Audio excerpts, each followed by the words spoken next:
Welcome to Fiction Audiobooks. If you enjoy the content, like and subscribing would be greatly appreciated.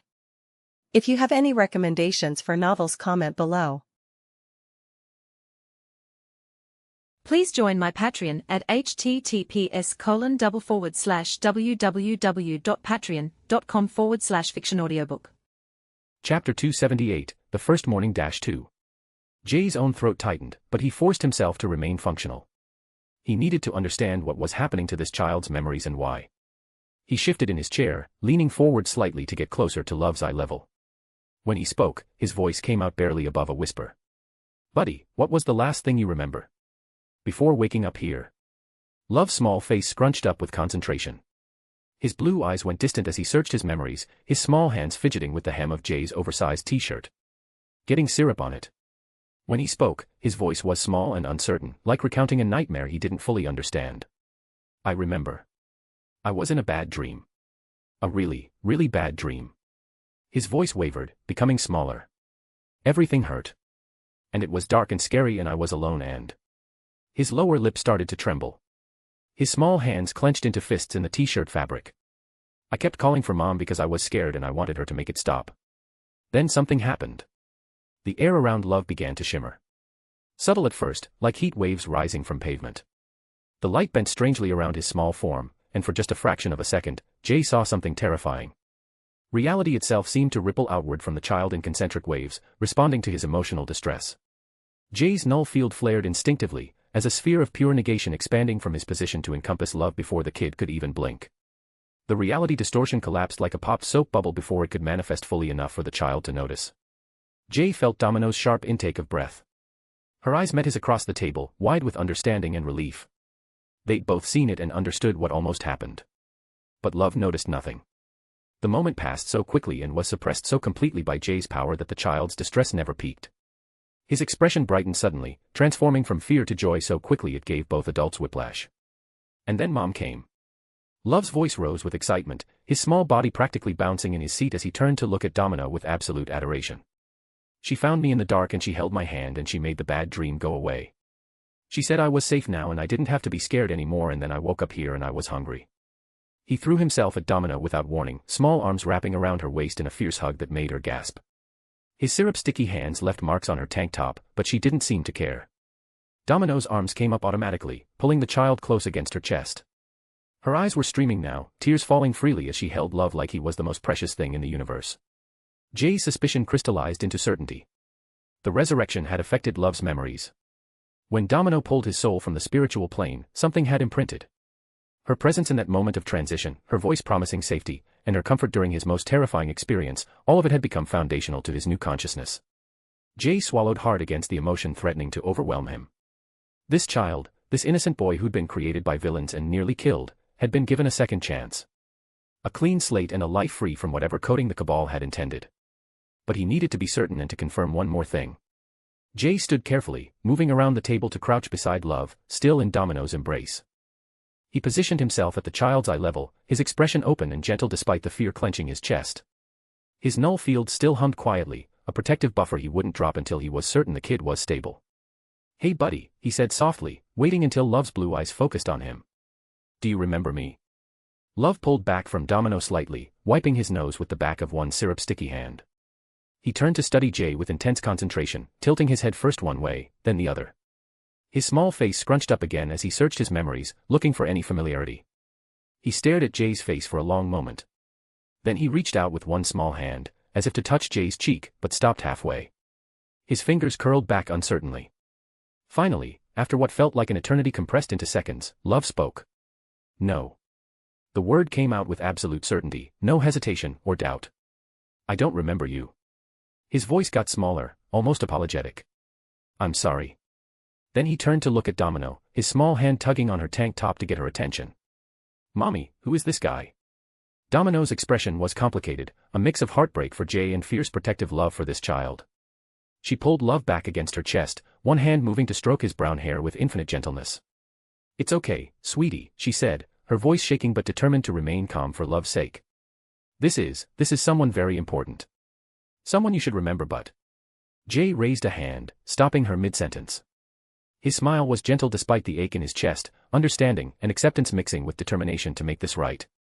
"No need to worry about it, buddy," he said, his voice carrying warmth and reassurance. "Maybe you just slept a little too hard. It happens sometimes." He laughed, the sound deliberately light to ease the tension building in the room. Love's expression relaxed slightly at Jay's easy acceptance, but his small brow remained furrowed with confusion and worry. Jay's mind worked quickly, processing information and making decisions. He took a deep breath, steeling himself for what came next. "Buddy, do you remember your name?" Love's small face scrunched up with concentration again. His blue eyes went distant as he searched his memories, looking for that fundamental piece of identity. Seconds stretched into what felt like minutes. Love's expression shifted from concentration to confusion to growing distress. "I." His voice came out small and scared. "I don't. I can't." His breath hitched and small shoulders started to shake. Water filled his eyes, building at the corners before spilling over. His small hands clenched into fists against Domino's tank top, and his breathing hitched with the precursor to full crying. Jay moved faster than he thought. His hands coming up to gently cup the child's small face. His thumbs brushed away tears that continued to fall despite his efforts. Hey, it's okay," Jay's voice was soft and soothing, carrying absolute certainty. "Don't cry, buddy. I know your name. Do you want me to tell you?" Love nodded frantically, his small body trembling with emotion he didn't understand. His blue eyes fixed on Jay with desperate hope. "Yes please," he whispered. "Your name is Love," Jay said clearly, letting each syllable carry weight and meaning. "That's what you're called. Love." The child's trembling began to slow as he processed the information. He repeated the name quietly, testing how it felt in his mouth. "Love," he whispered. "Love. Love." He said it a few more times, like he was trying to memorize it. "My name is Love." Then his small voice rose with a question that made both adults' hearts clench. "Why is that my name?" Jay and Domino exchanged a look across the small space. So much passed between them in that single glance: understanding, agreement, shared commitment to this child and his future. Love compressed into a moment of perfect unity. They smiled at each other, and then both turned to Love. Domino spoke first, her voice thick with emotion but carrying absolute certainty. "Your name means you're proof of our love." Jay continued seamlessly, his words flowing into hers like they'd rehearsed this moment despite never discussing it. "It means you're precious to us. That you're wanted and cherished." Domino's hand moved to stroke Love's hair again, her touch infinitely gentle. "It means no matter what happens, no matter what challenges come, you'll always have a home with us." Jay's thumb traced across Love's cheek, wiping away the last traces of tears and some syrup. "It means you're ours. Our son. Our family." They'd finished each other's sentences naturally, creating a complete explanation that was greater than the sum of its parts. Speaking with one voice, making one promise, offering one certainty to this child who'd lost everything but found them in the darkness. Love's small face transformed. The fear and confusion drained away, replaced by understanding that went deeper than words. His blue eyes brightened with joy that looked almost painful in its intensity. His trembling stopped completely as certainty settled over him like a warm blanket. He looked at Domino, his expression carrying absolute trust. "You're my mom." Then he turned to Jay, and his small voice carried wonder mixed with hope. "Are you my dad?" Jay's breath caught in his throat. The question was so simple, so innocent, carrying no weight of expectation or demand. Just a child seeking confirmation of what his heart already knew, looking for permission to claim this connection. Jay's vision blurred as moisture built behind his eyes. He blinked rapidly, trying to maintain composure, but it was useless. Tears fell freely as he nodded, unable to speak around the emotion clogging his throat. Finally, he managed to force words past the constriction. "Yeah, buddy," his voice came out rough and broken but carrying absolute truth. "Yeah, I'm your dad." Love's entire face lit up like someone had turned on a light from inside. He threw himself at Jay without warning, small arms wrapping around his neck in a hug that carried all the force his 5-year-old body could manage. Jay caught him automatically, pulling the child close against his chest, one hand cradling the back of Love's head while the other supported his small body. Getting syrup all over himself in the process, but Jay didn't care. "Dad." Love's voice was muffled against Jay's shoulder but carrying such pure joy that it made Jay's chest ache. "I have a mom. Now, I also have a dad." Domino stood from her chair, her own vision blurred with tears as she wrapped her arms around both of them. Creating a cocoon of warmth and safety and love around this child who'd survived death and found new life in their arms. Image here. They stayed like that for long minutes, 3 people forming a unit that was greater than the sum of its parts. A family built not from blood or fate but from choice and the deliberate decision to love despite every reason not to. Eventually, Love pulled back slightly. His small face was flushed from crying and excitement, blue eyes bright with happiness. He looked between Domino and Jay with an expression of such contentment that it made both adults' hearts clench. "Can we have more breakfast?" he asked, his voice carrying the innocent certainty that food solved all problems. "Dad can make some more. And then can we go outside? I want to see where we live. Can we? Please." Jay and Domino laughed through their tears. "Yeah, buddy," Jay said, his voice still rough but steadier now. "We can do all of that. But first, how about we prepare you a bath and get you some actual clothes instead of wearing my shirt like a dress?" Love looked down at himself, noticing for the first time how the oversized t-shirt hung on his small frame. And how much syrup he'd gotten on it. He giggled, the sound pure and filled with such uncomplicated joy that it made the entire cave seem brighter. "Okay, Dad." And just like that, their new life began. Chapter 279, it's time for a fashion montage. The bathroom of their base was thick with steam, carrying the scent of lavender soap and the sound of a 5-year-old's laughter echoing off stone walls. Domino wrapped Love in a fluffy towel that practically swallowed his small frame, lifting him out of the tub with ease. Water dripped from his brown hair, plastering it to his forehead that made him look impossibly vulnerable. "All right, kiddo, time to get dressed." Domino's voice carried maternal warmth she was still getting used to hearing from herself, rubbing the towel over his hair with gentleness that contradicted years of mercenary training. Jay emerged from their bedroom with an armful of clothes, various shirts, pants, and socks that they'd hastily grabbed from storage. Most were too big for backup outfits, but surely something would fit. He dumped the pile on the counter, fabric spilling across the stone surface in a cascade of colors and sizes. "Okay, so we've got." Jay paused mid-sentence while his hands sorted through the pile, his expression shifting from hopeful to resigned. "Actually, we've got nothing that'll fit him properly." Domino's scarlet-tinted eyes gleamed with sudden inspiration. Hold that thought. Crimson strings materialized from her fingertips, her quantum manipulation made visible. They wrapped around one of Jay's old t-shirts, and the fabric began to shift at the molecular level, threads unweaving and reweaving themselves in new patterns, probability collapsing countless potential configurations into the single outcome she desired. The oversized shirt compressed, reshaped, and became a perfectly sized outfit for a 5-year-old. A simple blue shirt with a cartoon dinosaur on the front. There. She held it up with pride that felt disproportionate to the simple act of reshaping fabric. "What do you think, sweetie?" Love's blue eyes went wide. "Whoa. That's so cool. Mom, you made the shirt small. How did you do that?" "Magic," Domino winked while slipping the shirt over his head, and her hand smoothed the fabric across his small shoulders with instinctive care. But then she paused, crimson strings still hovering around her fingers, and a mischievous smile crossed her face that Jay recognized immediately as trouble. "Actually, wait. Let's try a few options first." What followed was pure chaos in the most cute way. Domino's quantum strings danced through the air, transforming Love's outfit again and again with the enthusiasm of someone discovering a new favorite game. A red shirt with a rocket ship became a green one with a smiling frog. Shorts morphed into overalls, then back to shorts, then to tiny jeans that made Love look like a miniature hipster. Jay pulled out his phone, snapping pictures with the enthusiasm of a parent discovering their child's first smile. "Oh, this one's perfect," Jay said as Domino created a tiny leather jacket over a white t-shirt, and his phone's camera shutter sound clicked rapidly. "He looks like a baby biker. Do we have a tiny motorcycle somewhere?" "Don't tempt me," Domino laughed, already shifting the outfit again. This time, a formal button-up shirt with a tiny bow tie appeared, complete with miniature dress shoes that materialized on Love's feet. "Ooh, fancy. Look at our sophisticated little man." She grabbed her own phone, taking pictures from multiple angles with the focus of a professional photographer.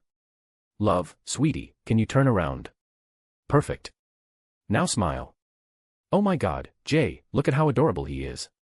Love stood patiently at first, enjoying the attention and the novelty of watching his clothes change like magic, his small hands touching the different fabrics with curiosity, patting the leather jacket, rubbing the soft cotton of the t-shirts, tugging at the bow tie with fascination. Each transformation drew gasps and giggles from him. "This one's scratchy," he said about a wool sweater. "This one's soft, about flannel. This one's got buttons." He tried to undo the button-up shirt, fingers fumbling with the small fasteners. But as the minutes stretched and the outfits multiplied into double digits, a superhero costume with a cape that dragged on the floor, a tiny 3-piece suit that made him look like a miniature businessman, pajamas with stars that glowed faintly in the dim bathroom light, his patience began wearing thin. Image here. The outfits kept changing with increasing speed as Jay and Domino got more competitive. A pirate shirt with an eye patch and a tiny plastic sword. A soccer jersey with the number 5. Even a onesie with a hood that had bare ears, complete with a tail that Love kept trying to catch. Jay and Domino were completely absorbed, phones out, taking what had to be hundreds of pictures. Wait, go back to the overalls, Jay insisted while scrolling through his phone to compare images. Those were so adorable. Actually, can you add a tiny bandana? Make him look like he's about to go farm some crops. No, the dinosaur shirt was better, Domino countered, strings already shifting the fabric again, her competitive streak emerging. Classic, and the blue brings out his eyes. See. Perfect. Love's small face scrunched up with growing frustration. His shoulders sagged, and he started shifting his weight from foot to foot. His hands dropped to his sides, no longer reaching to touch each new outfit. Mom, he said quietly. Then louder. Mom. Mommy. When neither adult responded, too busy debating the merits of a cowboy outfit versus an astronaut suit, his voice rose with the indignation only a 5-year-old could muster. Stop it. The words burst from him, loud enough to make both adults freeze mid-motion. I don't want to wear any more. You keep changing and I'm cold and bored and my arms hurt from holding them up. His lower lip trembled dangerously while tears built at the corners of his blue eyes. Jay and Domino exchanged guilty looks, phones lowering simultaneously. Oh, sweetie, Domino said while crouching to his level, her hands reaching out to steady his small shoulders. I'm so sorry. We got carried away, didn't we? Jay knelt beside her with his phone hastily shoved into his pocket, his face showing sheepish regret. Yeah, buddy, that's on us. You looked so cute, and we couldn't help ourselves. They both wore matching silly smiles of embarrassed but unrepentant expressions that only proud parents could pull off. Love sniffled, wiping his nose with the back of his hand, his small chest heaving with emotion he was trying to control. You promise no more changing? We promise, they said in unison. Domino's quantum strings moved one final time, settling on a compromise that made Love's face light up immediately. Black overalls with brass buckles over a shirt split perfectly down the middle, black on one side and white on the other, mirroring Domino's own coloring. There, she said softly while her hand smoothed the overalls into place. How's this? Love looked down at himself, small hands touching the fabric, then at Domino, then back at the outfit. His small face broke into a grin that could have powered the sun. I look like you, Mom. We match. You look like $1,000,000, Jay said, ruffling his damp hair. Now, how about we get you set up with some cartoons while Mom and Dad talk about boring grown-up stuff? Cartoons. Love's earlier frustration evaporated instantly, replaced by pure excitement that made him bounce on his toes. What are those? Are they tasty? Can we have some? Please, please, please. Jay lifted him easily, carrying him to the couch and setting him down with care, adjusting his position to make sure he was comfortable, grabbing a blanket and draping it over his lap with the fussiness of a new parent. The TV flickered to life under Jay's techno-forming, the familiar theme song of Tom and Jerry filling the cave. All right, buddy, this is a cartoon. It's like moving pictures that tell a story. Jay settled beside him briefly, pointing at the screen where Tom was already chasing Jerry through a kitchen.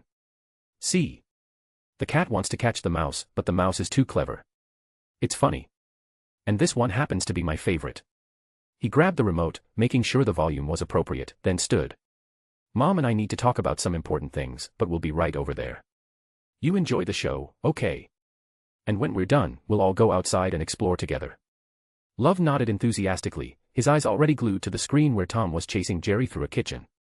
His small hands clutched the blanket, pulling it up to his chin while his legs kicked beneath it in unconscious excitement, and within seconds, he was completely absorbed, giggling at the cartoon violence with the uninhibited joy of childhood. Jay straightened, exchanging a look with Domino. They moved to the kitchen area, far enough to have privacy but close enough to keep Love in their line of sight. Neither could help stealing glances at him every few seconds, watching his small form curled up on the couch, and his face lit up with each new scene. Watching their son exist in their space and still barely believing it was real. Chapter 280, My Cheek is Wet. Domino leaned against the counter, her expression shifting from maternal softness to serious. So. Any ideas what's up with Love's memories? Because the way he talks, the vocabulary he uses, it doesn't match someone with a completely blank slate. Jay mirrored her posture, one hand coming up to rub the back of his neck. We know Sinister imprints knowledge in his clones for total control and immediate functionality. Basic to advanced information is preloaded, so they can operate independently from activation. Absolute commands to follow Sinister, combat training, language skills, tactical awareness, the works. He paused, watching Love laugh at the TV, the boy's whole body shaking with giggles, completely oblivious to their conversation. But it appears, Jay continued, his voice dropping lower, when Love was stuck in the spiritual plane, and you saved him, the resurrection process somehow reset everything in his soul. Wiped the slate clean except for the basic functionality. Language, logic, motor skills, instinctive understanding of how the world works. But his personal memories, his sense of identity, any programmed loyalty to the cabal. Jay shook his head. Gone. And he imprinted on you as his mother because you were the one who pulled him out of that darkness. Domino's eyes fixed on Jay's face, searching. But we can never be too sure, can we? I mean, what if something's still buried in there? What if Sinister had deeper programming we can't detect? Exactly. Jay's jaw tightened. I don't want to assume the best and then have it blow up in our faces. This is a kid's life we're talking about. Our kid's life. Domino thought deeply, her analytical mind working through possibilities. After a long moment, she spoke. If it's about checking Love's mental well-being, it'd be best to have Jean herself examine him. She's the most powerful telepath we know personally, and she'd be thorough without being invasive. Plus, Sue should be there too. They both deserve to know what happened to their son's genetic material. She straightened, decision made. So I'll arrange a meeting with Susan and Jean together. We'll explain everything, let them process, and then have Jean do a full mental scan. Make sure there's no ticking time bombs in his psyche. Jay nodded slowly, relief evident in his expression. That's good. That's really good. Meanwhile, Domino continued, her hand reaching out to rest on Jay's chest, feeling his heartbeat beneath her palm. Why don't you take Love to meet with Master Ancient One? You haven't seen her since that long-ass apocalyptic day that was yesterday. Get her to check up on Love in any way she can. Mystical scans or whatever tools she has that we don't. Jay immediately nodded, recognizing the logic. Yeah, that's the best plan. Cover all our bases. Telepathic scan from Jean, mystical examination from Master, and our own observations. If something's wrong, we'll catch it. But before Domino could continue to call others, Jay took Domino's hand, his other arm sliding around her waist, pulling her close. Their bodies pressed together naturally, fitting like puzzle pieces that had long since memorized their counterparts. He looked into her eyes, black meeting scarlet, and his voice came out thick with emotion. Before we face the world, before we deal with explanations and scans and everything else, I just want to say something. Domino's breath hitched while her hands moved to grip his shirt, anchoring herself to him. I can't express how much I love you, Dom. The words came raw, carrying weight that made her chest tight. I never thought I could be this happy. Never imagined having a family like this was even possible for someone like me. Someone who doesn't belong. His hand came up to cup her face, thumb tracing her cheekbone. But you made it possible. You trusted me enough to build this life together. You gave me this family and so much joy I never thought was possible. Domino's eyes glistened with moisture threatening to spill over. Her hands moved to grip Jay's shirt, anchoring herself to him. You dummy, she whispered, voice shaking. Then she kissed him deeply, pouring everything into it. Lips moved against lips with desperate intensity, sharing breath and heat and the taste of morning coffee. Her hands slid up to tangle in his hair while his arm tightened around her waist, pulling her impossibly closer. They broke apart just enough to breathe, foreheads pressed together, panting. I love you too, Domino said fiercely. Jay smiled, that ridiculous lopsided grin that made her heart skip, and leaned in to kiss her again. Yo. They both froze. Love stood beside them, having somehow crossed the room without either of them noticing, completely bypassing their enhanced senses. He brought his blanket with him, trailing it behind him like a cape. His small face was scrunched up in exaggerated disgust, nose wrinkled, eyes squeezed half shut, tongue sticking out in the universal expression of childhood revulsion. That's so gross. Yuck, yuck, yuck. He hopped from foot to foot, in agitated little jumps, hands flapping at his sides.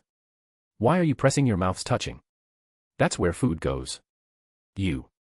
Jay and Domino startled apart, both looking down at Love with expressions of pure shock that would have been comical if they weren't so genuinely surprised. Then they burst out laughing, the sound echoing off the cave walls and mixing with the distant rumble of the waterfall. Jay recovered first, scooping Love up into his arms despite the boy's squirming protests. Settle down, buddy. There's nothing gross about showing affection. This is what people do when they love each other very much.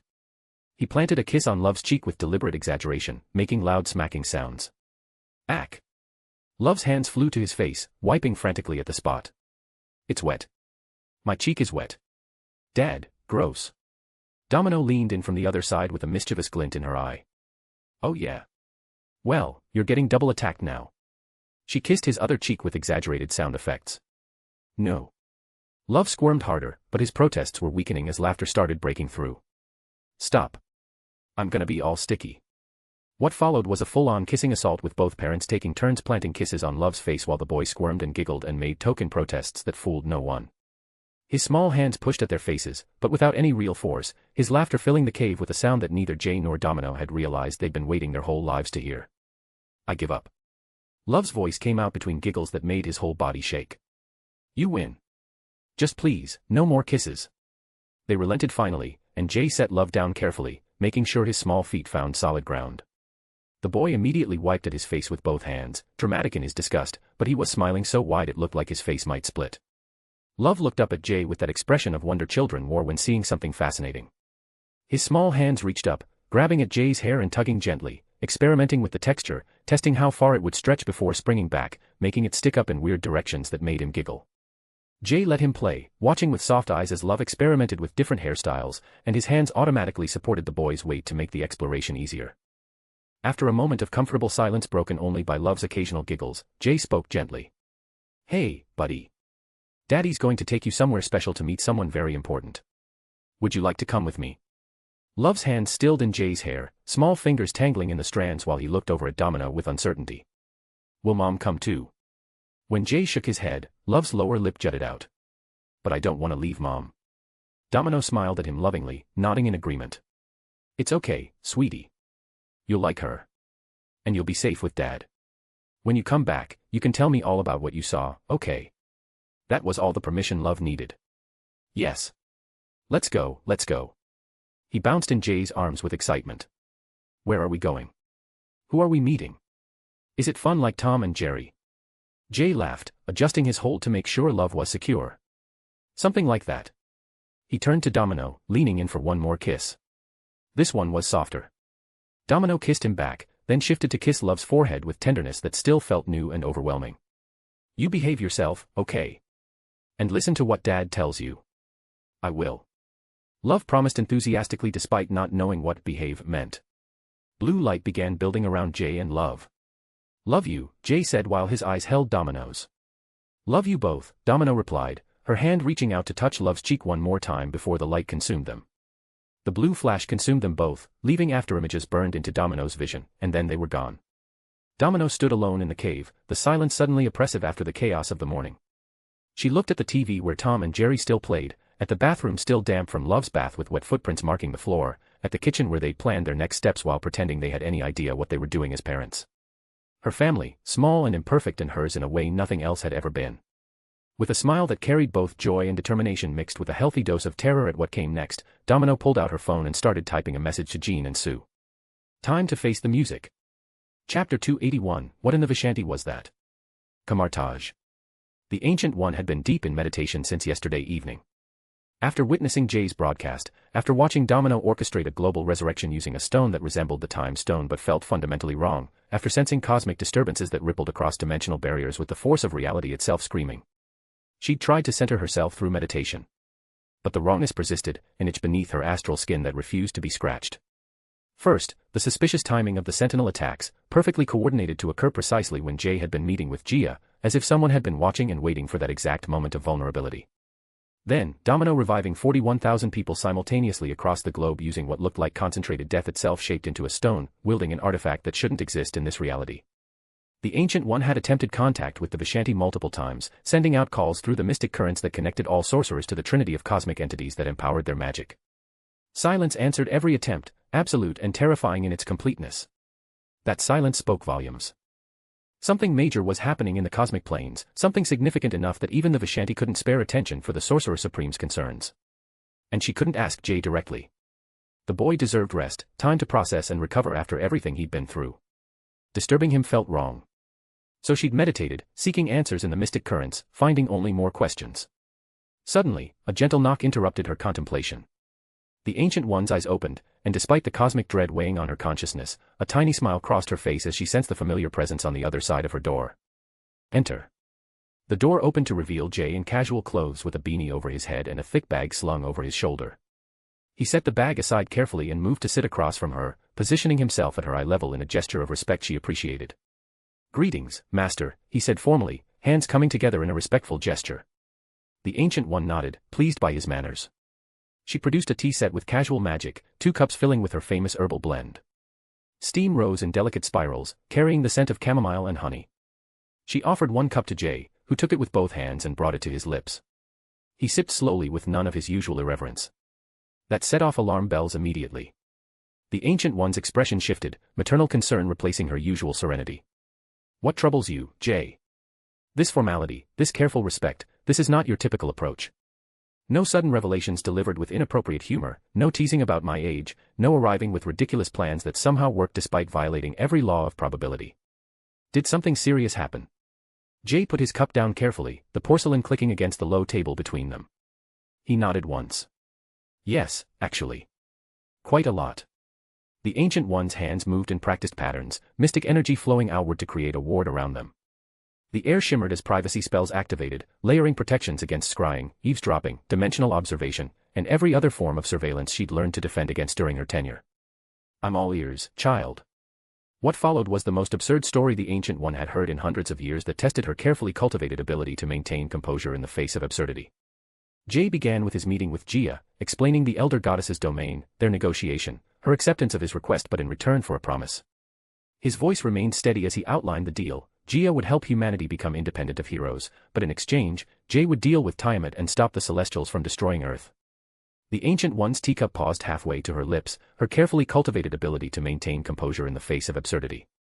You really promised an Elder Goddess that you'll deal with a Celestial? Her voice rose slightly with her composure cracking. Jay, I sincerely hope you comprehend the magnitude of such a vow, especially given to a being of Gia's nature. Jay nodded seriously. Of course. Mother Gia was willing to go against abstracts for my request.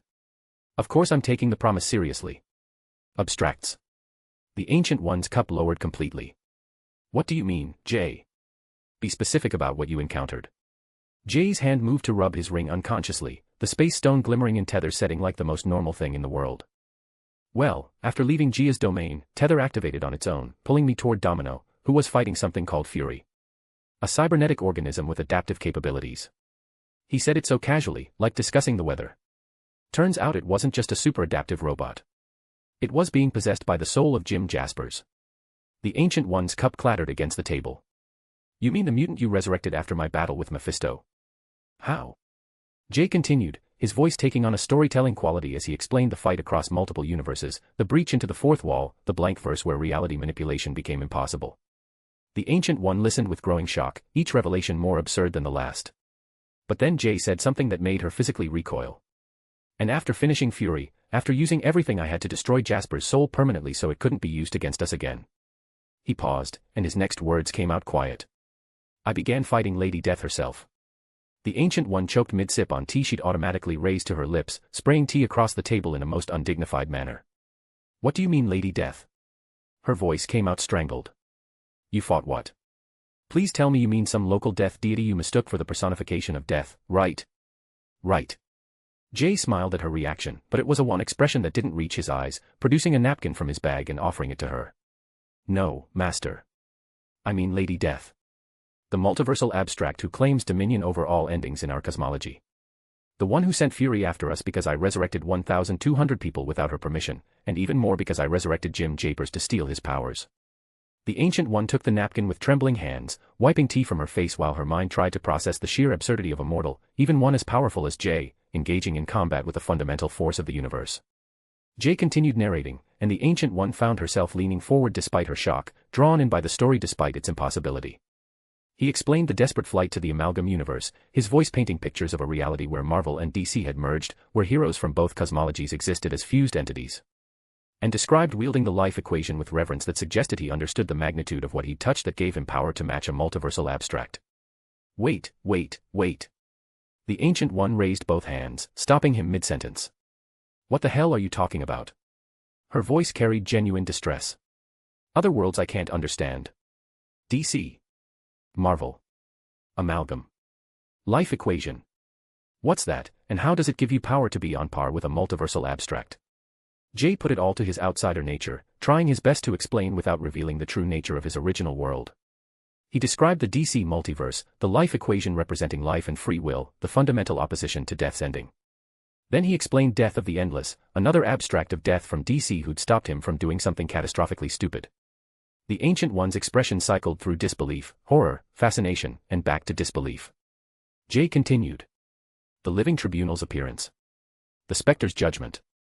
Dr. Strangefate's authority. The cosmic trial that had decided his fate.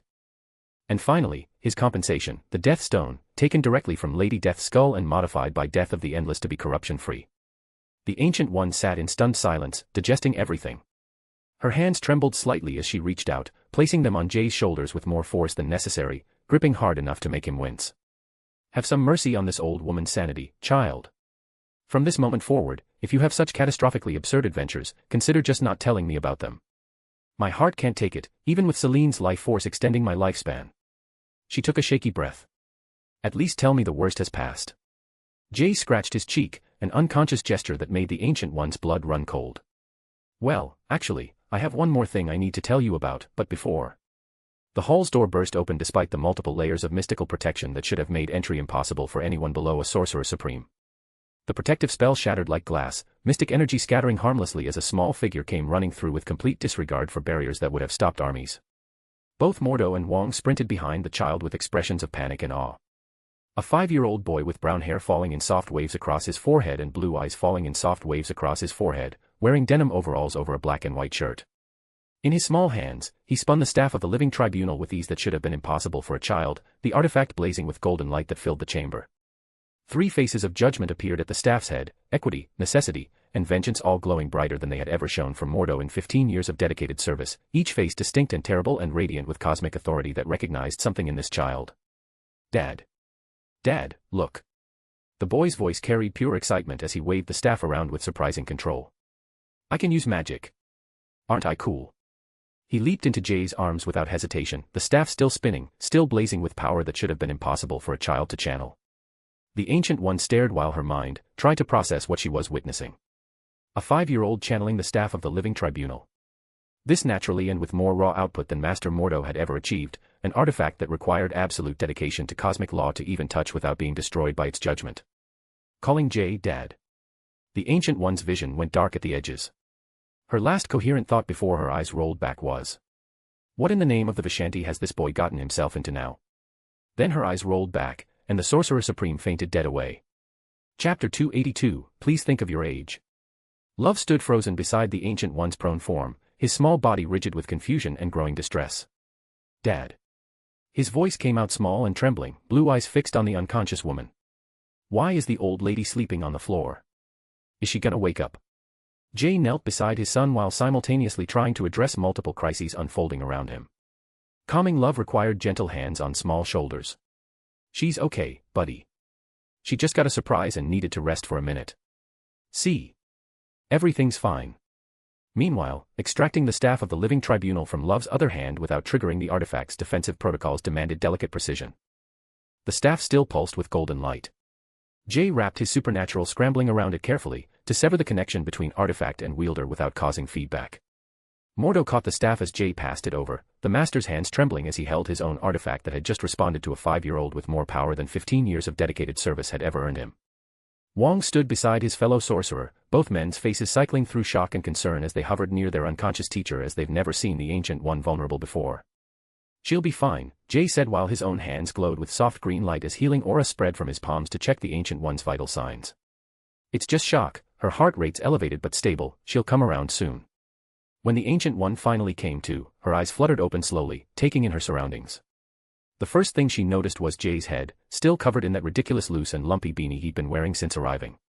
Her gaze shifted to Mordo and Wong, both inspecting the staff of the living tribunal with concern, running their hands over the artifact to ensure it hadn't been damaged by a 5-year-old's enthusiastic wielding. Finally, she saw the child. Hiding behind Jay, peeking out to glance at her with those innocent blue eyes, but immediately ducking back behind Jay's legs the moment their gazes met. The Ancient One remembered everything that had happened in a rush that made her head spin. Yesterday's apocalyptic events, Jay's increasingly escalating revelations delivered with casual disregard for her sanity, and finally seeing this child burst through her wards like they were tissue paper, spinning one of Kamartar's most powerful artifacts like a toy. She sat up quickly, centering herself with a mental mantra she'd learned centuries ago, trying to regain some of her lost composure while her heart still hammered against her ribs. Everything that had happened was all too much for her poor heart. Wong, ever attentive to his teacher's needs, produced a glass of water from nowhere, offering it with both hands and a worried expression. The Ancient One drank deeply, the cool liquid helping ground her. Jay's healing aura finally faded. Master, you're getting old. Please think of your age and start preparing for retirement, Jay said, his tone carrying genuine worry beneath the teasing. The Ancient One's eye twitched dangerously. Her hand shot out, grabbing Jay's ear with surprising strength for someone who'd just fainted. And who, precisely, bears responsibility for this shock? She twisted slightly, making Jay wince. My idiot student goes around doing stupid things, then escalates his antics one after another. She produced her most dreaded weapon from thin air, a rolled-up newspaper that had terrorized generations of Kamartaj students, raising it threateningly. Jay's eyes widened with genuine panic, and he bowed his head in supplication. Master, please, not in front of the kid. What would he think of his father? That finally stopped the Ancient One mid-swing. She glanced at the child peeking out from behind Jay, then back at Jay's bowed head with that loose beanie. The ridiculous headwear irritated her more with each passing second. She lowered the newspaper, then reached out and yanked at the beanie with exasperation. Take that ridiculous thing off. You're my student, for Vishanti's sake. At least present yourself properly when. The beanie came off, and she froze. Jay's hair looked like it had been through a personal war. Some sections stuck straight up as if he'd just been electrocuted. Others bent at odd angles, refusing to lie flat no matter how hard gravity tried. A few strands were tangled into small knots, like he'd been wrestling with static all morning and lost. It looked like a bird had decided to make her nest on Jay's scalp. What manner of? The Ancient One's voice came out strangled in disbelief. At minimum, child, you could have groomed yourself properly before presenting yourself before your teacher. This is. She reached out, trying to use her fingers to untangle the disaster that was Jay's current hairstyle, but the knots resisted her efforts with surprising stubbornness. Jay teleported across the hall in a flash of blue light, putting distance between himself and his master's styling attempts.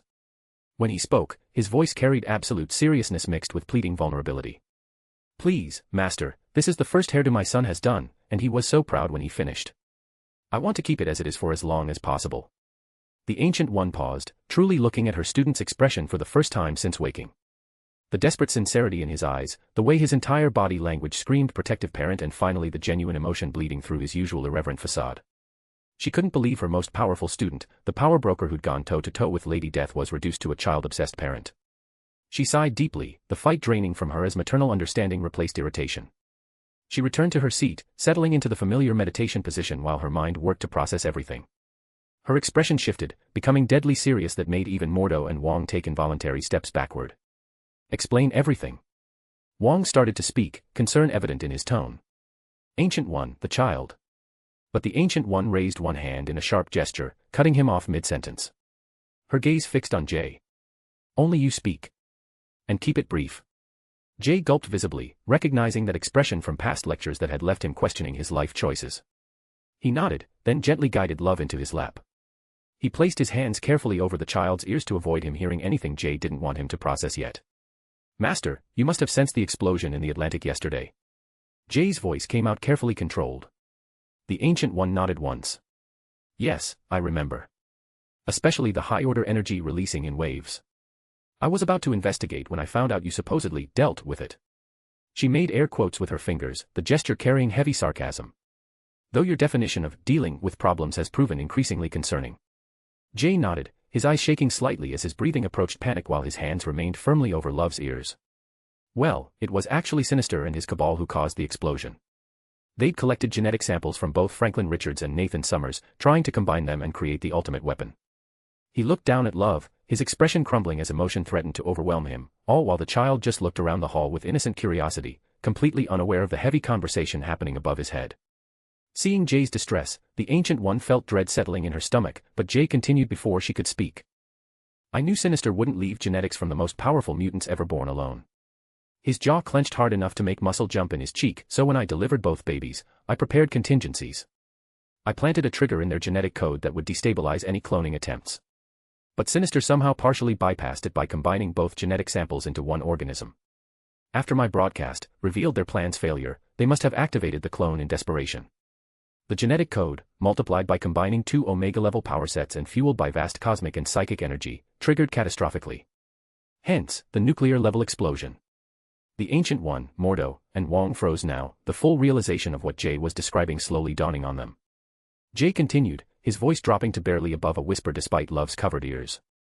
When Domino and I went to investigate on the explosion despite our exhaustion, we saw the clone still at the epicenter, fighting for his life. Domino, after tremendous effort, managed to bring the clone's soul back from the spiritual plane, finally breathing life into the innocent child. He kissed Love's head affectionately, the gesture carrying protective love that made the Ancient One's fists relax. The Ancient One stood up again, both Wang and Mordo still reeling from the revelation, staring at the child in front of them with new understanding. Despite seeing her reaction, Jay pressed on. After we brought him home and caught our breath, after we'd had time to really look at him properly, we understood what we had. An innocent child, completely blameless for every sin committed to create him. After a lot of soul-searching and emotional discussions, we knew what we needed to do. We decided to adopt him. The Ancient One moved to stand directly in front of Jay, her expression completely blank, which somehow felt more terrifying than anger. So this child carries the combined potential of both Nathan Summers and Franklin Richards. Both children whose power I don't dare fathom because I'm scared of what they might achieve. And this child now carries both their potential and powers. Jay nodded slowly. Well, we haven't checked the power as I've been constantly running my null field to suppress any sudden outbursts. The Ancient One processed this information for several long moments, then knelt in front of Jay to match her eye level with the child's as Jay removed his hands from Love's ears. Child, what is your name? Chapter 283, Grandma Yao. Child, what is your name? Love looked at her with curiosity, but remembering how important she was to Jay, he stood up properly from Jay's lap and offered his hand with the careful formality of someone trying very hard to make a good impression. Hello, my name is Love. It means the love of both my mom and my dad. What is your name? The Ancient One took the child's small hand in hers, feeling the warmth of living flesh, the trust implicit in the gesture. She patted his head gently while speaking in a tone that carried unexpected softness. It's good to meet you, Love. My name is the Ancient One, but you may call me Yao. Both Mordo and Wang's heads snapped toward their teacher in perfect synchronization, shock evident on both faces. They were hearing her true name for the first time in all their years of study, realizing just how completely she'd accepted this child under her protection. After shaking Love's hand with proper gravity, she looked back at Jay. What do you need from me, Jay? Jay's relief was palpable as tension drained from his shoulders. I want to be sure everything's alright with him mystically and spiritually, considering his origin. The Ancient One nodded, then began chanting mantras in Sanskrit, her voice rising and falling in patterns that made the air shimmer. She produced multi-layered spells with a magnitude of precision that surprised even Mordo and Wang, who'd never seen their teacher work with quite this level of focused intensity. The magic wrapped around Love in ways that looked nothing like the simple scans she performed on students. This was deeper and more thorough, examining him at levels that touched soul and the fundamental structure of his existence. Love's eyes went wide with wonder as the golden light surrounded him, and instead of fear or confusion, pure delight spread across his small face. Whoa! Look at all the pretty sparkles. They're warm. Dad, are you seeing this? His small hands reached out to touch the light, fingers passing through geometric patterns that reformed around his touch, and he giggled with the uninhibited joy of childhood wonder. The Ancient One couldn't help but smile despite the seriousness of her examination, watching this child react to mystical forces with the same enthusiasm most children showed for toys. The patterns move when I touch them. Love's voice carried amazement that made him bounce slightly on his feet. Can I learn to make the pretty lights too? Please? I promise I'll be really good at it. Perhaps someday, the Ancient One said while her spells continued their work, examining, measuring, ensuring nothing was wrong beneath the surface. If your father permits it and you show the dedication required, I would be willing to teach you the foundational arts. The examination lasted several minutes that felt longer, golden light flowing over Love in waves while the child experimented with touching different patterns, laughing each time they reformed around his fingers. Finally, the light dimmed and faded completely, drawn back into the Ancient One's hands as she completed her assessment. Love clapped his hands together with pure delight at the magical show he'd just witnessed, completely unaware of the profound examination he'd just undergone. That was so cool. I've examined him thoroughly. Mystically, spiritually, and physically, he appears stable. The genetic combination that created him has settled into a unique but cohesive whole. His potential is indeed vast, but it's dormant for now, waiting to emerge as he grows and learns. She paused, choosing her next words carefully. However, I must stress this, Jay, his development needs to be monitored constantly. The combination of Franklin's reality warping and Nathan's telekinetic potential, when they eventually manifest, will require extremely careful guidance. One wrong step, one moment of lost control, and he could accidentally reshape reality around him without meaning to. Jay nodded gravely, the weight of that responsibility settling on his shoulders like a physical burden. I understand, Master. That's why I wanted your assessment. Domino and I won't let anything happen to him or anyone around him. Then the Ancient One's expression shifted, becoming serious again as concern gave way to curiosity. She leaned forward slightly. Now then, what's with the child playing with one of the strongest weapons of Camartage as if it were a toy? Wang quickly stepped forward, professional composure reasserting itself as he explained. Master, Jay appeared in the courtyard and tasked me with the child's care so he could discuss important matters with you in private. While I was showing Love around, he saw light from Master Mordo's practice session, and when we went over. Mordo continued, his voice carrying embarrassment that made his ears turn red. It was my mistake, Master. I set my artifact down to discuss the child's origin with Wong, and when I wasn't looking, the child somehow grabbed it and activated it. In his excitement to show it to Jay, he just ran toward the hall where he'd last seen his father. The Ancient One turned around, her foot beginning to tap in that distinctive pattern that every Camartage student had learned to fear, a rhythm that preceded severe consequences for carelessness. Both Mordo and Wong appeared genuinely worried, exchanging quick glances that silently debated who should speak first and whether throwing themselves on her mercy would help. But Jay gestured for them to calm down, then whispered something in Love's ear with exaggerated secrecy, cupping his hand around his mouth.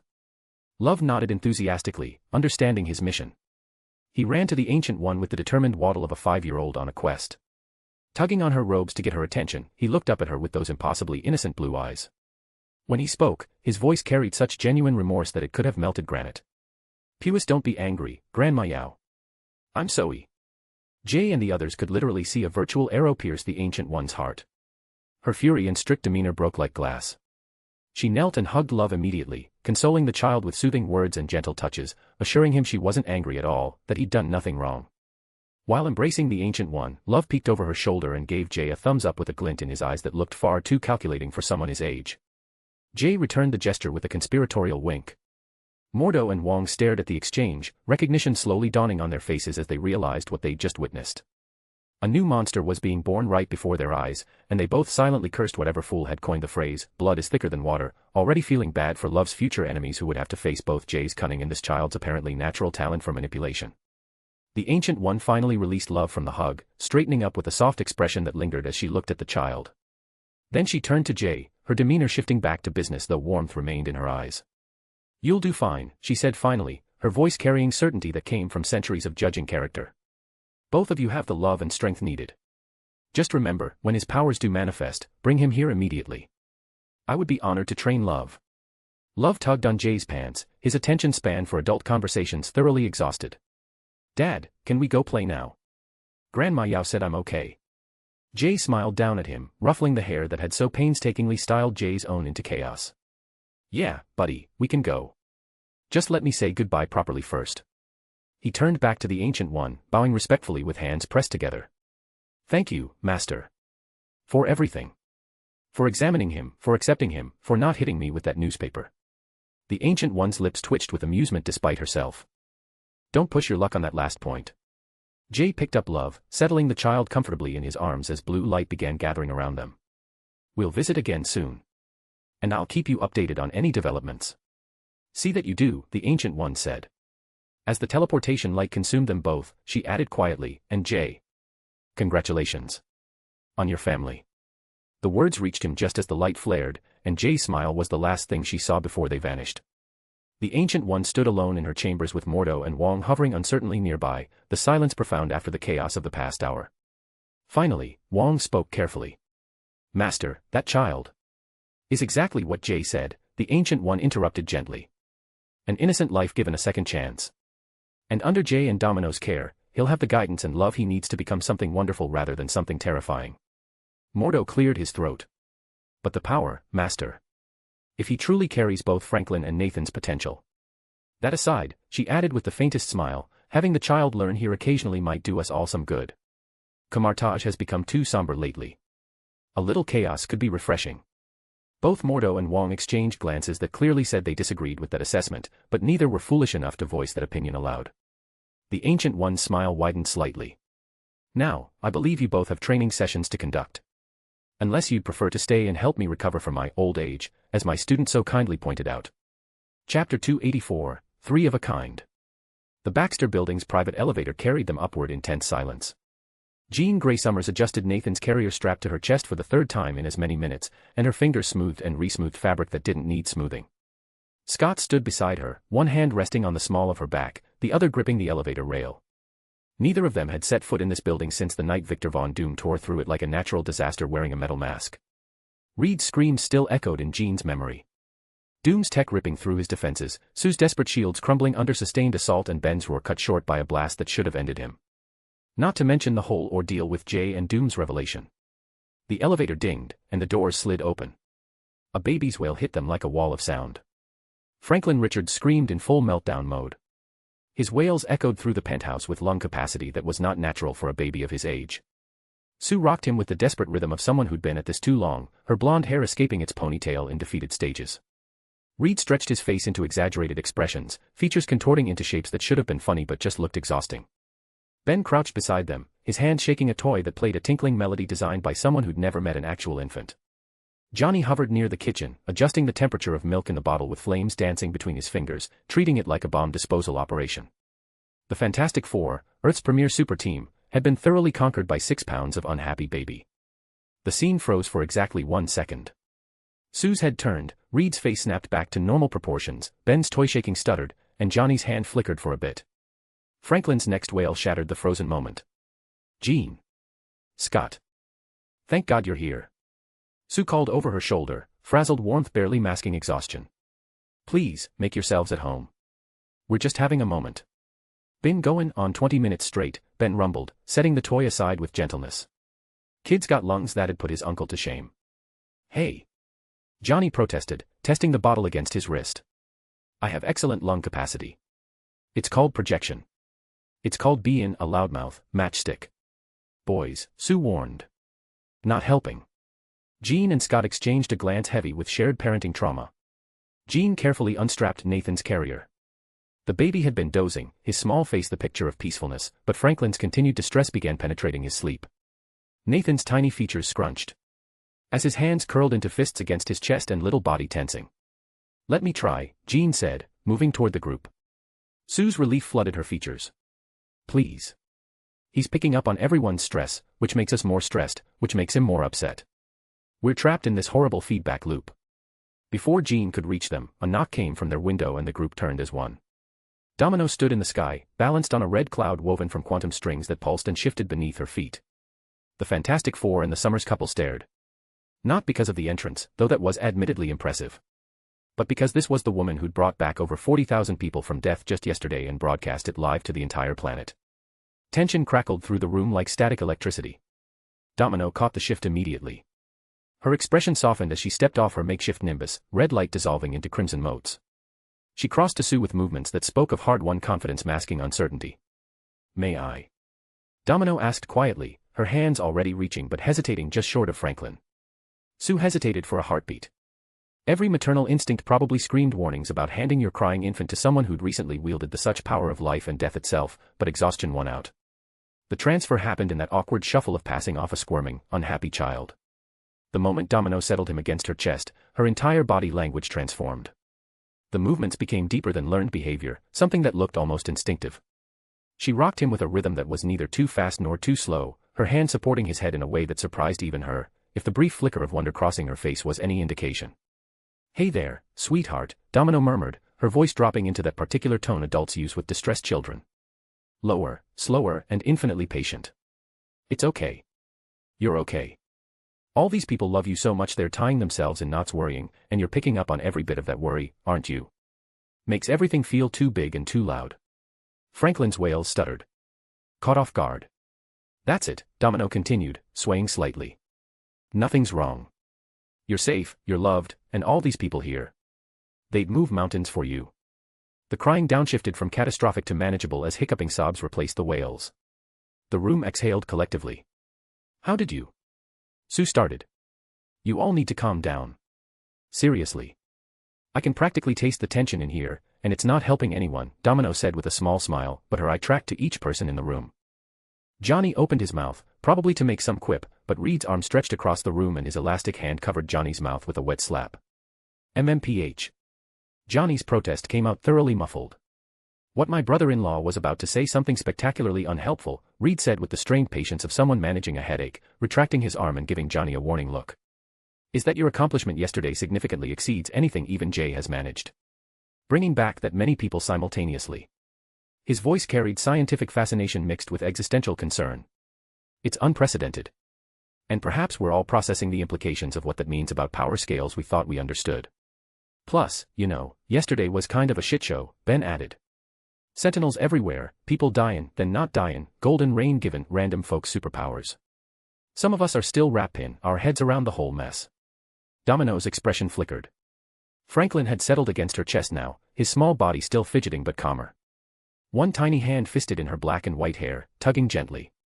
Before we get into deep waters and long explanations, Domino said, her voice carrying an edge that made it clear this wasn't negotiable, everyone needs to sit down. What I have to tell you is important, and I'd rather not have anyone standing when I say it. The group exchanged uncertain glances. Something in Domino's tone suggested arguing would be pointless. Sue settled into the sectional sofa, her hands trembling as she smoothed her clothes. Reed folded himself beside her. Ben dropped into the armchair he'd claimed years ago. Johnny sprawled across the love seat with deliberate casualness that fooled no one. Jean and Scott took the remaining section, Scott's arm wrapping around his wife's shoulders like a shield while Jean kept one hand on Nathan's carrier. Domino remained standing, still rocking Franklin. Yesterday, she began without preamble, you all remember what happened. The Sentinel attacks, the chaos, the temporary heroes showing up, Jay's broadcast, the mass resurrection. She paused, her eye tracking each face. But there was something else. Something that happened in the Atlantic Ocean. An explosion. We felt it, Sue said quietly. Even through the building's shielding. That much energy discharge, that far away, and it still registered. I thought it was another Sentinel weapon or maybe a reactor breach. It was worse than that, Domino said, her voice dropping. It was the Cabal's submarine. The one Xavier had flagged as suspicious. They'd been conducting genetic experiments, and when Jay's broadcast revealed their plans had failed, they activated their backup project in desperation. Reed's eyes widened as horror spread across his features like spilled ink. Genetic experiments? What kind of? Suddenly, the air crackled with blue light before Reed could finish. Jay materialized in the center of the living room, and for once, no one jumped. They'd all gotten used to the power broker's tendency to simply appear when convenient. But it was the child in his arms that made them stare. A boy, perhaps 5 years old, with brown hair falling in soft waves across his forehead and blue eyes that held equal parts wonder and wariness. He wore simple clothes, denim overalls over a split-color shirt. He clung to Jay with the absolute trust children reserve for people they consider completely safe. Franklin's eyes snapped open the instant the boy appeared. Nathan's tiny hands reached out, fingers splaying. Both babies made sounds somewhere between coos and cries, their little bodies straining toward the newcomer like iron filings toward a magnet. Jay knelt, setting the boy down gently, his hands steadying small shoulders. Go ahead, buddy. They want to meet you. The boy hesitated for 2 heartbeats. His fingers clutched at Jay's sleeve.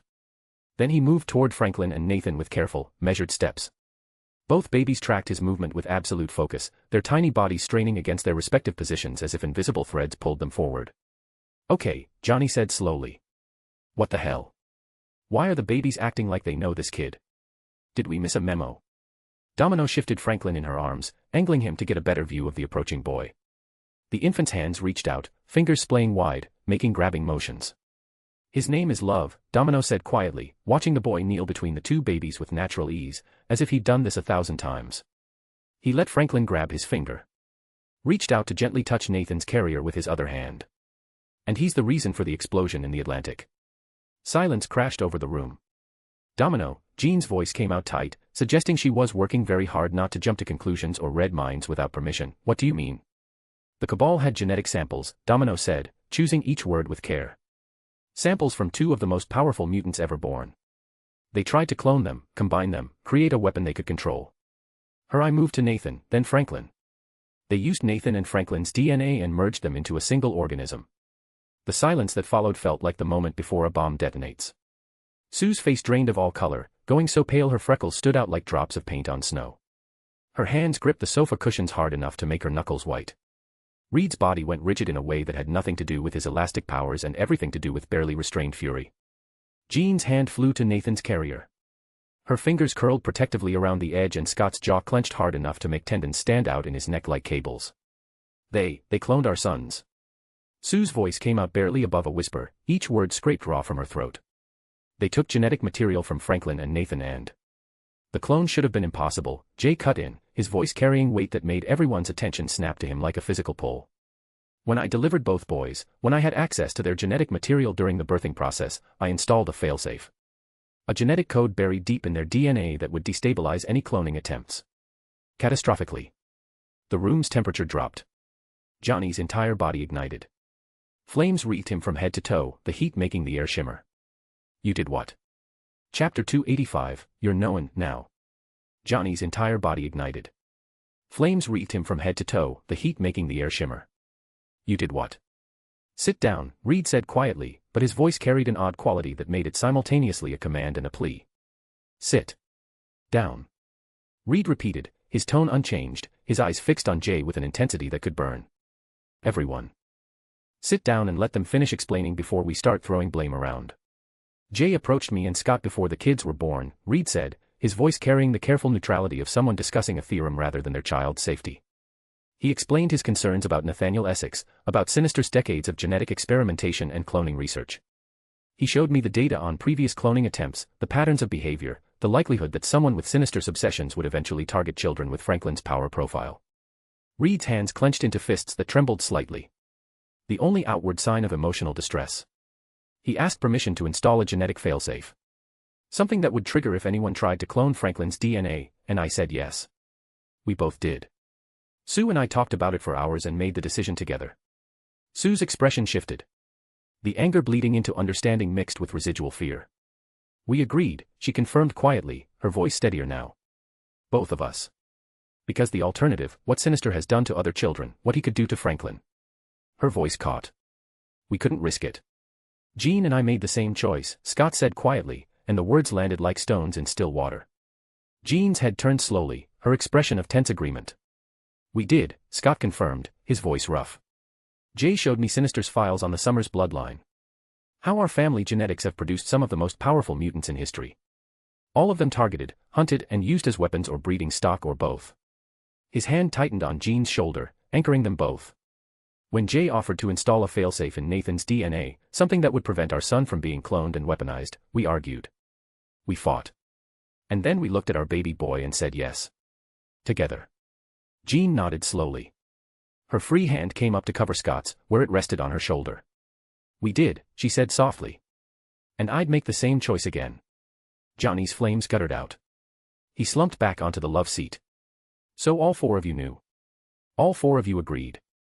And none of you thought to mention. Would you have felt safer knowing? Reed asked genuinely. Would it have changed anything except adding another thing to worry about? Johnny opened his mouth. Closed it. Scowled. Okay, fine. Point. Still feels like something we should have known. You're knowing now, Ben rumbled.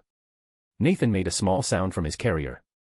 A quiet coo of infant contentment as Love's fingers brushed against the carrier edge. Franklin, still in Domino's arms, had gone completely calm for the first time in almost an hour.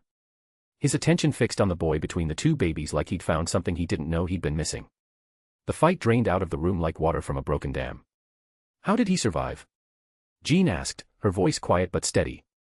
If both genetic samples had failsafes, if the explosion was powerful enough to register across the Atlantic, how is this child alive?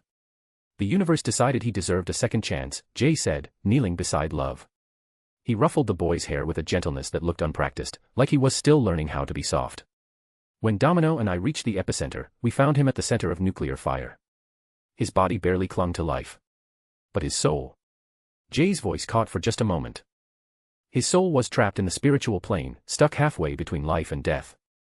Domino shifted Franklin in her arms, her expression softening in ways that looked like they surprised even her. I used the Death Stone to reach into that space between worlds. I found him there, crying and alone and so terrified. So I brought his soul back to his body. Anchored him to the physical plane. She looked down at Love with something unmistakably maternal, protective, fierce in a way that went beyond professional concern or obligation. When he woke up, when he came back fully, he'd been reset.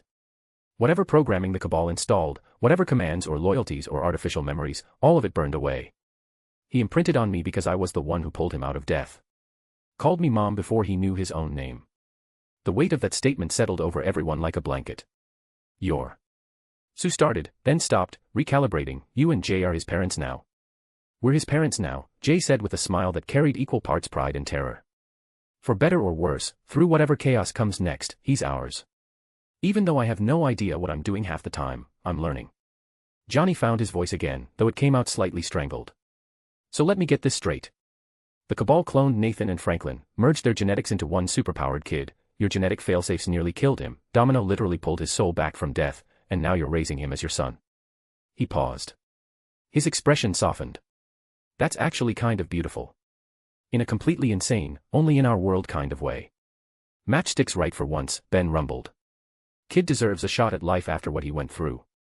And if anyone can handle Raisin, a mini reality warper with telekinetic powers, it's you two crazy kids. Though I'm bettin' you're both scared out of your minds. Dominoes, I flicked to Ben. A brief flash of gratitude for the acknowledgement. Terrified, she admitted quietly. But we'll figure it out. Love looked up, his attention finally pulling away from the two babies to focus on the adults. His blue eyes, large and expressive in his small face, tracked from face to face with the careful assessment of a child trying to understand complicated adult conversation. Are they talking about me? He asked Jay quietly, his voice carrying the particular clarity of a child trying very hard to use his best words. What's a reality warper? Is that good or bad? It's just a fancy way of saying you might be able to do really cool things when you're older, Jay explained gently. Like how Franklin and Nathan might be able to do cool things too. But right now, you're just a kid, and that's all you need to worry about. Oh. Okay. Love seemed satisfied with that answer. He turned his attention back to the babies, apparently deciding adults were boring now that they weren't talking about him directly. My name is Love, he said to Franklin and Nathan, his voice taking on the formal tone of a child making an important introduction.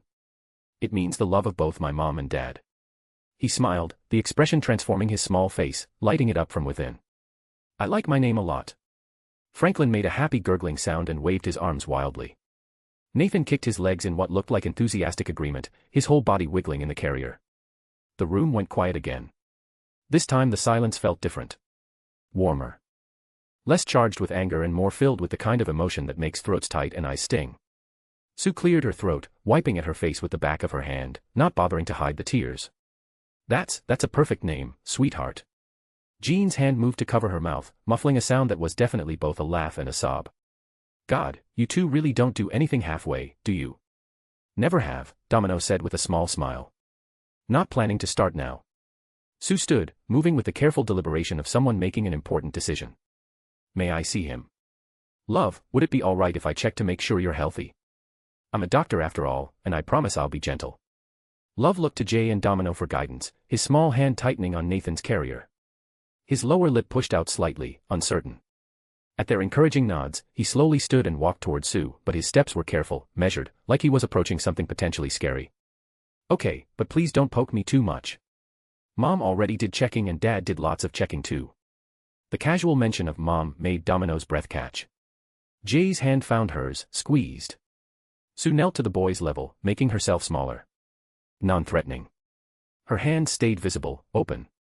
I'll be very gentle. I just want to make sure you're feeling good. Can you tell me if anything hurts? Love thought about this seriously, his face scrunching up in concentration. My tummy hurt this morning but Mom made me pancakes and then it felt better. Does that count? That's called being hungry, Sue said with a genuine smile that reached her eyes. Her fingers moved with delicate precision, checking his pulse at his wrist, looking at his eyes by tilting his chin gently up, feeling along his neck for swollen lymph nodes with touches so light they barely registered. You're very healthy.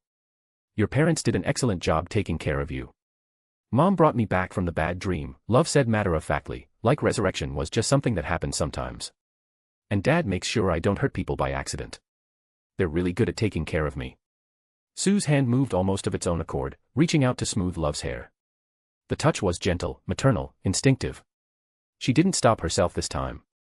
Love leaned into the touch like a cat seeking affection, his eyes closing briefly. That feels nice. You're warm. He opened his eyes, studying her face with the intense focus children use when trying to understand something important. You're Franklin's mom, right? He tilted his head slightly. He really loves you. I can feel it.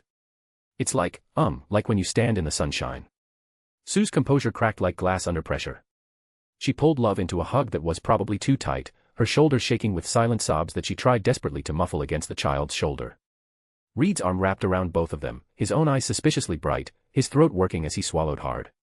Love patted Sue's back awkwardly, the way children do when they didn't quite understand why adults cry but wanted to help. It's okay. Don't be sad. I'm okay now. Mom and Dad made me all better. That just made Sue cry harder. Reed's hand found the back of her head, cradling both his wife and this child who carried their son's genetics.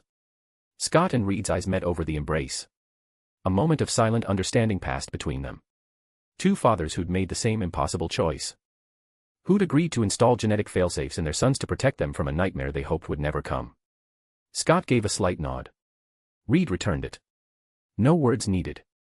Reed finally moved toward Domino, his expression carefully neutral, though his eyes betrayed the emotion beneath. May I hold my son? Domino passed Franklin over with the practiced shuffle of baby exchange, though her movements carried a hint of reluctance, like she'd grown attached to the calming weight of him. He's been much calmer since Love showed up. I think they're connected somehow, the three of them. Not just genetically, but something deeper. Jean said, Charles should probably examine Love at some point. Make sure there's no residual programming buried deep. We'd appreciate it if you were the one to do it, Jay confirmed. The Ancient One checked him mystically and spiritually. Everything came back clean, but we want to be thorough. The last thing any of us need is Sinister's backup commands activating when Love hits puberty. Jean stood, moving to where Love still stood with Sue and Reed. She knelt to his level, meeting his eyes. Love, I'm going to look inside your mind for just a moment. It won't hurt, I promise. You might feel a little tickle, like a feather brushing against your thoughts. Is that okay? Love looked to Jay and Domino again. At their nods, he turned back to Jean and nodded solemnly.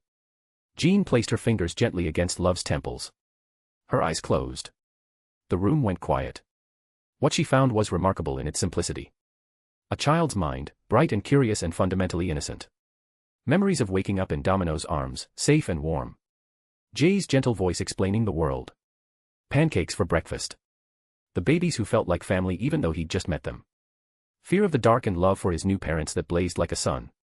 She found no programming, hidden commands or Sinister's fingerprints anywhere. Just a little boy who'd been given a second chance.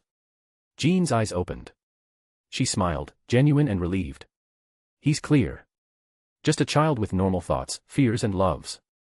The collective tension that had been holding everyone rigid released like a snapped thread. Chapter 286, A Rare Moment of Peace. A/N, sorry, guys, I missed this one by mistake, sad face. Ben stood, transformed, and lumbered over. Hey there, little guy. Name's Ben. I know I look scary, but I promise I'm actually a big softy. Your mom and dad here will tell ya. Love extracted himself from Sue's hug with polite patience, the way children do when they want to be helpful but also want to go explore. He craned his neck way back to look up at Ben who now turned back to his rocky form to entertain the kid. His eyes went wide as dinner plates. His mouth fell open slightly. Whoa. You're really, really big.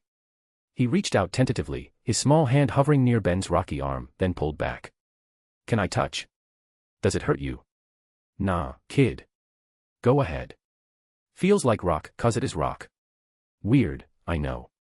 Love's small hand pressed against Ben's arm with the careful gentleness of a child who'd been taught to be cautious. His eyes lit up with wonder. It's warm. I thought rocks were cold but you're warm like people. That's 'cause I am people, Ben said with a gentleness that made his gravelly voice almost soft. Just people who looks different. But different ain't bad, right? Different is good, Love said with the absolute certainty of a child. Dad says different means special. Your dad's a smart guy. Johnny approached with his usual lack of self-preservation instincts, though this time there was genuine warmth in his expression rather than just bravado. He crouched beside Love. So, kid, want to see something cool? I can do this neat trick with fire. Johnny, no, Sue and Reed said in perfect unison. Johnny, absolutely not, Jay added with the uncertain authority of someone still learning how to be a parent and not entirely sure if he's doing it right. Johnny's hands sparked with small flames anyway. Just enough to be impressive without being dangerous. See. Fire. Better than any lighter. Love's eyes went wide. He took an instinctive step back, his hand reaching for Jay's leg, grabbing onto the fabric. Is that real fire? Doesn't it hurt? Nope. Doesn't hurt me at all. I'm special like that. Love's initial wariness gave way to cautious excitement. He leaned forward slightly, still holding onto Jay but stretching to get a better look. Are you like a dragon? Can you breathe fire too? Can you fly? Yep. Want to see? Before anyone could stop him, Johnny ignited fully and lifted off the ground about 2 feet, hovering with showmanship. Flames wreathed his body, carefully controlled to avoid setting off the smoke detectors Sue had installed specifically for situations like this. Love gasped. His free hand came up to his mouth. Then he started bouncing on his toes, his earlier wariness completely forgotten in the face of something this amazing. That's so cool. You're flying. You're really flying like in the cartoons. He tugged on Jay's pants leg excitedly. Dad, did you see? The fireman is flying. I see, buddy. Pretty impressive, right? Can I learn to do that? Can I fly like the fireman? Not unless you're a mutant with fire manipulation powers, Jay said with the careful patience of someone explaining something complicated to a 5-year-old. And I'm really hoping your inherited abilities stop at telekinesis and reality warping. Adding pyrokinesis to the mix would be excessive even by our standards. Johnny landed and extinguished with theatrical flair. He grinned at Love's obvious excitement, then caught the look on Sue's face and had the grace to look slightly sheepish. Tell you what, kid. When you're older, I'll teach you all about controlling powers. Well, the parts that apply to whatever crazy abilities you end up with. But Love had already lost interest in Johnny, his attention pulled back to Franklin and Nathan like a magnet. He returned to his position between the two babies, kneeling with the easy flexibility of childhood. Franklin immediately grabbed for him again. Nathan's little legs kicked with what looked like joy. The three of them created a small tableau. 2 infants and a 5-year-old connected by something invisible but undeniable. When Franklin cooed, Nathan echoed it a half-second later. When Love hummed softly, both babies quieted, listening. When he touched Franklin's hand, Nathan's fingers curled as if feeling the contact too. The adults watched in silence, seeing something unprecedented. Something that spoke to connections deeper than genetics, bonds that transcended the violence of their creation. The afternoon stretched on. Tension gradually bled away, replaced by something approaching normal family gathering. The kind where people actually relaxed instead of maintaining polite facades. Love rotated between the two babies with natural ease, his presence keeping both Franklin and Nathan calm in ways their parents noticed and definitely filed away for future concern. Jean moved to Sue's side on the sofa, both women watching their sons interact with this child who was genetically both and neither. Their shoulders touched. Neither pulled away. They made the right call, Jean said quietly, for Sue's ears only. Reed and Scott. Much as I hate the idea of anyone tampering with Nathan's DNA, especially without. She paused, correcting herself. Especially making that choice. They protected our boys from something we can see right in front of us. What the cabal tried to do. Sue nodded slowly, her hand finding Jean's and squeezing. I know. Doesn't mean I have to like it. But I understand it. We're allowed to be angry and understanding at the same time, Jean said with a small, tired smile. Motherhood is complicated like that. Isn't it just? Across the room, Scott and Reed had gravitated toward each other near the windows. Far enough from the group to talk without being overheard, close enough to keep eyes on their families.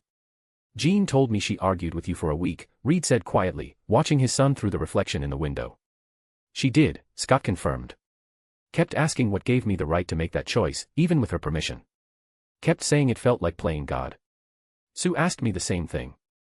In almost the exact same words. Silence stretched between them. Comfortable.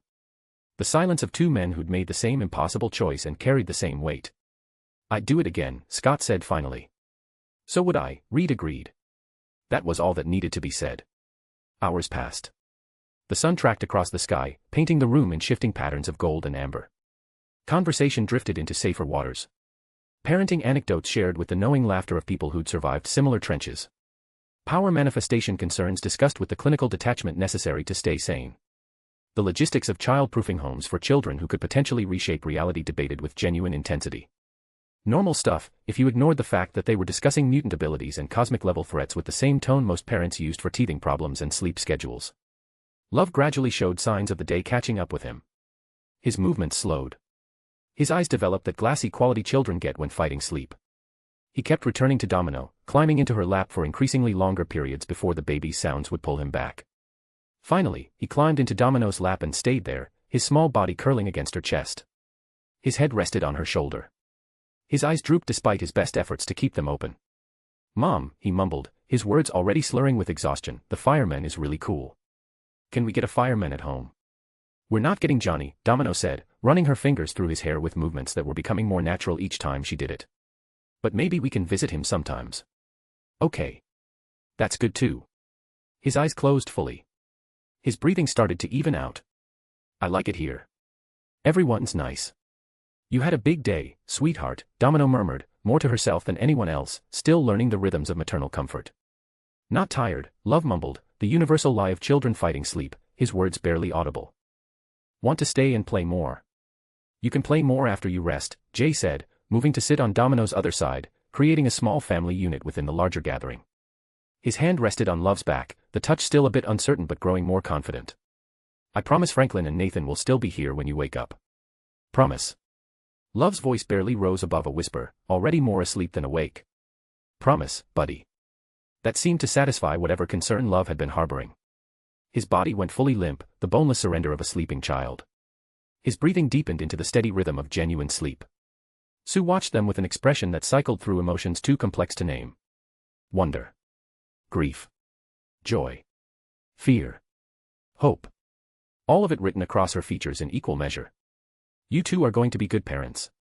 Terrifying, overprotective and probably traumatizing to his future dates, but good. Really good. That's the plan, Domino said with a smile that carried both confidence and uncertainty. Good and terrifying. Make sure anyone who threatens him knows exactly what they're dealing with.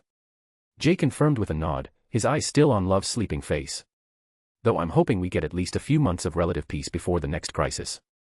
Let Love adjust to having a family, give Domino and me time to figure out this parenting thing without external pressures. Maybe learn how to do bedtime stories without improvising badly. You'll be lucky if you get a few weeks, Scott said with the tired wisdom of someone who'd learned this lesson the hard way. The universe seems to have a sense of humor when it comes to timing disasters. Optimist, Jean teased, elbowing her husband gently. Realist, Scott corrected. There's a difference. The afternoon faded into evening. The light outside shifted from gold to amber to deep orange. Conversation eventually wound down as exhaustion caught up with everyone, the adrenaline of the day's revelations finally wearing off. Jean and Scott were the first to leave, carefully bundling Nathan into his carrier with the practiced efficiency of experienced parents. They made their goodbyes with genuine warmth, promises to coordinate playdates once everyone had recovered from the week's chaos, offers of help if Domino and Jay needed advice about raising a child with potentially catastrophic powers. Call us, Jean said firmly, her hand on Domino's arm, day or night. We've been through this and we can help. We will, Domino promised. Ben, now back in his human form, departed next, citing the need to check on Alicia. Johnny went with him, probably to avoid cleanup duty, but not before ruffling Love's hair gently enough not to wake him. The room felt quieter with just the Richards family and Jay's new unit remaining. The silence comfortable rather than awkward. Sue stood moving to where Domino sat with sleeping Love in her arms. She knelt beside the chair, putting herself at eye level. Thank you. For saving him, for giving him a chance, for choosing to love him instead of seeing him as a threat or a weapon. Her voice cracked slightly. He's got Franklin's genetics, my son's DNA, and you're treating him like he deserves the world. He does deserve the world, Domino said simply. All kids do. And this one especially, after what he survived. Sue leaned down and pressed a gentle kiss to Love's forehead, careful not to wake him, her lips barely brushing his skin.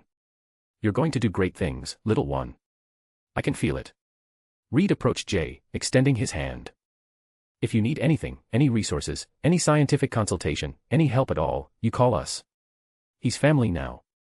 Which makes you family too. And family protects each other. Jay shook the offered hand, gripping firmly, meeting Reed's eyes with equal seriousness. Same goes for you.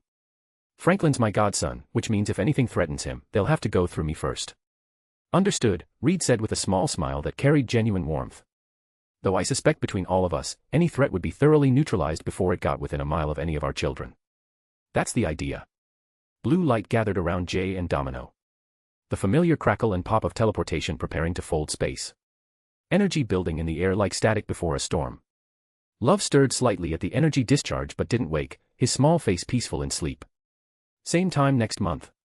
Sue called as the light intensified, already making plans, already weaving this new family into the fabric of their lives. We should make this a regular thing. Let the kids grow up knowing each other. Count on it, Domino called back. The light flared bright enough to leave after images dancing across everyone's vision. Then they were gone. Chapter 287, The Weight of Small Joys. A/N, Stones.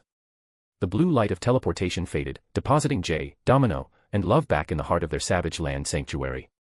The waterfall's thunder rolled through the cave like distant drums while sunlight refracted through the cascading water and painted rainbow patterns across wet stone. Love's eyes went round as dinner plates, his little body tensing in Jay's arms. Dad. Where are we? It's so pretty. Realizing this is the first time Love is properly seeing their home as he's just been to their bedroom and kitchen. Home, buddy, Jay said, setting him down carefully. His hand stayed on the kid's shoulder, steadying. Love's gaze tracked across the cave's interior, drinking it in like he was seeing it for the first time. The space opened up behind the waterfall curtain into something that shouldn't exist, Reed Richards' technology nested among Cretaceous rock formations. Holographic displays floated near the sleeping area, their blue glow reflecting off crystalline mineral deposits in the walls. A sectional couch that had definitely cost someone a fortune sat arranged around a massive television screen. The kitchen area gleamed with modern appliances that looked absurd next to stalactites dripping from the ceiling. Recognition flickered across his young face. I remember. Love bounced on his toes. This is where Mom made pancakes. And where the cat chases the mouse. Domino's smile lit up her whole face. That's right, sweetheart. Welcome home. Jay watched them both, something twisting in his chest, like a locked door opening. The realization hit him harder than most punches from death. This was his life now. The next morning arrived with all the subtlety of a flashbang grenade.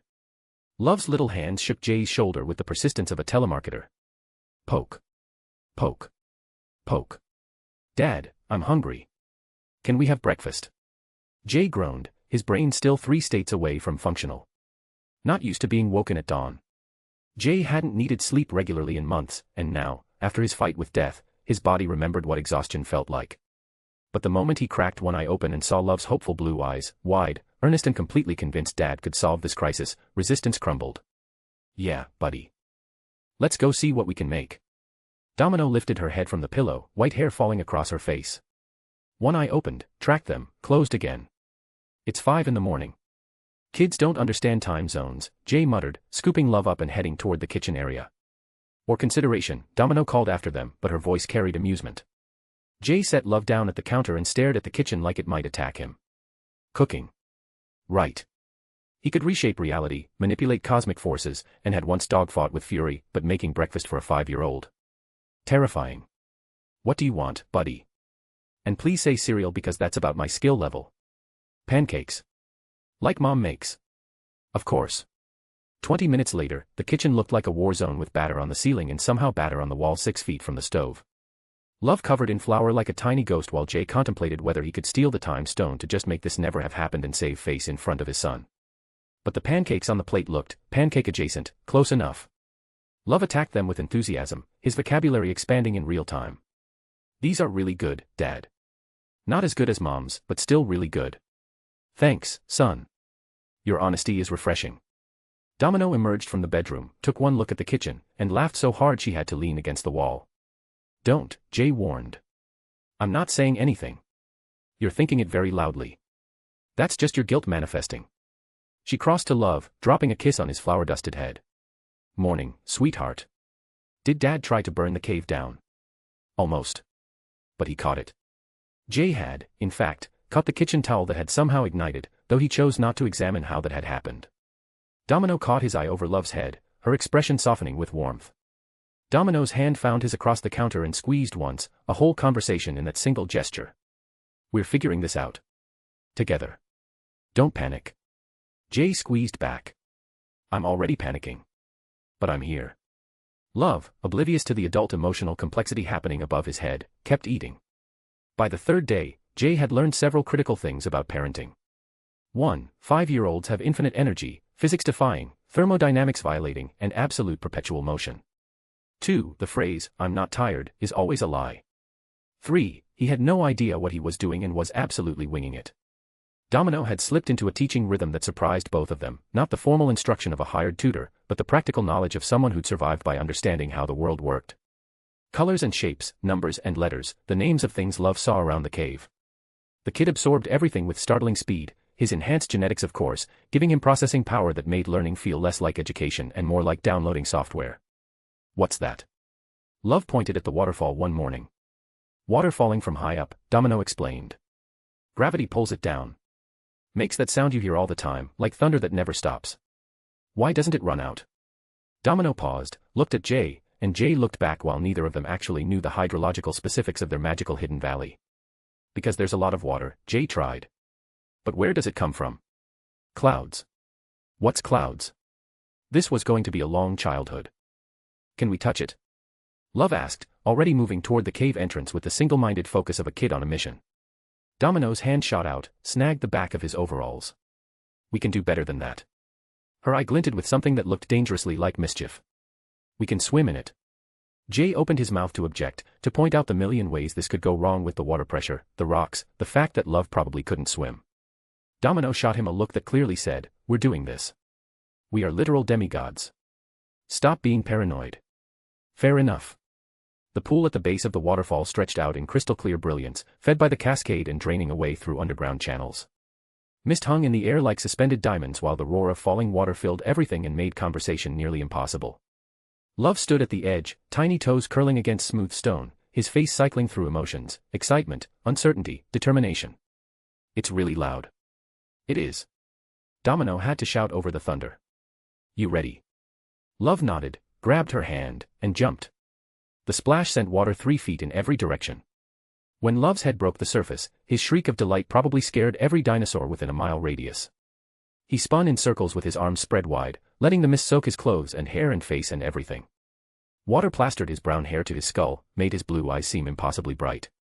Jay and Domino watched from the cave entrance, hands finding each other without conscious thought, hearts full in ways they hadn't known were possible. We're terrible at this, Jay said quietly, just loud enough for Domino to hear. Absolutely awful, she agreed. He's going to be so messed up. Completely traumatized. Love chose that moment to try to drink directly from the waterfall, got a mouthful of water that made him cough and laugh simultaneously, then did it again. He's perfect, Domino whispered. Yeah, Jay agreed. He really is. Her head tilted, resting against his shoulder while his arm came up and wrapped around her waist. They stood like that, watching their son play, and neither of them said what they were both thinking. That this felt right in a way nothing else ever had. That it terrified them both. That they wouldn't trade it for anything. The savage land stretched out beyond their cave in impossible grandeur. Ancient tree ferns rose 50 feet high, their fronds creating a canopy that filtered sunlight into shafts of gold and green. Cycads clustered in prehistoric profusion, their primitive forms unchanged for millions of years. The air hung thick with humidity and the scent of vegetation so lush it bordered on overwhelming. Somewhere in the distance, something roared while something else answered. This wasn't the savage land from the comics but real, dangerous, alive in ways that made Jay's threat assessment constantly spike. Which was exactly why Love needed to see it. Jay kept his null field tight, wrapping Love in suppression that would prevent any accidental reality warping while still allowing the enhanced durability that came with his genetics. The kid bounced beside them, head swiveling to take in everything, questions firing like a machine gun. What's that tree? Why's it so big? Do dinosaurs eat trees? Can trees eat dinosaurs? What if a tree was a dinosaur? That's a tree fern, Jay answered. They're big because they're old. Dinosaurs do eat trees. Trees don't eat dinosaurs. And that last one is just weird, buddy. But what if, Love insisted with the logic of a 5-year-old. Domino's probability senses flared. She froze, hand shooting out to stop them both. 30 seconds later, a Tyrannosaurus Rex crossed the path ahead, each footfall shaking the ground hard enough to rattle Love's teeth. 40 feet of apex predator, scales gleaming copper and bronze in the filtered light, eyes tracking for prey with the cold calculation of evolution's finest killing machine. Love's mouth fell open while his entire body went rigid. The T-Rex paused, head swiveling, massive jaws parting to reveal teeth the size of combat knives. Then it moved on, crashing through the undergrowth in pursuit of something they couldn't see. Jay realized he'd stopped breathing. Love tugged on his hand. Dad, that was so cool. Can I have one? No. But Dad. Absolutely not. We're not getting a T-Rex. But. Not negotiable, buddy. Domino's shoulders shook with suppressed laughter. Maybe something smaller, kiddo. Like that thing over there. She pointed. In a clearing where massive ferns grew in wild profusion, a triceratops munched on vegetation with the unconcerned manner of an animal that had no natural predators. 20 feet long, scales shading from dusty brown to green, the 3 horns on its massive head gleaming like polished ivory. The frill around its neck bore scars from old battles, proof this particular specimen had survived more than one encounter. Love froze, his little hand gripping Jay's finger so hard the bones ground together. Dad, is that also a dinosaur? That's a triceratops, Jay said, kneeling to Love's level. Herbivore. I mean plant eater. See how it's just chomping on those ferns? It won't hurt us unless we scare it. And even then, probably not. They're pretty chill. Love's eyes tracked the creature's every movement, the way its tail swished, how its beak-like mouth stripped vegetation with mechanical efficiency, the occasional huff of breath that sent mist into the air. Can I touch it? Domino laughed, the sound ringing through the clearing. The triceratops had lifted briefly, regarded them with one massive eye, then returned to its meal. Not this one, kiddo. But maybe we can find something that won't accidentally flatten you. Promise. Promise. They watched the triceratops for another 10 minutes before moving on while Love kept looking back, like he was afraid it might disappear. 3 days later, they found something better. The juvenile Pachycephalosaurus stood about 3 feet tall at the shoulder, roughly the size of a large dog. Its domed skull gleamed slate gray in the morning light, the thick bone cap designed for headbutting rivals and predators alike. Dusty green scales covered its body, fading to cream along the belly while yellow eyes regarded them with what might have been curiosity. It looked lost or maybe orphaned, though it was hard to tell with dinosaurs. Love approached it with the fearless curiosity of childhood, his hand extended palm up like Domino had taught him. Jay tensed, ready to snatch the kid back if the dinosaur attacked. The Pachycephalosaurus sniffed Love's palm with hot breath and wet nose, then bumped its domed head against Love's chest with enough force to make him stumble backward. Love's startled yelp turned into giggling with pure, uninhibited delight. The dinosaur bumped him again, gentler this time. He likes me. Love bounced up, immediately approached for another headbutt. Dad, Mom, the dinosaur likes me. Can we keep him? Please? I'll take care of him and feed him and everything. Jay and Domino exchanged glances loaded with unspoken communication. Jay, this is a terrible idea. Domino, absolutely the worst. Jay, we're keeping it, aren't we? Domino, 100%. What are you going to name him? Domino asked, already accepting the inevitable. Love didn't even hesitate. Bonk. Bonk. Jay repeated. Because he bonks. Love demonstrated by gently headbutting the air. See. Bonk bonk bonk. The Pachycephalosaurus, now officially named Bonk, headbutt Love again while this time Love was ready, bracing himself and laughing. And that was how they acquired a dinosaur. Chapter 288, Bonds and Magic. The bonding process took days, not the instant connection Love had imagined, but the slow building of trust between boy and prehistoric creature. First came the feeding where Love gathered ferns under Domino's supervision, learning which plants were safe and which weren't. Bonk accepted the offerings with cautious sniffing before eating, always keeping one eye on the humans. Here, Bonk. I got you the good ones. Love would call, arms full of vegetation. Bonk would approach, eat, headbutt gently, then retreat. Then came the touch where Love spent hours sitting near Bonk, talking in that constant stream of consciousness way kids do, letting the dinosaur get used to his voice and presence. So there's this cat and this mouse, right? And the cat is always trying to catch the mouse but he never does because the mouse is really smart. And sometimes there's a dog. Bonk would listen, or at least tolerate the noise, while methodically working through whatever ferns Love had gathered. By the end of the first week, Bonk followed Love everywhere, slept outside the cave entrance at night curled into a surprisingly compact ball, and greeted the child each morning with enthusiastic headbutts that somehow never hurt. Jay watched it happen with a mix of wonder and concern. The kids bonding with the dinosaur. Domino settled beside him on the cave's ledge, her shoulder against his. He's building connections and learning to care for something. That's not a bad thing. What happens when Bonk grows up? Adult Pachycephalosaurus can be aggressive. Then we'll deal with it. Her hand found his. Same way we're dealing with everything else. Making it up as we go and hoping we don't screw up too badly. Jay's thumb traced circles on her palm, a habit he'd developed without noticing. You're better at this than you think. So are you. She turned, meeting his eyes. Stop waiting for the other shoe to drop. We're allowed to be happy. Are we? I'm going to say yes. Her free hand came up, cupped his jaw. Because I'm choosing to be. And you should too. Jay leaned into the touch and let himself have this moment, this woman, this life they were building. Okay, he whispered. Okay. Her eye searched his face. Yeah. He kissed her lips. Okay. The call to camartage happened in the third week. Jay stood in their cave with Love bouncing excitedly beside him and teleported with practiced ease. The golden sparks of dimensional magic crackled, forming a circle that opened onto the training courtyard. The Ancient One waited on the other side, her expression carrying warmth that still surprised him every time he saw it. Jay, she said, but her attention fixed on Love. And how have you been, Love? Love peeked out from behind Jay's leg, his blue eyes wide with that mix of shyness and curiosity unique to children. Grandma Yao. I missed you so much. Did you miss me? The Ancient One's smile deepened, reaching her eyes in a way Jay had rarely witnessed. I did. And I was hoping you might want to learn something special. Would you like that? Love looked up at Jay, then at Domino, then back to the Ancient One. What kind of special?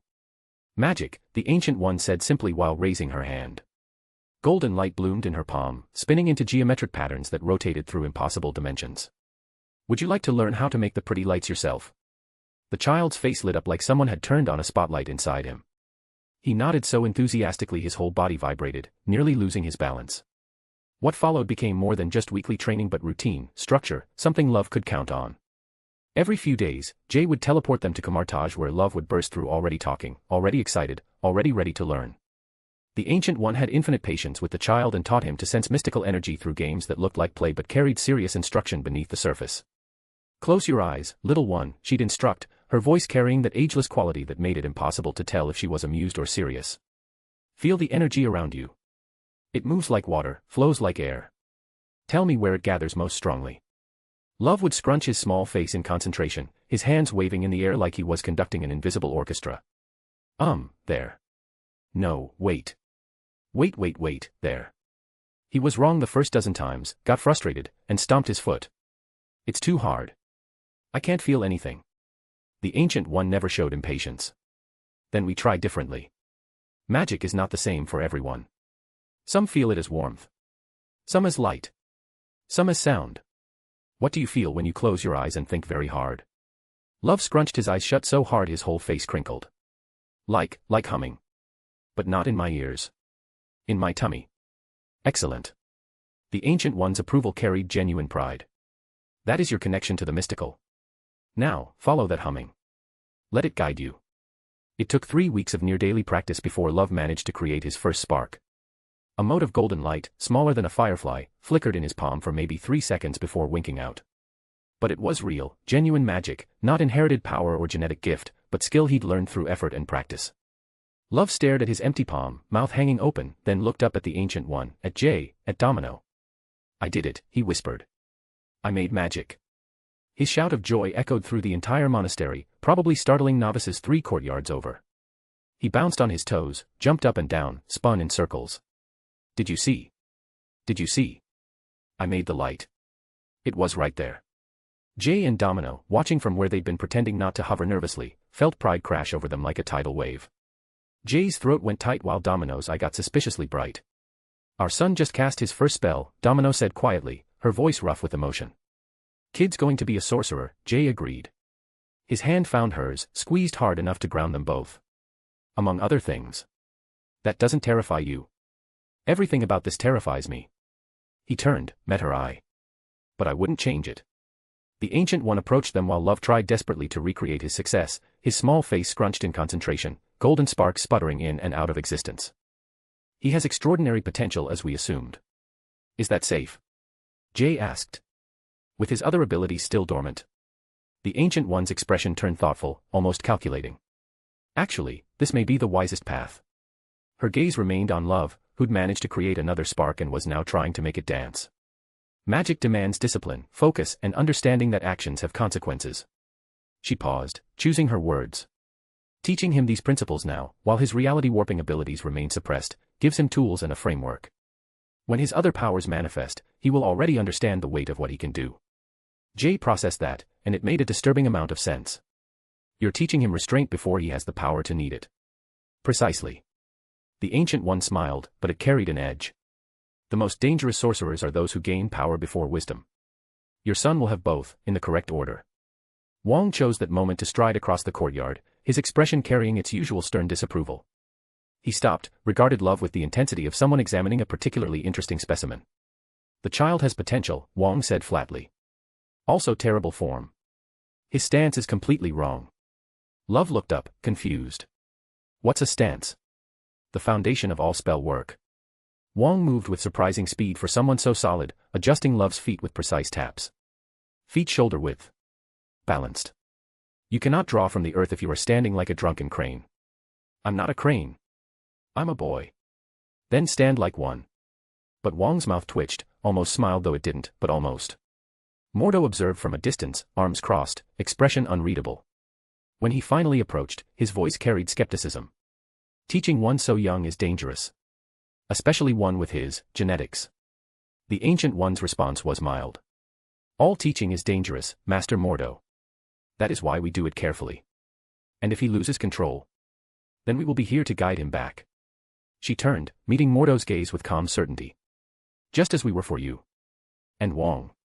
And every student who has walked these halls." Mordo's jaw worked before he gave a curt nod, then stalked off. Love, oblivious to the adult tension, tugged on Wong's sleeve. "Can you teach me more? I want to make bigger lights." Wong looked down at the child and sighed with the weight of someone accepting an inevitable burden. "Patience comes before power, young one. First, you will learn to maintain your stance for 1 hour without moving. A whole hour. That's forever. Then you will have time to contemplate why discipline matters. Wang's expression remained stern, but his hand rested on Love's head with surprising gentleness. Begin now. The transition to introducing Love to the wider world happened in careful stages. First came the video calls with Sue and Jean. Sue's face appeared first, her expression already emotional before anyone even spoke. "Hi, sweetheart," she managed, her voice thick. Love waved enthusiastically from Jay's lap. "Hi. Mrs. Richards. Dad said you wanted to talk to me." Sue's hand came up, pressed against her mouth briefly. "I wanted to see how you're doing. How's your week been?" "I rode a dinosaur." Love bounced with excitement, nearly headbutting Jay's chin. "Well, Bonk let me sit on his back for like 2 seconds before he shook me off, but it counts. And I made magic. The light came from my hand and everything. And Dad makes really bad pancakes, but they're still good because Dad made them." Sue's laugh came out wet as she wiped at her eyes, not bothering to hide the tears. "That definitely all counts. Every bit of it. You're having such adventures." Jean's face appeared beside Sue's, her own expression carefully controlled but her eyes suspiciously bright. "Hi, Love. Do you remember me? I'm Nathan's mom. He's still too little to talk, but he likes meeting you. I can tell. When will he be big enough to play?" Love tilted his head, curious. "Not for a while yet." Jean's voice cracked slightly. "But when he is, I bet you two will be great friends. And Franklin too. We can all be friends together." The calls continued weekly where sometimes Sue and Jean asked questions about his life, sometimes they just wanted to watch him play, to see him exist and be happy, and sometimes they couldn't talk at all when emotion overwhelmed them too quickly. Jay and Domino gave them space to feel whatever they needed to feel since this child carried the genetics of their sons, and that meant something, even if the relationship was impossible to define. The in-person visits started in the 4th week. Jay portaled them to the Baxter building on a Sunday afternoon where Reed and Scott wanted to see Love in person again, to understand how the genetic combination had stabilized. They'd barely materialized before Reed started talking. "If we could just run a few non-invasive scans, purely diagnostic, just to map the neural pathways and genetic expression patterns." Jay's expression went flat. "No. But the scientific implications. He's 5. Jay's voice carried an edge that made Reed pause. "You're not running tests on a 5-year-old. He's a kid, not a science experiment. That clear enough?"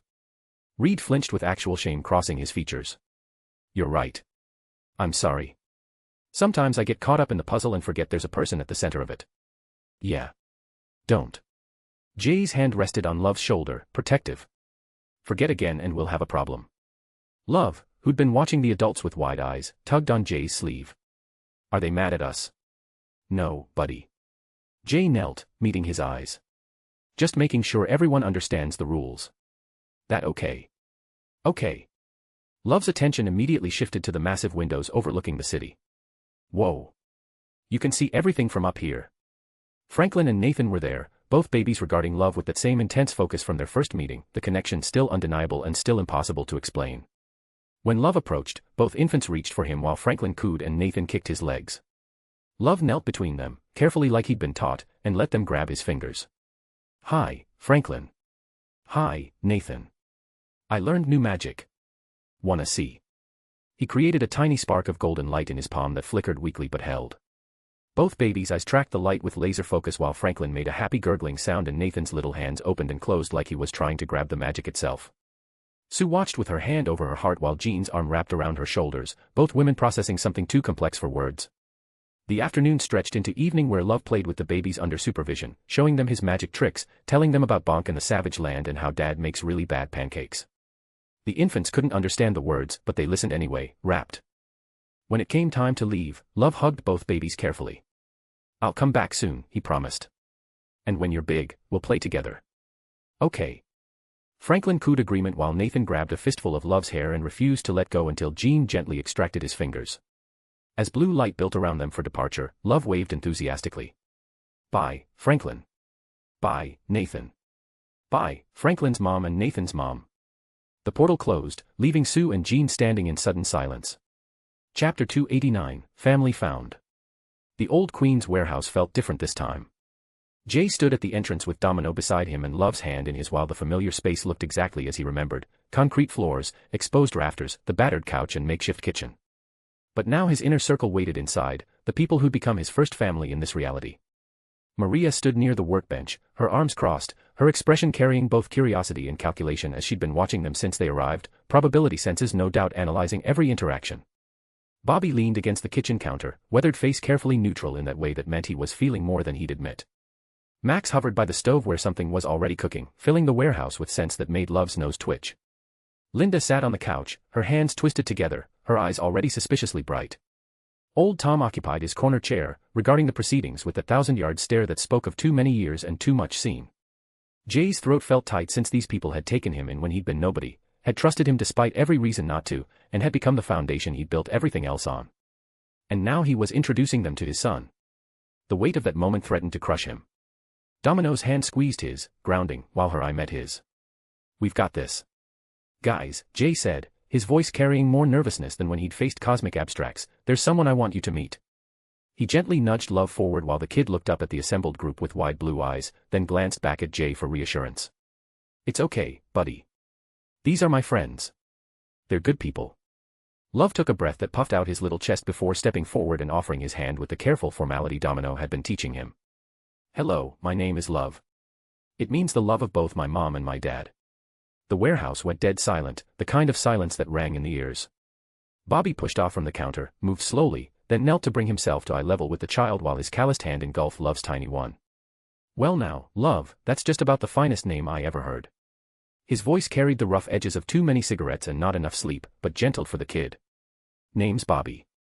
Been knowin' your dad since he first showed up in here looking like a drowned cat." Love's eyes went wide. Dad was a cat. Bobby's bark of laughter shattered the tension like a hammer through glass. "Nah, kid. Just look scared and emo. Point is, I'm an old friend. Real old." Love studied Bobby's weathered face with the blunt assessment of childhood. "You look really old. Are you older than Grandma Yao?"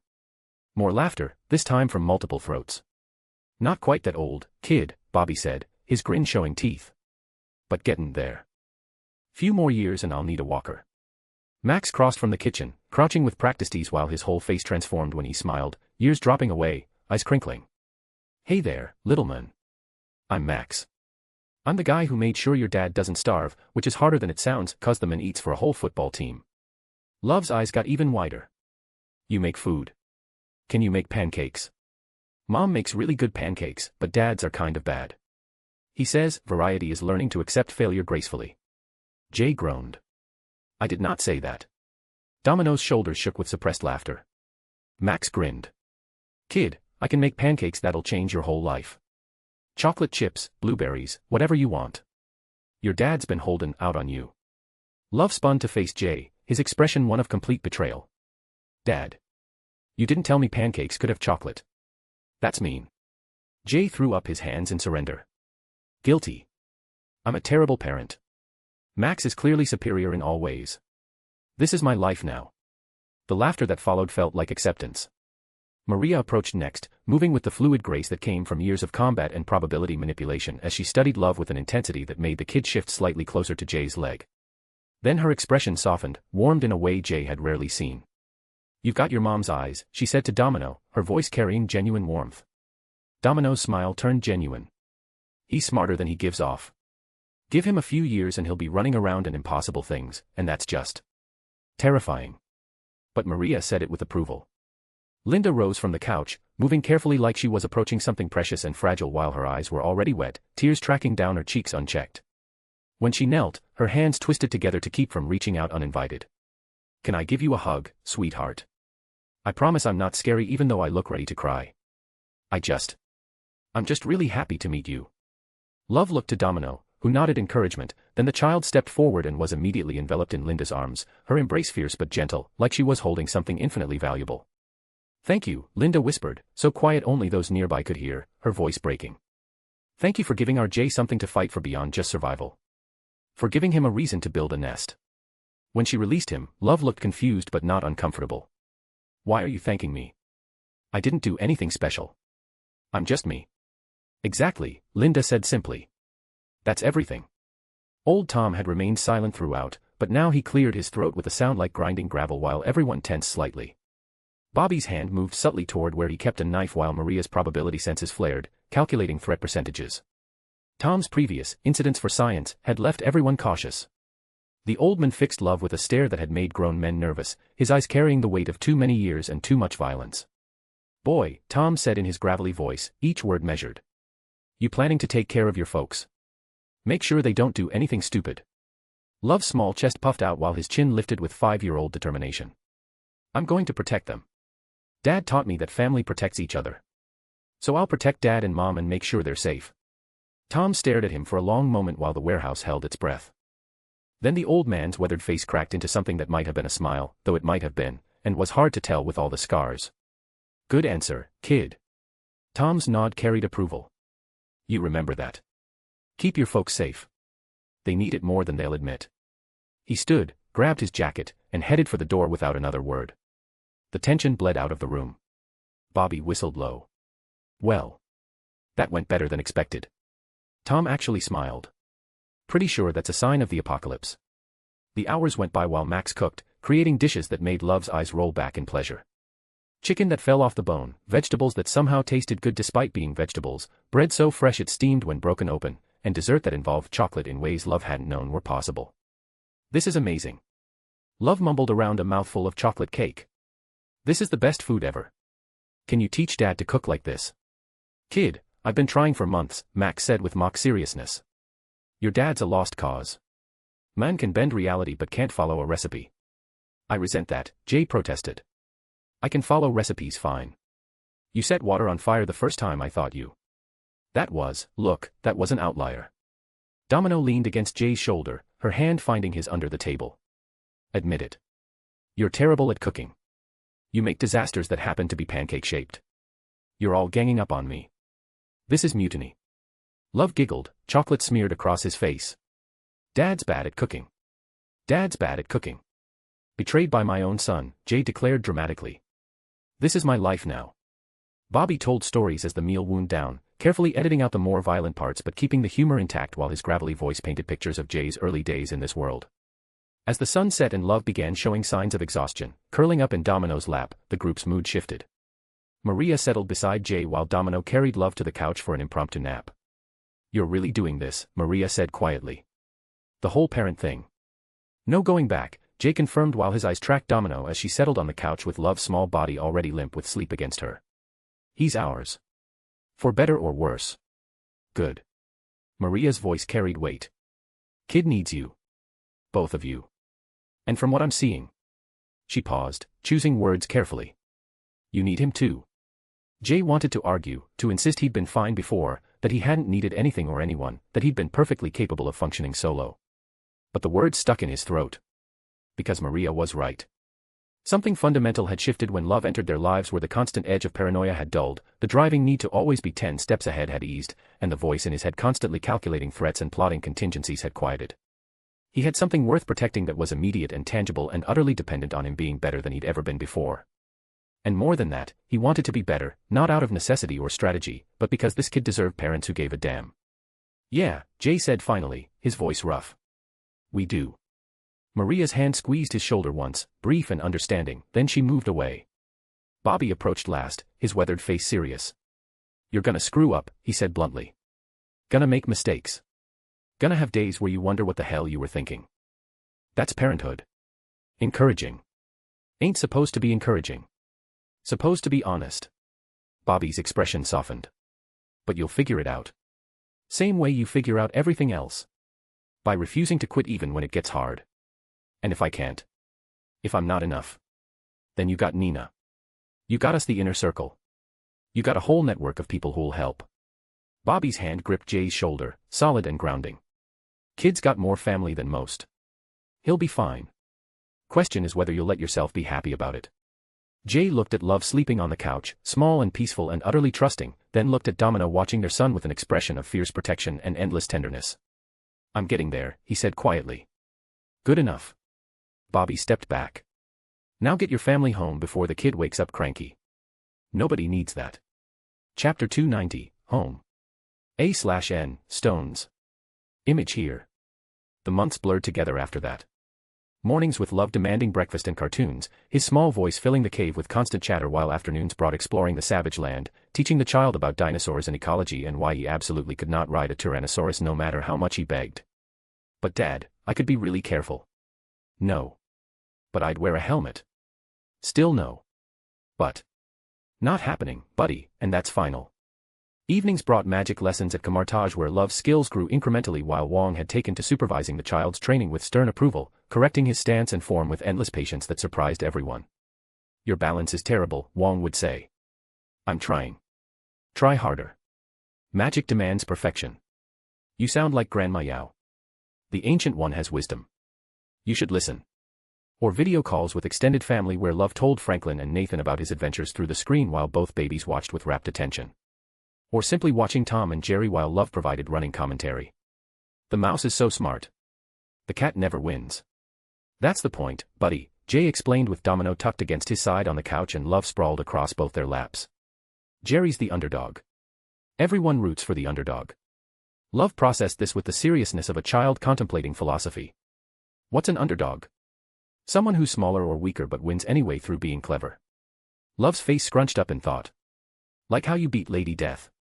Jay and Domino both froze while Domino's hand stopped mid-stroke through Love's hair and Jay's fingers tightened on her shoulder. They'd been careful, so careful, not discussing the fight, not mentioning the cosmic battle that had nearly killed Jay, not even thinking about it too hard where Love might pick up on the tension. Where did you hear about that? Domino asked carefully, her voice steady despite the sudden spike of concern. Love yawned, nestling deeper into the couch cushions with the boneless comfort of a sleepy child. Grandma Yao told me. She said Dad fought the scary lady who tries to make everyone sleep forever, and he won because he was clever and had people who loved him. She said that's what being an underdog means. Jay made a mental note to have very pointed words with his teacher about age-appropriate information sharing.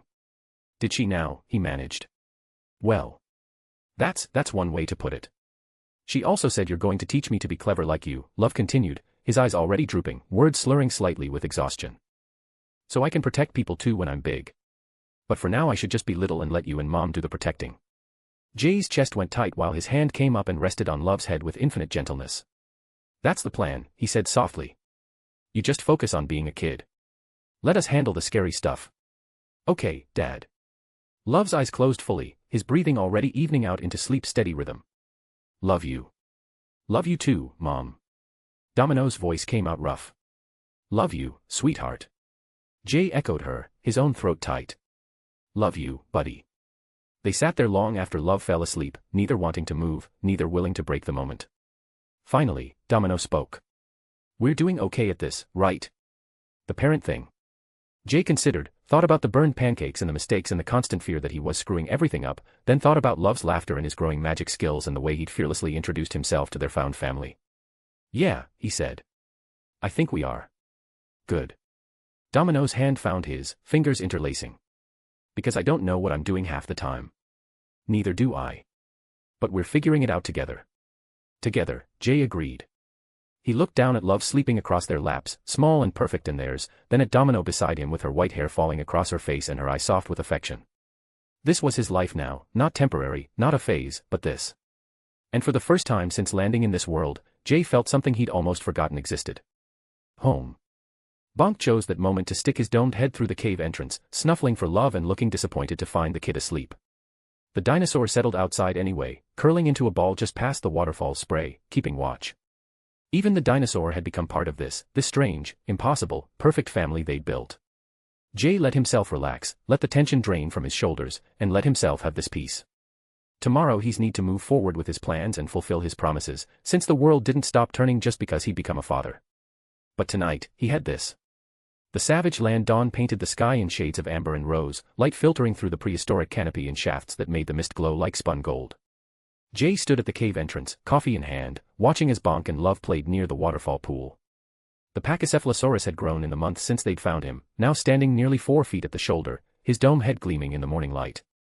But with Love, he remained gentle, patient, letting the child climb on his back for brief rides before gently shaking him off with what could only be described as dinosaur amusement. Love's laughter rang out, pure and unrestrained, as Bonk headbutt a particularly large fern and sent it toppling. The kid immediately scrambled to gather the fronds, already chattering about how this was the good kind that Bonk liked best. Domino emerged from the cave, her hair still sleep-mussed, and settled against Jay's side with her own cup of coffee. They stood in comfortable silence, watching their son. He's getting better at the magic, Domino said eventually. Wong says his form is improving. Still can't hold a stance for more than 20 minutes without fidgeting. He's 5, Jay.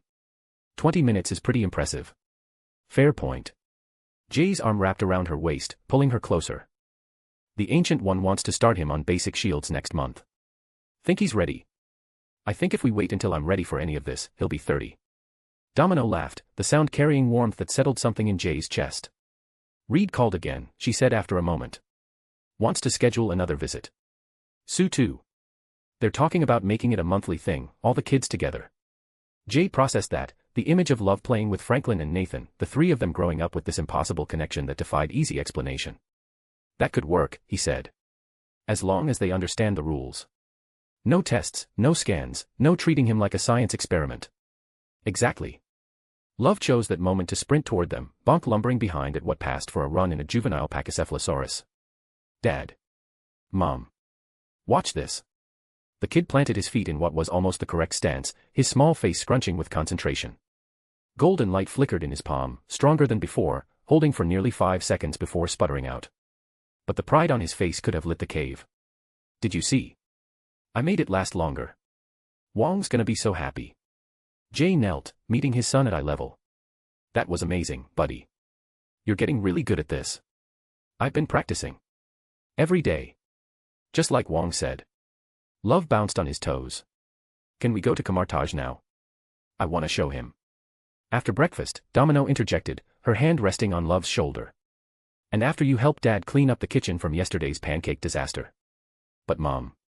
No buts. You made the mess too, remember? When you tried to help. Love's expression turned sheepish.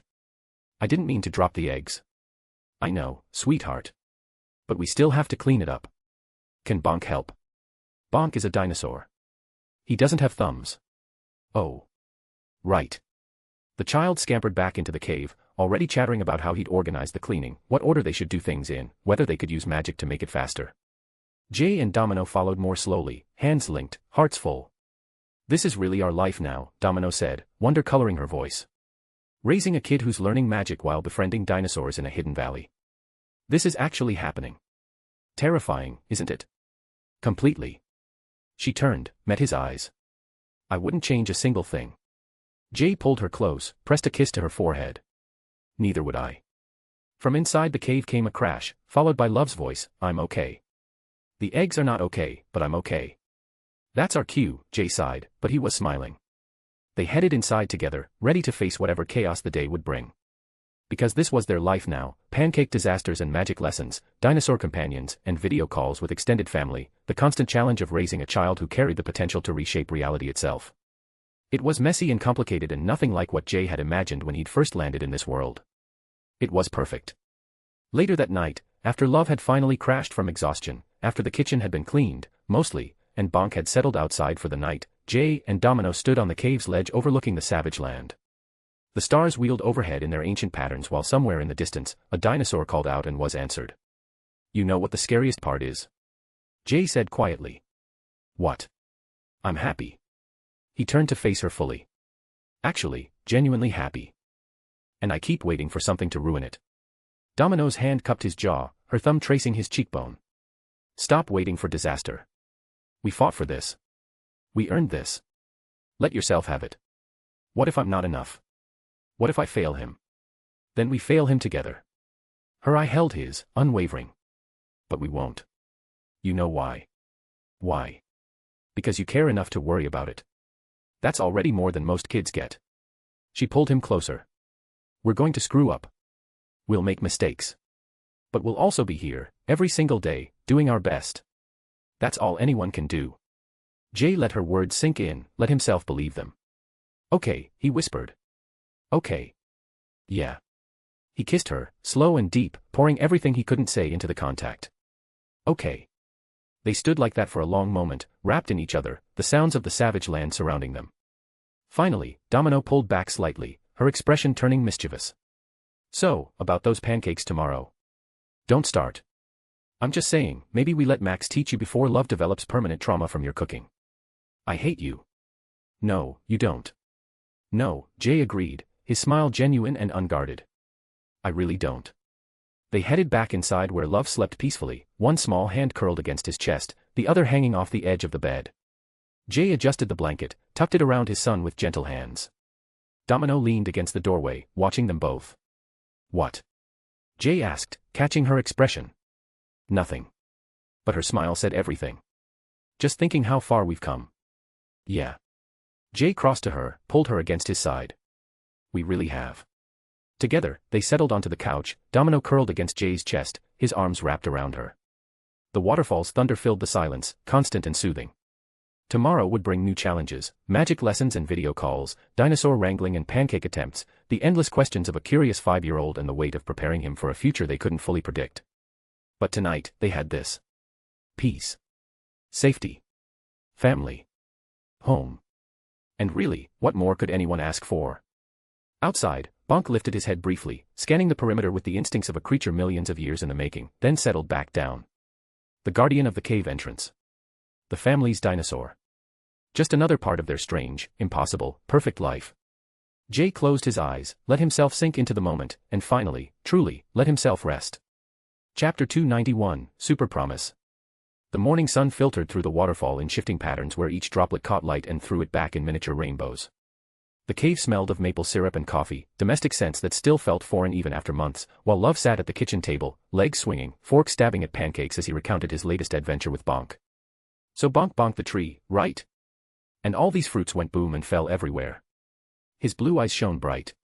But they were super sour, so we gave them to the mammoths, and they loved them. Jay sipped his chai, watching his son with an expression that still caught him off guard when he noticed it in reflections, genuine and unguarded happiness while Domino leaned against the counter, her scarlet-tinted eye soft with affection. That was very kind of you both, she said, setting down plates of Love's favorite pancakes. Sharing is important. Grandma Yao says sharing's easy when you got lots. Love stuffed a massive bite into his mouth, cheeks bulging. And it's really hard when you don't got lots, and that's when it's super important. Jay and Domino exchanged glances loaded with unspoken pride and wonder mixed with the constant low-grade terror that they were somehow screwing this up despite all evidence to the contrary. Their son was turning into a genuinely good kid despite being made by someone as vile as sinister and raised by a paranoid transmigrator and a mercenary. At least they were doing something right. Breakfast dissolved into love-demanding seconds while simultaneously describing Bonk's exploits in excruciating detail, complete with sound effects and dramatic reenactments involving his fork as Bonk and his cup as the tree. Finally, Jay caught Domino's eye and tilted his head toward the far side of the cave. She understood immediately and stood before ruffling Love's hair. Keep eating, sweetheart. Dad and I need to talk about boring grown-up stuff. They retreated to the far side of the cave where the waterfall's constant thunder swallowed sound while Jay's hand found Domino's waist automatically, a habit formed over months of stolen moments between parenting chaos. So, Jay said quietly, his thumb tracing circles against her spine. We're really doing this today. Domino's expression shifted, the maternal softness hardening into something sharper, more familiar as the mercenary she'd been before Love, before all of this emerged. You've kept eternity waiting long enough, she confirmed, her voice taking on an edge. Like you've said, cosmic entities don't appreciate being put on hold, even for good reasons. And I need to fulfill your promise to Gia about the time-it situation. Jay's mouth twitched. You sure you don't want backup? The Eternals aren't exactly pushovers, and time-it is a celestial. I fought Fury. Her voice was flat. Barely survived, and you had to save me at the end, which I appreciate, but I've been itching for a rematch with something that won't die when I sneeze on it. She paused, her fingers curling into fists. And I've been practicing with my powers. A lot. The unspoken hung between them, she needed this, needed to prove to herself that the power Jay had given her wasn't just a safety net but a weapon she could wield since those months of changing diapers and making pancakes hadn't dulled the edge that had kept her alive through decades of mercenary work. Jay studied her face, reading the determination, the hunger for action that came from months of domestic peace. He understood it intimately since his own paranoia had been gnawing at him, demanding he move forward with plans, fulfill promises and stay 10 steps ahead. All right. He kissed her, slow and deep, the kind of kiss that said things words couldn't. But if things go sideways, I'll call. Domino's hand came up, cupped his jaw. Promise. Scout's honor and all that. You were never a scout. Details. They took a pause and let the waterfall thunder fill it. Finally, Jay's hand tightened on her waist. Be safe, he said quietly, and the words carried weight they'd never had before Love or before this life they'd built. Domino's eye searched his face. Always. Another kiss, though briefer. Mom. Dad. Love's voice cut through from across the cave. Can I go see Grandma Yao? Please? I really want to show Uncle Wong what I learned. They turned to find Love crouched beside Bonk near the cave entrance where the juvenile Pachycephalosaurus, roughly the size of a large dog with a domed skull that gleamed slate gray even in the cave's dim light, nuzzled the kid's shoulder with obvious affection. The creature's dusty green scales caught the light from the waterfall, and its yellow eyes tracked the adults with surprising intelligence. Jay approached, kneeling to eye level. "Actually, buddy, we need a favor. Dad and Mom have some really important work to do today. Boring adult stuff that'll take a while. Think you could hang out with Grandma Yao and Uncle Wong for a bit longer? Maybe show them your new magic and help them with, monastery things." Love's face scrunched up, processing. "You mean babysitting? Bobby told me about babysitting. It's when grown-ups need someone to watch the kids so they can do stuff." Jay blinked. "Yeah. Basically that. Okay. I can do that." Then his expression shifted, uncertain. "But you're coming back, right? You're not going away forever." The question hit Jay harder than it should have since the kid's voice carried an edge of real worry, probably picking up on the tension between his parents even if he didn't understand it. Jay pulled Love into a hug. "We're coming back. Promise. Both of us. Mom and I just have to take care of some things, and then we'll be home before you know it. Super promise. Super promise." Love hugged back hard enough to make breathing difficult. "Okay. But if you're late, I'm telling Grandma Yao and she'll be mad at you." "That's fair," Domino said, joining the hug and making it a group effort. "We'll be on our best behavior." Love's face brightened. "Can Bonk come too? He gets lonely when I'm gone." Jay opened his mouth to explain why bringing a dinosaur to a mystical monastery might be problematic, then closed it since the Ancient One had seen weirder things. Hell, she'd probably welcome the chaos. "Yeah, okay. Bonk can come." "Yes." Love pumped his fist. "Uncle Wong's gonna love him." Domino snorted. "Wong's going to have an aneurysm." "Probably," Jay agreed. "But the mental image is worth it." Blue light began building around them as Jay activated his teleportation while Love grabbed Bonk's neck and the dinosaur made a questioning chirp, then they all vanished in a flash. Camartage. They materialized in Camartage's courtyard where students were running through morning drills when the appearance of a 5-year-old, a power broker, and a dinosaur brought training to an immediate halt. Silence crashed over the courtyard as 30 students froze mid-gesture. Bonk looked around, sniffed the air with nostrils flaring, decided this was fine, and headbutt the nearest pillar experimentally while the impact resonated through stone with a hollow thunk. The Ancient One appeared from a portal that closed behind her like a closing eye while her expression remained serene even as she regarded the Pachycephalosaurus with mild interest. "Image here. Love has brought a friend, I see. Grandma Yao." Love sprinted to her, Bonk trotting behind. "This is Bonk. He's my best friend. Can he stay while I practice? He's really good boy, I promise." The Ancient One's lips twitched as her gaze shifted to the dinosaur, to Love and back to the dinosaur while something flickered in her eyes that might have been genuine amusement. "Of course. Although perhaps we should establish some ground rules. Ancient pillars are not for headbutting. They have stood for centuries and prefer to continue doing so."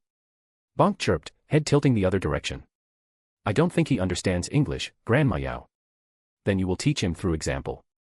Discipline applies to all creatures, even giant lizards."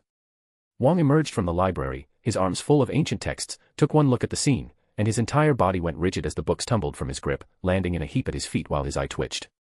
"Of course there's a dinosaur. Why wouldn't there be a dinosaur?"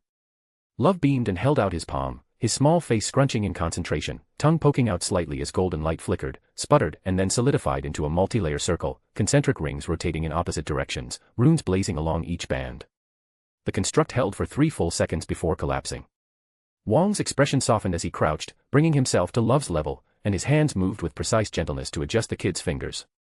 "Your form has improved. The 3rd and 4th circles maintained proper rotation. But your stance remains terrible, and your channeling is inefficient." He stood, gestured sharply. "Come. We will correct these flaws." As Wong led Love away, Bonk following with the loyalty of a well-trained dog, the Ancient One turned to Jay. Her eyes, ancient and knowing, pinned him in place. "You're finally moving forward." Not a question since it was never a question with her. "Can't put it off forever," Jay said. "Eternity's been patient, but even cosmic abstracts have limits." And Domino. Handling the Tiamat situation. Jay's voice carried confidence he mostly felt since months of watching her handle Love's tantrums and midnight terrors had shown him a kind of strength he hadn't fully appreciated before. If she could manage a traumatized 5-year-old reality warper, she could handle anything. "She's ready." The Ancient One nodded slowly. "Then go.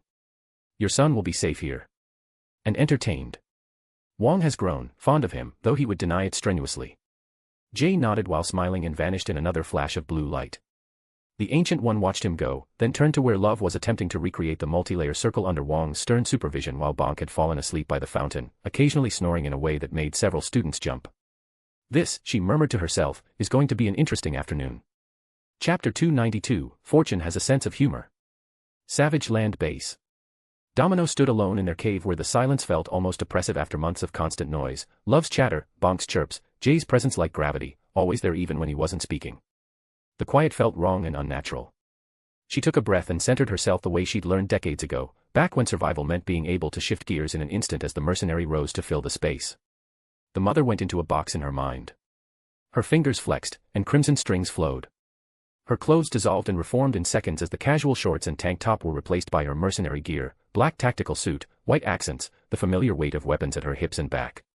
The sunglasses settled on her nose, and yeah, they were mostly for show, but they completed the image and made her feel like the woman who'd walked into impossible situations and walked out alive once again.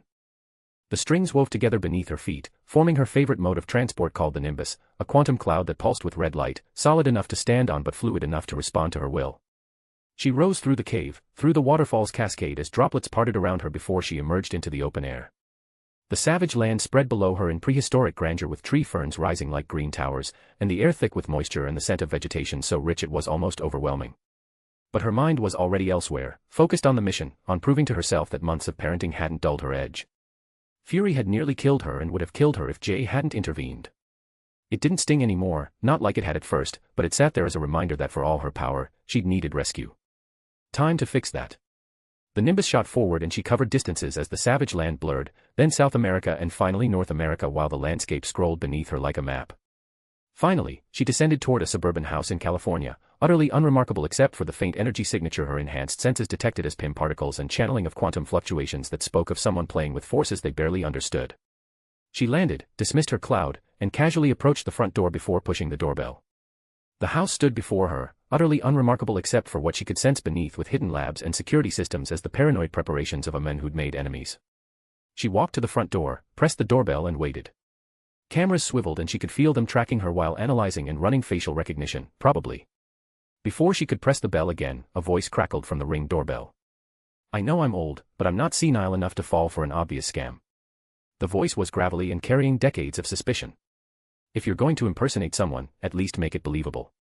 Domino of the Lightbringer's inner circle doesn't just show up at random houses. Try harder next time." Domino's lips twitched since she'd been going for subtlety but clearly failed spectacularly. "Well," she said to the camera, her voice carrying her mercenary amusement, "since you already know who I am, this got a lot simpler. I'm here for Hank Pym. You can let me in, or I can let myself in. Your choice." She waited in silence for 5 seconds, then 10 and finally a full minute. "Or not," Domino said, and kicked the door.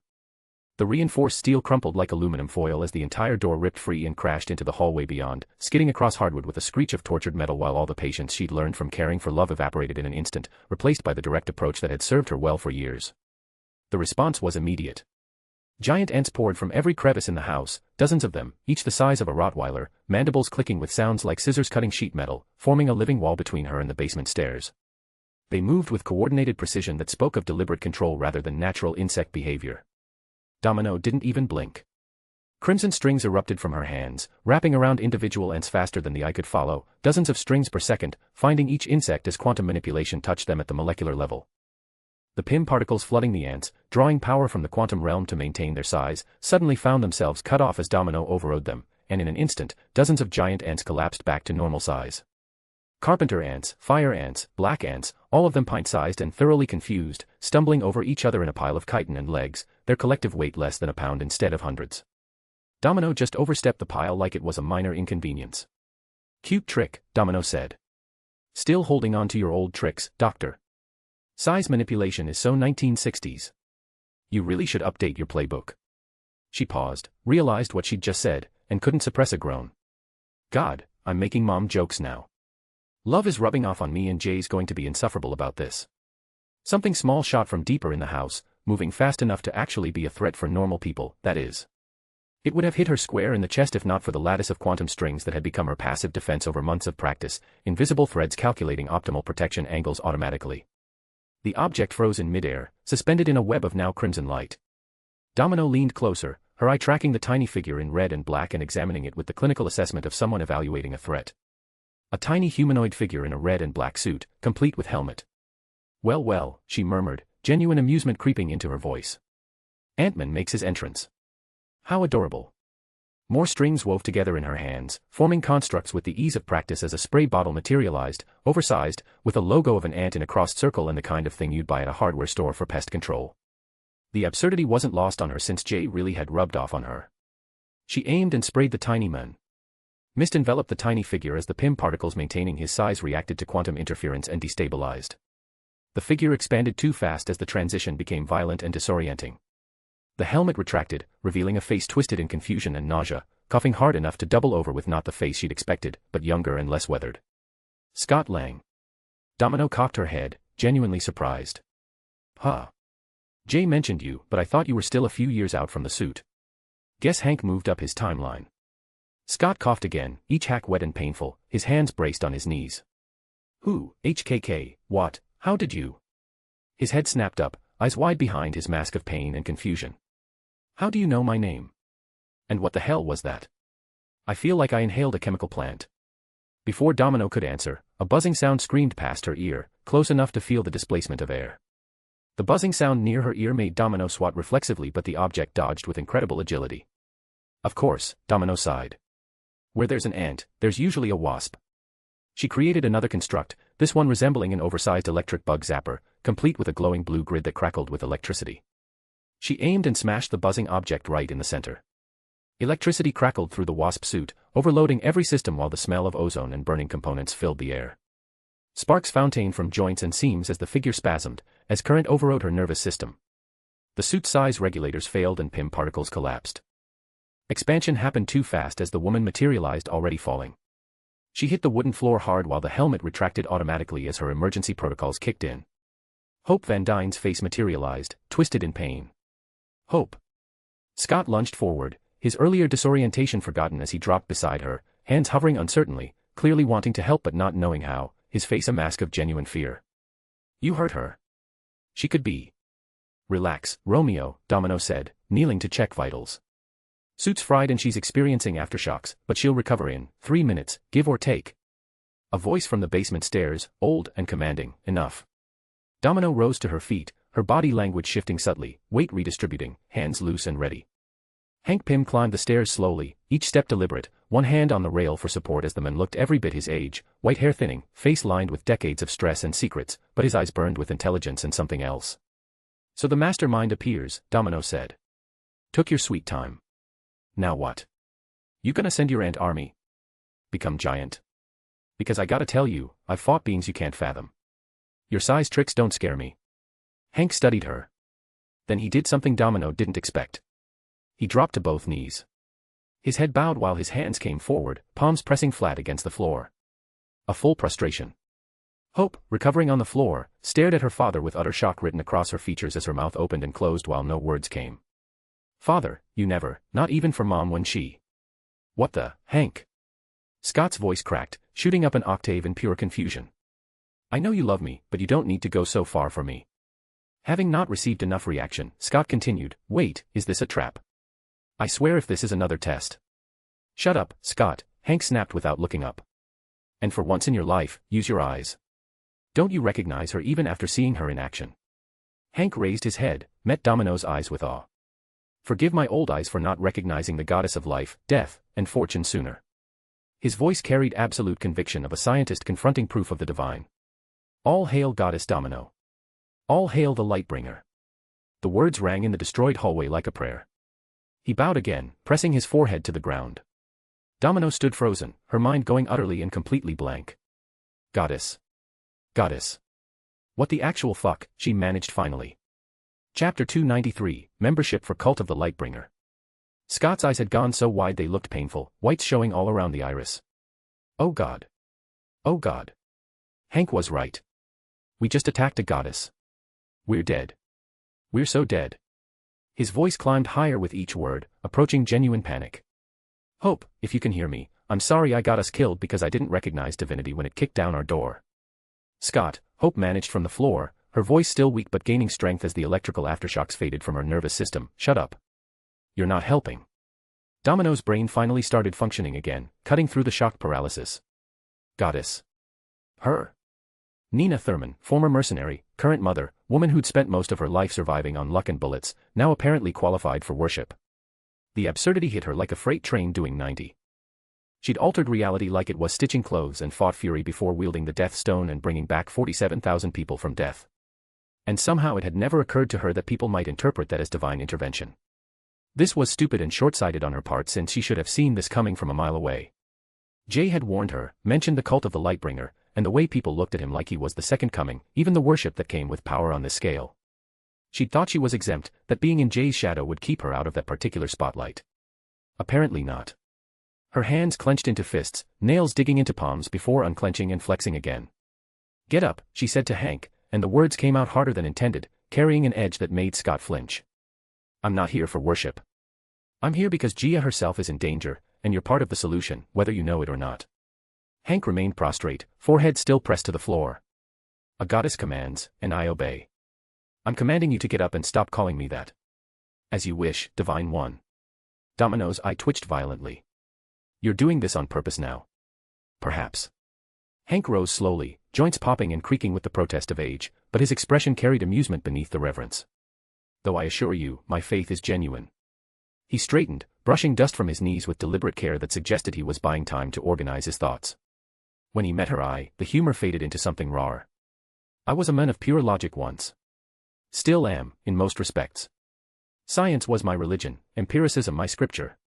But after losing Janet..." His voice roughened.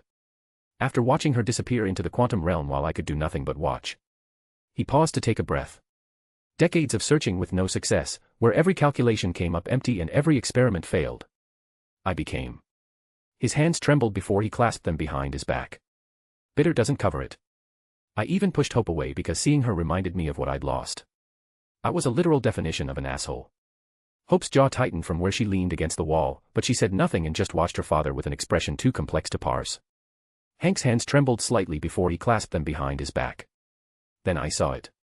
The Lightbringer himself, bringing 1,200 souls back from death and broadcasting it live across the world. That rattled me." He laughed, the sound carrying something almost like hysteria. "Rattled me to my core in ways I can't fully articulate. Decades of scientific certainty, years of believing I understood the fundamental laws of reality, all of it turned to ash watching one man resurrect the dead." He laughed, the sound carrying bitter self-awareness. "I even had a proper breakdown, if you must know. Locked myself in the lab for 3 weeks straight without much sleep, running calculations until my vision blurred, trying to find the scientific explanation. There had to be one. Energy can't be created or destroyed, consciousness can't just reappear from nothing, death is." His hand dropped. "Was supposed to be final. It had to be." Scott shifted uncomfortably, clearly wanting to help but having no idea how, while Hope pushed off from the wall, crossed to her father, and her hand found his shoulder for a moment then withdrew. "But there wasn't an explanation," Hank continued, his voice steadier with Hope's touch. "No equation balanced and no theory held." He turned back to Domino. "So I started reaching out and finding whispers of the cult of the Lightbringer, through my contacts in S.H.I.E.L.D., and I joined out of curiosity. Told myself it was anthropological research for studying mass delusion." His smile turned wry. "Except it wasn't a delusion. I saw Jay convince Gia, Mother Earth herself, to help her children. Saw her golden light falling like rain, blessing random people with her power, turning ordinary humans into guardians. People stepping up to save each other, showing me what humanity could be when given the chance." His gaze fixed on Domino with intensity. "Then came you. Doing what even Jay couldn't. Bringing back 47,000 people from death's grip. Do you understand what you did beyond the miracle itself? You fundamentally challenged the concept that survival drives evolution, that death is the ultimate teacher. You proved love and choice matter more than nature's brutal calculus." Domino's throat went tight since she'd never thought about it like that and had just focused on saving lives, on using the power she'd been given, not on the philosophical implications. Hank's voice carried absolute conviction now, the tone of a scientist who'd found proof of the divine and couldn't deny the evidence. "So I knew that if I had any shot of getting Janet back from death's jaws, I needed you both. The Lightbringer's powers and the goddess's luck." He gestured at Scott and Hope. "Thus, I accelerated everything. The Yellow Jacket project Darren Cross was developing, weaponizing my life's work, had to be shut down. And Cross himself." Hank's expression hardened. "Well." He made his choices and we made ours. So, we planned a heist, and broke Scott Lang out of prison specifically for this. Scott's head whipped toward Hank. Wait, back up. You broke me out. Of San Quentin. I thought I escaped. You thought you picked the lock on a maximum security cell by yourself. Hank's eyebrow rose. Scott. You're talented, but you're not that talented.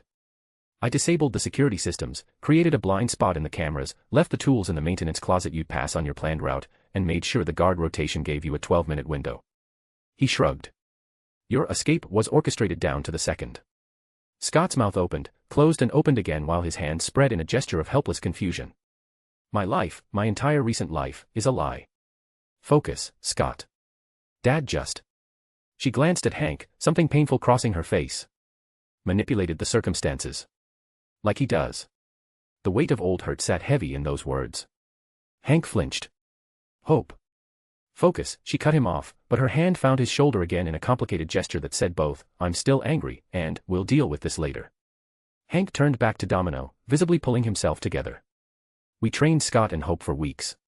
Drilled them on the suits, on PIM particle physics and on the mission parameters. Planned the heist on Cross Industries to steal the Yellow Jacket prototype and destroy all the research. A flash of something that might have been pride crossed his face. And after we succeeded, Hope and I became the sole owners of PIM particle technology. We were in the process of reaching out to you through Fury's channels, but... Hope added, her voice gaining strength as the electrical aftershocks continued fading. Then her gaze swept the destroyed hallway, the unconscious ants and the general chaos. Looks like the goddess fast-forwarded everything and just showed up instead. As they talked, Hank led them deeper into the house where the basement stairs descended into cooler air, the temperature dropping noticeably with each step. Fluorescent lights flickered to life automatically, revealing a space that spoke of obsession made physical. The lab sprawled out in chaotic organization. Workbenches lined the walls, covered in equipment that ranged from cutting-edge to vintage as electron microscopes sat beside hand-built particle splicers. Computers running complex simulations hummed while holographic displays floated in mid-air, showing equations and dimensional models too complex to even understand. But it was the details that told the real story. A mug of coffee sat on one bench, dust coating the surface and the liquid inside long since evaporated. How long had it been sitting there? Months. Years. Stacks of notebooks filled entire shelves, each one labeled with dates spanning decades with different handwriting in the margins, notes scrawled by two people working together, then suddenly just one person's handwriting continuing alone. A chalkboard covered one wall, equations scratched and erased and rewritten so many times the surface had worn pale. At the top, in faded letters, quantum tunnel stabilization, and a date from 30 years ago. And photographs. Everywhere, photographs. A woman with dark hair and a brilliant smile, standing beside a younger Hank. The two of them in lab coats, holding up a container of red liquid between them, both grinning like they'd discovered the secret of the universe. A family photo of Hank, the woman, and a young Hope, at some kind of science fair where the woman's arm wrapped around Hope's shoulders, pride radiating from every line of her posture. Janet Van Dyne. Present through her absence as the ghost that haunted every surface. Hope stopped at one photograph, her hand reaching out but not quite touching the frame which showed her mother in the wasp suit, helmet off, laughing at something off camera. I was 11, Hope said quietly, her voice barely above a whisper. When she vanished. Old enough to understand she was gone somewhere but too young to understand why Dad couldn't bring her back. She turned, and her eyes found Hank with an expression that cut to his heart. Too young to understand why he pushed me away instead of holding on to what he had left. Hank's face crumpled, but then he rebuilt the mask, even if the cracks showed through. Scott, clearly drowning in the emotional undertow and desperately searching for solid ground, cleared his throat. So, this lab. It's really something. Very. He gestured vaguely. Science why? Domino almost smiled despite herself since the men had absolutely zero ability to read a room, but at least he was trying. It's a shrine, she said quietly, moving through the space and taking it all in. To a woman who's been gone for 30 years and a man's refusal to stop searching. Chapter 294, The Quantum Leap. A/N, Stones. The vehicle in the center of the lab dominated the space, and now Domino could actually see it properly. At first glance, it looked like a submarine that had sex with a rocket. It turned out to be a quantum shuttle, a masterpiece of miniaturization technology where the hull gleamed white and silver under the fluorescent lights. You're a scientist, Domino said, her voice carrying genuine confusion as they moved deeper into the lab. How can you believe in cults of all things? Jay and I are just humans, albeit enhanced, but still fundamentally human. Hank paused at the bottom of the stairs, one hand on the railing. I know I'm not completely senile, despite what my daughter might think. But I still believe you to be divine, goddess, because you've given tangible miracles. More than that. He moved to a workbench, picked up a container of PIM particles, the red liquid glowing faintly. You are the ruler of this. Domino stared at the particles. I don't understand. I've been recording data from every fight you had. Through S.H.I.E.L.D. surveillance network, your every action in the helicarrier, even your battle with that large sentinel. Hank's hands moved across a holographic display, pulling up readings. You manipulate quantum energy, the same realm from which my PIM particles derive their properties from. The quantum realm exists in the space between spaces, where size becomes meaningless and reality bends. The display showed crimson strings wrapping around objects, zoomed analysis of quantum states shifting. You channel the quantum realm's energy instinctively, Hank continued. My PIM particles access that realm through technology, through carefully calibrated formulas that open doors. But you. He gestured at the combat footage. You don't need doors. You are the realm's energy, given form and will. You bend it, shape it, command it like it's an extension of your being. His expression shifted into awe.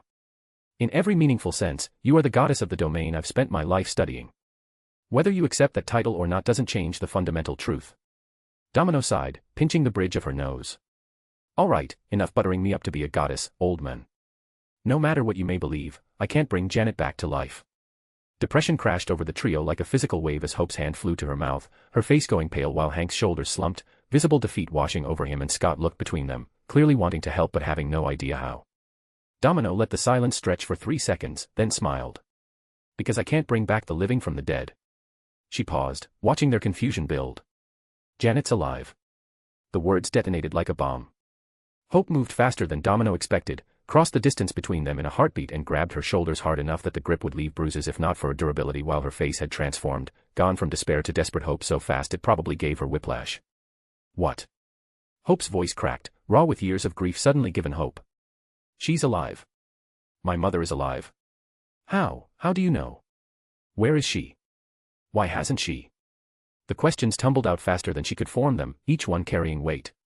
Hank had frozen completely, his face cycling through emotions too fast to track his shock, then disbelief, and finally hope so fragile it looked like it might shatter him, washed over him. Where is my Janet? Still down there in the quantum realm, waiting for you. Domino gently extracted herself from Hope's grip. How about we get going and bring your wife back, Dr. Pym? Scott, from his position near the shuttle, looked like he'd been slapped. Wait. 30 years in the quantum realm and she's alive. How is that even possible? Domino gently extracted herself from Hope's grip, her hands coming up to steady the woman who looked about 2 seconds from collapse. Time works differently in that space. Hank knows this. What's been 30 years here might have been different there. Days. Weeks maybe. Hard to say. Hope's breath came in short gasps, like she'd forgotten how to breathe properly, while tears tracked down her face, cutting through the soot from her electrical burns. My mom is alive. She's been alive this whole time and we. Her voice broke completely. 30 years, Hank whispered, and the words carried so much weight they seemed to bend the air. 3 decades of not knowing. Of hoping and despairing and hoping again. Of pushing everyone away because the alternative meant accepting she was gone. His hands shook violently. And she was there. The entire time she was alive. Scott's voice cut through, still skeptical. How do you know this? How can you be certain? I work with the power broker, Domino said simply. He deals with secrets and powers. This came from him. Hank's expression shifted as sudden suspicion crept in. Why? His voice carried decades of skepticism. Why do you need to do this? What do you want in return? Nobody offers miracles for free, goddess or not. Domino met his gaze directly. I need your tech and expertise to deliver a baby without hurting the mother. The awkward silence that followed was profound. Scott's mouth opened and closed before opening again. I'm sorry, what? A celestial baby the size of a planet, Domino clarified. Growing inside the Earth's core. When it's born from the emergence, Earth will be cracked open in the process. Thus, I need PIM particle technology to shrink it down safely. And more importantly. She looked at Hank. I need your expertise to perform the extraction without killing the mother or the child. To Domino, this was just another mission parameter since it was challenging, yes, and had apocalyptic stakes, absolutely, but fundamentally, it was just a problem with a solution, assuming they applied the right tools and knowledge. Hope's face cycled through expressions too quickly to track. You're talking about planetary surgery to deliver whatever this celestial baby is. Essentially. Hank stared at her for a long moment, then laughed, the sound carrying genuine amusement mixed with hysteria. A celestial. Of course. Why not? At this point, I shouldn't be surprised by anything. Just give me all the data you have on this so-called celestial. He turned, already moving toward the equipment. Hope, prep the shuttle. Scott, get the backup suits ready. If we're doing this, we're doing it properly. Wait, Scott called after him. We're actually doing this. Based on what a self-proclaimed goddess told us. She literally brought tens of thousands of people back to life, you Neanderthal. Hank said without turning. And more importantly, she knew Janet was alive, and that's enough for me. As Hank and Hope moved through the lab with newfound energy, checking systems and running diagnostics, Scott approached Domino cautiously. So, he tried, going for casual and landing somewhere around intensely awkward, you're a goddess. That's pretty cool. Do you grant wishes? Am I supposed to pray? Is there a specific ritual, or? Scott. Yeah. Stop talking. Yep. Good call. Silence. I can do that. He lasted approximately 15 seconds. It's just that this is all really overwhelming, you know. Like, last month I was a divorced ex-con trying to see my daughter, and now I'm apparently working with actual divinity to rescue someone from a quantum hell dimension while also preventing apocalypse. My life is insane. Domino's expression softened slightly. You have a daughter. Cassie. She's 8. Smartest kid you'll ever meet. Scott's face transformed when he talked about her, pride bleeding through every word. I'm trying to get my act together and be the dad she deserves, you know. The whole vigilante justice thing against my company was stupid, but then Hank recruited me for this Ant-Man thing, and now apparently I'm doing side quests for goddesses.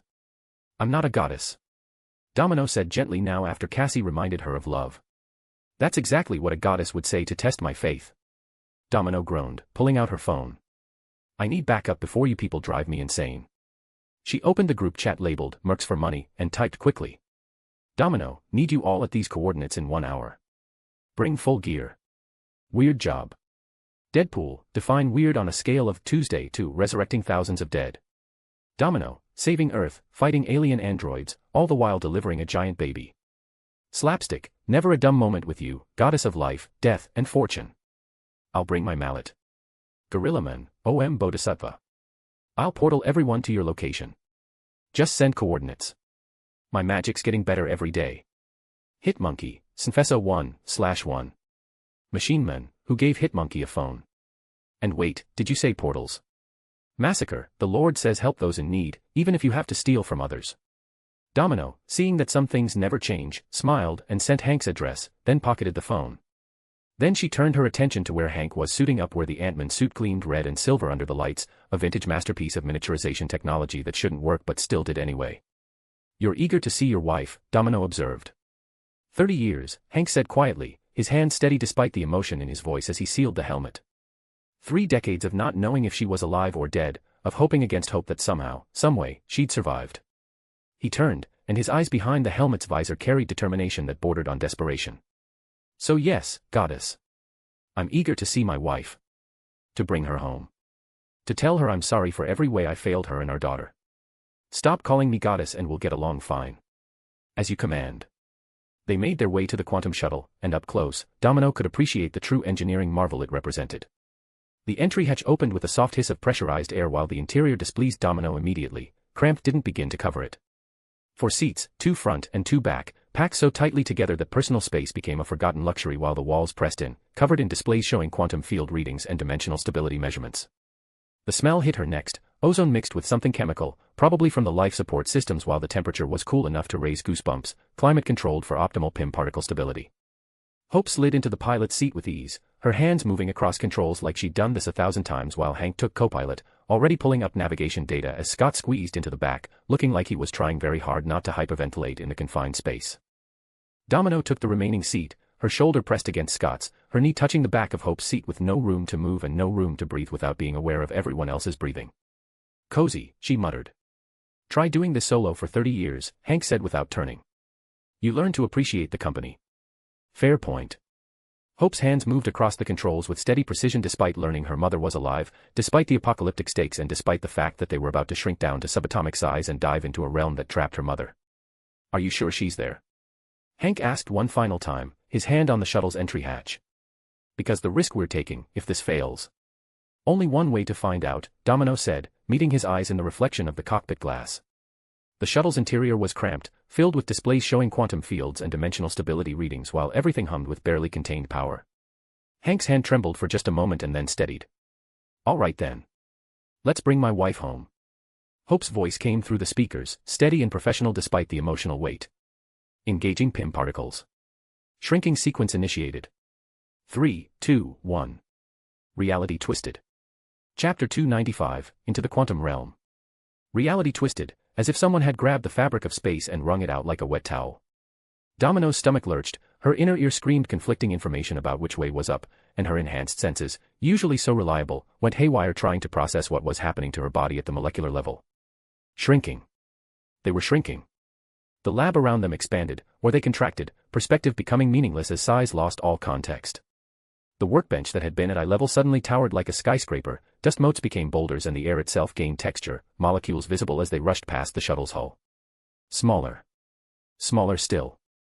The quantum realm opened up around them, direction losing all meaning in this space where physics became suggestions rather than laws. Colors that shouldn't exist in normal space blazed past the viewport, hues that made Domino's eye ache trying to process them. Sounds that had no right existing in vacuum resonated through the hull. Time stretched and compressed, each second lasting both forever and no time at all. Beginning sweep pattern, Hope's voice cut through the disorientation, steady despite the cosmic horror unfolding outside. Looking for human life signs. Scott gripped his seat's armrests hard enough to make the metal creak. Holy shit. I've done this before but this is insane. How is any of this real? Domino's probability manipulation ran without conscious thought, her senses parsing the quantum chaos and finding patterns the way a musician heard melody in noise. Her luck bent around the shuttle like armor, a protective bubble of favorable outcomes that guided them through energy streams capable of tearing apart molecular bonds. The quantum foam recognized her. Responded to her presence like it was greeting something familiar. The probabilities shifted, aligning themselves to her will with the ease of thought. She didn't question it anymore. Just accepted that this space, this fundamental layer of reality where size and time became suggestions, knew her somehow. Her hands moved. Crimson strings wove together without her directing them, forming a compass that pulsed with quantum resonance. The needle didn't point north. Pointed toward something her probability manipulation knew they needed to find. Hope, Domino's voice carried quiet certainty, there. Adjust course to where this compass is pointing. Really? We're pulling a Pirates of the Caribbean. Scott's question died mid-sentence when he saw the reading. Wait, that's actually working. I see it. Hope's hands moved across the controls with practiced precision. Energy signature matching my suit's profile. It's faint. Her voice caught. But it's there. She's there. Through the viewport, Domino saw it, a city that defied every law of architecture, gleaming with technology that made Reed Richards' work look like latest gimmick. Spires of crystallized quantum foam rose into a sky that couldn't exist, connected by bridges of solidified energy channels. Buildings grew organically from the substrate like metal corals. A pocket of stability in the quantum chaos, like someone had carved out a bubble of semi-normal space and anchored it against the dimensional tides. And inside that bubble, figures moved. Humanoid and non-humanoid shapes going about their lives in this impossible place. Quantum residents. Hank whispered, his voice carrying wonder that made him sound decades younger. I theorized this realm might have its own life and culture, but seeing it. The shuttle angled toward the city, but Domino wrapped her strings around the hull instinctively, bending energies to render it invisible to casual observation. They landed in what might have been a market district as the shuttle's hatch opened with a hiss of equalizing pressure. Domino stepped out first, her feet touching ground that felt solid but somehow uncertain, like it was constantly deciding whether to be matter or energy. The air tasted electric, charged with potential that made her hair stand on end. The city's inhabitants stopped and stared. They were humanoid, mostly, but their form shifted subtly as Domino watched. Extra limbs appeared and disappeared, faces morphed between expressions that shouldn't be anatomically possible, clothes woven from light itself changed colors with their moods. Hank emerged next, his eyes scanning the impossible architecture with scientific fervor that couldn't quite mask his desperation. Hope followed, her hand never far from her suit's shrink button. Scott brought up the rear, his head on a swivel as he tried to take in everything at once. Okay, Scott said finally. This place shouldn't exist. How are we even breathing? Quantum variance, Hank said absently, already moving toward the nearest structure. The realm stabilizes around conscious observation, creates localized bubbles of what we'd consider normal physics. It's responding to our presence, reshaping itself to accommodate. He stopped mid-sentence when one of the inhabitants approached. The being stood roughly 7 feet tall, its form flickering between genders and body types like a channel being rapidly changed.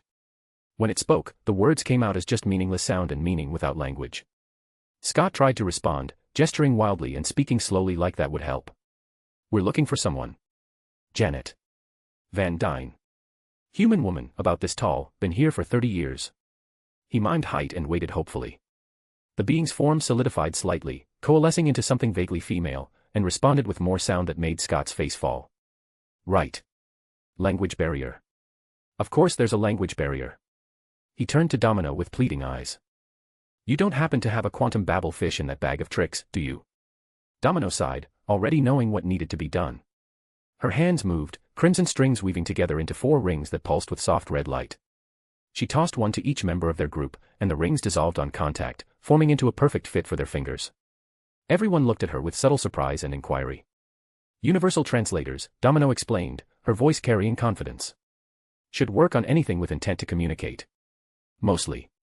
The woman spoke again, and this time the meaningless sound resolved into understandable speech. You seek the Skyfaller?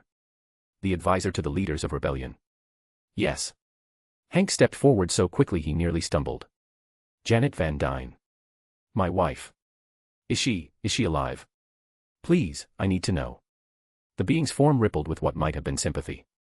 There are 2 Skyfallers in Axia who remember the upper world. One holds court in the palace, drunk on power. The other tends the broken at the edge of Axia. The woman's head tilted again. Which does your mate sound like? Janet never had a taste for pretentious luxury, Hank said immediately, certainty flooding his voice. Where is this? Axia. The helpful woman pointed toward the more rundown section of the city, where the buildings were less crystalline and more makeshift, cobbled together from salvaged quantum foam and debris. They made their way through the market, drawing stares from inhabitants who clearly didn't see many visitors from above. The buildings here were fascinating in their wrongness. Doors opened onto spaces larger than their exterior should contain. Windows showed views of places that couldn't all exist in the same location. Gravity changed direction every few blocks, requiring them to walk on walls that insisted they were floors. Scott nearly walked into a gravity well before Hope grabbed his collar. Stop gawking and watch where you're going. This place will kill you if you're not careful, and I am not explaining to Cassie why her dad got erased from existence because he was staring. They found what passed for a bar at the edge of Axia. The sign above the door flickered between languages, settling on Last Refuge in English when they approached.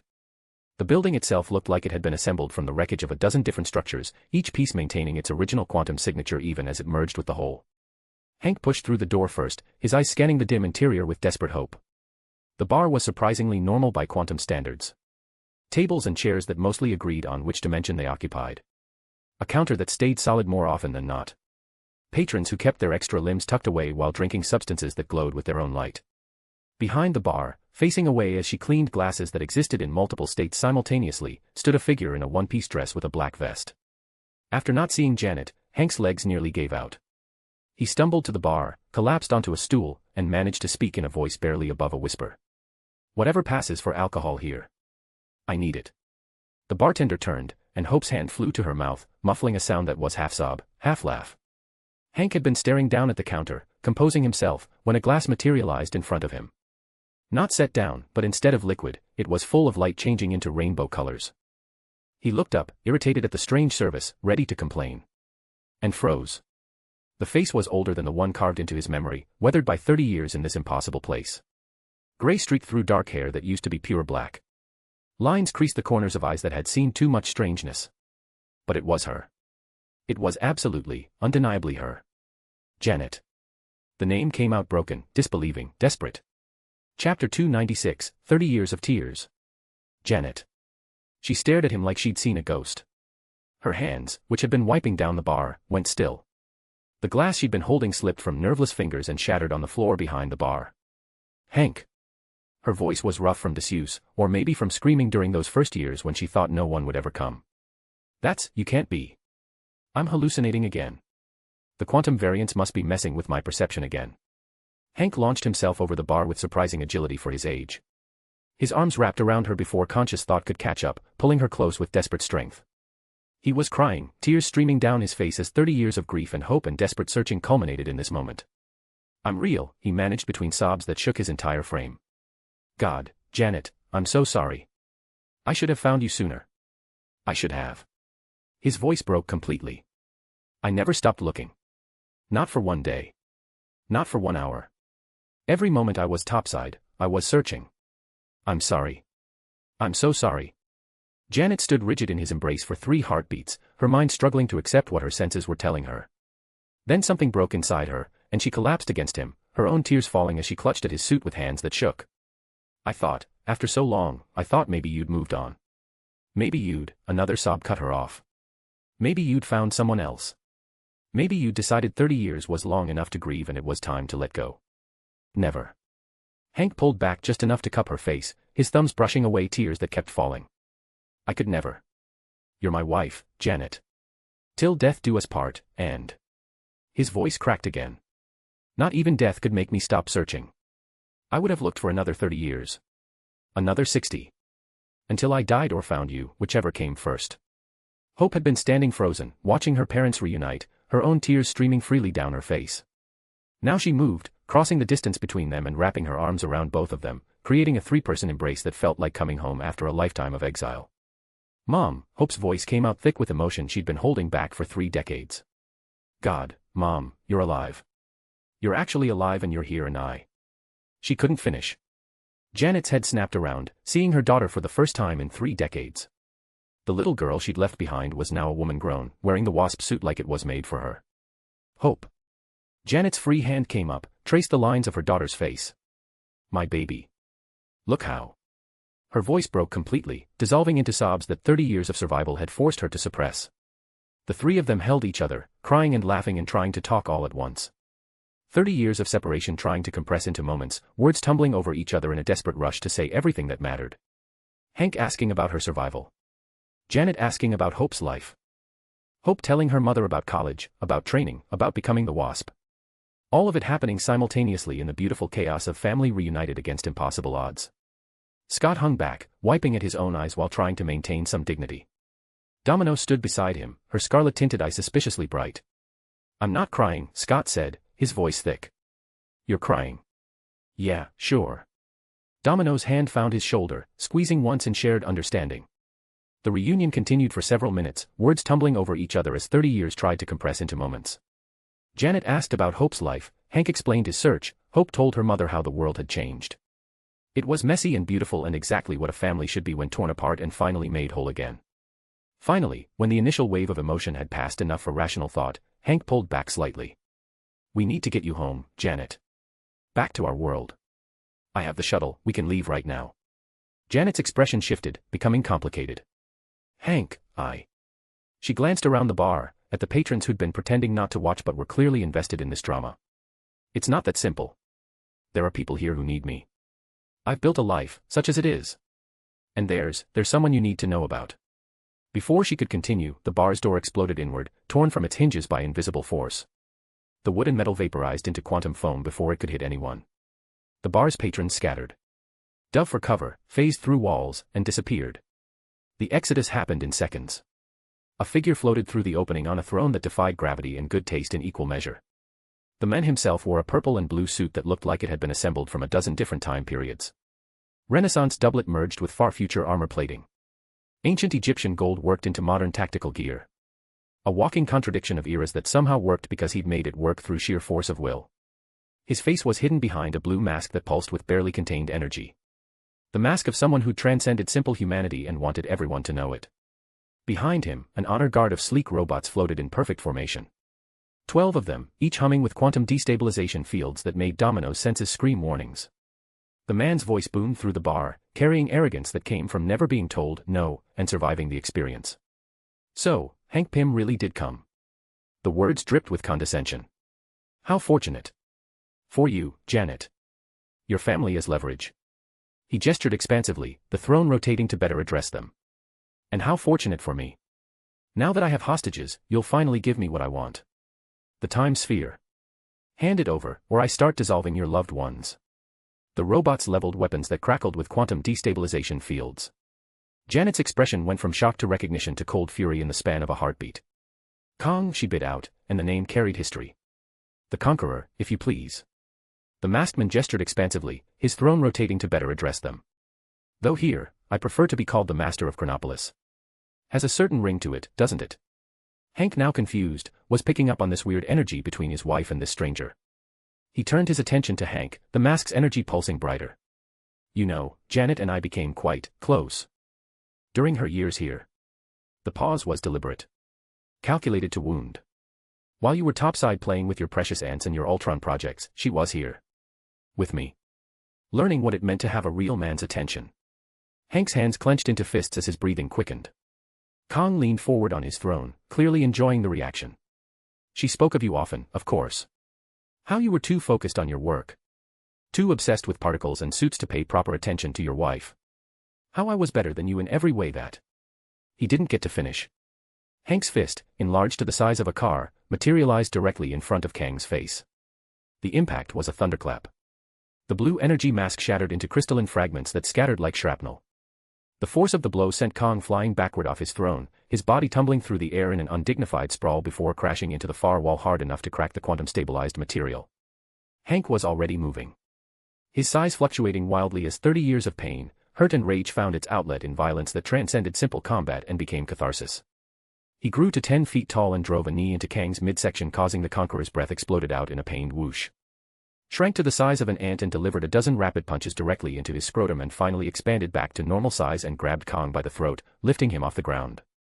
You. Hank's voice came out as a growl that was barely human, each word forced through clenched teeth. Keep my wife's name out of your damn mouth. Kong tried to activate his suit systems, the suit flickering as it attempted to phase him out of danger. But instead, nothing happened as a single crimson string tied around his throat courtesy of Domino, now relishing the fight. Did you think? Hank slammed Kong into the floor hard enough to crater it, quantum-stabilized material cracking under the impact. You could talk about my wife like she was some conquest. Some prize you won while I wasn't looking. Another slam. The floor cratered deeper. 30 years, slam. I searched, slam. For 30 goddamn years, slam. And you think you can stand there and brag about? He couldn't even finish the sentence.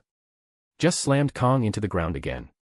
Kang's robots finally reacted, weapons charging as they prepared to open fire on Hank. Domino had been watching the reunion with genuine emotional investment, her usual mercenary detachment replaced by something softer. But the moment those robots pointed their weapons at Hank, at Hope, at the sweet family moment she'd been witnessing, something inside her snapped. The reminder of fury rose unbidden. The fury construct had nearly killed her. Would have killed her if Jay hadn't intervened. And now here were more robots, more mechanical threats, pointing weapons at people she'd grown to care about over the past hours. Unacceptable. Her eyes went black, Scara flooding with ink-dark power as the Death Stone's influence manifested through her quantum manipulation. Massive mechanical hands erupted from the ground all around the bar, then throughout the market, then spreading across the entire city of Chronopolis. They were brown with rust, ancient and corroded and wrong in ways that made reality itself recoil. Each hand was the size of a building, fingers ending in claws that dripped oxidation like blood. The hands clutched at Kang's robots en masse, dozens of mechanical soldiers grabbed and crushed in rusted grips. But it didn't stop there. The rust spread. Transferred from the massive hands to the robots like a plague, a corruption that converted advanced technology into crumbling oxide in seconds.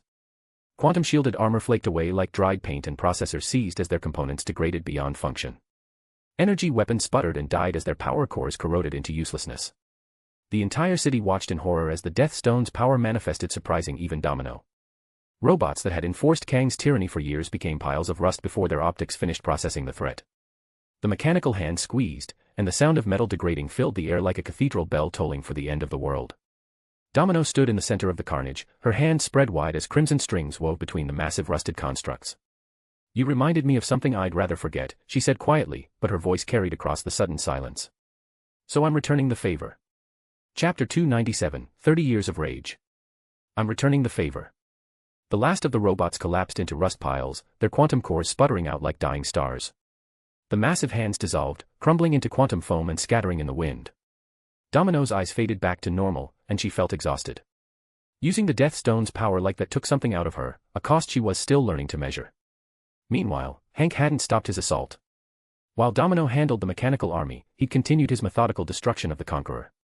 Each size change calculated for maximum damage. Each strike placed with the precision of someone who'd spent decades studying physics and knew exactly how to make a body hurt.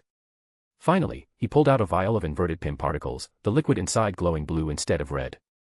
Since your head can't contain your enormous ego, Hank's hand was steady despite the rage coursing through him. Let me help. He stabbed the vial directly into Kang's temple. The glass shattered. Blue liquid flooded into the Conqueror's brain through the entry wound. At the same time, his other hand pressed a red capsule against Kang's chest, injecting standard PIM particles directly into his torso. The effect was immediate and grotesque. Kang's head swelled rapidly, expanding like a balloon filled with too much air. The skin stretched thin, showing veins and neural pathways as the brain inside grew exponentially. Each pulse visible. Each thought theoretically trackable if you could parse the patterns. At the same time, his body shrank, compressing down to the size of a toddler. Then an infant. Then smaller still. The torso collapsing while the head expanded, creating proportions that violated every principle of anatomy and somehow remained functional through sheer stubborn refusal to die. But the adaptive technology in Kang's helmet and hover throne, designed to protect him from temporal anomalies, kicked in. It tried to compensate for the size differential, the future tech nanomachines working overtime to maintain their user survival. The helmet reshaped itself, bending and warping to accommodate the new proportions. The throne, still connected via quantum entanglement, reconfigured into a hover platform. What emerged was a floating head. Image here. Massive and swollen, attached to a tiny shriveled body that dangled uselessly beneath it. The body barely the size of a doll, limbs thin as pencils, chest rising and falling with rapid, panicked breaths. Hank stepped back, breathing hard, his knee finally giving out from the exertion. He collapsed to one knee, age and exhaustion catching up to the adrenaline. Janet and Hope rushed to his side, supporting him before he could fall completely. Easy, Hank, Janet's voice carried practiced concern, the tone of someone who'd spent years caring for the wounded. You're not 20 anymore. You can't just go full berserker without consequences. Worth it, Hank managed between gasping breaths. Absolutely worth it. Scott had been standing frozen throughout the violence, his mind trying to process what he'd just witnessed. The arrogant old man, but still a fatherly figure who'd recruited him from prison, had just turned someone into a living nightmare through science-fueled rage. Now he looked at the floating Kong head and couldn't help himself. Dude. That's ugliest mugshot I've ever seen. How are you even alive? Kong tried to respond, but his vocal cords had been compressed along with his body. What came out was a high-pitched squeak that might have been threats or pleading. It was impossible to tell. To Domino, the new form looked familiar. Oh my God, she said, and laughter bubbled up before she could stop it. Jay told me about this guy. Modoc. Some big-headed villain who could barely function without his hover chair. She turned to address the crowd of quantum residents who'd been watching in terrified awe. You look exactly like him. It's actually uncanny. She faced the gathered crowd properly. Citizens of Axia, her voice carried authority she hadn't known she possessed, your tyrant has been reduced to a floating joke. The robots that enforced his will are now piles of rust. The fear he used to control you. She gestured at the transformed Kong. Look at him. Really look. Does that inspire fear? Or pity? The words hung in the air for 3 heartbeats. Then someone started crying. A quantum resident whose form had been locked in a painful configuration by Kang's technology felt the restraints degrade and finally returned to their natural shifting state. They sobbed with relief. Another took up the cry. Free. We're free. The celebration started small, just a few voices raised in joy. But it spread like wildfire through the city, residents pouring into the streets as the news traveled faster than physics should allow. Cheers and tears mixed together as beings who'd known nothing but oppression for years finally understood what liberation felt like. The rebellion group Janet had been part of emerged from hiding, their makeshift armor and weapons looking almost quaint compared to what Domino had just demonstrated. Their leader, a shifting form that settled into something vaguely masculine when addressing Janet, approached with reverence. So he's the famous Hank from the upper world. Janet nodded, her arm still supporting Hank. I told you someone would come. I didn't expect it to be quite like this. The days that followed were a blur of activity. The rebellion took control of what remained of Kang's infrastructure. The Crystal Spires, once his seat of power, became a people's hall. The throne room where he dispensed temporal judgments was converted into a council chamber where representatives from Axia's different districts gathered to debate governance. Their democratic process surprisingly efficient for beings made of probability and quantum foam. Leaders were chosen through consensus rather than force. Laws were debated that actually made sense given the fluid nature of quantum reality. Janet was instrumental in the transition. Her experience as both scientist and survivor giving her unique insight into what the city needed. She helped draft laws that made sense given quantum reality's fluid nature. Mediated disputes between districts that had been forced into cooperation under Kang's rule but had old grievances predating his arrival and taught the council representatives how to think in terms of collective good rather than individual survival. But even as she helped build something new, her eyes kept drifting to Hank, to Hope, to the family she'd lost and found again. On the 3rd day, she made her decision. I'm going back with you. Janet spoke the words to Hank in private, in a quiet corner of what used to be Kang's palace and was now a people's hall. This place will be fine without me. Better, probably. They need to learn to govern themselves without relying on someone from above. Hank's relief was visible, the tension he'd been carrying since the reunion finally easing. You're sure? I don't want you to feel like I'm forcing this. If you've built a life here. The life I built was survival, not living. These people deserve their freedom, but I deserve mine too. I want to go home, Hank. I want to see Earth again. Sleep under real stars. Feel actual wind that isn't quantum probability deciding which direction it should blow. She took his hand, 30 years older but still fitting perfectly against his palm. I want to have dinner with our daughter and meet Scott's daughter. Actually, spend time with my husband doing absolutely nothing productive because we can just exist together. Hank pulled her close, and for a moment they were just two people who'd found each other again despite impossible odds. When? He asked. Soon. Let me say my goodbyes properly. These people fought alongside me. They deserve more than me disappearing in the night. The departure was bittersweet. The citizens of what they'd renamed Chronopolis gathered to see Janet off. They'd formed connections with these strange visitors from above, grateful for the liberation but understanding that their saviors didn't belong in this quantum space. Gifts were exchanged, small tokens made of stabilized quantum foam that would hold their shape in the normal world. Promises to remember were given and received. Tears were shed by beings whose emotional expressions shifted across their faces like water. They're going to miss you, Hope said quietly. I know, Janet replied. But I've been missing you and your father for 30 years. It's time to go home. Domino had been watching from the shuttle's entrance. But she'd been quiet, letting the family have their moment. Now Janet approached her. Thank you, the older woman said simply. For coming down here. For bringing my family. For.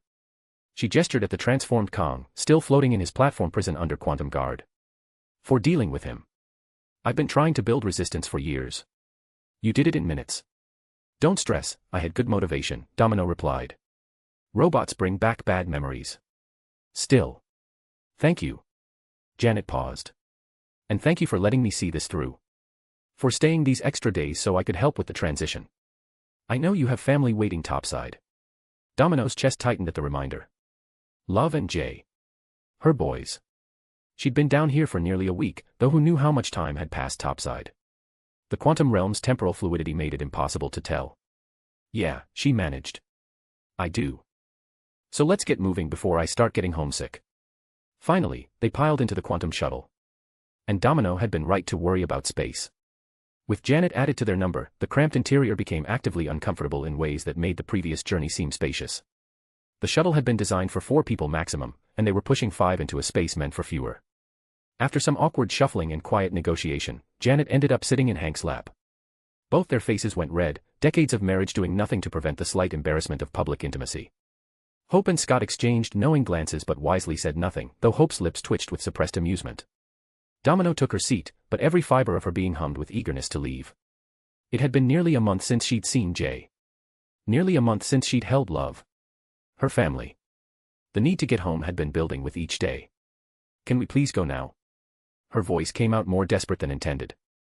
I love a good reunion as much as anyone, but I really need to get back to my boys. Hope's hands moved across the controls.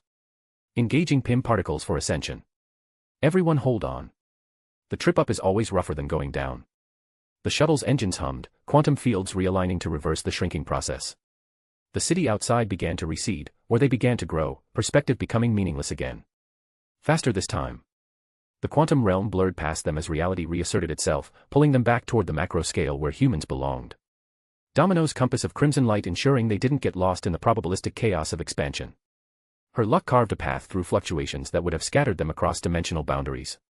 They grew. And grew. The shuttle expanding along with them, PIM particles working in perfect synchronization to maintain structural integrity.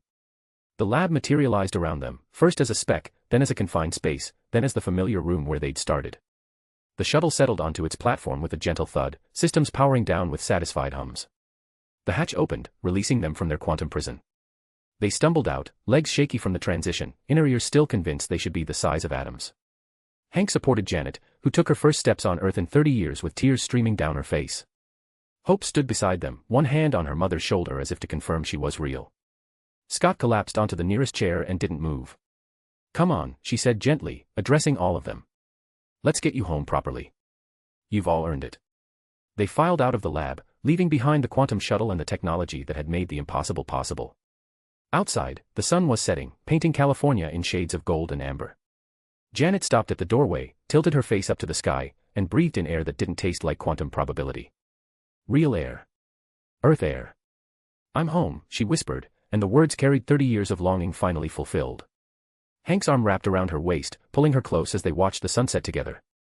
Hope joined them, completing the family unit that had been broken and was now, finally, whole again. And Domino stood apart, taking in the serene scene, but a knock on the door broke it. Chapter 298, Mercs, Mayhem, and Mission Briefing. Hope and Scott were just settling into a hard-earned rest in one of Hank's sofas when the doorbell rang. Then rang again. Then kept ringing with the persistence of a telemarketer who'd just discovered cocaine. Are you kidding me?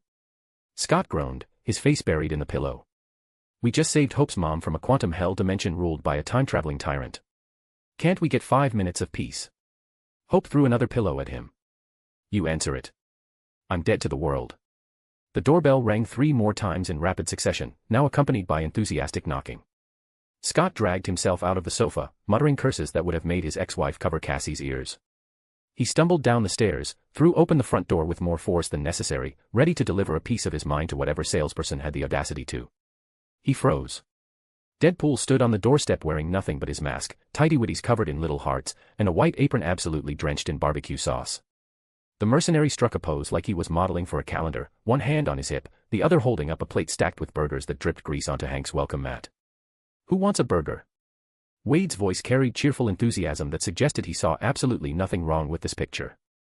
Scott's brain short-circuited. What, who, why aren't you wearing pants? Resource management, baby.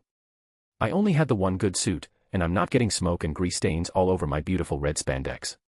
These bad boys are washable. Wade did a little shimmy that made his apron strings dance. Plus, the ladies love my glutes. Check out these bad boys, they're like 2 perfect cantaloupes. Scott looked past Deadpool to the front lawn, where his brain tried and failed to process the scene before him and decided this was a dream and went back to wash his face. The entire Mercs for Money crew had set up what could only be described as the world's most questionable barbecue. A George Foreman grill sat on a folding table, smoke rising in lazy spirals. Lawn chairs scattered around like someone had just given up on organizing anything. Coolers open, ice melting, drinks sweating in the California sun. Gorilla Man, wearing yellow robes, stood at the grill, his massive simian form wielding tongs with surprising delicacy as he flipped burgers that sizzled and popped. He wore a chef's hat that said, "Kiss the Cook," which looked absolutely ridiculous on his gorilla head. Hitmonkey perched on another chair, mixing beer and sake in a solo cup while taking photos with a phone that looked giant in his hands. A kid from the neighborhood, maybe 10 years old, had wandered over and was trying to get a selfie with a suit-wearing monkey, offering up a notebook with hopeful eyes. Hitmonkey, focused on his drink mixing, grabbed a burger bun from the table and chucked it at the kid's face without looking. Hey! The kid stumbled backward, bun bouncing off his forehead. Gorillaman reached over and smacked the back of Hitmonkey's head with enough force to make the chair rock. Bad monkey. Apologize right now. We don't throw food at children. Hitmonkey chittered something that sounded distinctly like cursing. I don't care if you're busy. Apologize or no more drinking sake. Hitmonkey made an elaborate gesture that might have been an apology or might have been the monkey equivalent of flipping someone off. Hard to tell. Machine Man hovered near the property line, where a small crowd of young women had gathered, equal parts curious and entertained. His body flowed with exaggerated confidence, metal stretching and narrowing as his waist rolled in slow, overcommit circles, like he was halfway between a sultry dance and a malfunctioning inflatable tube man. His limbs elongated and bent into poses that no skeleton should survive, held a beat too long, then snapped into the next with theatrical flair. One arm flexed. A hip popped. Something in his torso squeaked. The effect was immediate as laughter bubbled up between surprised gasps, a few women covering their mouths while still very clearly watching Machine Man's failed attempt at flirting. And for my next trick, Machine Man's voice carried theatrical flair, I'll unscrew my face. He proceeded to do exactly that, his head detaching at the shoulder and waving at the crowd independently. The women squealed with a mix of horror and delight. Massacre sat alone on the far end of the setup, silent as a grave, focused entirely on his burger. He ate with each bite measured, his expression suggesting he was contemplating the philosophical implications of ground beef or possibly planning a murder. With Massacre, it was always hard to tell. Domino emerged from inside the house, her expression caught somewhere between exasperation and the kind of exhaustion that came from dealing with Wade's nonsense for too long. Wade, what the fuck is going on here? Her voice had dropped back into the crass, no-nonsense tone of her mercenary days, the refined maternal warmth she'd been cultivating for love completely absent. "Easy there, goddess," Wade said, holding up a finger like he was about to start a TED talk nobody asked for. "No need to drop the verbal nukes. Though I will say, hearing you swear again feels like watching a rock star relapse in the best way. That polished, responsible hero voice you've been using lately was making my skin crawl. And I already look like a medical experiment. Don't call me goddess." "Okay, but hear me out," Wade continued, utterly undeterred. "Divine Lady of Luck. Saint Domino of Improbable Violence. Or my personal favorite, and this one's trademark pending, she who bends reality and is freakishly accurate with putting lead in a guy's balls. I mean, come on. That one's practically science." Wade. Right, getting there." He waved his hands like he was corralling an invisible audience. "You summoned us, remember? With a very dramatic group text. Need you at these coordinates. Full gear. Weird job. Capital W weird. That was 3 hours ago. Do you know how long 3 hours is for me? I got an entire personality in that time." Domino pinched the bridge of her nose. Time was off. "It's this quantum nonsense. It happens." "Oh, we noticed," Wade said cheerfully. "But no stress. We just got hungry. Gorilla Man declared that running ops on an empty stomach was bad for team cohesion and a violation of bro code, so we improvised." He gestured behind him. A full barbecue setup of grill smoking, folding chairs and mariachi music playing quietal. "You're welcome, by the way," Wade added. "We brought supplies. Mostly. We may have raided Hank's fridge for condiments. And possibly that bougie imported cheese he pretends he doesn't hide. Call it a late fee. Or foreplay. Depends how mad you are." He leaned closer, dropping his voice. "Also, I regret nothing. That cheese was slutty." A shriek cut through the backyard chaos, high-pitched and genuinely startled. Everyone's head swiveled toward the house where the sound had originated from the downstairs bathroom. Then another shriek answered it, this one deeper, more masculine, carrying equal parts surprise and indignation. The group stampeded inside with the kind of coordination that suggested they'd done this many times before when one of their own was in danger or when something interesting was happening. They found Scott and Slapstick in the bathroom, both of them screaming at full volume, standing maybe 3 feet apart, fingers locked on each other like they'd just walked in on a murder scene and decided the other guy clearly did it. "There is a cartoon in my bathroom," Scott yelled, voice cracking like he was 12 again and getting pantsed. "A living, breathing, bug-eyed Saturday morning nightmare. It just appeared next to the sink." Slapstick recoiled dramatically, jaw dropping so far it actually clanged against the tile. "And there's a flesh goblin in my face," he screeched. "I'm washing my hands, minding my business, and suddenly this ugly mug pops up like a cheap jump scare. I thought I was about to get murdered by Home Depot." "Ugly." Scott shot back, turning red. "You're calling me ugly? Your face just detached from your skull and hit the floor like a dropped lasagna. At least I'm supposed to look like this." Slapstick snapped, scooping his jaw back into place with a wet schlop. "You're meant to be a normal human being, and somehow you still came out looking like that. That's effort." Scott jabbed a finger at him. "My daughter calls me the coolest dad in the district." Slapstick squinted. "Is your district a prison yard?" The argument was seconds away from turning physical, or possibly metaphysical, when Domino shoved through the doorway, took one look at the scene, and immediately regretted every life choice that had led her here. She pressed her fingers to her temples like she was actively fighting off an aneurysm. "Both of you," she said, voice low and vibrating with murderous restraint, "shut the fuck up. Right now." Neither of them listened. "He started it." Slapstick countered. "He exists wrong." Scott yelled. Domino's eye twitched. "I swear to God," she continued, teeth clenched, "both of you, shut up. Right now. I swear to God, if I have to deal with one more ridiculous thing today." She paused, glanced at Slapstick. "And put your jaw back where it belongs. This isn't a Cartoon Network audition." Hope appeared behind her, followed by Hank and Janet, all 3 of them drawn by the commotion. They took in the scene, the screaming men, the gathered mercenaries, the cartoon character's jaw still on the bathroom floor. Janet stopped in the doorway, and her eyes went wide. After 30 years in the quantum realm where impossible was the baseline, where beings shifted form as casually as breathing and architecture defied geometry, she'd thought she was prepared for anything Earth could throw at her. A cartoon character. In a bathroom. With his jaw literally on the floor. Her hand found the doorframe, gripping it for support. "Hank," she said slowly, her voice carrying the careful control of someone trying very hard not to lose their composure, "is this normal now?" Did I miss something in the past 3 decades? Are cartoons just walking around? In bathrooms? Hank's expression cycled through embarrassment, frustration, and something that might have been hysteria. No. This is not normal. This is. He gestured helplessly at the scene. I don't even know what this is. Who are these people? Hope's voice carried dangerous calm, though her hand had moved instinctively toward where her wasp suit controls would be. And more importantly, why is there a nearly naked man covered in barbecue sauce in my father's house? Wade perked up. Nearly naked is such a harsh term. I prefer fashionably undressed. And before you ask, yes, the ladies are free to appreciate my glutes. I'm thinking of starting an Instagram. Domino slapped the back of Wade's head hard enough to make his mask shift. Stop talking. Chapter 299, Way Out. Domino slapped the back of Wade's head hard enough to make his mask shift. Stop talking. Massacre chose that moment to interject from his position leaning in the bathroom doorway, his burger somehow still in hand despite the chaos. Now hear me, sinners, he drawled, voice dropping into that smooth, southern preacher cadence. The good book says you do not piss off folks touched by the divine. And that woman. He pointed. She don't just walk with the Lord anymore. She's got death on a leash. Even Wade can't regenerate from it. The statement hung in the air like a lead balloon. All the mercenaries, who'd been laughing and joking, went quiet and turned to look at Domino with expressions that ranged from confusion to dawning horror. Domino tensed, her shoulders going rigid. Massacre, I swear to God. But it was too late.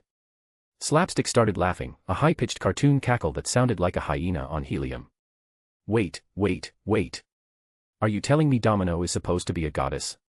The same Domino who once got so drunk after a breakup with Jay that she broke in the raft and beat up Abomination. The same Domino who rage quit a mission because someone called her spot face. That Domino, who once said she wasn't in the right emotional space for murder. Machine Men said in agreement, please. I've seen Uzbekistani wrestlers more feminine and refined than her. How did you even bag Jay with that temper? The other mercs joined in, their laughter building like a wave. Goddess of not getting over her ex, Wade wheezed between laughs. Patron saint of fuck this, I'm out. Gorilla Man added. An anvil materialized above Slapstick's head out of nowhere. It hung there for exactly 1 second before gravity remembered it existed. The anvil dropped with a cartoon sound effect. Bonk. Slapstick crumpled like an accordion, his rubber body compressing into a tiny pile with stars circling his head. Ow. What motherfew, since when can she do that? Domino's hands were wreathed in crimson strings, and her eye had gone dark with barely contained irritation. That's what you get for bringing up my dark and shameful past. Next person who mentions anything about Uzbekistani wrestlers or my dating history gets worse. Wade raised his hand. Question, how mad are you exactly? Because I've got like 10 more jokes and I need to know which ones are worth permanent brain damage. Wade. Right. Shutting up. Mouth sealed. Lips zipped. Completely quiet starting, now. He lasted approximately 4 seconds. Although in my defense, the Abomination thing was hilarious. Domino manifested another anvil. Wade threw his hands up. Okay. I'm done. Merciful goddess, spare this humble fool. Everyone shut the hell up before I start introducing you by your dental records. Domino's voice cut through the chaos like a knife. Pym family, meet mercs for money. She gestured at the gathered group. Mercs, meet the Pym family. If anyone so much as breathes wrong around them, I start rearranging skeletons. Clear. The two groups stared at each other with the kind of awkward tension that came from being complete strangers forced into proximity by circumstances beyond their control. After a long moment of painful silence, the introductions began properly. Handshakes were exchanged, though several were more reluctant than others. Hank spent an uncomfortable amount of time staring at Machine Men and Gorilla Men, his scientist brain clearly trying to reconcile what he was seeing with what he knew was possible. A sentient machine and a gorilla with human intelligence. The evolutionary implications alone. Don't start, Janet touched his arm. We just got back from a place where form is meaningless and time flows sideways. Accept the weirdness. Scott found himself trapped in a game of, guess the Looney Tunes character, with Slapstick, who was demonstrating his various transformations with increasing enthusiasm. Okay, what about this one? Slapstick's body contorted, inflated, and twisted into the unmistakable shape of a massive cartoon hammer, complete with a squeaky wind-up sound when he lifted it. That's. I don't know, is that Bugs Bunny's hammer? Close. It's actually from the episode where Hope, meanwhile, was dealing with the deeply uncomfortable experience of being hit on by Massacre. The Lord teaches us to appreciate competence, especially when it comes to finding a wife. Massacre said with surprising sincerity. Thanks, now step away or I'm going to send you to your god. Hope's confusion was evident. Kinky. As the Lord says, the more spice the better. Hitmonkey, having finished his drink mixing, had apparently decided that Hank's wine collection looked more interesting than the ongoing social disaster. He'd migrated to the kitchen and was systematically working through bottles that probably cost more than most people's cars. Is that the 1982 Bordeaux? Hank's voice rose several octaves. That's a $15,000 bottle. Put it down. Hitmonkey chittered something that roughly meant finders keepers and took another long drink straight from the bottle. After nearly 10 minutes of this chaos, Wade clapped his hands together with enough force to make everyone jump. His expression, despite the mask hiding most of his face, shifted into actual seriousness. It was such a rare occurrence that even the other mercs went quiet. All right, boys and girls and sentient machines and primates and whatever the hell slapstick technically counts as, story time's over. Goddess Domino, if you'd be so kind as to explain why we're all here. He paused. And before anyone asks, yes, I just called her goddess again. Yes, I'm aware of the anvil risk. I'm living dangerously today. Domino took a deep breath, centering herself with visible effort. Right. Okay. So, here's the situation. Everyone sit down because this is going to sound insane even by our standards. They gathered in Hank's living room, an odd collection of individuals that looked like the world's strangest support group. The mercenaries claimed various pieces of furniture with the casual entitlement of people used to making themselves at home anywhere. The Pym family and Scott looked distinctly uncomfortable with this invasion of their space. First things first, Domino began, her voice taking on the professional tone she used for mission briefings. Everyone here needs to understand what a celestial is. Wade raised his hand like a student. Boo. Boo. Pick me. Domino ignored him and pointed at Gorilla Men. The new mystic warrior's voice carried weight. In the Kamar-Taj library, it's well written, they are the universe's gardeners. Responsible for genetic experimentation across the universe. Created the Eternals and Deviants. Operate on timescales that make human civilization look like a sneeze. They plant seeds of life, then return to harvest the fruit. The cycle is neither good nor evil. It simply is. Good, you have pieces of it, but still not the full picture. They travel the universe planting seeds in planets with the right conditions, then those seeds grow into baby celestials over millions of years, feeding on the planet's energy and the intelligent life that develops. She let that sink in. When the baby is ready to be born, it emerges. And when something the size of a planet emerges from inside a planet. Boom, slapstick supplied helpfully. Big bada boom. Exactly. The planet cracks open from the inside. Every living thing dies. The baby celestial is born. Circle of cosmic life continues. The room had gone very quiet. Janet finally connected the dots. There's one in Earth. Growing in the core right now, Domino confirmed. His name is Tiamat. The dreaming celestial. And when he emerges. She didn't need to finish. Everyone understood. Fuck, Scott breathed. How long do we have? That's the complicated part. Acutely we've got a few years, but we can never be sure. Celestials don't exactly run on a predictable schedule. Slapstick's hand shot up like he was in school. So that should be easy enough for you and Jay to handle, right? I mean, he can just reality warp the problem away or punch it really hard until it stops being a problem. No. Domino's voice carried finality. First, Jay is busy elsewhere. Very busy, with his own mission that he can't postpone. Second, this is a celestial we're talking about.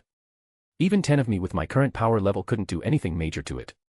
And on top of that, if we hurt the unborn celestial badly enough to actually threaten it, we'll attract Erishem and the other celestials. She let that sink in. That would be a surefire way to erase Earth from the universe. Permanently. No resurrection, no do-overs even for me. Machine Man's optical sensors glowed as his processing caught up. Oh. So that's why you need Pym and his technology.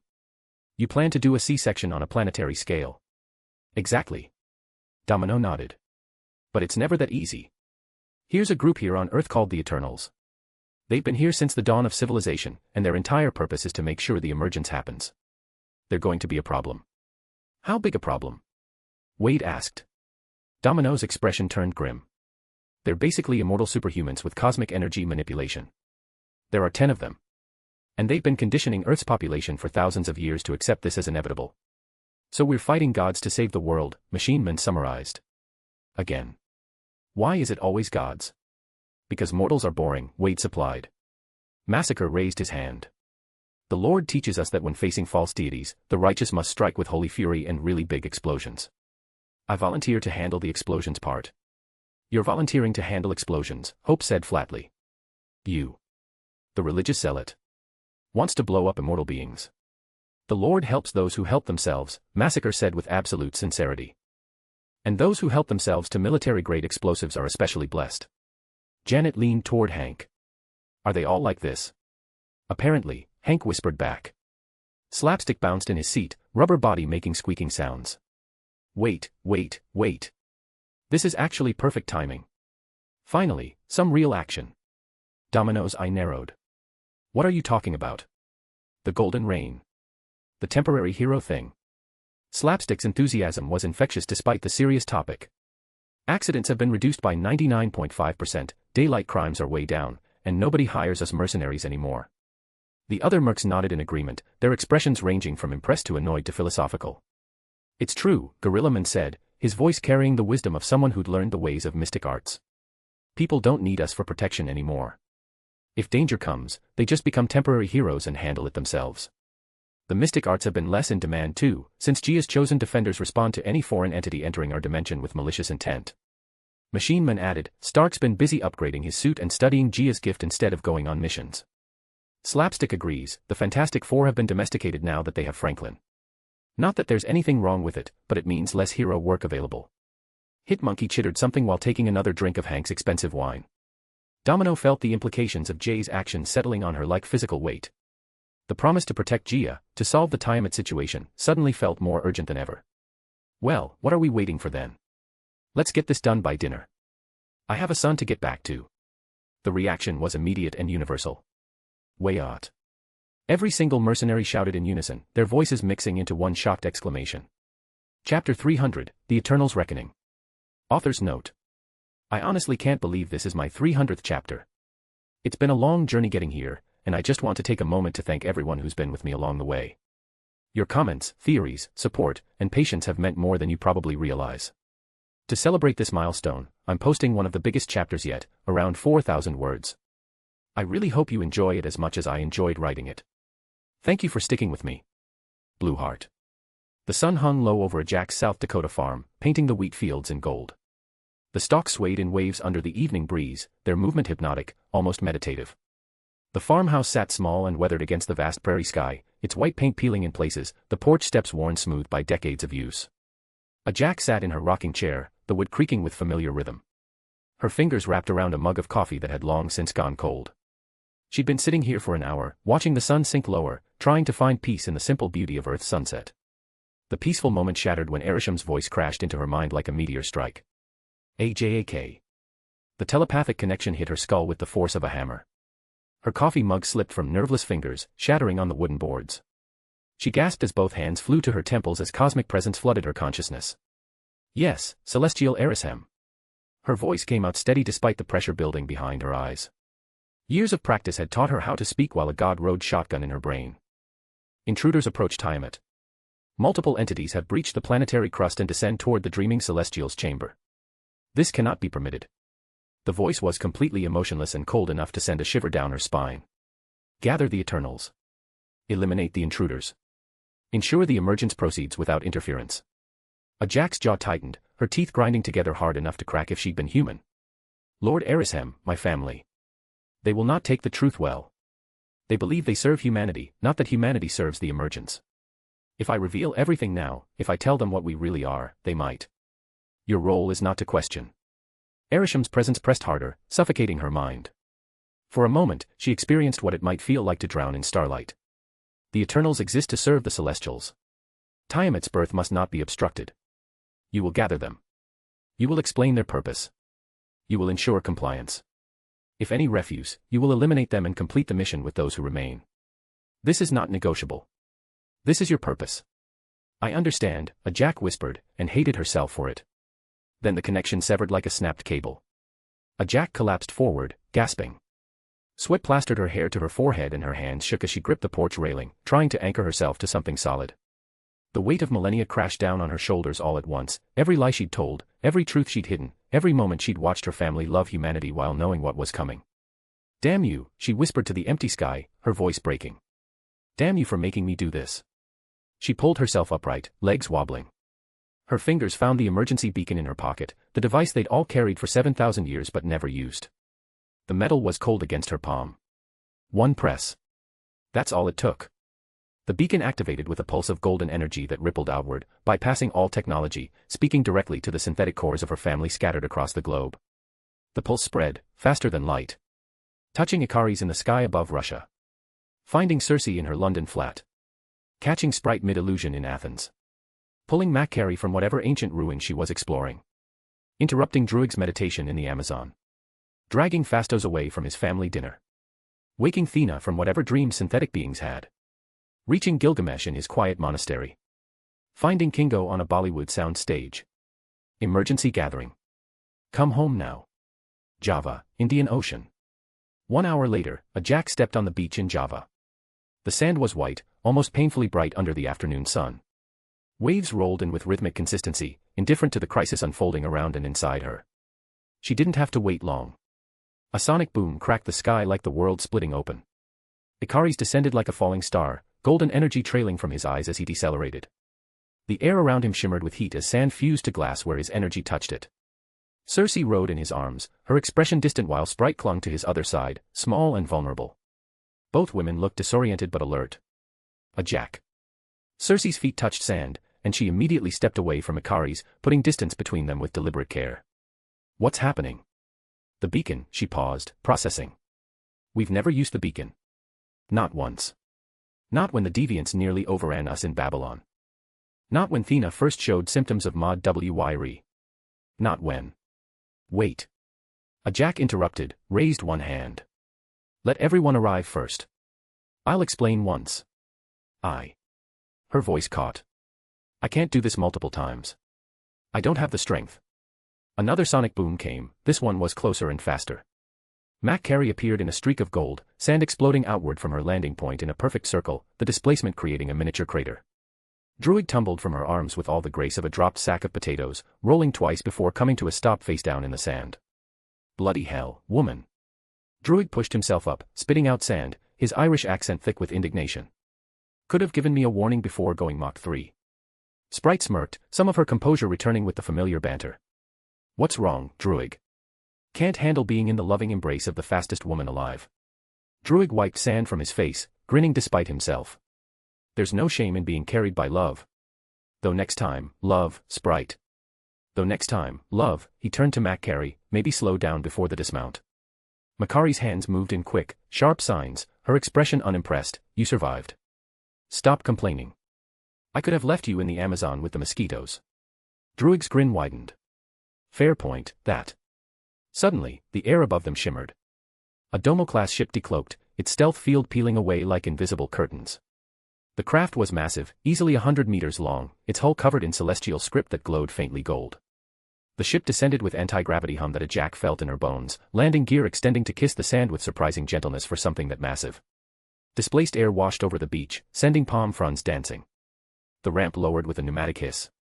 Fastos emerged first, his wrist-mounted interface already active, holographic panels floating around him like digital butterflies, already muttering about emergency protocols and better have a good reason. Gilgamesh followed, his massive frame filling the doorway, making the ship's entrance look small. He moved with the careful grace of someone who'd learned to be gentle despite his size and strength. A Jack, his voice carried warmth despite the tension. Good to see you. Thena stepped out last, her posture weak but eyes scanning for threats. A Jack. Gilgamesh's voice carried warmth despite the tension.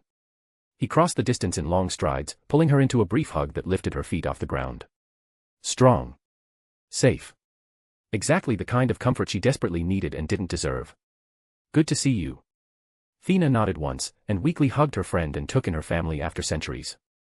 Gilgamesh's hand found her shoulder immediately. She exhaled slowly as some of the tension bled out of her frame. Thena, a Jack said softly, noting the signs. The goddess of war was close to an episode.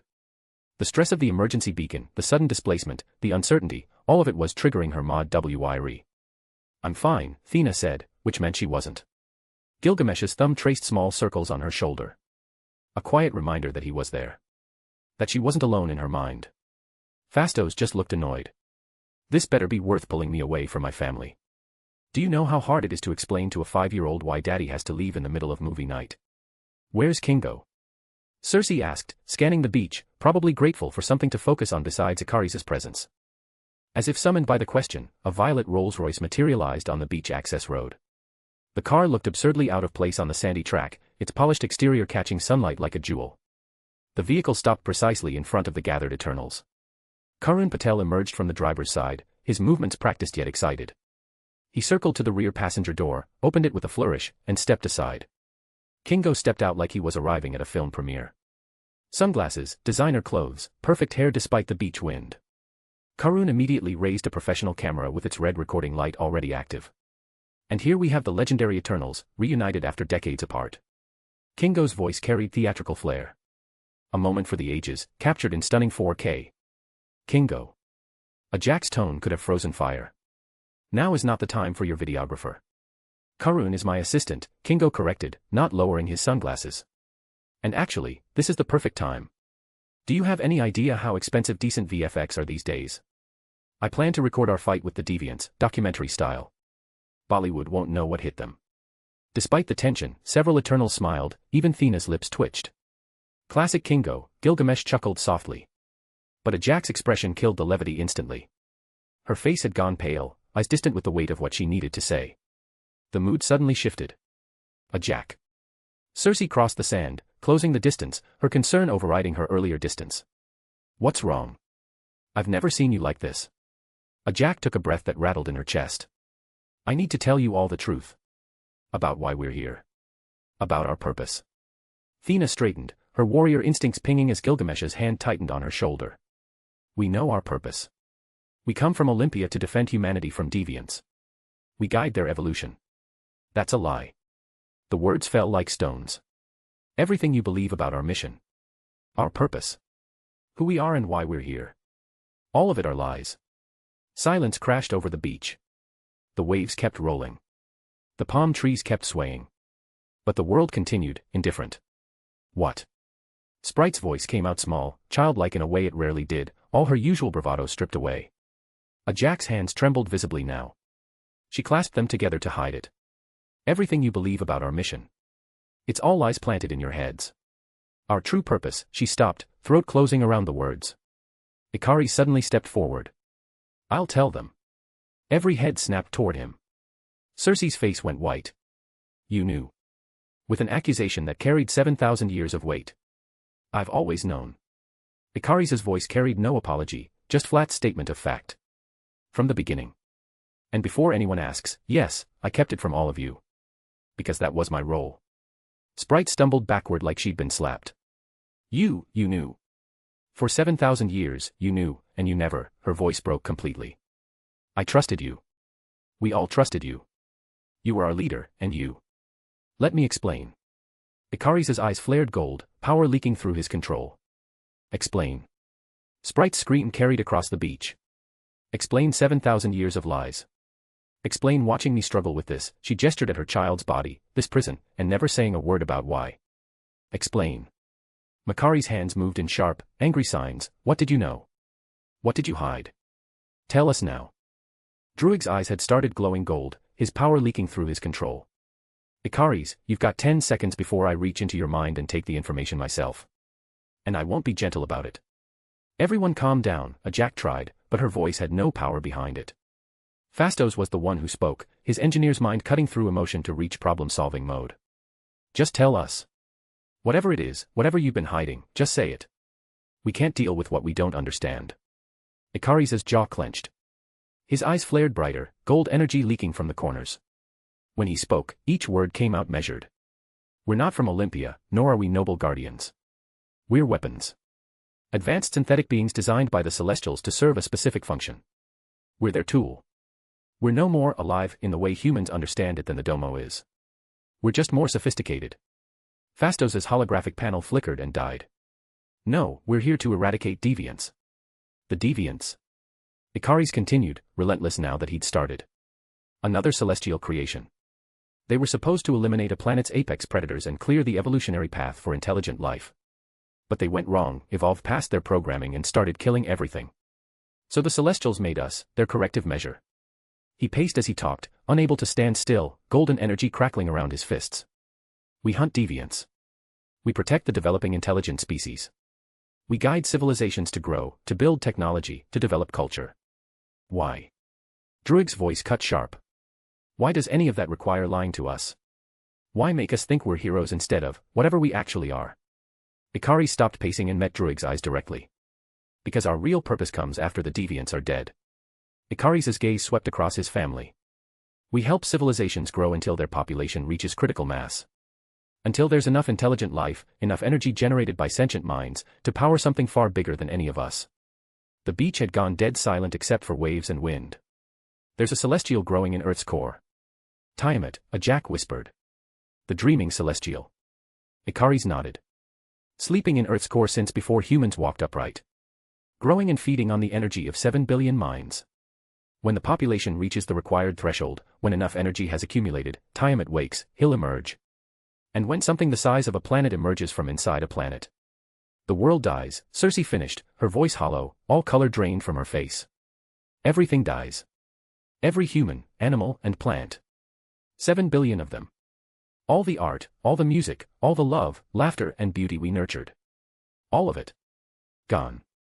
The emergence, Ikari's confirmed. It's happened on countless worlds. It's the Celestials' method of reproduction. Plant a seed, nurture it with intelligent life, and harvest the newborn god when it's ready. Then move on to the next planet and the cycle continues. Gilgamesh's massive frame shook. His voice, when it came out, was barely recognizable. You're saying, we've been shepherds. The word came out like poison. Raising humanity like livestock. For slaughter. Yes. The single word detonated. Sprite screamed, her illusions exploding outward in chaotic bursts. 1,000 versions of herself, adult and child and everything between, all screaming, all crying, all expressing the rage and hurt she'd bottled up for 7,000 years. Makari's hands moved in furious signs too fast to follow, signing with such fury that even those who couldn't understand sign language felt the anger radiating from her. 7,000 years. 7,000 years of lies. Of helping them. Of loving them. Of believing we were saving them. And all of it was just, what? Farming. Gardening. Making sure the crops grew tall enough before the harvest. Druig's eyes flared with golden light so bright it hurt to look at directly. Fucking gardeners, he spat, his accent thickening with rage. That's what we are. Fucking gardeners tending crops for a harvest we knew was coming. And I. He turned away, hands clenched into fists. I spent centuries trying to save them from themselves. Trying to stop their wars. Their genocides. And you're telling me it didn't matter? That they were always going to die anyway. Fastos sank to his knees in the sand, hands covering his face not knowing how to face his husband and son. Thena didn't move. Just stared at Ikari's with eyes that promised violence. Her body had gone rigid with stillness that preceded explosion. Gilgamesh felt it and recognized the signs immediately. Thena, he said softly, his hand on her shoulder tightening. Stay with me. Don't go into your head. Stay here. Her eyes flickered, gold, then her normal color, then gold again. They knew, she whispered. They knew, and they never told us. They put all these false memories in my mind. All this time I've been having nightmares of lost comrades and loved ones were all fabricated by them. And all of it was. Stay with me, Gilgamesh repeated, moving to stand directly in front of her, blocking her view of Ikari's. Focus on my voice. You're Thena. You're the greatest warrior I've ever known. You're here. You're safe. You're with family. Family that lies, she said, but her eyes stayed on his face. Family that was lied to, he corrected gently. We were all lied to. Even Ikari's carried this burden alone. Don't, Ikari's voice cracked. Don't defend me. I don't deserve it. Cersei still hadn't moved. Hadn't reacted beyond that initial shock. She just stood there, staring at Ikari's like she'd never seen him before. Like the person she'd loved for thousands of years had been replaced by a stranger wearing his face. 7,000 years, she said finally, her voice eerily calm. We were together for most of that. We loved each other. Or at least. She stopped. Started again. Did you ever actually love me? Or was that part of the mission too? Keep Cersei compliant. Keep her believing. Make sure she doesn't ask too many questions. Cersei, no, Ikari's reached for her. She stepped back. The movement was small but absolute. Don't touch me. Don't. Her calm cracked as tears spilled. How could you? How could you hold me and kiss me and make me believe we had forever, and the whole time you knew? You knew humanity was going to die. You knew I loved them, that I spent every moment trying to understand them, trying to be part of their world. And you just let me. Watched me fall in love with a civilization you knew was doomed. I did love you, Ikari said, and for the first time, emotion broke through his control. I still do. That was never a lie. But you loved your mission more. Cersei's voice went cold. You loved Arisham's approval more. You loved being the perfect soldier more than you loved me or any of us. That's not. Don't talk to me. She turned away completely. Don't look at me. Don't speak to me. We're done. We've been done. I just didn't know it until now. The pain that crossed Ikari's face was so profound it made even Druig flinch. Kingo, who'd been silent throughout, finally found his voice. So, he started, his usual theatrical flair completely absent, leaving just a man trying to process the impossible, just to make sure I understand. We're synthetic beings designed to nurture civilization so a space god can feed on them. And we've done this before. On other worlds. Yes, Jack confirmed quietly. How many? Kingo's voice shook. How many worlds have died for this? I don't know. Erisham doesn't share that information. Ballpark. Give me a number. Jack closed her eyes. Hundreds, maybe.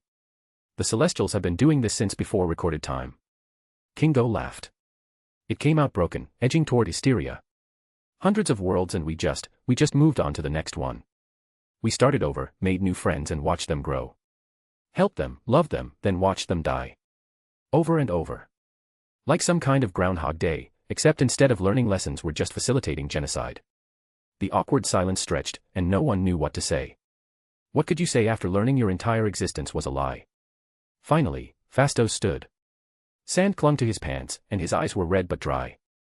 So, his voice came out steady, the engineer forcing himself back into problem-solving mode because the alternative was breaking down completely. Why now? Why gather us now? What changed? Jack took a shaking breath and forced herself to speak. Someone is interfering with Tiamat. Multiple entities have breached the planetary crust. They're descending toward his chamber. Erisham has ordered us to eliminate the intruders and ensure the emergence proceeds on schedule. Good, Druig said flatly. Let them kill it and save this world from the horror we helped create. It's not that simple, Ikari's cut in. If Tiamat dies, if he's damaged badly enough that Erisham senses it, the Celestials will come. They'll pass judgment on Earth and erase it from existence. Everyone dies anyway, but without even giving birth to new life. Just a meaningless deletion. Makari's signs were sharp. So, our choices are watch everyone die or ensure everyone dies. Those are the options. No, Jack said, and everyone turned to her. No, those can't be the only options. There has to be another way. We just need time to find it. Time, Sprite laughed bitterly, her child voice making the cynicism hit harder. Time is exactly what we don't have. That's the whole point, isn't it? Thena spoke for the first time since the revelation, her voice eerily calm. We go down there. Her eyes were distant, seeing something the rest of them couldn't. We eliminate the intruders like Erisham commanded. Then we decide. Decide what? Cersei challenged. Whether to follow our programming, Thena met her gaze with warrior's clarity, or choose something else. But we can't make that choice without information. Right now, we're blind. Operating on Erisham's commands and our own emotions. Neither is sufficient. Gilgamesh nodded slowly. She's right. I hate it, but she's right. We need to know what we're dealing with before we can figure out what to do about it. Fastos rubbed his face. Okay. Okay, that's actually logical. We go down. We see what's happening. We gather data. Then at minimum, we need to know who's down there and what they're doing. What if they're making things worse? We can't make decisions without information. You can't be serious. Sprite's illusion flickered around her, showing a version of herself as an adult, the form she'd always dreamed of having. We're just going to kill people because Erisham said so. After everything we just learned. We defend Tiamat first, Ikari stated. Then we figure out the rest. Cersei turned away from him completely. Don't talk to me. The pain that crossed Ikari's face was brief but profound. Sprite looked at him like he'd torn out her heart. I trusted you. I know. The awkward silence stretched. Kingo cleared his throat. Right. So. Ship. I'll run ahead and scout the approach. Makari's signs were sharp with anger. Druid caught her arm gently. The patient one always wins, love. Earth's not simple anymore. There are beings down there on par with gods, maybe even celestials. This will be interesting. They moved toward the domo. Gilgamesh flanked Thena, whose distant eyes suggested Mod Wyri threatened at the edges of her control. Thena's hand found Gilgamesh's. Promise me something. Anything. If I lose myself down there. If the Mod Wyri takes me and I can't come back. She stopped, throat working. Don't let me hurt you. Don't let me hurt anyone. Just. Stop, Gilgamesh cut her off, his voice carrying absolute conviction. You're not going to lose yourself. I won't let you. I've spent 5,000 years pulling you back from the edge. I'm not stopping now. Gil. No. I don't care if it's the end of the world. I don't care if celestials are involved. You are Thena. The greatest warrior I've ever known. The woman I. He stopped, the words he'd never quite said hanging in the air. She squeezed his hand. Understanding. Reciprocating. I know, she whispered. Ikaris flew alone, maintaining distance from the others. Sprite created an illusion of normalcy around herself, hiding tears. Cersei walked in silence, mind clearly elsewhere. Curran followed, camera never stopping, capturing everything. The Eternals had become so used to his presence they'd essentially stopped noticing him. He was furniture now. Invisible. The domo's interior was exactly as they'd left it centuries ago. Fastos got to work immediately, fingers flying across interfaces as systems came online. Stealth field active. Energy drill charging. This is insane. We're drilling to Earth's core. Do you have any idea how hot it is down there? The domo was built for this, a Jack said quietly. We've done it before on other worlds. Right. Fastos's laugh edged toward hysteria. Other worlds that we helped kill. Great. Just great. The ship began to descend. Curran found a corner, settled in, and kept recording. 7,000 years of secrets. A family torn apart by revelation. Gods and lies and the end of the world. This was definitely going to win awards. Chapter 301, 6,000 kilometers down under. The domo descended through layers of planetary crust like a knife through water, Fastos's energy drill boring through rock and magma with precision that would have made Reed Richards weep with envy. The ship's interior hummed with barely contained power while holographic displays tracked their depth in real time. 6,000 kilometers and counting, Fastos murmured, his hands dancing across control interfaces. We're approaching the core boundary. Temperature readings are, well, they're exactly what you'd expect when drilling to the center of a planet. The heat was overwhelming even through the domo's shields. Waves of thermal energy made the air shimmer, and everyone could feel sweat beading on their synthetic skin despite their enhanced durability. The pressure indicators climbed steadily, showing forces that would crush diamonds to powder. A Jack sat in the command chair, her expression carefully neutral despite the tension radiating from her shoulders. The weight of what they were about to witness, what they'd been complicit in for millennia, pressed down like physical force. The other Eternals clustered around viewports, watching Earth's interior layers peel away. Ikari stood apart from the group with arms crossed, golden eyes fixed on the forward screen with intensity that could melt steel. His jaw worked constantly, grinding teeth together hard enough that Cersei could hear it from across the cabin. She didn't look at him. Hadn't looked at him properly since the beach revelation. Every time their eyes accidentally met, she felt something inside her chest twist painfully. Sprite huddled in a corner seat, her small body curled tight, making herself even smaller than usual. Her illusions flickered around her unconsciously, showing brief flashes of what she wanted to be, taller, older, anything but eternally trapped in childhood. Druig's eyes glowed faintly gold, his power leaking through emotional control as anxiety built. Makari herself watched the depth gauge with single-minded focus. Thena leaned against Gilgamesh, her breathing measured as she was fighting off an episode. His massive hand rested on her shoulder, thumb tracing small circles that helped ground her in reality. Kingo had stopped making jokes for some time now, which worried everyone more than his usual commentary would have. When Kingo went quiet, situations were truly dire. And Karun, well, he was doing what he did best, being invisible and recording the 7,000-year-long story unfold. Approaching core boundary, Fastos announced. Switching to thermal shielding. Everyone hold on, this is going to get bumpy. The domo shuddered as it broke through into Earth's core, and suddenly everything changed. The viewports lit up with impossible radiance. Tiamat sprawled across what should have been molten iron and nickel, and the sight stole the breath from every Eternal aboard. His massive form defied human comprehension, existing on a scale that made even moons seem small. Each finger was the size of a mountain range, his chest rose and fell with breaths that moved like continental drift. Golden light radiated from every inch of his skin, not merely bright but alive, pulsing with the dreams of billions of humans whose consciousness fed his growth. The dreaming celestial had been sleeping here for millions of years, nestled in Earth's heart like an infant in a womb, and the proximity to such majesty made the air itself feel sacred. Even knowing what they were coming to see, even having been told explicitly by Erishem himself about Tiamat's existence, the sight of him was soul-shaking for the Eternals. Ajak's hands gripped her armrests hard enough to leave dents in the metal. Her breath caught in her throat as ancient programming screamed at her to kneel, to prostrate herself before cosmic majesty that her very existence was designed to serve. The others felt it too, that overwhelming urge to submit, to worship, to acknowledge the fundamental hierarchy that placed Celestials so far above Eternals that the gap might as well have been infinite. Ikaris actually dropped to one knee before catching himself, his face flushing with shame and anger at the involuntary response. By Erishem, Cersei whispered, one hand pressed to the viewport. He's beautiful. And he was. Despite the horror of what his awakening would mean, despite knowing that his birth would crack Earth open and kill every living thing on the surface, Tiamat was magnificent. His form carried grace that transcended mere aesthetics, existing in that space where function and beauty became indistinguishable. Then Sprite's sharp eyes caught something that shattered the moment's reverence entirely. Wait. What are those? Chains. Massive chains of unholy crimson light wrapped around Tiamat's body in patterns that resembled a four-way braided harness, the kind used for restraining large animals or securing impossible loads.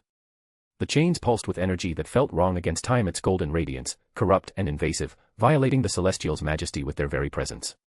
The sight triggered something primal in Ikaris. His vision went red. All the carefully constructed justifications for their mission, all the measured assessments and strategic planning, evaporated in an instant. Someone had chained his god. Someone had defiled Tiamat with restraints like he was a common beast to be subdued. No. The word came out strangled, barely recognizable as language. No, no, no. Golden energy exploded from Ikaris' eyes as he blasted through the domo's exit hatch without bothering to open it properly. The metal screamed as it tore, alarms shrieking warnings about hull integrity while Ikaris shot toward the first thing his rage-blind eyes could focus on. A cartoon Joker lounging on one of the massive chains, feet kicked up, whistling a jaunty tune that echoed impossibly through the airless core. Ikaris, wait. Ajak's voice carried command authority that had controlled him for 7,000 years. Unsurprisingly, he didn't listen. Cersei moved to follow, her own anger at the desecration warring with the part of her brain that insisted they needed information before attacking. We should assess the situation first, gather intelligence about who. That bloody bastard already charged blindly, Druig snarled, his accent thickening with stress as his eyes blazed gold. He launched himself after Ikaris. Might as well ask questions after we've broken every bone in their bodies. The other Eternals exchanged glances loaded with uncertainty and resignation. Well, Kingo said finally, his voice carrying forced lightness that didn't match his expression, when in Rome, commit to the absolutely terrible plan, I suppose. They followed. Only Ajak, Phastos, and surprisingly, Curran remained aboard the Domo, watching through viewports as their family charged into unknown danger with all the strategic planning of a brick through a window. This is going to end badly, Phastos muttered, finally noticing the human beside him. Curran, you're still recording. More importantly, when did you board the ship? Curran's camera never stopped rolling, his professional instincts taking over completely. Every second, sir. Though I must say, this is significantly more dramatic than anything Bollywood has attempted. Ikaris rocketed toward the cartoon figure with speed that turned the air around him into superheated plasma, his hands outstretched to grab, tear and destroy whatever abomination dared defile Tiamat's majesty. He got within 3 meters before an absurdly oversized mallet materialized out of nowhere and caught him square in the face. The impact was cartoonishly exaggerated, complete with a sound effect that went bonk, which shouldn't have been possible in the vacuum of Earth's core. Ikaris' head compressed like an accordion, his entire body following the momentum as he was launched backward at speeds that rivaled his initial charge. He flew up, crashing through multiple layers of the core chamber before slamming into the underside of the mantle with force that carved a crater visible from below. The other Eternals landed on the massive chain platform just in time to witness their strongest member get absolutely demolished by a jester with a hammer. What in Erishem's name? Gilgamesh breathed. Slapstick inspected his oversized mallet with exaggerated satisfaction. His rubbery body bounced as he moved, defying physics in ways that made Phastos' engineering brain scream from aboard the Domo. Wow, that guy's face was not built for slapstick comedy. You'd think people would appreciate the dying art. Who are you people? Cersei demanded, her hands already glowing with transmutation energy. Why have you chained Tiamat? What gives you the right to? Rights. Lady, we're mercenaries. We don't need rights, we need paychecks. Also, I get to hit things with a hammer, which honestly sweetens the deal. Slapstick's grin widened impossibly. And our employer paid very well for this particular job. Speaking of which. He snapped his fingers. The rest of the mercs for money appeared from behind Tiamat's massive form, stepping out of the shadows with weapons drawn and expressions ranging from bored to actively entertained.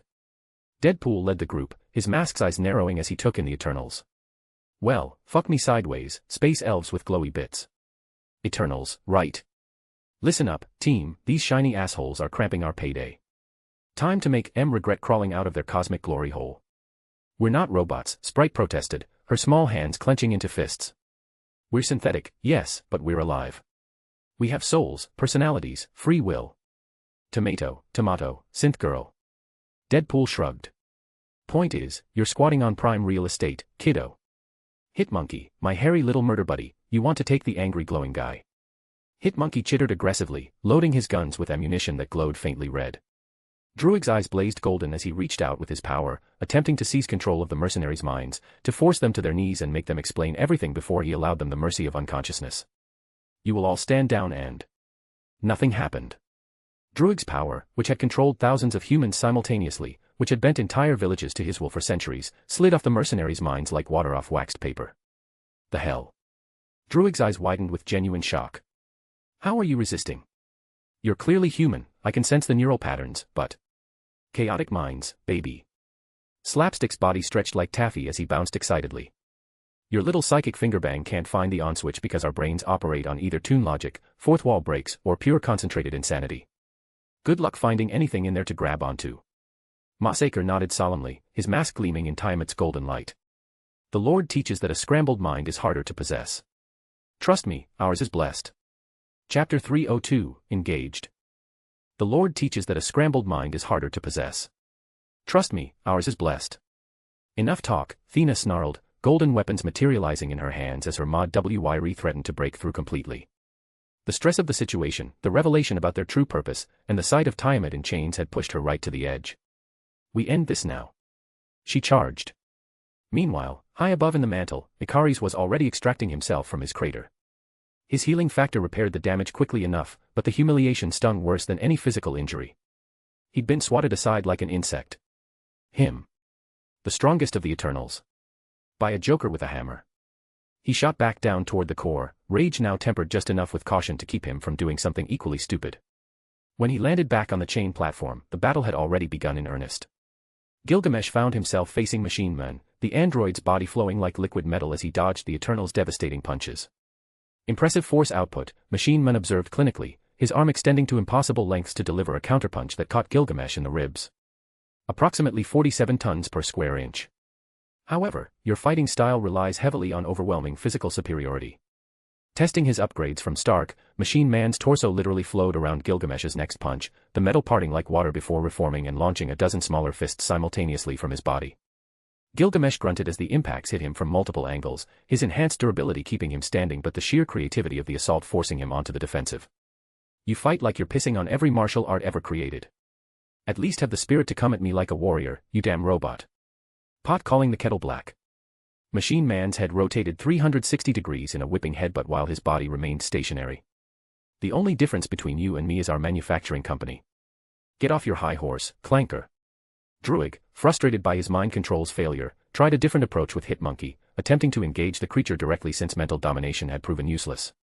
Listen, monkey, Druig began, his accent thickening with stress. I don't want to hurt you. Just tell us who hired you and... Hitmonkey responded by shooting him in the face. The bullet didn't penetrate Druig's enhanced physiology, but it stung like hell and sent him stumbling backwards. Before he could recover, Hitmonkey was already moving, a small blur of fur and fury that landed on his shoulders and unloaded both clips directly into his temple. The neurological disruption worked exactly as intended, temporarily scattering the concentration Druig needed to maintain mind control. For 3 seconds, he experienced what felt like trying to control every mind in a 50-mile radius simultaneously. The feedback nearly knocked him unconscious. Hitmonkey then lowered his tiny pants and relieved himself on Druig's prone body, apparently attempting to short-circuit him the way he'd once done with Machine Man. This is so fucking humiliating, Druig groaned, face first in the spreading puddle. Hitmonkey chittered agreement and pulled his pants back up. Thena's fight with Deadpool was somehow both deadly serious and completely absurd. Her golden weapons moved with precision born from millennia of combat, every strike meant to kill outright.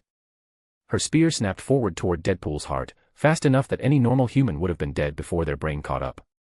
Deadpool brought his katana up, but the energy construct flowed around the blade like liquid light and punched straight through his chest. Thena watched him stumble back, drop to one knee, clutching his side like he was actually hurt for once. She let her cosmic blades fade and allowed herself a small, satisfied smile. "Stay down, fool," she said. "You've bled enough." Deadpool stayed down for about half a second. Then he popped straight up in her face. "Boo." She flinched. Full body twitch, eyes wide. Before she could react, both pistols were out and barking, magazines emptied straight into her open mouth. Bullets tore through cheeks, tongue, and teeth in a wet spray of gold. She gagged, staggered, but the wounds were already sealing, skin knitting like it was nothing. Thena spat a glob of glowing blood onto the ground and snarled. One flick of her wrist and a fresh blade snapped into existence. She swung hard and clean, straight through his neck. His head came off easy, rolling across the ground, mask still grinning. The problem was, those bullets had rattled something deep in her skull. Mod WY re-hit like a sledgehammer. Old wars flared behind her eyes with visceral intensity. Planets burning, their atmospheres peeling away in strips of flame. Allies turning on each other, cosmic weapons tearing through flesh that had seemed invulnerable. Her own hands, slick with immortal blood that glowed like molten gold, ending lives that had lasted millennia. The weight of false memories crashed down, and every trace of grace and poise vanished instantly. She went feral. Screaming, she hurled everything her mind could form. Spears. Axes. Whips of light. Hacking at his headless body, at the head when it tried to crawl back, at anything that moved. Deadpool's body groped blindly until it found the severed head and slapped it back on with a wet, sucking sound. He rolled his neck like he was loosening up after a nap. "Oh yeah," he said. "Manic pixie apocalypse mode. This is my kind of foreplay, Thena. Keep swinging, baby. I thrive on crazy." She lunged again, wilder now, no technique left, just raw rage. Deadpool danced around her, katanas flashing, deliberately taking hits just to watch the wounds close. "You know," he added between dodges, "you'd be the perfect woman for me if I wasn't already engaged." The words cut through the chaos of battle like a bell. Every merc heard it loud and clear. Mossacre paused mid-machete swing, blood dripping from the blade. "May the Lord bless this unholy union." He laughed. "Don't screw it up before the honeymoon." Hitmonkey, perched on a nearby crate, dropped 2 rounds into Druig's back and gave Deadpool a quick salute with his pistol. Gorillaman, in the middle of slamming Macquarie into the ground, barked out a laugh. "Engaged? Damn, Wade. Good for you. I want an open bar and banana cake." Machine Man sidestepped Gilgamesh's punch, metal flowing smoothly. "Even you got engaged? I should blackmail Stark into building me a partner unit. I could customize her looks to my taste, even adjust her personality. This is sounding better and better by the second." Deadpool grinned wider, parrying another sloppy swing as he produced a blue PIM disc from his belt. "Love you guys. Truly." Thena barely registered any of it. She saw him flick a pebble toward her. Through the haze of Mod WY she smirked and reached out, cocky enough to snatch it midair. A blue disc tagged it first. Whoosh. The rock ballooned into a 10-meter boulder and dropped straight down on top of her. She went down hard, buried beneath it, her glow snuffing out as consciousness left and Mod WY lost its grip entirely.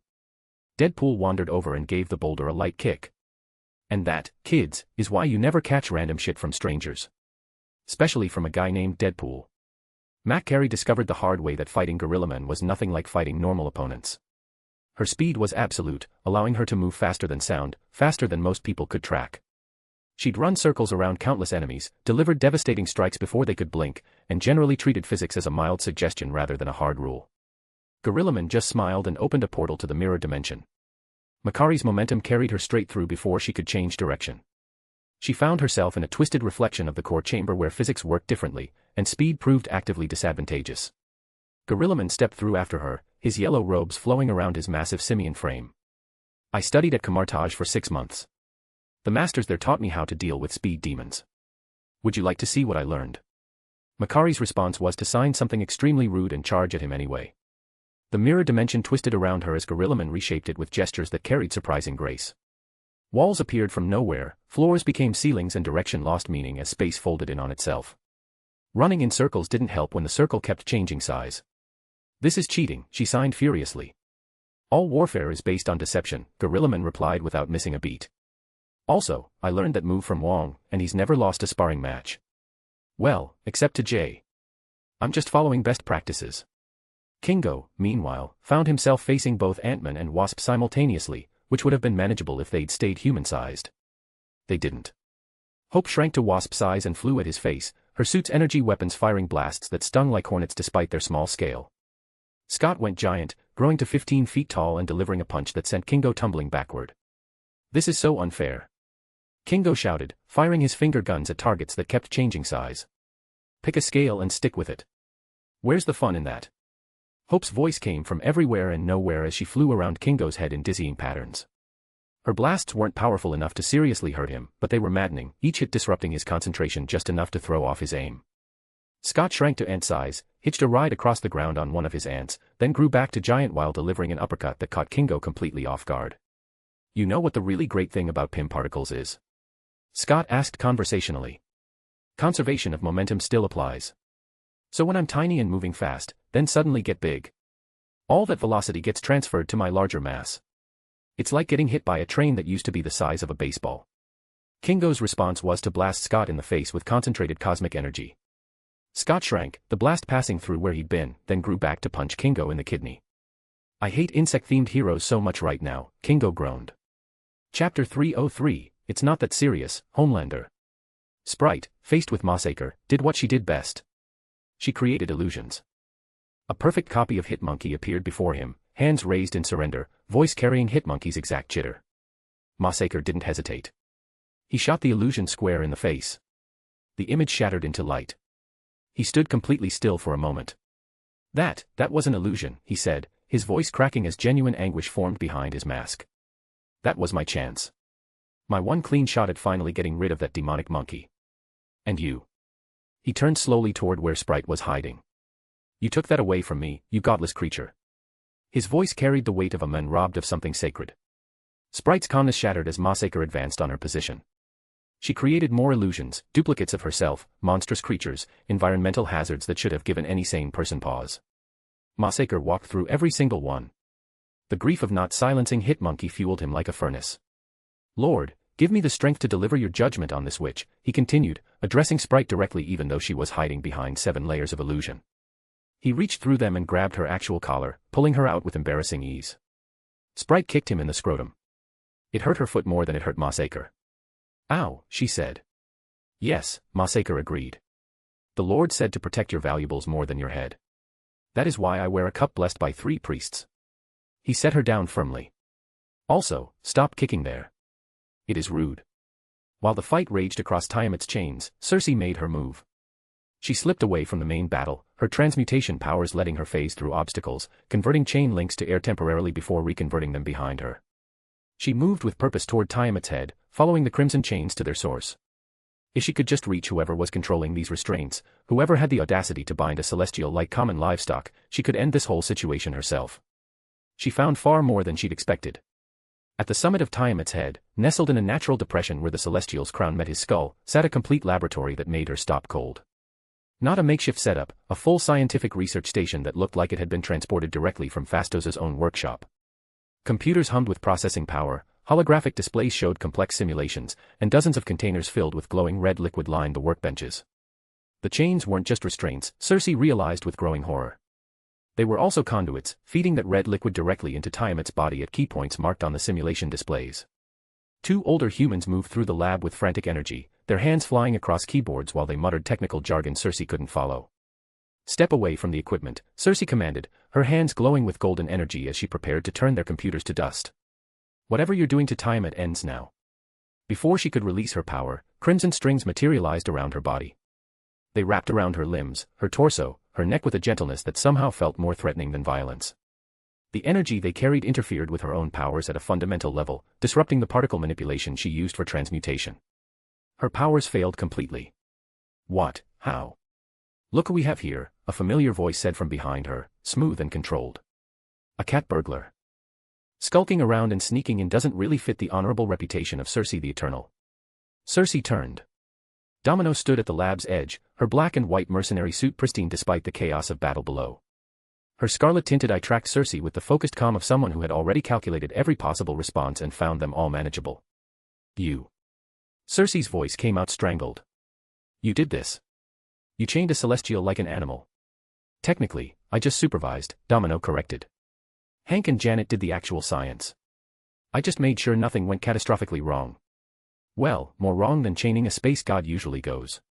Recognition crashed over Cersei like cold water. The goddess. The woman who had brought 47,000 people back from death itself. Who had performed miracles on par with celestials. Oh shit, Cersei breathed. Yeah. Domino's smile carried zero warmth. Oh shit indeed. Now, here's what's going to happen. You're going to call your team and tell them to stop fighting. We're all going to have a calm conversation about why we're here. And if anyone tries anything stupid, I'm going to demonstrate exactly why fighting a goddess is a terrible life choice. She tilted her head. Questions. Cersei's mouth opened and closed several times. You can't just. Tiamat is sacred. He's a celestial. His awakening is going to kill 7 billion people. Domino's voice went flat. Yeah, we know. That's literally why we're here. Did you think we chained a space god for fun? But Arishem commanded. Arisham's not coming to save you, honey. Domino's eye flashed with something dangerous. Cersei stared at her for a long moment, something cold moving through her chest. Then she activated her emergency beacon. The signal pulsed across the battlefield, cutting through every Eternal's consciousness with impossible to ignore urgency. The fighting stopped immediately. Ikaris, who had finally recovered from his concussion and was preparing another attack run, froze mid-flight. His head snapped toward the source of the signal, confusion replacing rage. The other Eternals disengaged from their opponents with varying degrees of relief. Most of them had been losing anyway, discovering these mercenaries were considerably harder to beat than anticipated. Druid peeled himself off the ground where Hitmonkey had left him, his dignity in complete tatters. That's Cersei's signal. She's calling a full stop. Thank God, Kingo groaned, his body covered in bruises from repeated giant-sized punches. I was running out of energy anyway. Those tiny people hit surprisingly hard for their size. The mercenaries lowered their weapons, falling back to defensive positions without pressing the advantage. Everyone to the summit, Cersei's voice echoed across the court chamber. Including you, a Jack. And Fastos. We need everyone here for this. The journey to Tiamat's summit took on a surreal quality. Eternals and mercenaries made their way up the Celestial's body in awkward silence, using his armor plating as handholds and his joints as rest points. The scale became more apparent with each step. What looked like small ridges from a distance were canyons up close. Pores in his skin were large enough to drive vehicles through. Hope kept her hand on her suit's controls, ready to shrink and fight if things went sideways. Deadpool kept making jokes that nobody laughed at, which was usually a sign he was nervous beneath his mask. When they all assembled at the laboratory summit, climbing over the final ridge of Tiamat's crown, the sight that greeted them killed any remaining desire for combat. Hank and Janet worked at their stations, barely acknowledging the new arrivals. They'd entered that state of scientific focus where the rest of the universe ceased to exist, leaving only the problem and the tools to solve it. And behind them, Tiamat's golden form pulsed with steady rhythm, completely unaware of the drama unfolding on his head.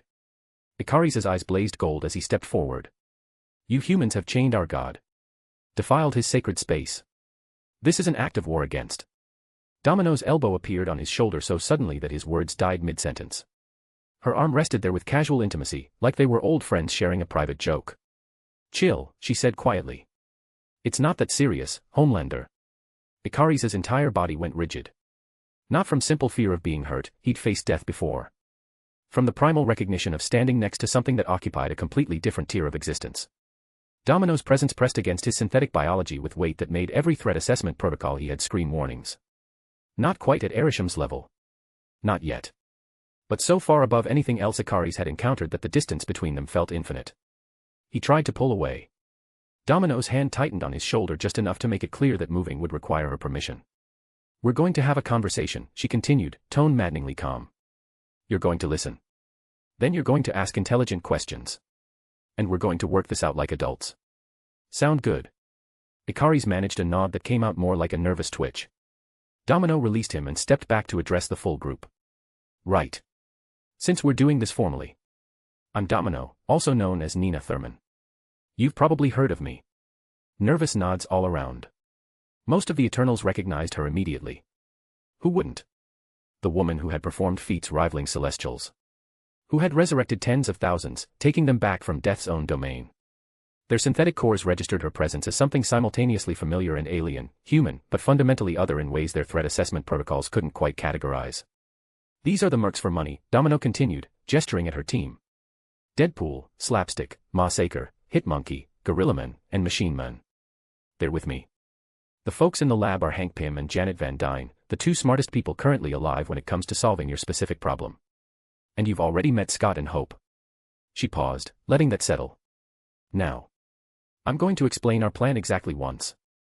Pay attention, because I'm not repeating myself, and this is the only way Earth survives the next few days. Jack's expression shifted from shock toward something fragile and hopeful. Survival. You have a way to prevent the emergence. Better. Domino's smile was sharp.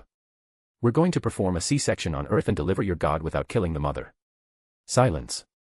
The kind of profound, absolute silence that came from hearing something so absurd that language temporarily ceased to function. Then every Eternal reacted simultaneously. What? The collective shout was loud enough that time had stirred slightly beneath them, the dreaming celestials' golden light flickering like a sleeper disturbed by a loud dream. Beneath their feet, Earth's avatar manifested as a phantom presence visible only to Domino, feminine and ancient, carrying equal parts amusement and exasperation. Gia's voice, when it came, was felt more than heard. Language, dear. The baby can hear you. Then she was gone, leaving behind only the faint impression of maternal fondness. Domino winced. Sorry, Gia. I'll watch my mouth. She looked back at the stunned assembly of Eternals and mercenaries standing on the head of a sleeping god, 6,000 kilometers deep in the heart of the Earth, staring at her like she'd just suggested the impossible. Which, to be fair, she had.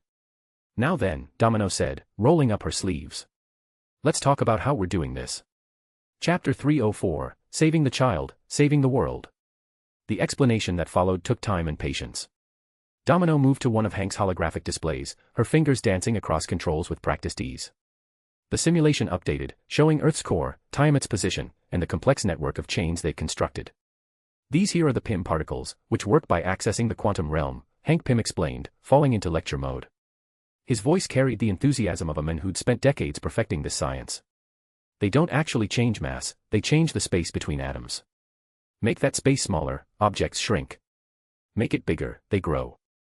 The mass stays constant, which is why Ant-Man hits like a truck even when he's tiny. He pulled up another layer of the simulation, this one showing quantum strings in crimson. Now, here's where it gets interesting. Domino's power channels quantum energy at a very fundamental level. She can amplify the effect of Pym particles, making them work on scales they normally couldn't handle. We're talking about shrinking something the size of a planet, which should be impossible. Janet looked up from his station long enough to nod confirmation. The mathematics are sound. We're operating at the absolute edge of what quantum mechanics allows. With Domino amplifying the effect, we can reduce Tiamat to manageable size. Small enough to extract without cracking the planet open. Jack's hands trembled as she processed this information. And Tiamat? Will this harm him? Will it delay his awakening? No harm whatsoever, Hank assured her. The Pym particles are temporary unless we specifically make them permanent. Tiamat will shrink for the extraction, then return to normal size once he's safely clear of Earth's core and is ready for his emergence. His development won't be affected at all. And humanity? Cersei's voice was small, hopeful. Everyone lives. Everyone lives, Domino confirmed. Earth survives. Tiamat gets born. The Celestials get their new god. It's a win-win-win scenario, assuming you all stop trying to fight us and actually help. The Eternals exchanged glances loaded with uncertainty, hope, and desperate desire to believe this could actually work. Ikaris, predictably, was the holdout. Erishem commanded the emergence to proceed naturally, he said, his voice carrying stubborn conviction despite the fear he'd felt moments ago. Interfering with divine will. Domino's gaze fixed on him with intensity that made his words die mid-sentence. Ikaris. Buddy. Pal. Her voice went dangerously soft. I'm going to say this once, and you're going to listen very carefully. You can either get with the program and help us save 7 billion lives, or you can stand there while I turn you to rust. Slowly. Very slowly. Ikaris' jaw quivered as every instinct screamed at him to submit, to accept and acknowledge the fundamental power difference between them. Finally, he looked at Jack. She nodded slowly, permission and command rolled into one gesture.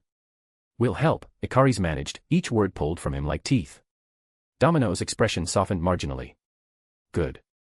Now, here's what we need from you. The next 3 hours passed in frantic coordination. Fastos and Hank worked together at the main control station, their combined genius solving problems faster than either could have managed alone. They built fail-safes and redundancies, triple-checked every calculation, and generally did everything possible to ensure the plan wouldn't catastrophically explode. Their collaboration had an almost musical quality, each anticipating the other's needs, finishing each other's equations. "This is incredible," Fastos muttered, his hands flying across holographic interfaces that Hank had designed. "You've essentially built a quantum harness that can contain and redirect celestial energy. The engineering alone should be impossible."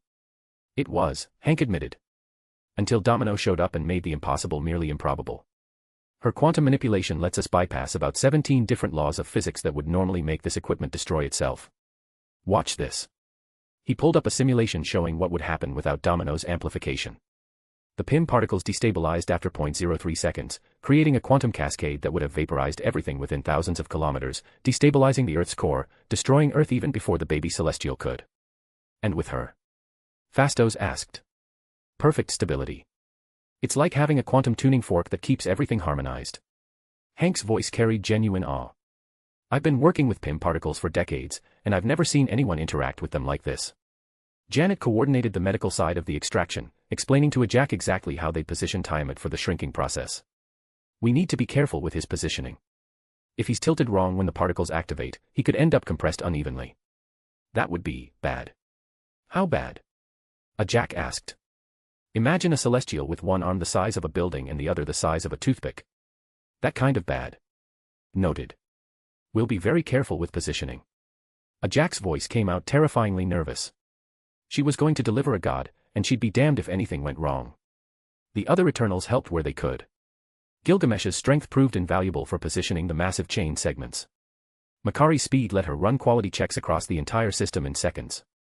Kingo's cosmic energy helped power some of the equipment when the generators started struggling under the load. Even Sprite contributed, using her illusions to create visual guides that helped everyone understand the complex three-dimensional positioning required. Cersei worked alongside Domino directly, the two of them forming a strange partnership. Cersei's matter manipulation complemented Domino's quantum control in ways neither had anticipated. The mercenaries, having nothing useful to contribute to the science, set up a perimeter defense. They positioned themselves around the lab in case any other threats decided to show up, though honestly they mostly just relaxed and told jokes. Deadpool kept trying to get Thena to laugh, which resulted in increasingly elaborate and inappropriate stories about his proposal. "So there I was," Wade began, his voice carrying theatrical flair, "making love to Vanessa, right? And let me tell you, the bed while having sex is not a good place for a proposal. Ring boxes and vigorous activity don't mix well. So I had to get creative and agreed to her fantasy of pegging, and I hid the ring up my..." Thena and Gilgamesh both shouted in horror, "Shut up." "What?" "I was going to say, up my sleeve. Get your minds out of the gutter." Surprisingly, Karun, throughout all of this, documented everything. His camera never stopped rolling as he captured scientists working with Eternals, mercenaries bantering with cosmic guardians, and the slow, methodical process of preparing to deliver a god. "Oscar, Oscar, Oscar," he whispered to himself periodically, already imagining the awards ceremony. Finally, after 3 hours of preparation that felt like 3 days, after every system had been checked and rechecked and checked again, after every Eternal had taken their position and every chain segment had been aligned with micrometer precision, Hank and Jack stood together at the main control console. "This is it," Hank said quietly. "Once we activate this, there's no going back." "Are you sure?" Jack looked at her family, at the Eternals who'd followed her through 7,000 years of lies, service and sacrifice. "I'm sure," she said firmly. Their hands moved together, pressing the activation button simultaneously. The chains blazed with crimson light so bright it temporarily drowned out even Tiamat's golden radiance. PIM particles surged through the system, amplified by Domino's power as she poured everything she had into making this work. Her hands wove crimson strings through the air, each one connecting to a different part of the harness, each one guiding PIM particles with accuracy measured in angstroms. The quantum manipulation that Jay had gifted her now served its ultimate purpose. Making the impossible merely improbable. Tiamat began to shrink. Slowly at first, barely perceptible. A mountain-sized being reducing by inches that looked like nothing against his cosmic scale. Then faster as the PIM particles reached critical saturation throughout his body. His massive form compressed, the golden light concentrating as his physical size decreased. The sensation was indescribable. Like watching creation run backward, guided and safe. Tiamat's dreams continued undisturbed, his consciousness floating in that space between waking and sleeping, unaware that his physical form was shrinking from planet killer to planet saver. The Eternals watched in awe as their god, the being they'd been created to serve and protect, reduced from planet size to mountain size to building size to finally, impossibly, the size of an actual infant. The harness adjusted automatically, Fastos' engineering ensuring it maintained perfect positioning even as Tiamat's dimensions changed. The chains became threads, the threads became filaments, but they never lost their grip. Every attachment point remained secure and every quantum connection stayed stable. Domino's face ran with sweat as she concentrated, her entire being focused on maintaining the quantum amplification. This was the most delicate work she'd ever attempted, threading the needle on a scale that made brain surgery look simple by comparison. One mistake, one fluctuation in the quantum field or one moment of lost concentration, and they'd crush Tiamat or rip him apart or create a quantum singularity that would devour the planet from the inside out. But her luck held. Her probability manipulation guided every particle, ensured every connection remained stable, bent chance itself to make success the only possible outcome. And finally, after what felt like an eternity compressed into minutes, it was done. Tiamat, the dreaming celestial, the being meant to crack Earth open like an egg, floated in a specialized containment field no larger than a human newborn. He was perfect. Golden skin pulsed with inner light that seemed to contain the entire sun. Miniature hands curled against his chest, each finger perfectly formed and radiating warmth. His expressionless face carried peace that came from dreams uncorrupted by violence or awareness of the controversy his birth had nearly caused. The cosmic power that had threatened to destroy Earth now resided in a form small enough to cradle. Holy cheese macaroni, Deadpool whispered with genuine reverence. He's born, the Messiah is born without a father, just like the prophecies foretold. Massacre's voice joined in, thick with religious fervor. Behold, the miracle of new life. Even in this form, even in this way, the divine makes itself known. Praise be to the second coming of our Lord. Fastos approached the containment field with trembling hands, his brilliant mind still trying to process what they'd accomplished. He's stable. The quantum readings are perfect. And according to this, he checked a display. He's still channeling Earth's population energy. The connection wasn't severed. He'll continue developing normally. Will he remember this? Sprite asked quietly, her voice carrying wonder at seeing something smaller than herself for once. When he wakes up fully, will he remember being born this way? A Jack moved closer to the containment field, her maternal instincts overwhelming. She reached out but stopped short of touching, afraid of disturbing the miracle before them. Celestials exist outside normal time, a Jack said softly. His memories of this moment are probably already written.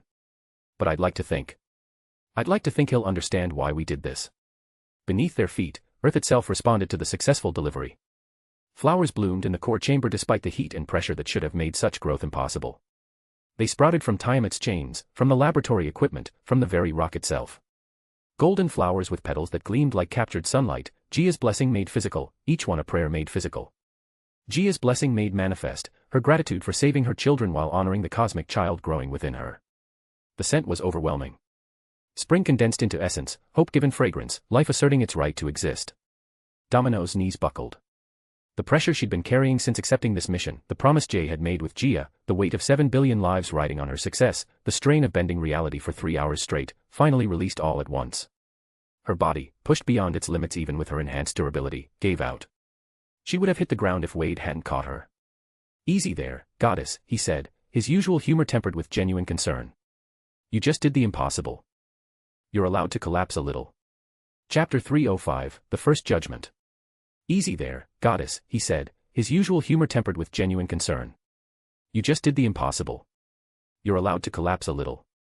Not done yet, Domino managed, though her words slurred with exhaustion. Still need to make sure. Everything's fine. Hank's voice carried absolute certainty. The systems are stable, Tiamat is secure, and Earth is saved. You can rest now. Domino's eye fluttered closed as consciousness finally fled. But she was smiling. The celebration that followed was subdued but genuine, marked by relief so profound it felt physical. The Eternals embraced each other with relief that years of tension finally releasing. Sprite cried openly, her tears falling on Tiamat's containment field as she whispered apologies for intending to let it die to a god who couldn't hear her yet. Thena and Gilgamesh held hands, their future no longer overshadowed by planetary genocide. Even Ikaris, stubborn and devoted to the end, managed a smile that transformed his stern features. We saved them, he said quietly, looking at Earth's core chamber with wonder. Humanity gets to live. And we didn't have to choose between our purpose and our conscience. The mercenaries began packing up their equipment, professional even in victory. Deadpool took approximately 700 selfies with the infant Celestial, promising to send them to Domino when she woke up. Curran's camera finally stopped rolling after running continuously for nearly 4 hours. He ejected the memory card with trembling hands, already knowing this footage would change everything. This is going to win every award, he said to himself. Every single one. And if it doesn't, the judges are blind. They were preparing to return to the surface, to begin the complex process of explaining to the world what they'd done, when the temperature dropped enough to give all of them chills. The ceiling of the core chamber itself, the space above Tiamat's resting place, rippled like water disturbed by a thrown stone. Red light began bleeding through the distortion, not the warm glow of Tiamat's dreams but something older, vaster, and impossibly ancient.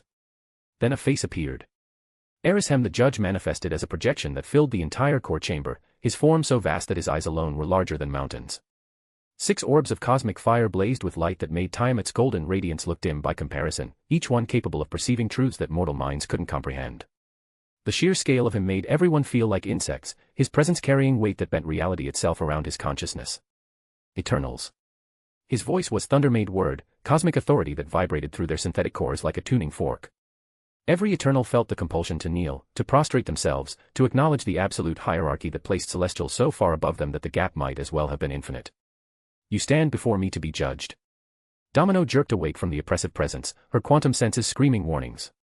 She tried to summon her crimson strings, to create some kind of barrier against celestial judgment, to do anything that might protect the people around her. They fizzled uselessly, her power guttering like a candle in a hurricane. Her powers, so effective against everything else, meant nothing against a being of Erishem's magnitude. It was like trying to stop a tidal wave with a paper fan. Damn it, she cursed, reaching for the Death Stone. Not robots again. Why is it always fucking clankers? Machineman snaps, hey, that's racist.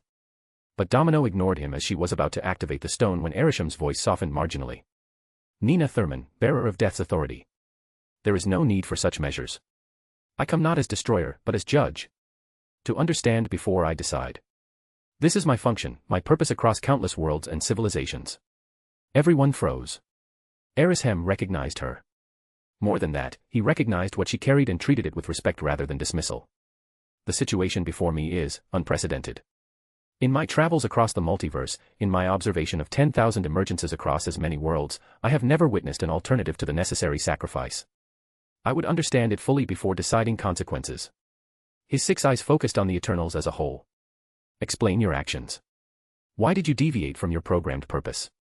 Why did you interfere with the emergence that would have given birth to Tiamat as designed? Ajak bowed her head, her voice steady despite the fear coursing through her.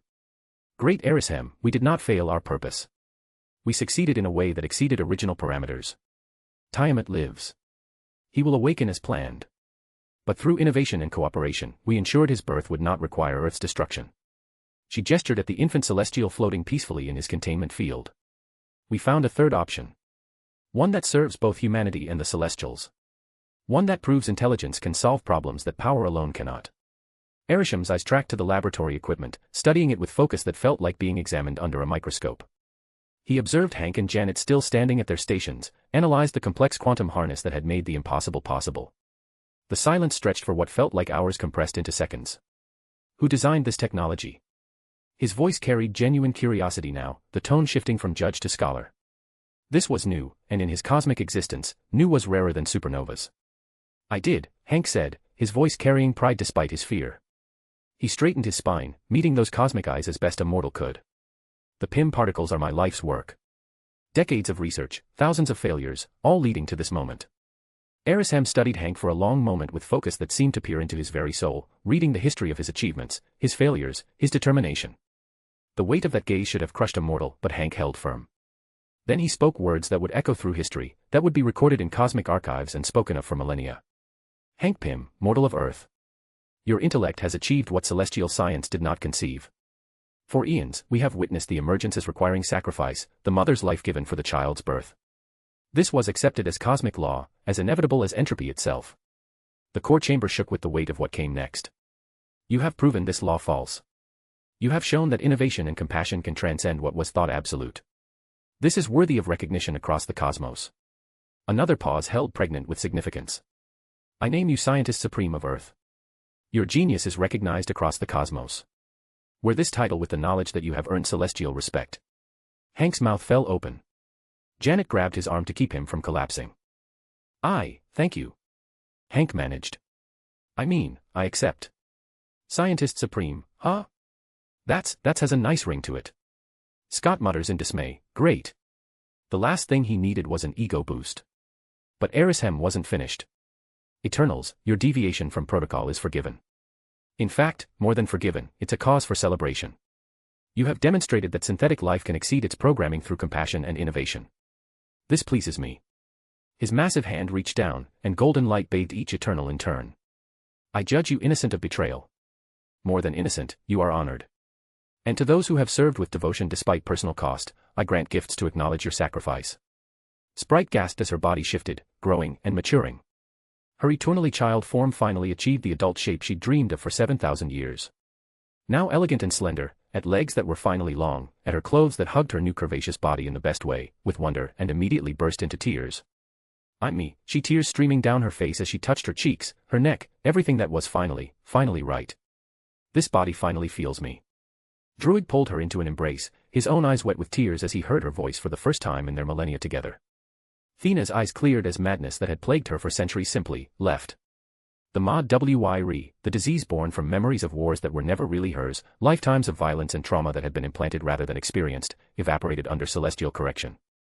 The fog that had clouded her mind for so long lifted, leaving only clarity and the profound relief of finally being whole.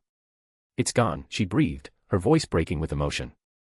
The voices, confusion, and fear of losing myself. It's all gone. Gilgamesh pulled her into a kiss that carried thousands of years of waiting and loving someone who sometimes didn't recognize him. Now she was here, fully present and fully herself. One by one, Erishem addressed their deepest needs and granted what the Eternals had never dared ask for. Finally, his 6 eyes turned to Domino. Bearer of Death's authority, wielder of quantum strings and mortal who steals from Lady Death herself. Domino met his gaze with as much courage as she could muster, which honestly wasn't much when facing something that large and powerful. There is nothing I can give you that you do not already possess. Your power approaches cosmic significance. You need no gifts from me. He paused. But I offer advice, if you will hear it. I'll listen, Domino said quietly, having a bad feeling about where this was going. Gather the Infinity Stones. All 6 of them. You will need them if you wish to meet your husband and son again. The word was piercing, each one landing with sickening impact. Domino's face went white. What? Jay. Love? What are you talking about? But Erishem was already fading, his projection withdrawing back to attend the infinitely greater judgment occurring elsewhere. That is all I may say. The future is yours to write, Nina Thurman. Then he was gone. Domino stood frozen, her mind racing with implications she couldn't quite grasp. Jay and Love in danger. Needing the Infinity Stones to save them. A threat so severe that even a Celestial felt compelled to warn her. Dom. Wade's hand on her shoulder brought her back to the present. You okay? It's gonna be all right, we are here. Pointing at Mercs for money, Pym family, and the Eternals. I'm fine, she lied. Just processing. We should get back to the surface. Hale open a portal to Kamartaj. I need to check on my son. But as they prepared to leave, as the Eternals celebrated their freedom and humanity's salvation, as Hank and Janet began the process of stabilizing Tiamat for transport, Domino's mind kept returning to Erishem's warning. What could possibly threaten Jay badly enough that she'd need all of the Infinity Stones to save him? He was powerful, skilled, and had survived encounters with cosmic entities before. What had changed? And what the hell was coming that would put their son in danger? The questions haunted her as they rose through Earth's layers, leaving behind a newborn god in the laboratory that had delivered him safely. Above them, the world continued turning, blissfully unaware of how close it had come to ending. Below them, Tiamat dreamed of the life waiting for him, of the moment he'd finally wake and see the universe with his own eyes. And somewhere in the dimension of manifestations, Erishem watched the trial with satisfaction. The Eternals had proven themselves worthy. Earth had earned its right to exist. And Domino had taken her first step toward a destiny that would shake the foundations of the cosmos itself. The emergence had been prevented. But something far more dangerous was coming. And she would need every ounce of power she could gather to face it. Chapter 306, built to fit her hand. Blue light deposited Jay not in the gates of eternity, but somewhere else entirely. Heat slammed into him like a physical wall. His enhanced body compensated instantly, but sweat broke out across his skin within seconds. The air itself seemed angry, shimmering with rage, and every breath tasted like molten copper mixed with ozone and something that reminded him of lightning strikes. Nidavellir. The massive ring station orbited a neutron star that burned with blue-white light and so intense it seemed to have weight. The star pulsed with barely contained violence, each throb sending waves of radiation that would have killed an unenhanced human instantly. Forges dotted the ring's inner surface like cathedrals dedicated to the religion of creation. Each one was a marriage of magic and metallurgy that had birthed legends. Dwarves as big as giants moved among the flames with practiced grace, their hammers rising and falling in perfect rhythm. Clang. Clang. Clang. The sound was hypnotic, almost musical. Metal sang as it was born, shaped, perfected. Each strike carried purpose, intention, and focused will that could bend cosmic forces to mortal needs. The symphony of creation filled Jay's ears, drowning out everything except the pure expression of craftsmanship elevated to art. Jay's analytical mind catalogued everything through Taskmaster's kinesic recognition. He watched how the dwarves moved, how their muscles tensed and released in sequences that maximized force while minimizing wasted motion. He observed how magic flowed through their hammers and channeled through will and skill into the metal itself. This was where Mjolnir had been forged, where Odin's spear Gungnir had been born, where legends like the Infinity Gauntlet became reality through the fusion of impossible skill and divine fire. Heavy footsteps like thunder walking approached from behind. Jay. Eitree's voice boomed across the platform, genuine delight coloring every syllable. By Buri's beard and Ymir's bones, I didn't expect to see ye again so soon. Come, come. We must drink. The king of the dwarves was massive even by his people's standards. His skin was dark, weathered by millennia of forge work. Burns covered his arms in patterns that told stories of 1,000 failed experiments and successful masterpieces. His beard was braided with gold wire that gleamed in the neutron star's light, and his eyes carried focused intensity that came from staring into fires hot enough to melt stars. Before Jay could speak, Eitree thrust the mug into his hands. The vessel was sized for dwarf proportions, which meant it could have doubled as a bathtub for normal humans. The liquid inside sloshed with viscosity that was too thick to be water and too thin to be honey.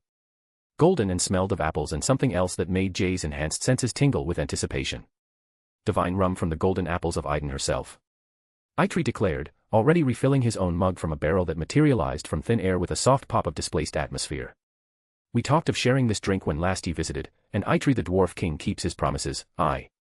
Jay took a long drink, and the liquid burned going down in the best possible way. Warmth spread through his chest, carrying notes of honey and starlight and something that tasted like liquid joy distilled into physical form. His enhanced metabolism processed the alcohol instantly, but the pleasant buzz remained, a gift from magic rather than chemistry. This is incredible. Of course it is. I made it. Eitree laughed, draining half his mug in one massive gulp. His throat worked and beard bouncing with each swallow. Now then, what brings the mighty power broker to my forge? Surely not just to share drinks with an old dwarf, though I'd be honored if that were the case. Jay set his mug down carefully on a workbench that radiated ambient heat. His expression shifting to serious. I need a favor, Eitree. A commission. Something that. He paused, choosing his words carefully. Something that might be the most important thing you've ever forged. Eitree's eyes sharpened, the jovial craftsman transforming into the legendary smith in an instant. He set down his own mug with deliberate care, giving Jay his full attention. That's quite the claim, lad. I forged Mjolnir for Thor, Gungnir for the Allfather himself, and the damned Infinity Gauntlet. What could possibly rank above those? Jay met his gaze steadily. A ring. Similar to Tether in design, but meant to house something completely different. Something that requires craftsmanship beyond even what you've done before. Eitree's massive hand stroked his beard, fingers working through the braids with unconscious habit. Interest sparked in his eyes like embers catching flame. Different how? What manner of power are we talking about? Because if you're recollecting the Infinity Stones like that mad titan, I've already made one gauntlet for Allfather and that was headache enough for several lifetimes. Jay's lips quirked despite the gravity of the moment. Nothing like that. This power is completely detached from the Infinity Stones. Though.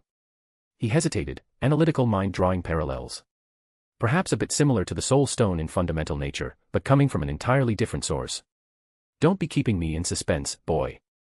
Eitree leaned forward, and the movement brought his face into direct neutron starlight as his eyes blazed with reflected radiance. What power requires the King of Dwarves' personal attention? Jay's voice dropped to barely above a whisper, the word carrying weight that seemed to press down on Nidavellir itself. Death. The word hung in the air like a guillotine blade, and for a moment even the constant clang-clang-clang of distant hammers seemed to fade. The forge's heat felt suddenly cold against Jay's skin. Eitree's mug slipped from his hand. The enchanted metal hit the platform with a sound like a bell being struck, the clang echoing across the forge that made distant dwarves pause in their work and look toward the king's personal platform. Golden rum splashed across black metal and evaporated instantly in the heat, leaving behind crystallized sugar that sparkled like diamond dust. The dwarf king stared at Jay, his mouth opening and closing several times without sound emerging. When he finally found his voice, it came out rough, stripped of its usual booming confidence. Death. Ye mean, actual death. The end of all things. Jay nodded slowly. Itree's face cycled through expressions too quickly to catalog: shock, disbelief, fear, wonder. Then, gradually, something else emerged. Understanding as his eyes tracked across Jay's face, reading something there that made his expression shift entirely. He remembered the feats this man had accomplished. Acts that rivaled the All-Father himself in his prime. The resurrection of thousands. The manipulation of reality on scales that defied comprehension. These matters were far above a simple smith and far above his understanding of what was possible or sane. Finally, Itree simply nodded, decision made. Tether. Jay blinked. What? Give me tether. Itree's voice carried absolute certainty now, the surety of a master craftsman who'd seen the solution to an impossible problem. I'll copy from it rather than forging something entirely new from scratch. The bonds already established with ye, the runes already attuned to your specific energy signature. Your loved ones can already access its power without burning themselves out. He leaned forward, enthusiasm building as the technical challenge engaged his craftsman's mind. Making another ring for this death power, it'll be more stable than starting fresh. The attunement process alone would take months, maybe years. But if I use tether as the template, copying the resonance patterns and sympathetic frequencies. His eyes grew distant, already working through the mathematics. That'll work. That'll work beautifully. But that's the space stone I need. Don't ye be questioning me on my craft, boy. Itree's voice boomed, but there was no anger in it, only pride. Ye don't question me on my quest for perfection, and I don't question ye on your quest for power. Jay stared at the Dwarf King for a long moment. His enhanced mind ran through the logic and saw the wisdom in Itree's approach. Tether was already bound to him and already calibrated to his life force. More importantly, Domino could access it without being burned out by energies her mortal form shouldn't be able to touch. A ring designed the same way, attuned the same way, would let her wield Death Stone's power without burning herself out. Slowly, Jay pulled Tether from his finger. The ring gleamed in the neutron star's light, the space stone pulsing with contained infinity. Blue light washed across his palm, familiar and comforting after months of wearing it. He held it out with both reverence and reluctance. Itree took it gently, his massive fingers cradling the ring with surprising delicacy. I'll need some time. Days, maybe. Not long by my reckoning, but long enough to do it properly. Feel free to look around the ring, visit the markets and shops. Just don't be touching anything that looks at ye funny. How will I know if something looks at me funny? You'll know, lad. You'll know. Itree turned toward his personal forge, the one positioned closest to the star's core where the heat was most intense. Now leave me to my work. Go on, get. Don't be hovering over my shoulder like a nervous mother bird. Jay watched him go, then stood for a moment longer, staring at his empty finger where Tether had rested. The absence felt strange, like missing a tooth or losing a familiar weight. Then he turned to explore Nidavellir with genuine curiosity. Chapter 307, Infinity Watch. Jay watched him go, then stood for a moment longer, staring at his empty finger where Tether had rested. The absence felt strange, like missing a tooth or losing a familiar weight. Then he turned to explore Nidavellir with genuine curiosity. The ring station was a marvel of engineering and magic intertwined. The structure itself shouldn't exist, a ring orbiting a neutron star that should have torn it apart with gravitational tidal forces. Yet it endured, held together by dwarf craft and cosmic will in equal measure. Shops lined the inner curve of the ring, each one carved directly into the structure itself. They varied wildly in size and purpose, from massive warehouses that could have held starships to tiny stalls barely large enough for their proprietors. Jay found himself drawn to a toy maker's stall where the proprietor, a dwarf woman with silver hair braided with copper wire, worked on a mechanical dragon no larger than his fist. The dragon moved with fluid grace that suggested true life rather than clockwork. Its scales were individual pieces of metal so fine they looked like actual reptilian hide. When it spread its wings, flames danced along the edges, real fire controlled by magic so precise it couldn't burn anything the creator didn't intend. Beautiful work, Jay said quietly. The dwarf woman looked up, her eyes sharp and assessing. Aye, and expensive work too. This wee beastie takes 3 weeks to forge proper. Every scale individually enchanted and every joint calibrated to move like living muscle. Ye interested? Jay's mind had already leapt ahead, imagining love's expression when presented with such a wonder. He purchased 3 items, each one chosen with care. A mechanical dinosaur that walked with ponderous steps and roared with a sound like distant thunder. A puzzle box carved from a single piece of crystal that taught basic runes through solving increasingly complex configurations. The box itself was enchanted to grow with its user, presenting challenges that matched their developing skill. And finally, a stuffed animal that looked like some kind of wolf. When hugged, it would hum lullabies. The songs changed based on the holder's emotional state, responding to fear or sadness or simple tiredness with different melodies. The dwarf woman wrapped each item carefully in cloth that wouldn't burn or tear. Your boy's a lucky one, she observed. Not many fathers put such thought into their gifts. Jay smiled, genuinely this time. He's worth it. He's worth everything. Next came a magic item shop where enchanted household goods filled shelves that seemed to extend far deeper than the stall's physical dimensions should allow. Jay found himself fascinated by the casual way magic had been bent to domestic purposes. Self-cleaning dishes that repelled all dirt through constant low-level transmutation fields. A temperature-regulating crystals for climate control that could be attuned to specific preferences and would maintain perfect comfort regardless of external conditions. Even a mirror that could show any location on Earth when properly attuned, useful for checking on properties or loved ones from a distance. He selected several items, his mind already planning improvements to their base, making it more comfortable and more livable. A home rather than just a headquarters. The shopkeeper, an ancient dwarf whose beard dragged on the floor, packed everything into a bag that was clearly bigger on the inside than the outside. Jay just snapped his fingers and teleported them back to his base, when a massive hand clapped down on his shoulder hard enough to make him stagger. Here, your ring's done. Jay spun around, shocked. Already. Eitri stood there, his expression shifted to something between pride and offense. Soot covered his face, his beard was singed in places, and new burns marked his massive forearms. Already. The Dwarf King's voice carried offense that would have been genuine if not for the pride shining in his eyes. It's been 6 hours, boy. And don't you be questioning my speed or my skill. I'm the king of dwarves for a reason. When inspiration strikes and the forge runs hot, time becomes flexible. I didn't mean to insult your craftsmanship, Eitri. I thought I'd need to find lodging, wait days. Lodging. Eitri snorted, the sound like a bull preparing to charge. As if I'd let you sleep in some common inn when there's work to be done. Now take your rings before I decide to keep them for myself out of spite. He held out 2 boxes. Small ones, human-sized, made of dark metal that seemed to absorb light. Jay took them carefully, his enhanced senses immediately detecting the power radiating from within. The metal was warm to the touch, still carrying heat from the forge, and the weight felt significant in a way that had nothing to do with physical mass. He opened the first box and his breath caught in his throat. The ring inside was stunning in a way that transcended mere aesthetics. Black URU formed the band, but this was URU that had been worked with impossible skill. The metal seemed to drink in light, absorbing the neutron star's harsh radiance and transforming it into something softer and mysterious. Purple veins shot through the black like lightning as they pulsed with a rhythm. Violet and white runes covered every surface, carved so fine they seemed painted rather than etched. Jay's enhanced vision could barely make them out, symbols that existed at the very edge of perception. They spoke of endings and beginnings, of the cycle that death represented rather than simple termination. Of rest after labor, peace after struggle, the final mercy that came to all living things. The overall aesthetic leaned feminine, artistic and beautiful in a way that made Jay's chest tight with emotion he couldn't quite name.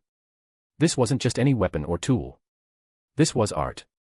Elegance, Eitri said quietly, his voice stripped of its usual bombast as pride colored every syllable. A ring worthy of housing death itself. And more importantly, worthy of the one who'll wield it. Your muse, I. Jay's throat worked, emotion threatening to overwhelm him. It's perfect. Eitri, you've outdone yourself. Of course I have. I'm Eitri the Dwarf King, master of forge and flame. I don't know how to make anything less than perfect. This ring shall be named Mercy. The pride in his voice was immense, but so was the genuine affection. Now open the other one before you make this old dwarf blush. Jay set the first box aside with reverence, treating it like the precious thing it was. His hands trembled slightly as he opened the second box. Inside lay Tether, but transformed. Where before it had held a single chamber for the space stone, now it held 6 chambers arranged around the band like jewels in a crown. The space stone sat at the top position, gleaming blue with contained infinity. The other 5 chambers were empty, waiting, each one carved with runes specific to different cosmic forces. As Jay slipped the ring onto his finger, it shifted. The band flowed like liquid metal, spreading across his wrist and converting into a watch in an organic movement. The transformation took perhaps 2 seconds, and the final form fit perfectly, as if it had been designed for his wrist specifically. 6 faces showed around the watch's circumference. The space stone occupied the primary position at 12 o'clock, its blue light pulsing with his heartbeat. The rest sat empty, potential made manifest in the form of waiting chambers. Mind. Soul. Time. Reality. Power. The words weren't written, but Jay knew them anyway, read them in the rune's subtle variations and the way they resonated with different frequencies. What? Jay's voice came out strangled. Eitri, I didn't ask for this. I consider it a service, the Dwarf King said gruffly. I know people like ye, lad. People touched by destiny and cosmic forces. Ye don't settle. Ye can't settle, even when ye want to. The universe itself won't let ye. He gestured at the watch with one massive and freshly scarred hand. I don't know if you'll collect all the infinity stones. I don't pretend to see the future or read fate's designs. But I know you well enough to anticipate. If the opportunity comes, if the need arises, you'll find yourself drawn to them whether you mean to or not. Better to have the tool ready when the need is desperate. Jay wanted to refuse, to explain he'd found his peace, his perfect family, that he didn't need more power. That he was done collecting powers like some kind of mad dragon hoarding treasures. But looking at Eitree's face, at the pride and genuine concern mixing in his ancient eyes, and the craftsmanship that had gone into this modification, he couldn't find the words to reject it. Instead, he nodded slowly in acceptance and gratitude. Then he snapped his fingers. Blue light materialized tons upon tons of Antarctic vibranium ingots on the platform. The metal gleamed purple-black in the neutron star's light. Here. Think of this as payment. Jay's voice carried genuine happiness for Eitree's sake, pushing aside his own complicated feelings about the watch. Just don't bring it near other metals before you've expired. Before Jay could complete his sentence, Eitree had already dropped to his knees, his massive form hitting the platform with enough force to make it ring like a struck bell. His hands ran over the ingots with reverence. He lifted one ingot, testing its weight with the practiced ease. Brought it to his nose and inhaled deeply, processing information through senses humans didn't possess. Then, to Jay's horror and amusement, licked it with a tongue the size of a serving platter. A variant of vibranium, Eitree breathed, his eyes going distant as his enhanced senses processed what they were telling him. But fundamentally different from the Wakandan metal in crystalline structure and properties. Seems to have anti-metal properties based on its rhythm. Melting point of 1,500 degrees Fahrenheit, but the anti-metal effect seems to activate at room temperature when in contact with other metals. His grin widened impossibly, transforming his soot-covered face into something almost childlike in its joy. Can liquefy any known metal through sympathetic vibration alone. The resonance frequency matches. He paused, calculations running behind his eyes. Matches the fundamental harmonic of iron's atomic structure. And it's completely unique in how its crystalline lattice channels vibration. I could forge. His voice trailed off into wonder. Oh, the things I could forge. Jay couldn't help but smile, genuine warmth flooding through him. This was the men who designed Mjolnir, Gungnir, and the Infinity Gauntlet itself. Of course, he'd recognize Antarctic vibranium on contact and immediately see its potential. This payment is more than adequate, Eitree said, still not looking up from the ingots. His hands were already sorting them by size and purity, his mind clearly racing ahead to potential projects. Now go. Leave. Shoo. I'm absolutely agitated to experiment and create with this unique metal. Don't be distracting me further or I might charge ye for wasting my time. Jay laughed, the sound echoing across the platform and mixing with the distant clang-clang-clang of hammers. Farewell, Eitree, Jay said, genuine affection coloring his voice. And thank you. For everything. For the rings, for the wisdom and especially for your friendship. Yes, farewell, goodbye, may your forges burn bright and your enemies burn brighter. Eitree waved him off absently, already heading toward his personal forge with an armload of ingots. The purple-black metal gleamed against his dark skin, and his expression carried a child's excitement to finding a new toy. Now go before I change my mind about letting you leave with both rings. Jay smiled at the Dwarf King's enthusiasm. He focused on his wrist. The watch responded to his will, converting back to ring form with liquid grace. Tether gleamed on his finger, familiar and yet completely new. He thought about his destination, letting his enhanced mind reach out across the cosmos with senses that could perceive things mortal consciousness wasn't meant to comprehend. Image here. Time to face the manifestation of the universe, huh? Rainbow light of Bifrost erupted around him. The gates of eternity responding to his intention, opening pathways that connected all points in space and time to the center where everything began and ended. Colors that had no names flashed past. Dimensions folded and unfolded like origami. The concept of distance became meaningless as he traveled not through space but through the very idea of space itself. Nidavellir vanished in a cascade of light and possibility. Time to meet eternity himself. Chapter 308, The Temple of Eternity. The temple at the edge of everything. Rainbow light erupted around Jay in waves that had no business being as beautiful as they were given the circumstances, colors that didn't have names bleeding into each other as the gates of eternity tore open around him, folding space and time the way you fold a piece of paper, carelessly, like it costs nothing. Then he was somewhere else entirely. The disorientation hit hard. His feet found solid ground and his body didn't trust it, his equilibrium scrambling to recalibrate while his knees threatened to have a conversation with the floor about who was actually in charge here. When he finally looked up, his brain took a moment to file a formal complaint. The Temple of Eternity.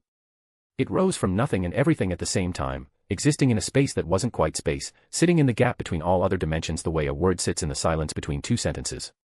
Massive pillars stretched upward into distances his enhanced vision couldn't resolve no matter how far he pushed it, carved from something that looked like crystallized space itself, pulsing with light that moved through the visible spectrum and kept going past the point where visible meant anything. The pillars were alive. Not metaphorically. His feet touched ground that felt solid but looked like condensed starlight, warm under his soles, almost like standing on something that was breathing very slowly.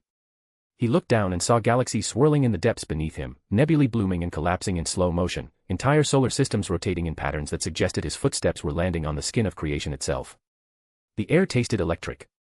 Every breath carried ozone and cosmic radiation and something underneath both of those things that his senses had no name for, something that felt like pure possibility before it had decided what to become. The atmosphere itself felt conscious. Attentive. Like something very large and very old was watching him through the medium of the air he was breathing. And then there were the statues. Dozens of them lined the approach to the temple proper, each one depicting a cosmic entity frozen in a moment of significance. They hadn't been carved or sculpted in any way he could identify. They looked grown, as if reality had reached up from the floor and pulled the essential nature of these beings into physical form because it wanted them remembered here. His comic book nerd perk fired up without being asked, flooding his head with names and context as he walked the approach. Taskmaster's analytical instincts catalogued each one automatically, and his gut twisted steadily with each step. Death stood in black marble that absorbed light rather than reflected it, her form shifting even in stone, flickering between something skeletal and something beautiful in the specific way that made both versions terrifying. The statue's eyes tracked him as he passed. He didn't imagine it. He could feel her attention like cold fingers finding the back of his neck, and after everything that had happened between them, that stone gaze carried a weight his danger sense responded to immediately. The living tribunal loomed with three faces of judgment, equity, and necessity and vengeance staring from a head the size of a building, each face expressing a different facet of the same terrible truth. The phoenix burned in crimson crystal that wasn't pretending to have inner fire. It had it. Actual flames moved across the statue's surface without consuming anything, heat radiating outward, and somewhere in the stillness he could hear the faint sound of wings beating. Galactus towered in purple granite, at least 50 feet of devourer made into monument, and even in stone the hunger projected outward in a way that made his enhanced metabolism spike with something embarrassingly close to panic. The appetite was real even when the being wasn't present. That was how deep it went. Each statue watched him. He could feel the attention accumulating as he walked the approach, layering on his shoulders like weight, a dozen gods evaluating him with senses that could perceive things his mind wasn't built to comprehend. He kept walking anyway. Deliberately. One foot, then the other. Well, he muttered, his voice coming out small and fragile in a way that the space around him was in no hurry to correct, this is either going to go really well or really badly. The temple entrance opened before him. Massive doors carved from solidified space, their surfaces showing depths his eyes kept sliding off, stars rotating in the door's own substance, galaxies spiraling across its face like the whole thing was a window into the cosmos that someone had decided to use as an architectural feature. They stood open, waiting for him with the specific patience of something that has never needed to wait and therefore has no relationship with impatience. The doorway felt less like an entrance and more like a point of no return. Jay stood at the threshold for a moment. His danger sense spiked, not violently, but insistently, the way it did when it wanted him to understand that whatever came next was going to matter. Every instinct he had confirmed that crossing this line would change something fundamental about something, though it declined to specify what. He crossed it. The interior made the exterior feel modest. A cathedral where the ceiling disappeared into actual infinity, where the walls curved in ways that made his brain ache trying to track them, where the geometry had clearly never had any interest in being Euclidean. The space folded back on itself in patterns that suggested it contained more volume than the universe outside, which should not have been possible and apparently didn't care. More statues lined alcoves in walls that weren't quite solid, their stone forms breathing despite their stillness. Displays made of pure cosmic energy showed moments from across time and space, universes being born and dying in silence around him as he walked, the Big Bang rendered in miniature and somehow more real than reality, the heat death of a cosmos playing out in slow patient entropy, windows into actual events preserved in the temple's substance like insects in amber. Beyond all of it lay a lake. It had no business being here. No business existing in this space, in this dimension, under any interpretation of physics or magic that he was aware of. The water was perfectly still, its surface so smooth it looked like polished obsidian, and it reflected a starry sky that had no right to be visible from inside a temple. But the reflection wasn't just visual. It had depth and dimension. It felt like the surface was simultaneously water and a window into everything, and as he watched, galaxies swirled in the depths with the lazy grace of things that have all the time there is, nebulae bloomed and collapsed, stars were born in brilliant flashes and lived their whole lives in seconds and died in supernovas that painted the water gold and red and then dark again. The lake wasn't reflecting the cosmos. It was the cosmos. Somehow contained. Somehow here. And in the center of it, sitting in meditative repose on the water's surface as if the water was solid ground and the question of whether it was didn't particularly interest him, floated eternity. Jay stopped walking. Eternity was vast beyond any unit of measurement that had been invented for the purpose, and yet somehow present in a space that should have been too small to contain him, the way a concept is present in a room even when it's larger than the room. His form was humanoid in the way a statue of a human is humanoid, recognizable but clearly operating in a different category entirely. He was composed of space itself, galaxies rotating in his chest where a heart would be, spiral arms turning with ponderous grace, nebulae swirling in his eyes like irises made from stellar nurseries where new stars were being born in real time. His skin, if that word applied, was the deep black of the void between things, punctuated with points of light that were actual stars, actual solar systems, actual civilizations living and dying on his surface in the time it took to look at him. Horns crowned his head, curved space bent so profoundly by the presence of him that the bending had taken permanent form. The temple's impossible architecture curved toward him. Acknowledging him. Orienting around him the way things orient around the thing that matters most. Jay stood there for a moment that he would later be unable to measure and stared, his enhanced mind working furiously to process something it had not been built to process, Taskmaster's abilities cataloging details that added up to data that was almost meaningless because how do you analyze something that is, in the most literal possible sense, everything? He gathered himself. Focused. Spoke. Lord Eternity. His voice came out steadier than he had any right to expect. It's an honor. The Queen of Nevers instructed me to seek you out. Eternity's voice was unlike anything Jay had heard. It was deep as the void between stars and soft as a whisper crossing dimensions at the same time, and underneath both of those qualities was something he hadn't expected. Warmth. Genuine warmth. The specific warmth of someone who is glad you came, not because they needed you to but because they wanted you to. It was the same quality the Queen of Nevers' voice carried. That sense of speaking to someone who cares about you personally despite existing so far beyond you that the distance shouldn't allow for personal. Jay. The outsider who stole from death herself and lived to speak of it. A pause that held something that felt remarkably like amusement. I have been expecting you, though I confess you took your time arriving. No accusation in it. Just a fact, delivered by someone who found facts entertaining when they involved mortals behaving like themselves. The cosmos in his form pulsed, galaxies spinning slightly faster for just a moment. Recognition landed. In the comics, Eternity and the Queen of Nevers were partners, two aspects of existence drawn together across the breadth of the multiverse. The Queen, who had always regarded outsiders like Jay as something between a project and a child, would naturally share her perspective with the person she loved. Their similar warmth, their shared patience toward being so incomprehensibly beneath them, made sense now in the way that things make sense once you have the missing piece. Eternity wasn't tolerating a mortal's presence in his temple. He was welcoming one of his partners. Jay scratched the back of his head. The gesture came out more sheepish than he intended, which was probably appropriate. Yeah, about that. I've been busy. Life's been throwing things at me faster than I can sort them. Between adopting my son and dealing with the aftermath of the death situation and trying to figure out how to be a parent while also preparing for everything that's coming, time got away from me a bit. Indeed. The galaxies in Eternity's chest pulsed with what could only be described as fond amusement, the particular fondness of someone watching a person they like be exactly themselves.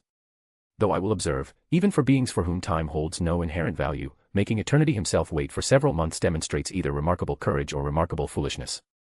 Probably the latter, Jay admitted, and he was smiling slightly despite himself. Cosmic etiquette wasn't covered in my orientation to this universe. I'm still learning the rules by breaking them. Eternity's expression shifted, the cosmos in him reorganizing into patterns that suggested something deeper moving underneath the surface. Your presence has certainly affected the cosmic order in ways few mortals manage.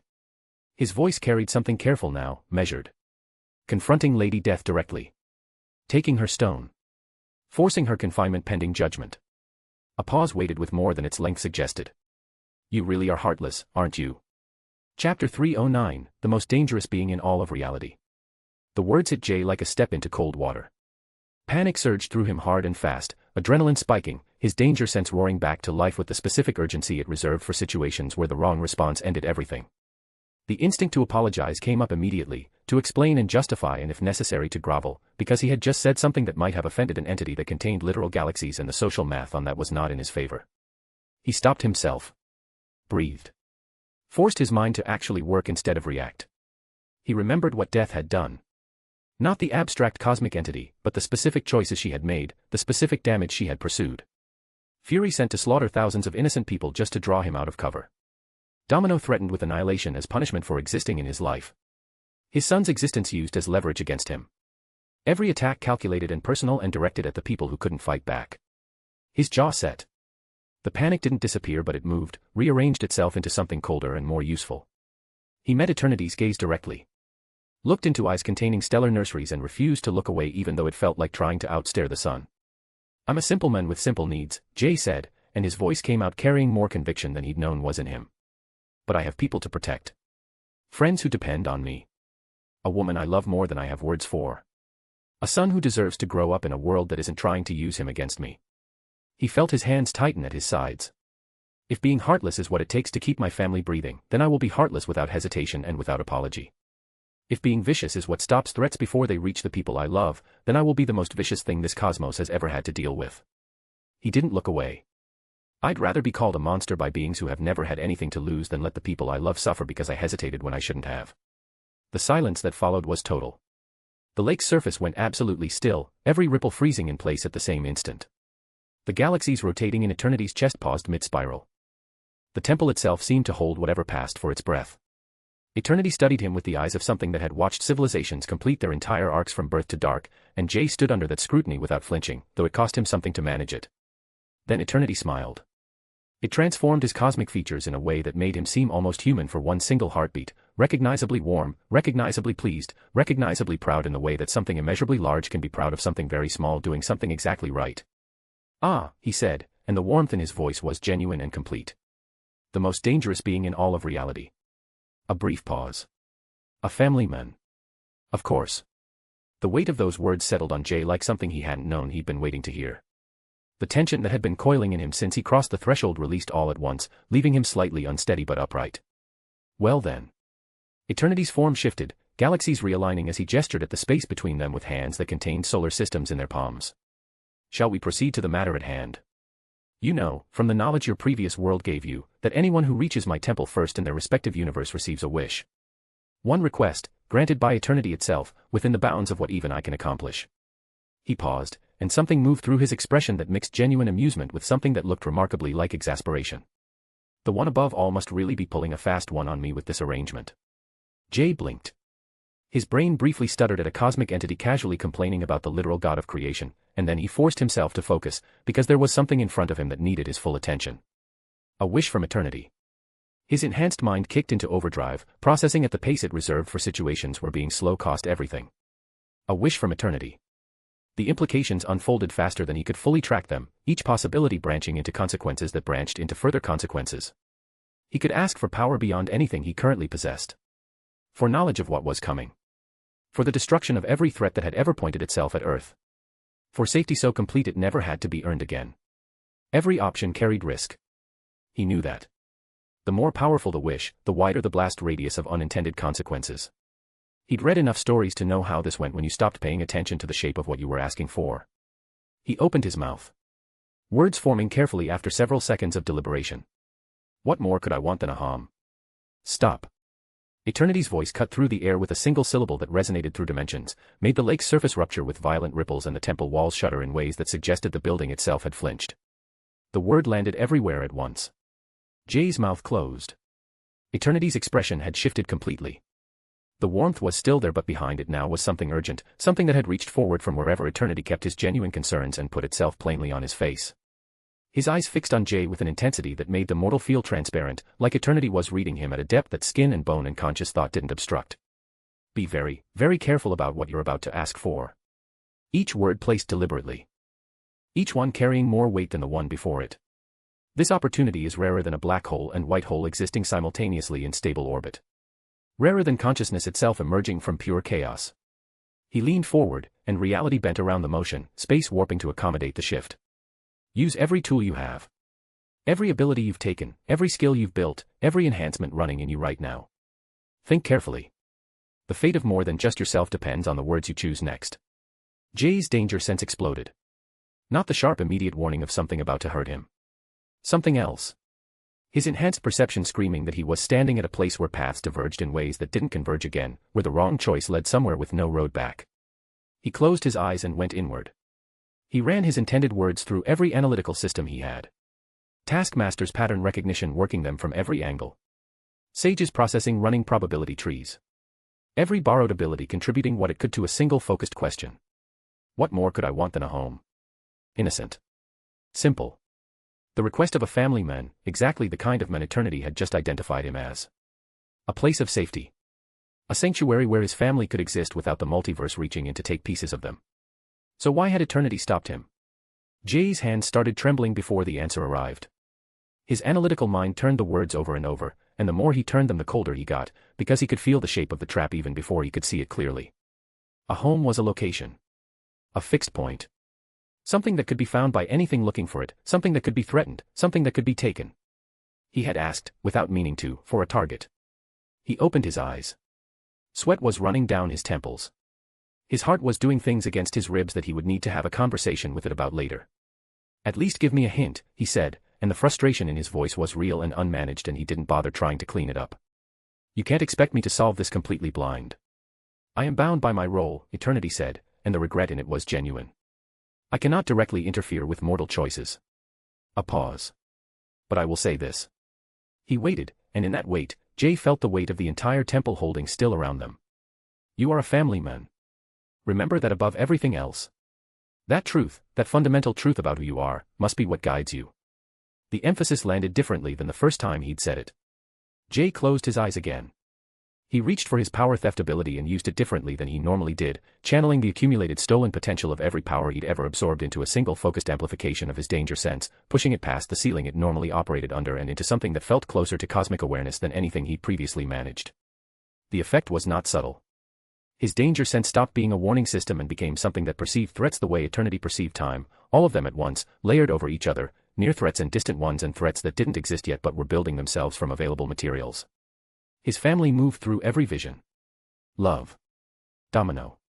The people he had gathered around himself in the time he'd been here. Every threat that was coming for them from directions he couldn't currently see, dangers too large or too strange or too patient to register through ordinary perception. He understood what he needed to ask for. He opened his eyes. The sweat on his face was cold.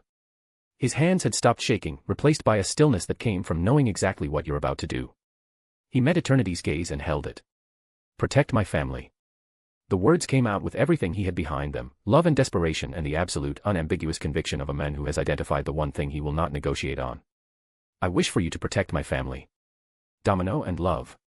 Keep them safe from the threats I can't see yet, from the dangers I can't predict, from the cosmic forces that are beyond anything I can currently counter. He took one breath and finished it. Whatever is coming. Whatever I don't have the perception to understand yet. Whatever exists beyond my current reach. Protect them from it.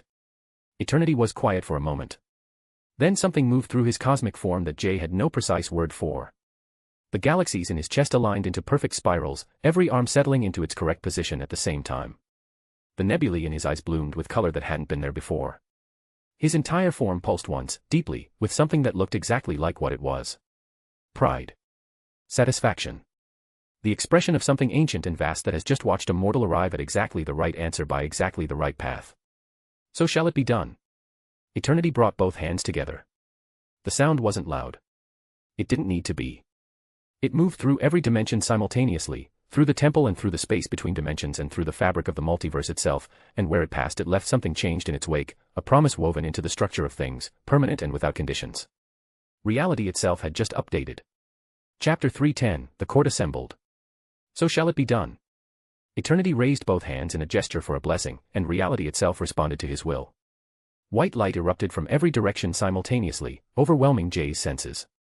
Not painful, but absolute, consuming every photon of perception until nothing existed except blinding radiance that seemed to come from everywhere and nowhere. The light wasn't just bright. It was the first ray of light from the Big Bang. Jay felt himself being moved, ejected from eternity's realm. The cosmic entity was relocating him, moving him from one point in his realm to another with speed that made teleportation look slow. The sensation defied description. Like being fired from a cannon made of pure space, reality folding around him and expanding explosively. Colors flashed past that had no names. Dimensions he couldn't perceive left impressions on his consciousness like afterimages. The journey took both an instant and an eternity as time became meaningless in the space between spaces. When the light finally faded enough for sight to return, Jay found himself somewhere completely different. He stumbled, his enhanced balance barely keeping him upright as his brain struggled to recalibrate. His hands came out automatically to catch himself, but there was nothing to catch. Just space. He blinked rapidly, clearing his vision, forcing his enhanced perception to focus and catalog his new surroundings. Turns out he was in a courtroom of sorts. But not any courtroom he'd ever seen.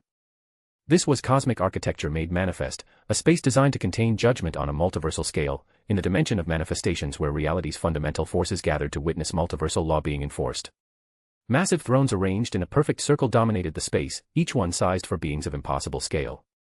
The seats themselves were carved from materials that shouldn't exist, as they were concepts given physical form. Order manifested as perfect crystalline geometry. Chaos writhed as ever-shifting liquid stone. Love glowed with warmth that pushed back void. Hate festered with malevolence that made the air itself feel oily. The thrones weren't just large. They were positioned with absolute precision that demonstrated their occupants' relative power in the universal order. And they were occupied. Jay's enhanced vision cataloged them automatically, Sage's abilities identifying each cosmic entity even as his danger sense screamed warnings about the sheer concentrated power in this single space. At the right, slightly elevated above the others, sat Eternity himself, his form now stationary and formal rather than meditative. Beside him, Infinity stretched endlessly despite occupying finite time, her form suggesting unlimited time contained through cosmic will alone. On Eternity's other side, Queen of Never sat uncomfortably as her expression seemed nervous for someone of her stature. On Infinity's other side, the natural order of things manifested as perfect geometric patterns that hurt to look at directly with lines of binary codes running along them, angles and lines that existed in more dimensions than 3. On the far side, Mistress Love glowed with warmth that seemed to push back the void itself, her presence radiating affection on a cosmic scale. And at the end sat Phoenix blazed in cosmic fire that burned without consuming, as a primal force given consciousness. On the opposing side, positioned at equally high elevation, Lord Order and Master Chaos sat in perfect contradiction. Order was absolutely still, frozen in perfection. Chaos constantly shifted her position and dress, never maintaining the same form for more than a heartbeat. Somehow, they occupied adjacent thrones without destroying each other through fundamental incompatibility. The power that radiated authority that made Jay's knees weak even from a distance, source of any and all magic tend to do that. And at the end sat Sire Hate festered with malevolence that felt like oil on skin, as if corruption and loathing made manifest. One throne on that side remained conspicuously empty, a gap in the lineup that felt significant. And presiding over it all, positioned at the absolute center and highest point of the circle, sat the living tribunal in a throne that dwarfed even these cosmic giants. 3 faces looked out from his massive head, each one carrying its own expression and focus and terrible purpose. Equity stared with perfect neutrality, weighing all things against each other with mathematical precision. Necessity gazed with cold calculation, evaluating what must be done regardless of preference. Vengeance glared with righteous fury, ready to punish transgression against universal law. Each face seemed to perceive Jay on different levels simultaneously. Opposite the living tribunal, positioned at equal height but across from his throne, sat Oblivion in a throne of pure shadow. His form was absence made presence, void where a being should be, darkness that suggested the heat death of universes made into something that could think. His head rested on one palm in a pose of studied boredom, and his fingers drummed against the armrest with a rhythm that felt like the heat death of universes counting down. But his attention, despite the casual pose, was absolutely focused on something below. And the gallery was its own story. Stretching up and away from the main court in tiers that seemed to extend into infinity, filled with beings whose mere presence threatened to overwhelm mortal perception. The dimension of manifestations had gathered its inhabitants, and they were watching. Jay's comic book nerd perk flooded his consciousness with information as his enhanced vision tried to catalog them all. The in-betweener hovered between states of being, simultaneously here and there, matter and energy, existence and non-existence. Celestials loomed in perfect stillness, each one the size of a building, their armor pulsing with cosmic power that could birth or destroy galaxies. Watchers observed with eyes that had witnessed the birth of existence itself, never interfering but always witnessing.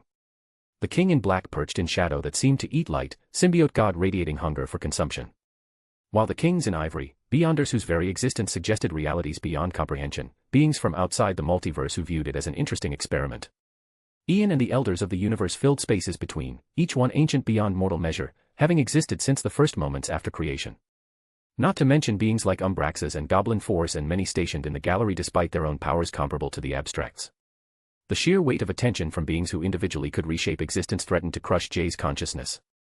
His danger sense had gone from screaming to simply playing a constant high-pitched tone, the cosmic equivalent of, you are so far beyond your depth that measurement becomes meaningless. Image here. His enhanced mind struggled to process the scope. This was a gathering that shouldn't be possible. A collection of cosmic forces that individually could unmake reality, gathered in one space to witness, what? But that wasn't what drove the breath from his lungs and made his enhanced danger sense explode with warnings so loud they nearly deafened his conscious thought. It was the one thing that drew Jay's focus with magnetic inevitability that made everything else fade away. A small figure on the courtroom floor. Tiny compared to the cosmic giants on their thrones. Fragile in a space designed for beings who could survive the death of universes. Human scale in a place meant for gods. A little boy in black and white overalls. Brown hair falling across his face in familiar patterns that Jay had brushed back 1,000 times. Piercing blue eyes streaming with tears that caught cosmic light and looked like liquid starlight. And in his arms, cradled with desperate gentleness, lay Bonk. The Pachycephalosaurus' dusty green scales were matted with something dark and wet. Blood. The liquid pooled on the pristine cosmic floor beneath them, spreading in a crimson stain that seemed obscene against the majesty of cosmic architecture, mortality and injury made visible in a place meant to be beyond such things. The dinosaur's chest barely moved, each breath shallow and labored, the kind of breathing that said death was approaching. One of Bonk's eyes was half open, dim. His tail lay limp, no longer animated by playful energy. Recognition crashed through Jay like lightning, violent and absolute and consuming. His son. The boy he'd sworn to protect, to keep safe, to ensure never knew pain and fear. The child who represented everything good Jay had found in this universe and every reason he had to be better. Crying and clutching a dying pet while cosmic giants watched. Every logical thought evaporated. Every strategic consideration burned away in the face of pure paternal instinct. Fatherly rage overrode caution and self-preservation. Nothing else mattered. Nothing except the small boy crying on the floor and the desperate need to reach him, to protect him, to make whatever had hurt him pay. Jay's scream tore from his throat with force that made several cosmic entities flinch, sound carrying primal fear and desperation. Luov. Chapter 311, No More Safe Places. Shortly after Arisham's departure from Earth's core. Golden flowers still bloomed across Tiamat's chains, Gia's blessing made manifest, when Domino's legs gave out. She caught herself on one of the quantum harness supports, her knuckles white against the metal. The exhaustion from hours of quantum manipulation, from shrinking a celestial and saving 7 billion lives, should have left her unconscious. Only adrenaline and sheer stubborn will kept her upright.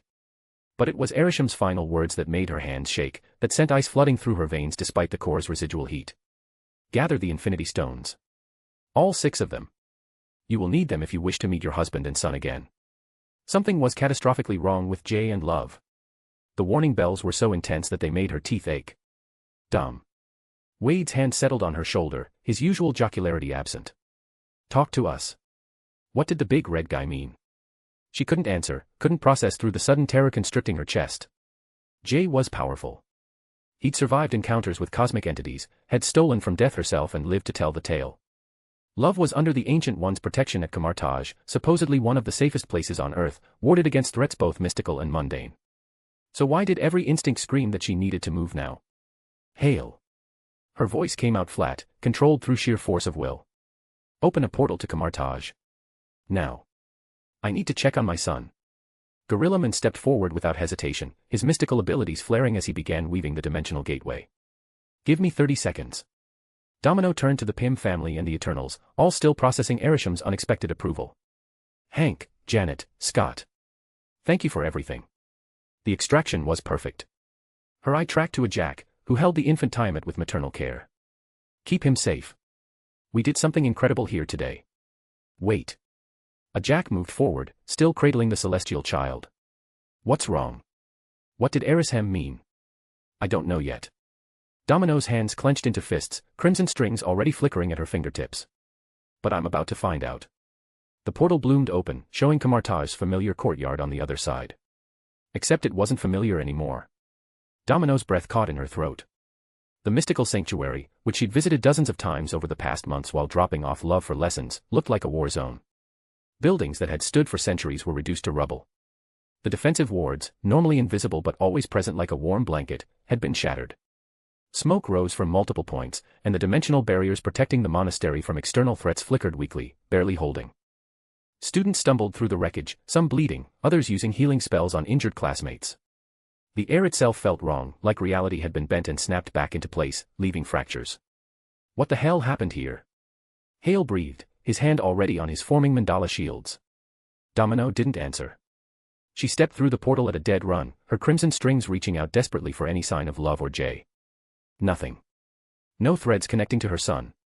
No quantum signature that matched his unique genetic makeup. It was like he'd been erased from her perception entirely. Terror transformed into something colder and sharper. Mordo's voice cut through the chaos, hoarse from shouting orders. Third team, focus on the dimensional barriers. If those fail completely, half of Nepal gets dragged into the dark dimension. I don't care if you're tired, I don't care if you're hurt, hold them. He was limping badly, one arm hanging useless at his side, but his other hand wove spells with desperate precision. Blood ran down his face from a gash across his forehead, and his usually immaculate robes were torn and scorched.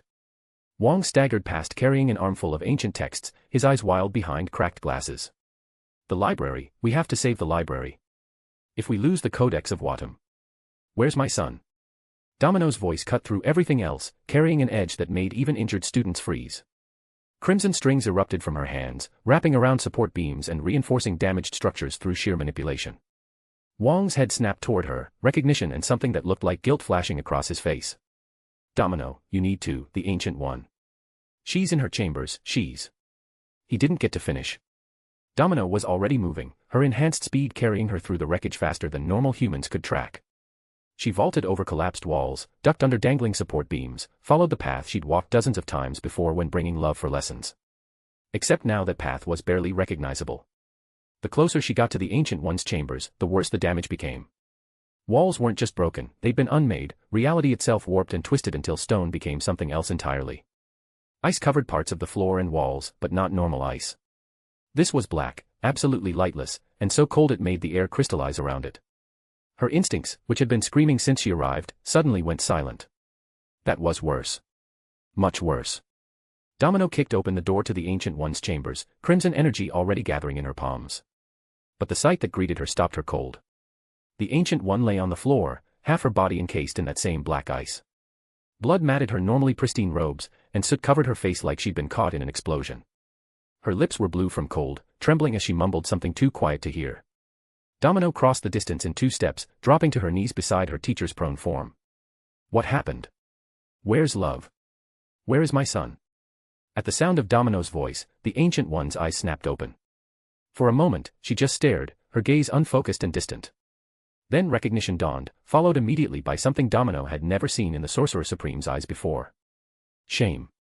The Ancient One's face crumpled, and silent tears began streaming down her cheeks, cutting clean tracks through the soot and blood. I failed him, she whispered, her voice breaking. I failed you. I failed Jay. I couldn't protect him, I couldn't. Where is love? Domino's hands gripped the Ancient One's shoulders, not caring to avoid the black ice or even hurt the old lady, but desperate for answers. What happened here? Who did this? The Ancient One's breathing hitched, her whole body shaking with more than just cold. Let me show you. You need to see and understand how out of depth we are. Her trembling hand reached up and touched Domino's forehead. And the world fell away. Flashback, 3 hours earlier.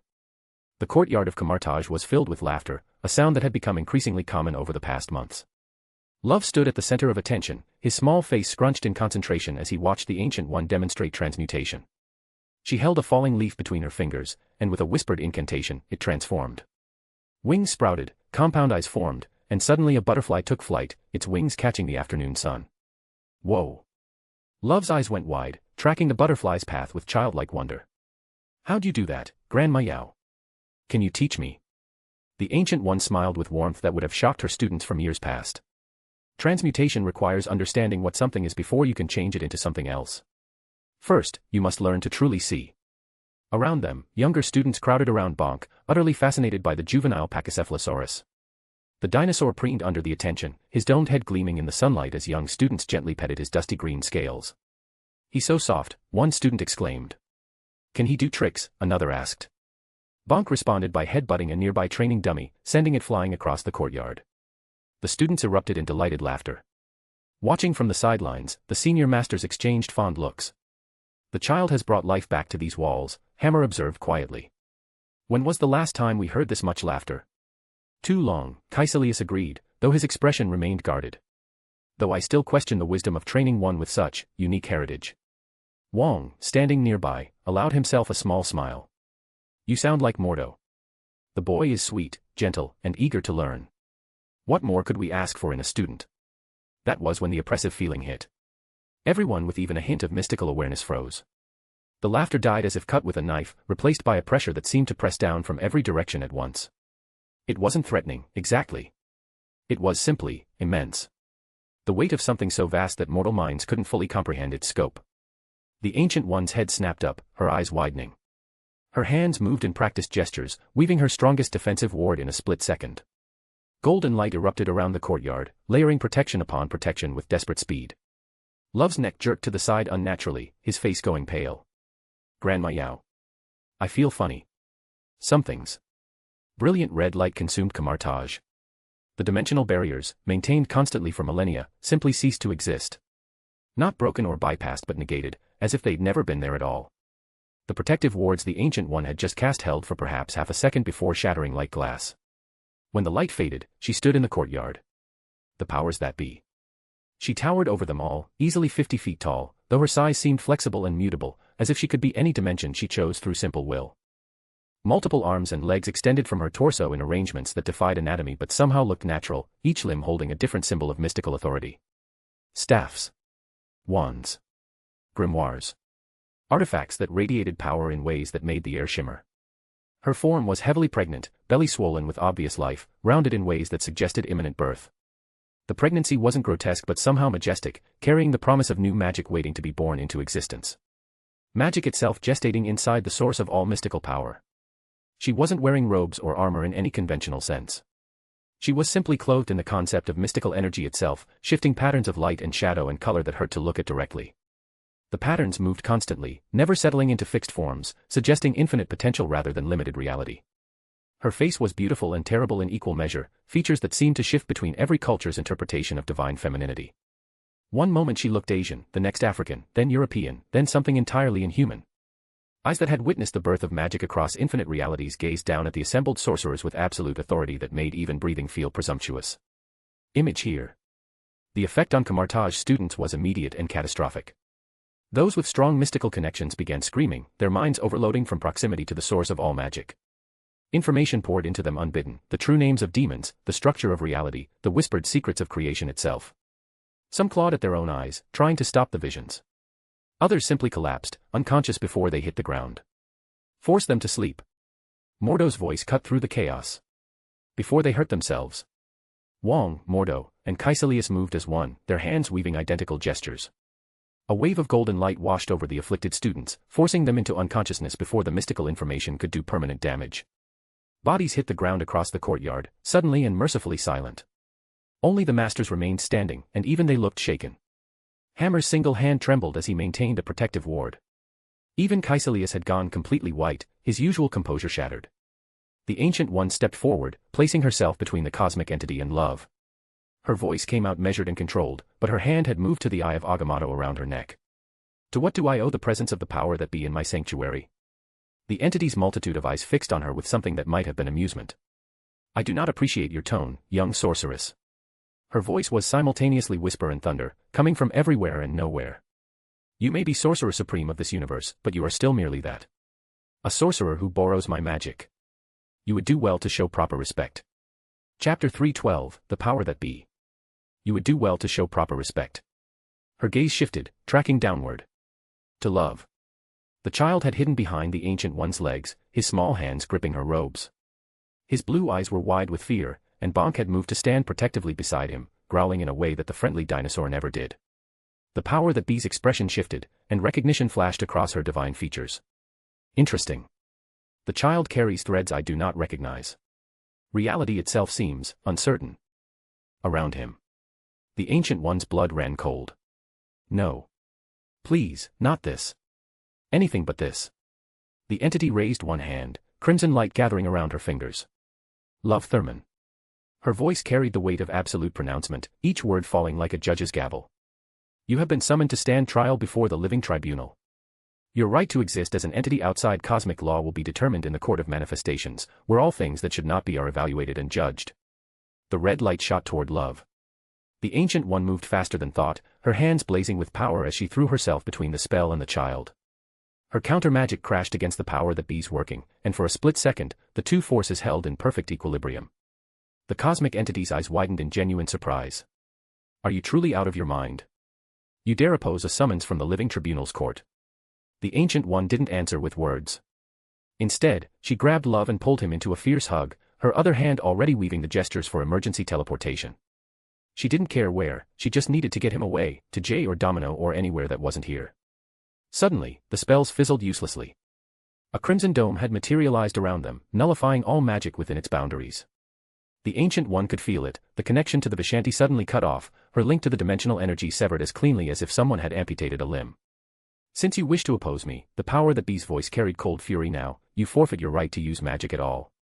Consider it educational. A lesson in what happens when you forget your place in the universal hierarchy. She clenched one massive fist. And every sorcerer in Kamartaj collapsed as one. Mordo hit the ground hard, gasping like a fish out of water. Wang's scream tore from his throat, raw and agonized. Kaisalius convulsed, his body going into shock. Even unconscious students jerked and twitched as something fundamental was ripped away from their souls. Their source of magic, simply, gone. The Ancient One felt it too, the connection she'd maintained for centuries suddenly absent. She reached desperately for the Vishanti, for Agamotto, for any mystical entity that might help. Nothing. She even tried the dark dimension in her desperation, willing to pay any price. Dormammu didn't answer. You might have domain over magic, the Ancient One's voice came out strained as she shielded love with her body, but that doesn't mean you have domain over this. Her hands made seals to open the eye of Agamotto, ripping it open. The time stone blazed emerald green, its power flooding through her. This was different from magic, this was a fundamental force of the universe itself, beyond even the power that be's authority. She raised it high, channeling its might, preparing to reverse everything that had happened. The power that be laughed. It was not a kind sound.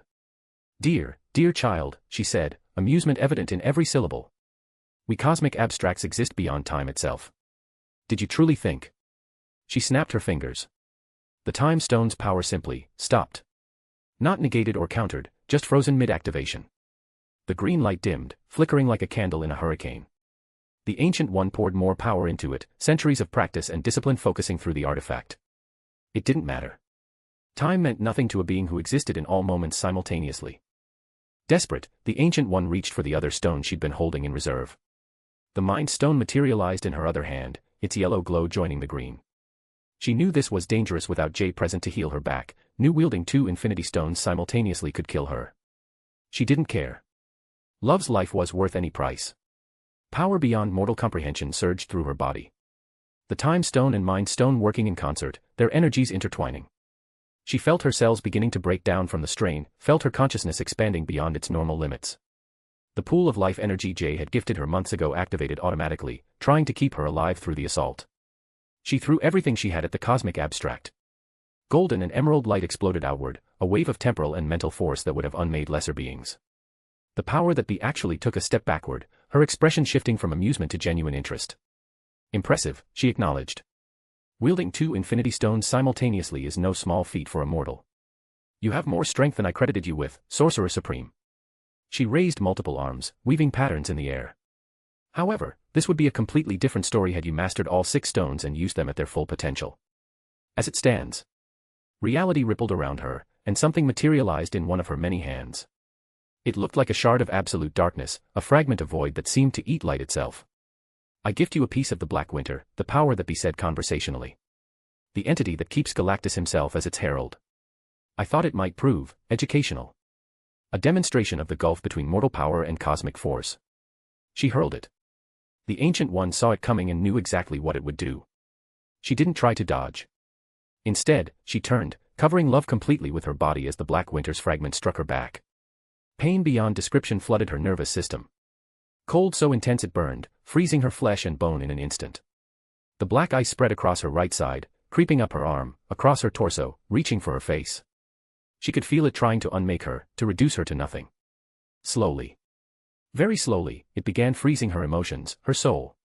With her last burst of Mind Stone energy, with the final dregs of power available to her, the Ancient One did the only thing she could think of. She reached into Love's mind and tore away every limitation Jay had placed there. Every null field, every suppression, every carefully crafted barrier designed to keep the child's powers dormant until he was ready. She ripped them all away in one desperate gamble, praying that Love's awakened abilities might be enough to save him where she had failed. Then darkness took her. The power that be looked down at the fallen Sorcerer Supreme with something that might have been respect. Foolish, perhaps, but admirably devoted to her student. She raised her hand again, red magic wrapping around the crying child. Love began to float upward, still miraculously awake through the Ancient One's final working. The teleportation would take him to the dimension of manifestations, to the court where his fate would be decided. That was when Bonk roared. The Pachycephalosaurus, who had no magic to be stripped away, who had been lying injured and dazed from the cosmic entity's initial arrival, launched himself at the spell. His domed head, designed by evolution to withstand impacts that would shatter normal bone, slammed directly into the teleportation light as Bonk grabbed Love's overall strap in his teeth and held on with every ounce of strength in his body. The teleportation activated anyway. Red light consumed both child and dinosaur, yanking them across dimensional barriers, through the spaces between spaces. Bonk's desperate roar echoed through Camartage as they vanished, a sound of protective fury that would haunt everyone who heard it. Then silence. The power that be stared at the empty space where they'd been, her expression unreadable. After a long moment, she looked down at the Ancient One, at the black ice covering half her body. "You sorcerers," she said quietly, "are far more stubborn than is wise." She vanished, taking her oppressive presence with her. The dimensional barriers flickered back into partial existence. Magic slowly began seeping back into Camartage's unconscious defenders, though weakly, like blood returning to a limb that had fallen asleep. The destruction remained. The Ancient One remained frozen. And Love was gone. Chapter 313, Wait for Me, Baby. Present. The memory released Domino like a drowning person breaking the surface. She gasped, pulling back from the Ancient One's touch, her mind reeling from what she'd witnessed. The sheer power disparity between the Sorcerer Supreme and a cosmic abstract. The casual way the power that be had dismantled centuries of magical tradition. The Ancient One's desperate sacrifice. And Love, taken to stand trial before the living tribunal. "The Mind Stone energy is keeping me alive," the Ancient One whispered, her voice barely audible. "But the Black Winter's ice. I can't remove it. Every healing spell I try just fails." Domino's hands moved before conscious thought. Crimson strings erupted from her fingers, weaving through the air with precision that would have been impossible months ago. Her quantum manipulation, honed through countless days of practice, through saving 7 billion lives by preventing the emergence, flowed through her like breathing. She touched the black ice. Her luck screamed warnings, telling her this substance should not exist, that it violated every natural law. But probability was her domain, and she bent it to her will. The ice began to crack. "Impossible," the Ancient One breathed. "That's a fragment of the Black Winter itself, it can't simply. Watch me." Domino poured more power into her strings, each one wrapping around molecules of impossible cold, severing their connection to reality. The Death Stone activated on her finger, its violet light joining the crimson glow. Death and probability working in concert, unmaking what should never have been made. The black ice shattered, falling away in pieces that sublimated into nothing before hitting the ground. The Ancient One gasped, feeling returning to her frozen limbs. Color flooded back into her skin, and the shivers that had racked her body finally ceased. But Domino wasn't done. She stood, her hand spreading wide, and crimson strings exploded outward in a web that covered all of Camartage. Every broken building, every shattered ward, every injured student. Probability itself bent to her will. What if the power that be had never come? What if Camartage had remained intact? What if everyone was healed? The monastery rebuilt itself in seconds. Walls that had been reduced to rubble reformed, stone flowing like water to seal cracks. The dimensional barriers snapped back into full strength, their protective magic blazing brighter than before. Unconscious students stirred, their injuries mending as probability decided they'd never been hurt in the first place. Wong stumbled backward, watching his broken glasses repair themselves on his face. "How? That's not possible, the amount of power required to." Mordo just stared, his previously useless arm suddenly functional again. Throughout Camartage, the impossible became possible through sheer force of will and probability manipulation pushed far beyond its normal limits. Domino swayed, the strain of what she'd just done just after dealing with Tiamat's situation hitting her all at once. Her nose and mouth began bleeding, and her vision blurred around the edges with red. The Ancient One caught her before she could fall. "Child, what you just did, the energy expenditure alone should have killed you." Adrenaline, Domino managed, wiping blood from her nose. And maternal desperation. "You'd be surprised what a mother can do when her child's been taken. Erishem warned me. Said I'd need all 6 Infinity Stones if I wanted to see my husband and son again." Her voice gained strength as anger burned through exhaustion. "I fulfilled Jay's promise to Gia. Shrunk Tiamat and saved Earth from the emergence. Even got that cosmic asshole's approval and blessing. And in return, he gave me a warning about gathering the stones." The Ancient One's expression shifted, understanding dawning. She reached into her robes, pulling out 2 more lockets. The Time Stone and Mind Stone pulsed with power. Her voice cracked slightly. "I failed. I used them and still couldn't protect him." "You did everything you could," Domino said, her tone carrying absolute conviction. "The power that be is a cosmic abstract. She's literally the source of all magic. You survived. That's not failure. That's a fucking miracle." She held out her hand. "But I need those stones now. Along with your help to gather them where the others might be." The Ancient One placed both lockets in Domino's palm, the weight of responsibility transferring between them. The Space Stone is with Jay's ring. The Reality Stone was last seen with the Collector in Nowhere, though given his nature as a hoarder of cosmic artifacts, retrieving it may prove complicated. The Power Stone is held by the Nova Corps on Xander, locked in their maximum security vault under guard secure enough you'd need to destroy the whole planet just to get it. And the Soul Stone. She paused. The soul requires a sacrifice, Domino. Something loved is needed to be traded for the stone's power. Domino's expression went cold. I've already lost my son to cosmic politics. I'll pay whatever price necessary to get him back. If the Soul Stone wants a sacrifice, it can have one. I'll give it whatever it demands and not lose a single night's sleep over it. She pulled on the lockets, the stone settling against her chest.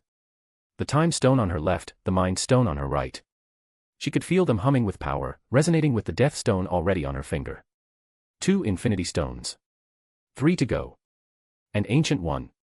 Thank you. For trying to protect him. Love. Love thought of you as his grandmother. That meant something. The Ancient One's eyes went suspiciously bright. Of course, I'm his Grandma Yao. He did. Domino smiled, though it didn't reach her eyes. Which means when I get him back, and I will get him back, you're stuck with him. Hope you're ready for a kid who can warp reality asking to learn more magic. She teleported as crimson strings already weaving around her as she prepared for what came next. The Ancient One watched her go, then looked down at her hands. They were steady now, healed completely, but the memory of helplessness remained. Wong, she called out. Assemble every master. Everyone combat capable, regardless of specialization. We have work to do. What kind of work, Master? The Ancient One's expression hardened into something that would have terrified her enemies. Prepare for war. Fortify our defenses and get our students in far space, for every cult and mystique team whether they be Midnight Suns or the Agatha's Coven itself. I'll personally lead them to charge Nowhere. Wong bowed deeply. It will be done. As he hurried away to execute her orders, the Ancient One allowed herself one moment of weakness.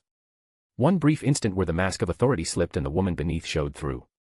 Forgive me, young one. I promised to keep you safe, and I failed. But I swear on every oath I've ever taken, on every life I've lived and every student I've trained, that when your mother comes for you I will stand beside her. The Savage Land, Jay and Domino's cave. Domino materialized in the cave, the familiar sound of the waterfall suddenly alien. This place, which had been filled with Love's laughter and Bonk's cheerful chirps, now felt empty. Too empty. She walked to Love's bed, the small mattress still rumpled from where he'd gotten up this morning. His stuffed animals were arranged carefully on the pillow, the way he always left them. The mechanical dinosaur Jay had bought from Nidavellir sat on the nightstand, its tiny gears still. Domino's hands clenched into fists. I don't care what court you're in, baby, she said to the empty room, her voice carrying absolute conviction. I don't care what cosmic abstracts think they have authority over you. You're my son. Mine and Jay's. And we're coming to get you. She pulled out her phone, dialing a number she'd hoped never to use. It rang once. Domino. Reed Richards' voice came through, cautious. Is everything all right? Sue said you were handling the Time-It situation. I need your help, Domino interrupted. You and the Fantastic Four have connections in space from your adventures and I need you to acquire the Power Stone from Xander. Silence on the other end. Then, Domino, what's happened? What's going on? Love's been taken, she said with stammer. Summoned to stand trial before the living tribunal. My son is being judged by cosmic forces that don't care about childhood or innocence or the fact that he's just a little boy who wants to learn magic and play with his dinosaur. Her voice hardened, anger burning through the grief. And according to a celestial, I'm going to need all 6 Infinity Stones to get my family back. So I'm calling in every favor, recruiting every ally, and gathering the stones no matter what it costs. More silence, but this time she could hear Reed processing, his brilliant mind already shifting into problem-solving mode. Then Reed's voice came back, all business, the scientist in him engaging immediately. I'll prepare for launch and get everyone ready. And Domino. Yeah. Sue and I, we're partially his parents, too. We understand what it means to fight for your child against impossible odds. You won't do this alone, not after we have so much to thank Jay for. The Fantastic Four stands with you, and we'll bring every resource we have. Domino's throat tightened. Thanks, Reed. Truly. She ended the call before her voice could break into more tears. Domino looked around the cave one more time, committing every detail to memory. The home they'd built together. The life they'd created. And the family they'd become. Wait for me, baby, she whispered to the empty air, to the ghost of her son's laughter that still seemed to echo off the walls. Mommy's coming. And she's bringing hell with her. Then crimson strings wrapped around her body, and she vanished in a flash of quantum manipulation, beginning the journey to Vormir and the terrible price waiting there. Chapter 3:14, So You've Come, Nina Thurman of Earth. The moon had no sound. That was the first thing Domino noticed when she stepped through the portal, the absolute silence pressing against her suit like a physical weight. There was no ambient hum of civilization or even wind. Just the crunch of regolith under her boots and the soft hiss of her suit's life support cycling her next breath. Her mercenary suit had reconfigured itself during the transit, the quantum strings weaving new layers of protection without her consciously directing them. Sealed helmet with a flash shield. Insulated layers regulating temperature against the 250-degree swings between sunlit rock and shadow. The death stone on her finger pulsed a steady violet through the glove's transparent fingertip, while the time stone and mind stone felt warm against her chest. 2 infinity stones. 3 more to go. She walked. The blue area of the moon stretched ahead of her, that strange pocket of breathable atmosphere some ancient civilization had engineered into the lunar surface millennia before humans figured out fire. The ruins surrounded her on all sides, columns and arches of white stone worn smooth by time, preserved by the vacuum outside the bubble's edge with architectural clarity that no earthbound ruin could match. No rain here, thus no erosion. Just time, doing its patient work. At the center of the blue area, rising from the ruins like it had always been there and always would be, stood the citadel. Watcher's home. It shouldn't have looked like what it was. From the outside it could have been carved from a single piece of white stone, featureless and smooth with no windows, no visible door or even any indication that anything lived inside. But Domino's senses told her a different story. The building was saturated with energy that made her teeth ache, information density so immense it registered on her probability manipulation as a kind of static. Every event that had ever happened, recorded and stored and catalogued behind walls that had never needed locks because nothing that lived near the Watcher ever tried to rob him. She found no entrance, so she walked directly through it. The wall dissolved around her like smoke. Inside were corridors that shouldn't have fit inside the building's exterior dimensions. The walls were alive with light and projected images of events happening across the universe in real time. On her left, a star went supernova in a galaxy she'd never heard of. On her right, a civilization took its first steps into space, tiny ships punching through an alien atmosphere with the desperate optimism of a species that had just learned it wasn't alone. Above her, 2 quantum states collapsed simultaneously in a physics lab somewhere, a researcher staring at the result, knowing his dissertation had just become meaningless. She walked faster, following her lux pull through turns that made no spatial sense, past locks designed to stop things with magic, technology and even brute force. The protections here were old, the defensive architecture of the first intelligent civilizations, layered over millennia into something genuinely complex. The corridors opened to a balcony. It was vast and looked out over nothing, which is to say it looked out over everything. She could see Earth from here, a blue marble hanging in void with a beauty that humans had been writing bad poetry about since the first astronaut saw it and couldn't find words. It glowed. It pulsed. It looked fragile and absolutely real. The Watcher stood at the railing with his back to her. He was massive, easily 12 feet tall, his head disproportionate even by that scale, a vast dome that housed the most comprehensive archive of observed events in existence. Simple robes, no ceremony, no ornamentation. His hands rested on the railing with a stillness that suggested he'd been standing exactly like this for a very long time and had no immediate plans to stop. So you've come, Nina Thurman of Earth. His voice arrived measured and precise, each syllable weighted. I observe all that transpires here. I have seen every path that led to this moment. Time.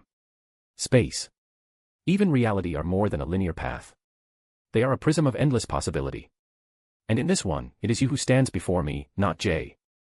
A pause calibrated to the exact weight of what he was about to say. I was hoping to meet him first, but it appears that is not how this particular story unfolds. Domino stopped walking. Her visor cleared to transparent, letting him see her face. She took a moment. Every interaction with cosmic entities since Erishem had followed the same pattern. They knew who she was before she introduced herself, they treated her like a piece on a board being moved towards some predetermined square, and they spoke about fate and destiny with the comfortable certainty of beings who had watched enough outcomes to stop being surprised by individual ones. She was exhausted by every single part of it. Wata the Watcher, designated to Sector T-37X. Her voice came out steadier than she felt. I'm sorry to disappoint you, but my men is busy elsewhere. You're going to have to make do with me. The moment paused as Watu turned. Image here. His face was expressionless, only beings who had evolved past facial expression as a primary communication method had, all information conveyed through the eyes, those vast luminous things that had seen things no mortal mind was built to process. He tilted his enormous head down, the angle precise and calibrated, bringing her into his direct line of sight without requiring her to strain upward at an uncomfortable angle. A small courtesy, as she noticed. You require the location of Vormer, he said. But I merely observe. I do not, cannot, will not interfere. For I am the Watcher. This has been true since before your world learned fire. Domino had been expecting that answer. She'd rehearsed arguments during the walk through the corridors, logical frameworks, appeals to cosmic precedent, the philosophical distinction between providing information and taking action. She had 3 versions ready, ordered by decreasing politeness. She used none of them. Instead, she laughed. A short, sharp sound with no humor in it. You observe. You don't interfere. The universe has rules. Fate has plans. Everything moves according to some cosmic design that beings like you watch from a safe distance because actually engaging with the mess would compromise your neutrality. She crossed to the railing and leaned against it beside him, 240,000 miles of void stretching below. You know what? Fine. She looked at Earth. Thought about the cave behind the waterfall. Thought about Love's hair in the morning, sticking up in 17 directions because he slept like he was fighting someone in a dream. Thought about Bonk's domed head and the way the dinosaur dropped everything to follow Love across the savage land. I grew up not knowing what I was, she said. My powers made me lucky and everyone around me a target. I spent decades surviving on instinct, stubbornness, and the understanding that fate wasn't something that happened to me, it was something I happened to. Everything I have, I took. Every relationship I built deliberately against the current of what was supposed to happen to girls like me. She paused.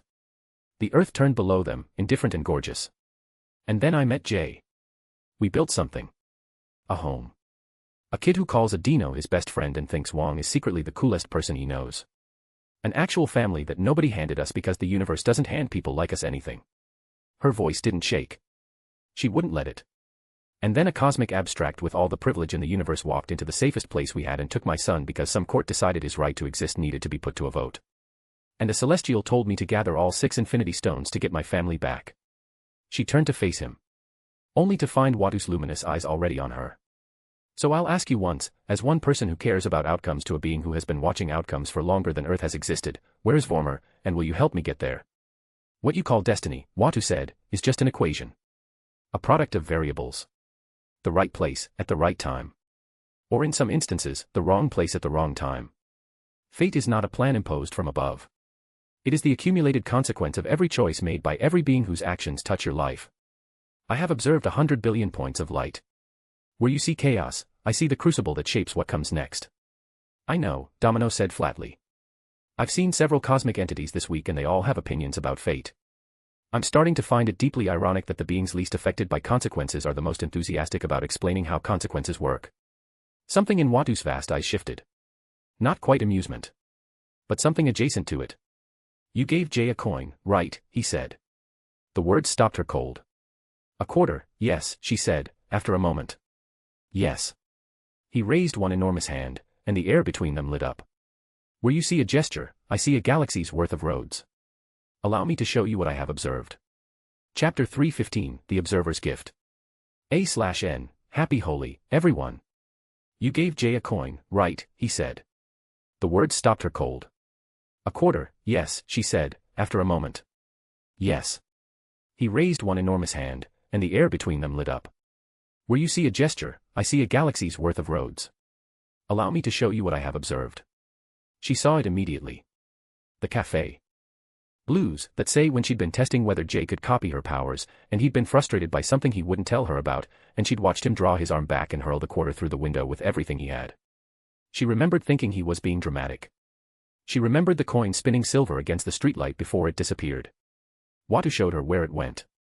The coin bounced off a fire escape in Hell's Kitchen and came to rest on the sidewalk where Matt Murdoch's cane found it on an evening walk. She watched Matt pick it up, test its weight, pocket it with a slight smile. Watched him hand it to a little girl named Maria Santos outside the courthouse, who needed 25 cents for a lemonade stand and whose heartbeat had been nervous and determined in equal measure. Maria lost it through a fire escape grating 3 days later, pressing her face against the metal and watching it disappear into a storm drain with the specific devastation of a child who'd been given something precious and couldn't hold onto it. The coin washed through underground water into the Morlock tunnels, where a pale 12-year-old named Leach picked it up from the dark and held it like it was made of gold. Watched him surface in Harlem for the first time, blinking in the sunlight, using the quarter to buy his first Snickers bar from a shopkeeper who charged him less because she recognized the look in his eyes. She watched the quarter travel through Miss Chen's register and into Frank Castle's change, watched Frank hand it to his son to give to a hollow-eyed veteran outside, watched that veteran trade his week's coin collection for a $20 bill so he could get a haircut and look presentable for job interviews. Luke Cage dropped it at Dapper Dan's barbershop the moment Jessica Jones walked through the door, which was honestly understandable.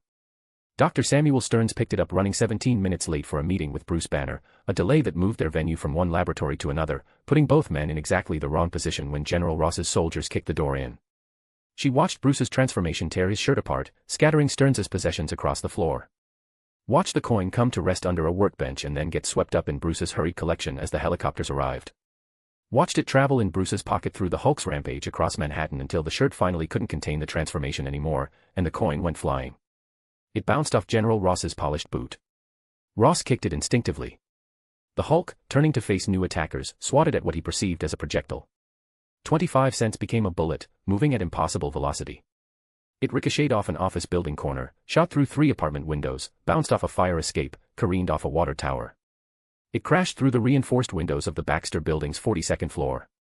And struck Victor Von Doom directly in his exposed face. Domino watched Doom stagger. Watched the plan he'd been executing with cold precision collapse because a quarter had interrupted it at exactly the right moment. Watched Jay, motionless in the enhancement chamber with a piece of twisted metal in his abdomen, survive because Doom's attention had fractured at the critical second. Her coin. Jay, who had been hurt and unconscious and completely helpless. Her luck, embedded in a piece of metal, followed him through 12 pairs of hands across weeks of ordinary human life that he'd touched in some ways, doing exactly what she'd always hoped. Keeping the people she loved alive by being in the right place. Her lips quivered and her eyes became misty as the weight that lifted from her chest was something she hadn't known she was carrying. She'd been holding it since the first breakup with Jay, this quiet guilt about her powers, this belief that her usefulness was conditional, that she couldn't control what she was, that she was a liability dressed up as an asset. The moments when people around her got hurt and her luck seemed absent. The spiral she'd gone into that had convinced her she was more danger than protection to the people she loved. But the coin had been there. Not responding to her conscious direction. Not following her tactical thinking or her probability calculations. Just doing what luck did when it was genuine, finding the path through 12 ordinary lives and arriving at exactly the moment it was needed. She hadn't been a liability. She'd been there the whole time. She just hadn't been there to see it. She exhaled. Long and slow. Okay, she said quietly. Okay. Watu lowered his hand and the vision faded. You understand now, he said. I understand that I've been carrying something I didn't need to carry.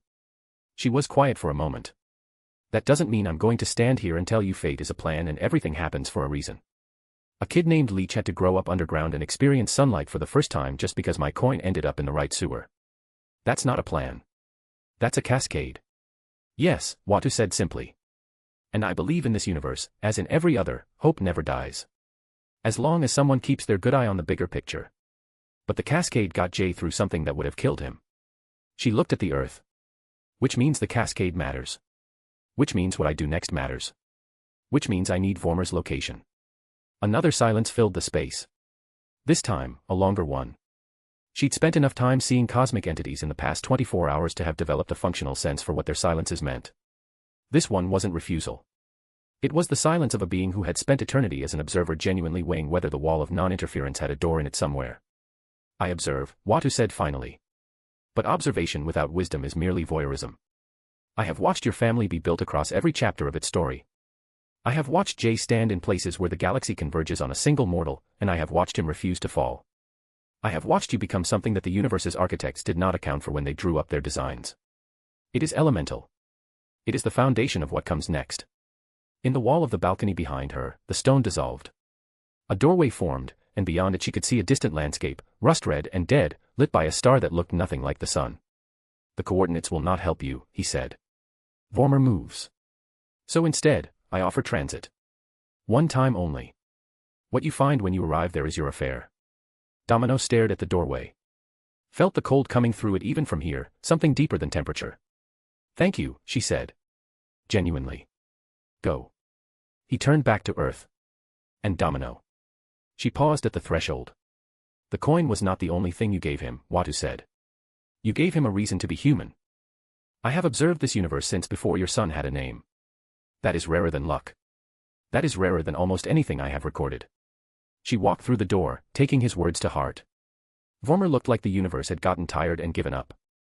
The sky was a permanent bruise, deep red shading toward near black at the horizon, no clouds because there was nothing in this atmosphere to form clouds from. The landscape was rubble and cliff face and bottomless gorges, like someone had taken a planet and run it through a grinder set to desolate. Wind moved across the surface in patterns that sounded like breathing, slow and cold and rhythmic, the respiration of something ancient that had stopped caring about being alive centuries ago. Jay had described Vormer once in the months when he'd been obsessively cataloging cosmic threats in case any of them became relevant. He'd described it the way he described most things, with dry precision layered over genuine unease. Soul stones definitely located on Vormer. Nice place it chose. She was starting to understand what he meant. The portal had deposited her at the base of a cliff that rose several hundred feet before becoming something even less hospitable. She had her suit's environmental systems running at capacity, warming her from the inside, and she was still cold in a way that felt spiritual rather than physical. Like Vormer itself was trying to convince her that warmth was an aberration, a temporary malfunction in the universe's natural state of loss. She walked. Her quantum strings spread ahead of her, reading the terrain, adjusting the probability of footholds being solid and edges holding weight. The path became obvious after the first mile. There was only one direction that made probability sense, one thread that led somewhere rather than nowhere. She followed it past rock formations that looked arranged by something with an aesthetic preference for grief, past crevasses deep enough that her sensors couldn't find the bottom.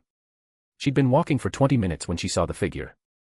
Ahead, at the edge of a plateau that overlooked a drop so dramatic it made her stomach do something involuntary, a robed figure stood with its back to her. Hood up. Still. The posture of someone who had been standing in that specific spot for a very long time and had made their peace with it. Red Skull. She knew he was here. The confluence point for the Soul Stone's guardian was one of the first things she'd remembered when building her plan. Johann Schmidt, keeper of the stone's terrible price, condemned to haunt this place and guide the worthy toward the exchange that would let them claim it. She almost felt sorry for him. Almost. Finally, she said, crossing toward him. I never thought I'd be relieved to see a Nazi with a red skull, but here we are. She put her hand on the figure's shoulder to turn him around. And stopped. The shoulder was not the right size. Not the right shape. It belonged to someone significantly larger than any human man, built on a scale that suggested the sculptor who designed them had been working in units of magnitude rather than inches. Domino's hand still rested on the shoulder. She removed it with the specific care of someone defusing something that might be sensitive to sudden movement. The figure turned. He was taller in person. That was her first genuine thought, stupid and immediate and accurate. The accounts she'd read described him well enough, the jaw, the chin, the eyes that carried the specific weariness of someone who had decided they were right about something fundamental and had spent decades executing on that conviction without deviation.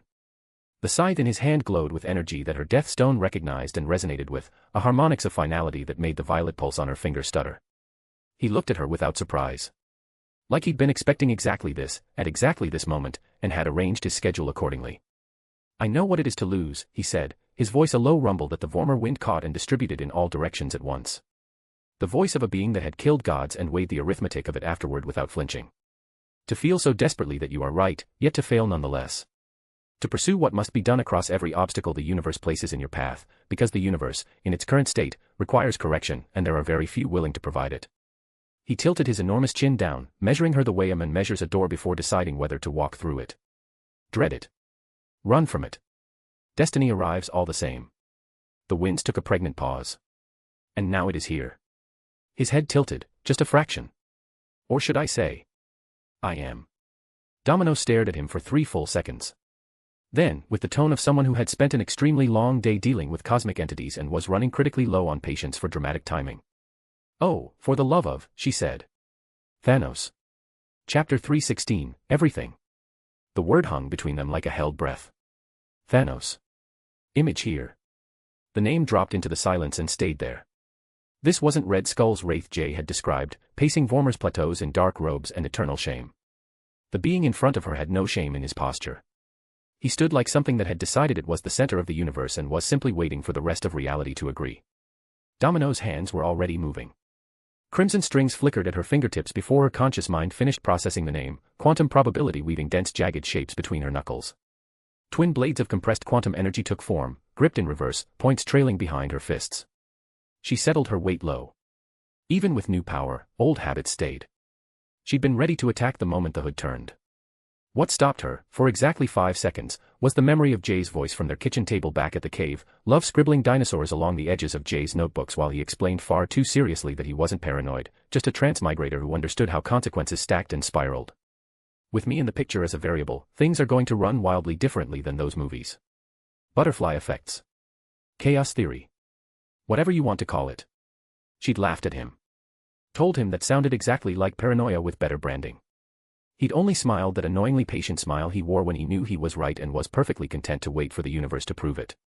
She really hadn't expected the butterfly to bite her in the ass this hard. Fine. 5 seconds were enough. Why are you here? She kept her voice level. And where the hell is Red Skull? Thanos tilted his head.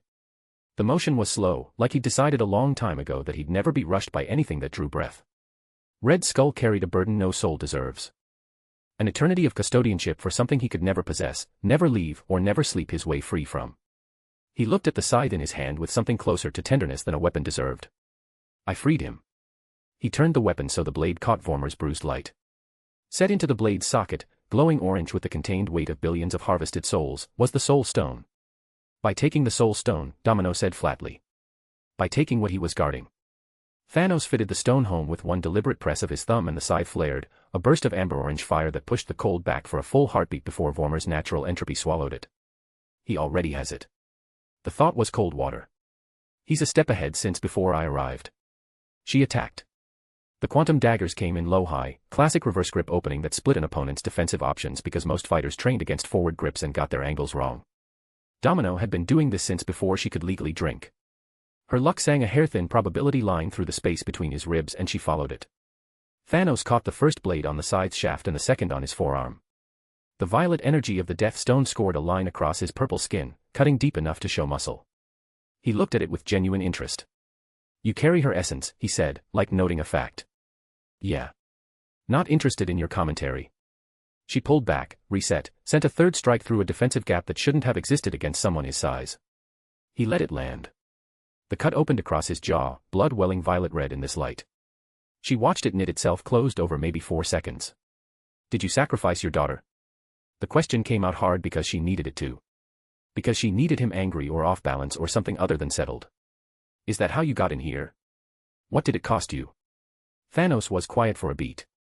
Everything, he said, and brought the scythe around. The word landed like a stone dropped into still water.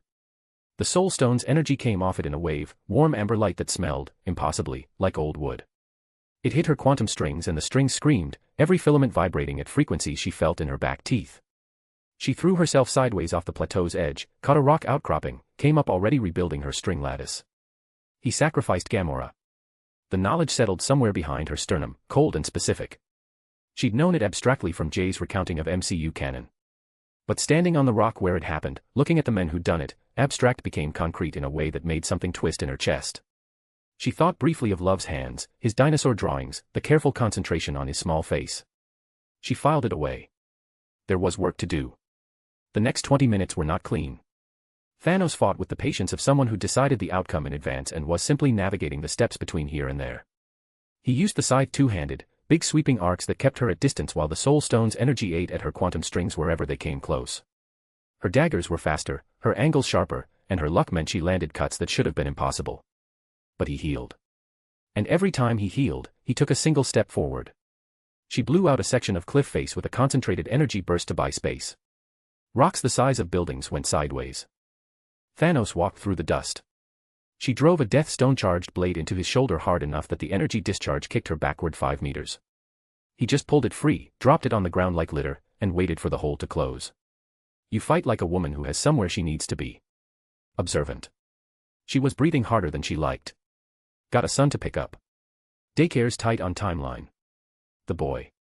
He looked at her with sympathy, the way a surgeon might look at a patient who hadn't understood their prognosis. Love, wasn't it? The word stopped her. It shouldn't have. She knew better than to let her tells show.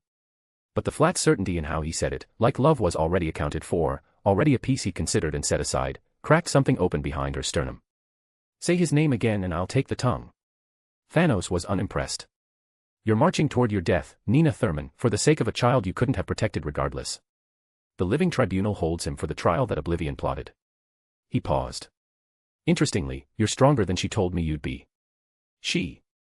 Domino's Death Stone pulsed hard at her finger, violet light flaring up the back of her hand. The single pronoun sat between them like a grenade with the pin pulled. She didn't reach for it. She waited. You're weak, he said, walking toward her again, scythe angled low. Not in body but in will. You know why you couldn't have taken the soul stone yourself? Because you lack the courage the task requires. The courage to give something irreplaceable. That's not courage. That's hubris and arrogance wearing a fancy mask. You couldn't have done what I did. He said it with absolute conviction, no cruelty. More insulting for being stated as fact. You couldn't look your child in the face and let go for the sake of something larger. The anger that moved through her was clean of everything else and she was grateful for it. She pulled hard on the death stone, harder than she'd pulled since Camartage, feeding its energy through her quantum strings until every filament burned violet red. The cold that came with it was bone deep, the cold of endings, the cold of Didi's gentle certainty that every living thing would eventually need the door held open. She let it sing. The energy output doubled. Then doubled again and again. The soul stone's amber warmth crashed against it and for a few seconds the sky above Vormer turned into a bruise given light, violet and orange and sick-tearing green where the energies ate at each other's edges. The weaker one is you, Thanos. She pushed forward into the pressure, strings driving wedges through his defenses. You sacrificed your daughter. You call that strength. What it actually is. False hope in achieving that so-called balance. She hit him 4 times in the chest, left 4 glowing violet lines that took longer to close than anything before. He stopped. The plateau went quiet. Only the wind had sound. Then he laughed. It wasn't the laugh she'd expected. She'd been braced for something theatrical, something that fit the face and the scythe and the dead planet. What came out was genuinely amused, a big rough fully inhabited laugh, like a man who'd been told a joke that hit somewhere specific. Balance, he said, and the laugh faded into something raw. You think this is about balance? Chapter 317, Show me what a mother's love costs. Balance, he said, and the laugh faded into something raw. You think this is about balance? He lowered the scythe, dropped his guard. There is no balance in this universe. No equation that works out. Have the population and it grows back in 3 generations. Redistribute resources and new systems of scarcity emerge. I spent decades believing in the mathematics of it. His voice had weight that felt older than she'd expected. The mathematics were always wrong. The universe is not a ledger. Domino held position. Every instinct said this was a feint. But her danger sense wasn't screaming imminent attack, it was screaming something more complicated. Then what is it? Thanos looked at her with the soul stone throwing amber shadows across his jaw. A tragedy that hasn't found its author yet. He raised the scythe. The only true salvation is love. The love willing to consume everything, including itself, so that the beloved may rest. She felt it then. Not the soul stone. Something under it, something darker. She'd been treating the amber energy as the threat, had been running her death stone against it, and she'd been right but not completely. Because under the amber was black, not the violet black of her death stone, not the warm velvet of Didi's door, but something cruel and old. Death energy. But wrong. Rotted. The ending without release, absence of peace. Lady Death, she said, and her own voice sounded strange. Thanos's face did something she hadn't expected. It opened. Every hard line went soft. His eyes, which had been the eyes of a general reviewing a battlefield, became the eyes of something close to a worshipper. Yes. My mistress. He brought the scythe up, black energy rolling off the blade in sheets now, no longer restrained. She came to me in my contemplation. After the tribunal took her, after they bound her and stripped her of her stone for the crime of pursuing that outsider who stole from her, she reached me. Showed me her imprisonment and the injustice of it. He advanced. The black energy crashed against Domino's death stone energy and she backpedaled hard, heels throwing rubble over Vormer's endless drops. She gifted me her weapons. This cloak that touched her skin and protected her from impurities of the living. This scythe of oblivion, last wielded by death herself. And she sent me here to finish what the tribunal's cowardice couldn't. He advanced and every step shook the plateau. Jay and his bastard son were summoned to the dimension of manifestations before I could reach them, so I had waited for you instead. An offering. Something my mistress will appreciate far more than that stone being taken from her. The pressure was enormous. Her death stone was fighting its corrupted mirror and losing ground. She was burning through her strings faster than she could rebuild them. You know she groomed you. She kept moving, kept the pressure distributed, buying seconds. From the time you were a boy on Titan. She led you to that cave. Put her hands on your childhood and made you into what she needed. She's been imprisoned by the living tribunal because she violated cosmic law targeting Jay, and instead of accepting judgment she's reaching out to the most devoted men she could find and winding him up like a clock. She felt cold under all the power output. You sacrificed Gamora. What do you think she's going to do with you when she's done? She's never given you what she promised. Not once. Thanos' face closed again. All that brief openness, gone. She reached for her trump cards. Time and Mind stones. Both lockets blazed simultaneously, emerald and gold joining the violet, and the three-color light was enough to stop his advance. She could feel the difference now, feel where the ceiling was, feel how much distance existed between what she had and what it would take to put him down. You know she sent you here as a distraction, right? She's playing you. She's guiding me. She's using you. You sacrificed your daughter and got a chance to change the universe. What do you think she's going to do with you when she's done? Love requires sacrifice. He swung. The black amber energy hit her full on and the impact drove her back 20 meters, boots carving long scars in Vormer's rubble, 3 of her quantum strings snapping under the load. She got her death stone up in time to catch the worst, but her jaw was ringing and her shoulder felt wrong in a way healing would fix in a minute but hadn't yet. She was rebuilding defenses, pulling in Mind Stone and Time Stone reserves, when her comms crackled. Meanwhile, in nowhere. The Collector's Museum had survived things that would have humbled lesser institutions. Cosmic raiders, dimensional bleeds, a visit from Galactus' scout that required 6 months of restoration work and creative insurance falsification. It had survived all of it. It didn't survive this. The Ancient One stood in the wreckage with Mordo on her left, Wong on her right and every master she could reach behind her. She looked at what had been done and was quiet for a long time. The structure still stood. That was perhaps the worst part. It would have been cleaner if the building had simply been flattened. Instead it was intact, exterior walls holding, roof present, every strut and beam unmoved. Inside, reality itself had been selectively rewritten. The artifacts were Lego bricks. The aliens in their cages were soap bubbles, iridescent and fragile, drifting on air currents that shouldn't exist inside a sealed building. The Collector's staff were strands of something that looked like spaghetti, piled in corners where they'd fallen. A Kree guard was a perfect paper crane the size of an armchair. The Reality Stone's former housing was a soap dish. He was enjoying himself, the Ancient One said. Her voice was flat. Taking his time. Each one differently changed for his whimsy. She looked at a bubble that might have contained someone who'd been, an hour ago, a living being with plans for the evening. Only the Reality Stone does this, Mordo said. He'd seen it described in the archives, but description and standing in it were different magnitudes of experience. Call Nina.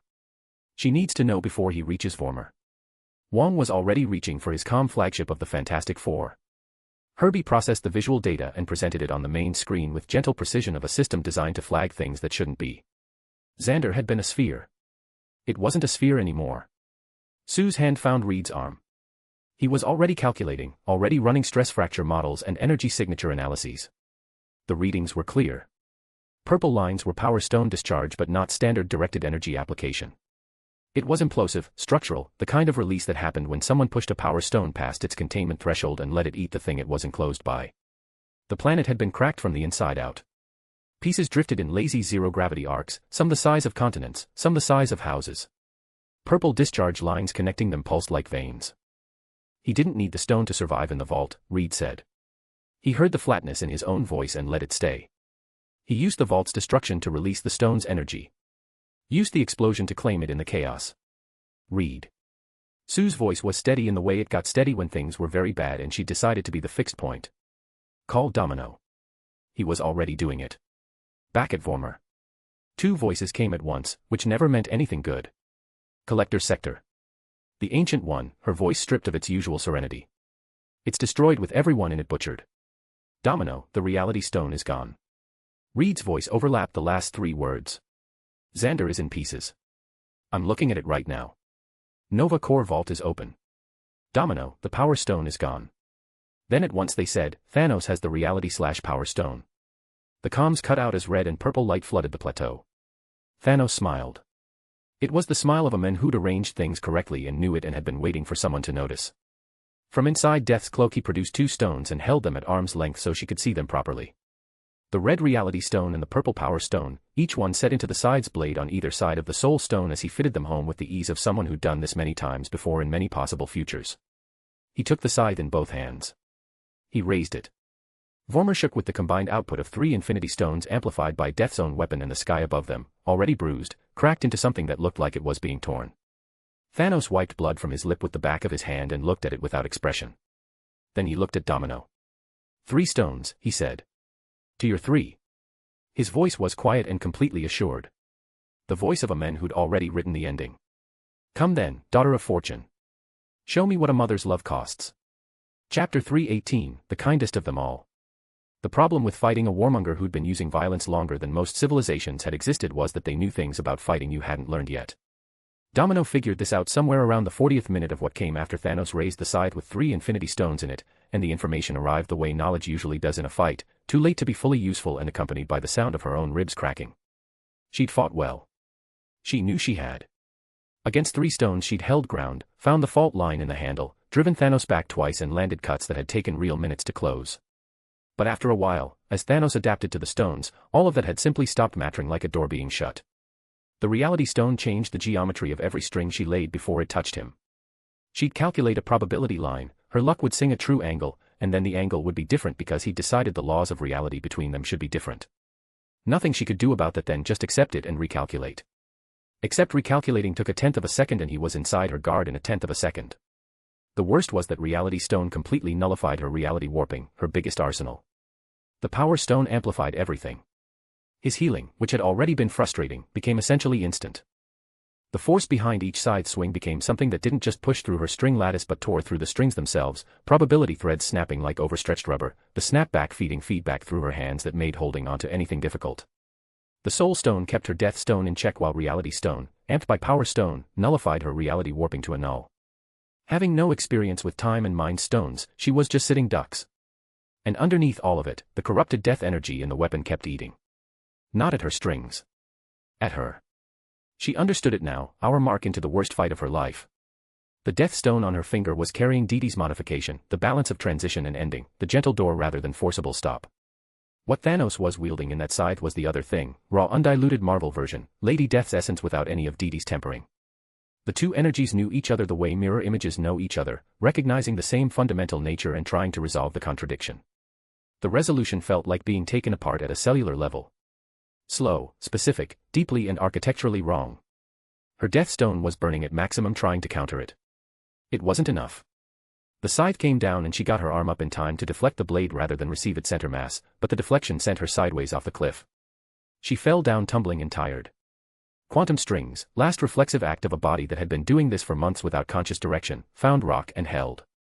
She hung above a drop she couldn't see the bottom of, shoulder screaming where the impact had wrenched it, strings fraying under, death energy leaching through from the scythe's edge. Her healing factor was working. She could feel it. Just working slower than he was taking things apart. Thanos looked down at her over the plateau's edge with that expression she'd come to understand over the last hour.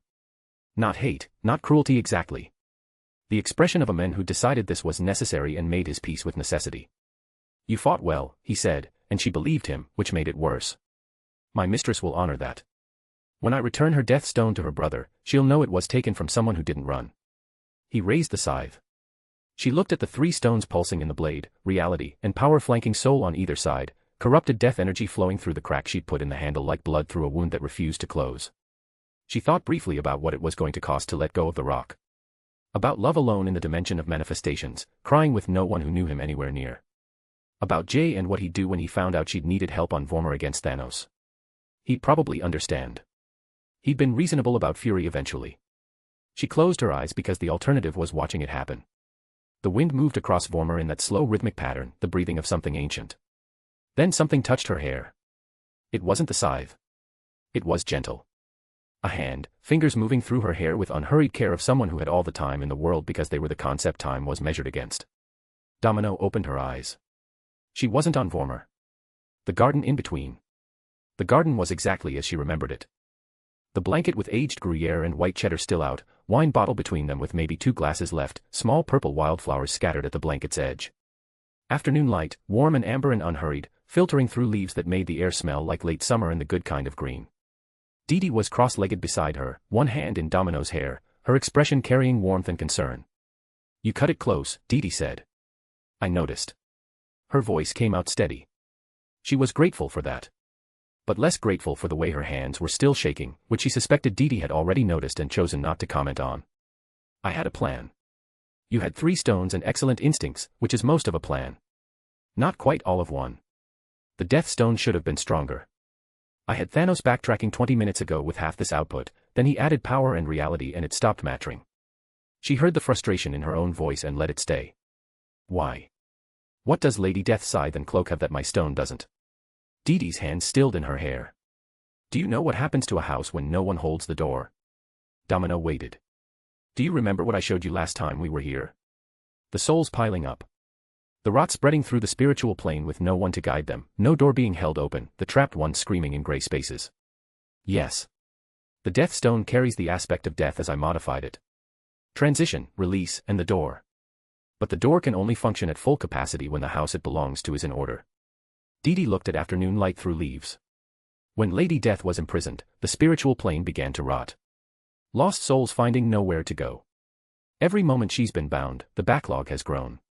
The majority of what was her power has been diverted automatically to manage it, to hold the worst of the rot back, to prevent gaps from growing large enough for things to enter through them. Domino was quiet for a moment. Things. Unnamed things. Many-angled ones.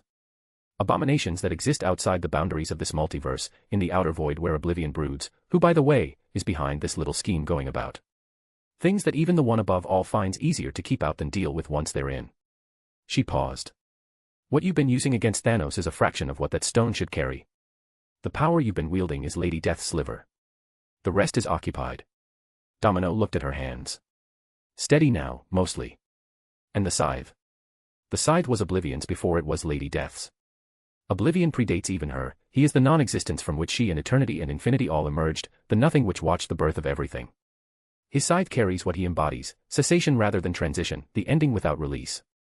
It doesn't need the house to be in order because it doesn't care about the house. It simply removes inhabitants. Dee's voice was precise and even. You've been fighting Marvel's death with less than a tenth of her power. He's been fighting with an instrument that predates her entirely, given to him by an enraged Siscon. The afternoon light continued as a leaf drifted down and landed on the blanket's corner. Domino thought about Love playing with Bonk, tongue poking out to make silly faces, not knowing the cave smelled like safety precisely because they'd built it that way.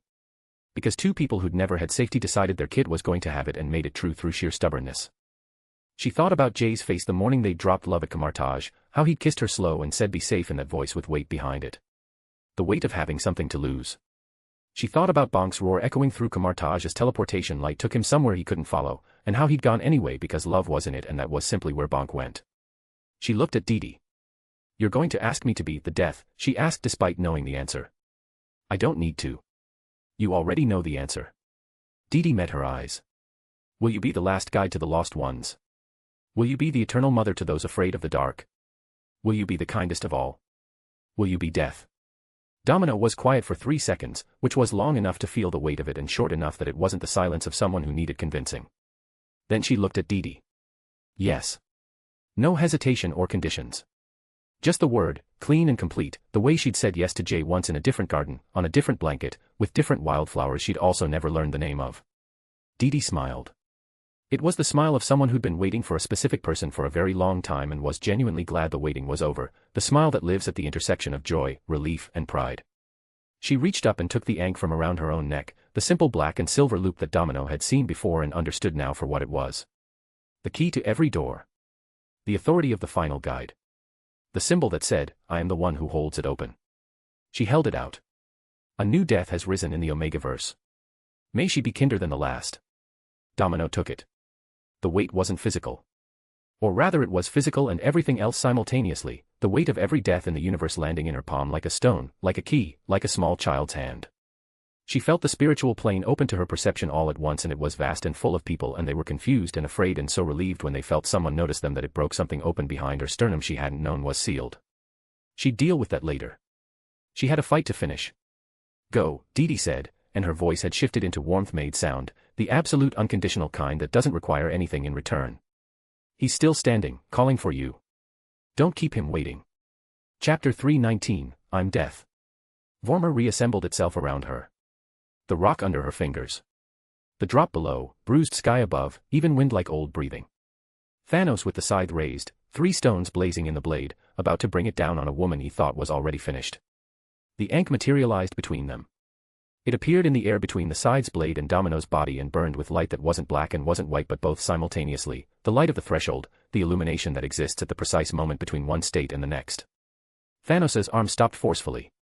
Because the light touched the corrupted death energy in the scythe and the energy froze, recognizing authority it hadn't encountered in a very long time. Domino took the ankh. Her hand closed around it and the death stone on her finger responded instantly, violet light deepening into something richer and stranger, a color she didn't have a word for, the color that exists at the boundary between all colors and none. The lockets at her chest burned warm, mind stone and time stone resonating but differently now, not the strained resonance of a mortal pushing against limits but something settled, something that recognized the authority of the hand holding them. She didn't look different exactly. But there was something in how she stood, the way a room looks like itself when you clean it properly and all the furniture is back where it belongs, except the room was her and what had been returned to its place was something she hadn't known was missing until it arrived. Her hands had stopped shaking. They were finally very still. The transformation took approximately 3 seconds and used no energy she could feel. That was the point. You don't strain when you're doing the thing you were built for. She stood up. Thanos looked at her and for the first time in the entire fight, she saw something in his expression she'd given up expecting. He looked uncertain. Not afraid, not yet, he'd lived too long and believed too much for simple fear. But uncertain, the way a devotee looks when something enters the sanctuary wearing the vestments of the god they've been praying to in the face of someone else entirely. You're not. No. I'm not her. I'm what comes after her, which is worse for you because what comes after her knows exactly what you've been doing and doesn't have the decades of complicated feelings about the specific mortal who stopped her that she did. She looked at him properly, the full attention of what she now was turned toward him. She saw the soul inside the purple skin and ancient muscle and centuries of conviction, and underneath all that, something much smaller and much older. A boy on Titan who'd been afraid of a cave and a girl who'd taken his hand and led him into the dark and never once let him leave. She'd been in him that long. She'd been the architecture of him since before he understood what architecture was. She saw all of it, but still looked at him anyway. He swung the scythe. The swing was everything it had been before. 3 stones blazing, Oblivion's ancient cessation energy driving it forward, the total accumulated power of a being who'd spent millennia preparing for something like this. She stepped into it.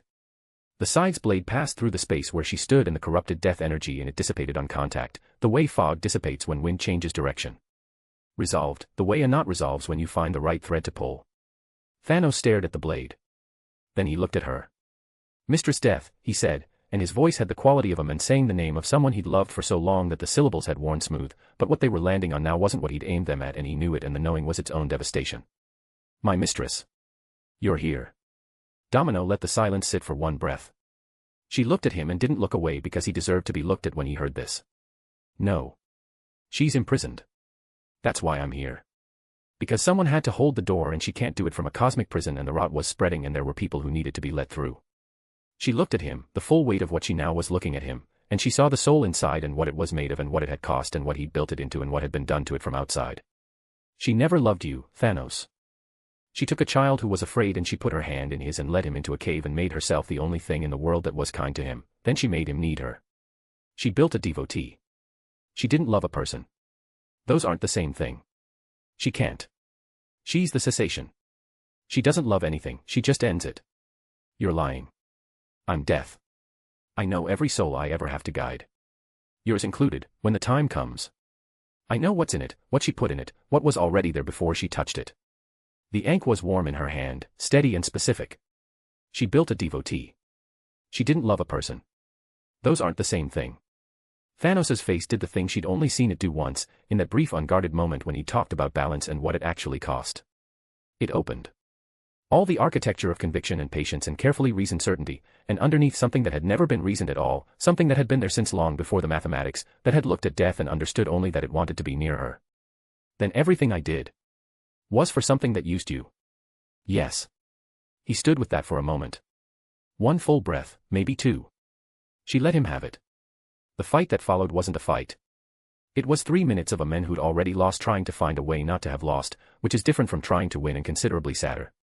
He used all 4 stones and the scythe and the full accumulated power of someone who'd spent centuries making himself into an instrument of cosmic purpose, and she walked through it the way Dee Dee walked through things, through the authority of her own nature. She didn't use mind stone or time stone. Didn't need to. They were still in the lockets at her chest and the thought of reaching for them felt like reaching for a lockpick when you were holding a master key. When she finally ended it, she was gentle. Or as close to gentle as the situation allowed. The ink touched his chest. The corrupted death energy in the scythe recognized true authority and released him. The infinity stones light extinguished one by one, soul stones amber going last, fading like a candle at the end of a wick. And Thanos who'd moved through the universe for centuries like conviction given flesh, Thanos who'd killed his daughter and broken a planet and carried corrupted death in a weapon because a being who couldn't love him had told him this was love, came apart quietly. Not violently. Not the way the scythe had been built to make things end. His soul separated from what had housed it with the ease of something that had been holding on very hard for a very long time and had finally been given permission to let go. Domino held it for a moment, this piece of him that had been all the things centuries hadn't managed to wear down. The part that had stood at the edge of a cliff and watched something he loved go over it and believed, genuinely, that it was the right thing. She held it with the care she now understood was the entire job. Then she let it go. It dispersed into the universe the way things do when they're released properly, when someone holds the door open at the right moment, not violently, not as cessation or ending, but as transition. It joined the larger thing that all of it joined eventually. The scythe fell. The 3 infinity stones lay in the rubble of Vormer's plateau, still glowing faintly, no longer anyone's. Domino stood on the plateau and breathed. Vormer did its breathing around her, slow rhythmic wind, bruised sky. Same as when she arrived. Same as when she'd leave. The place didn't care. The place had stopped caring about anything long before she'd shown up and it would continue not caring indefinitely, which was its nature and she respected it for having one.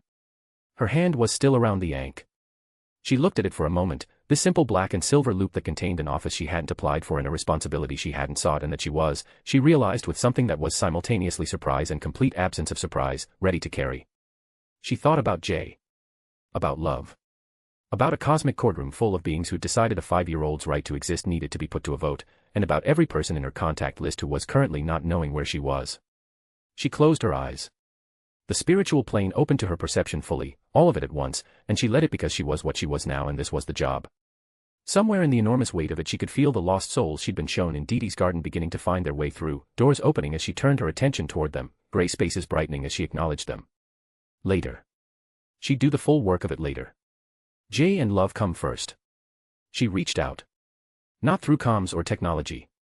She reached through the thing she now was, the thread connecting her to every living person she'd ever known well enough to matter to, and she let them feel it. The presence of her, alive and changed and with a very specific request. The Ancient One felt it in her mind, her hand stilling over morphed architecture, her head coming up with the expression of someone who just understood something they'd been thinking about for a long time. Reed Richards felt it on the flagship, mid-calculation, and looked up from his screens with wet eyes. He blinked away before Sue could notice, except Sue had already noticed. Wade Wilson felt it in whatever situation he was currently in and immediately said something inappropriate out loud to no one in particular, which was how he processed most significant information. And across various locations of people she'd recruited and fought alongside and trusted with different parts of the job over her life, the message arrived. Guys, I know where Jay and Love are. Get ready for the biggest raid of your lives. She was more herself than ever. She knew where they were. And she knew how to get there. And when she opened her eyes and looked at the 3 infinity stones in the rubble at her feet, the death stone on her finger, the lockets at her chest and the yank in her hand, she felt, for the first time since Arisham's warning had turned everything upside down, the sensation of having enough. Just enough to go get her family back. Vormer breathed around her, cold and old and indifferent. She crouched and collected the 3 stones from the rubble, one at a time. Soul Stone, which had watched a father throw his daughter off a cliff and kept the weight of it. Power Stone, which had cracked a planet from the inside.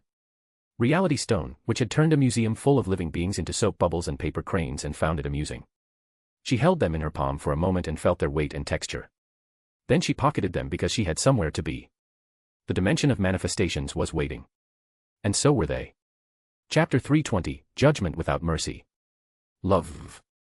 The scream tore out of Jay before his conscious mind caught up. It scraped raw from the bottom of him and hit the impossible tears of the gallery like a stone shattering still water.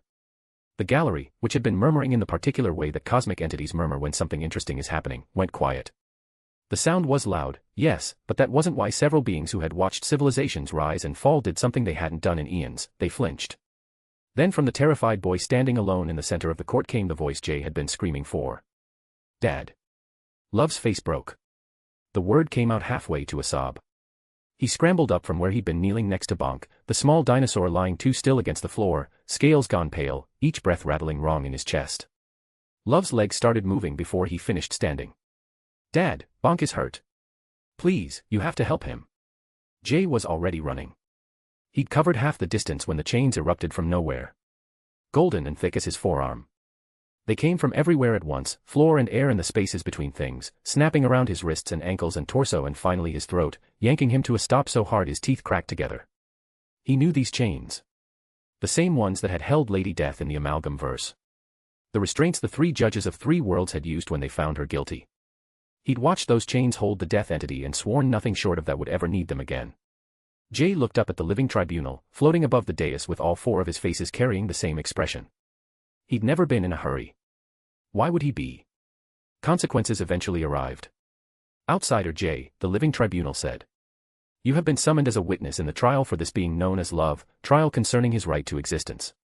As such, you shall not be allowed to interfere. Jay didn't think. He just moved. He burned every channel open at the same time. Tachyon field, elemental force, and even his raw reality warping he usually kept reserved for the harshest of battles. He actually bit into the chains with his teeth, which did nothing but made his point clear. He pushed raw universal energy into the golden links until they started softening at the edges, started dripping, and whispers moved through the gallery like wind through grass. No one had ever used their powers through the tribunal suppression field. Not once. Not ever. Jay didn't notice. He was already losing ground. For every half link he dissolved, 2 more snapped into place, then 3, then more until breathing took active effort. Love had stopped a few feet away. Close enough that Jay could see the dried tear tracks on his face, the careful stillness of someone who has been very frightened for a long time and has learned that stillness is safer than showing it. Bonk lay behind him, scales matted, chest moving wrong. Too shallow, too careful, like every breath cost him. Jay looked at the dinosaur. Looked at his son. Then back at the tribunal. He's 5, Jay said. His voice came out flat, emptied of everything except the fact itself. He is 5 years old and his dog is dying and you put a line around him. The child's age is noted, Equity said. The child's distress is observed, Necessity said. Jay, Vengeance said, patient as always, it would be wise to follow the court's decorum. Jay had 4 of the vilest words loaded and ready, words that Domino had specifically taught him for situations that deserved them. The pressure arrived before he could use them.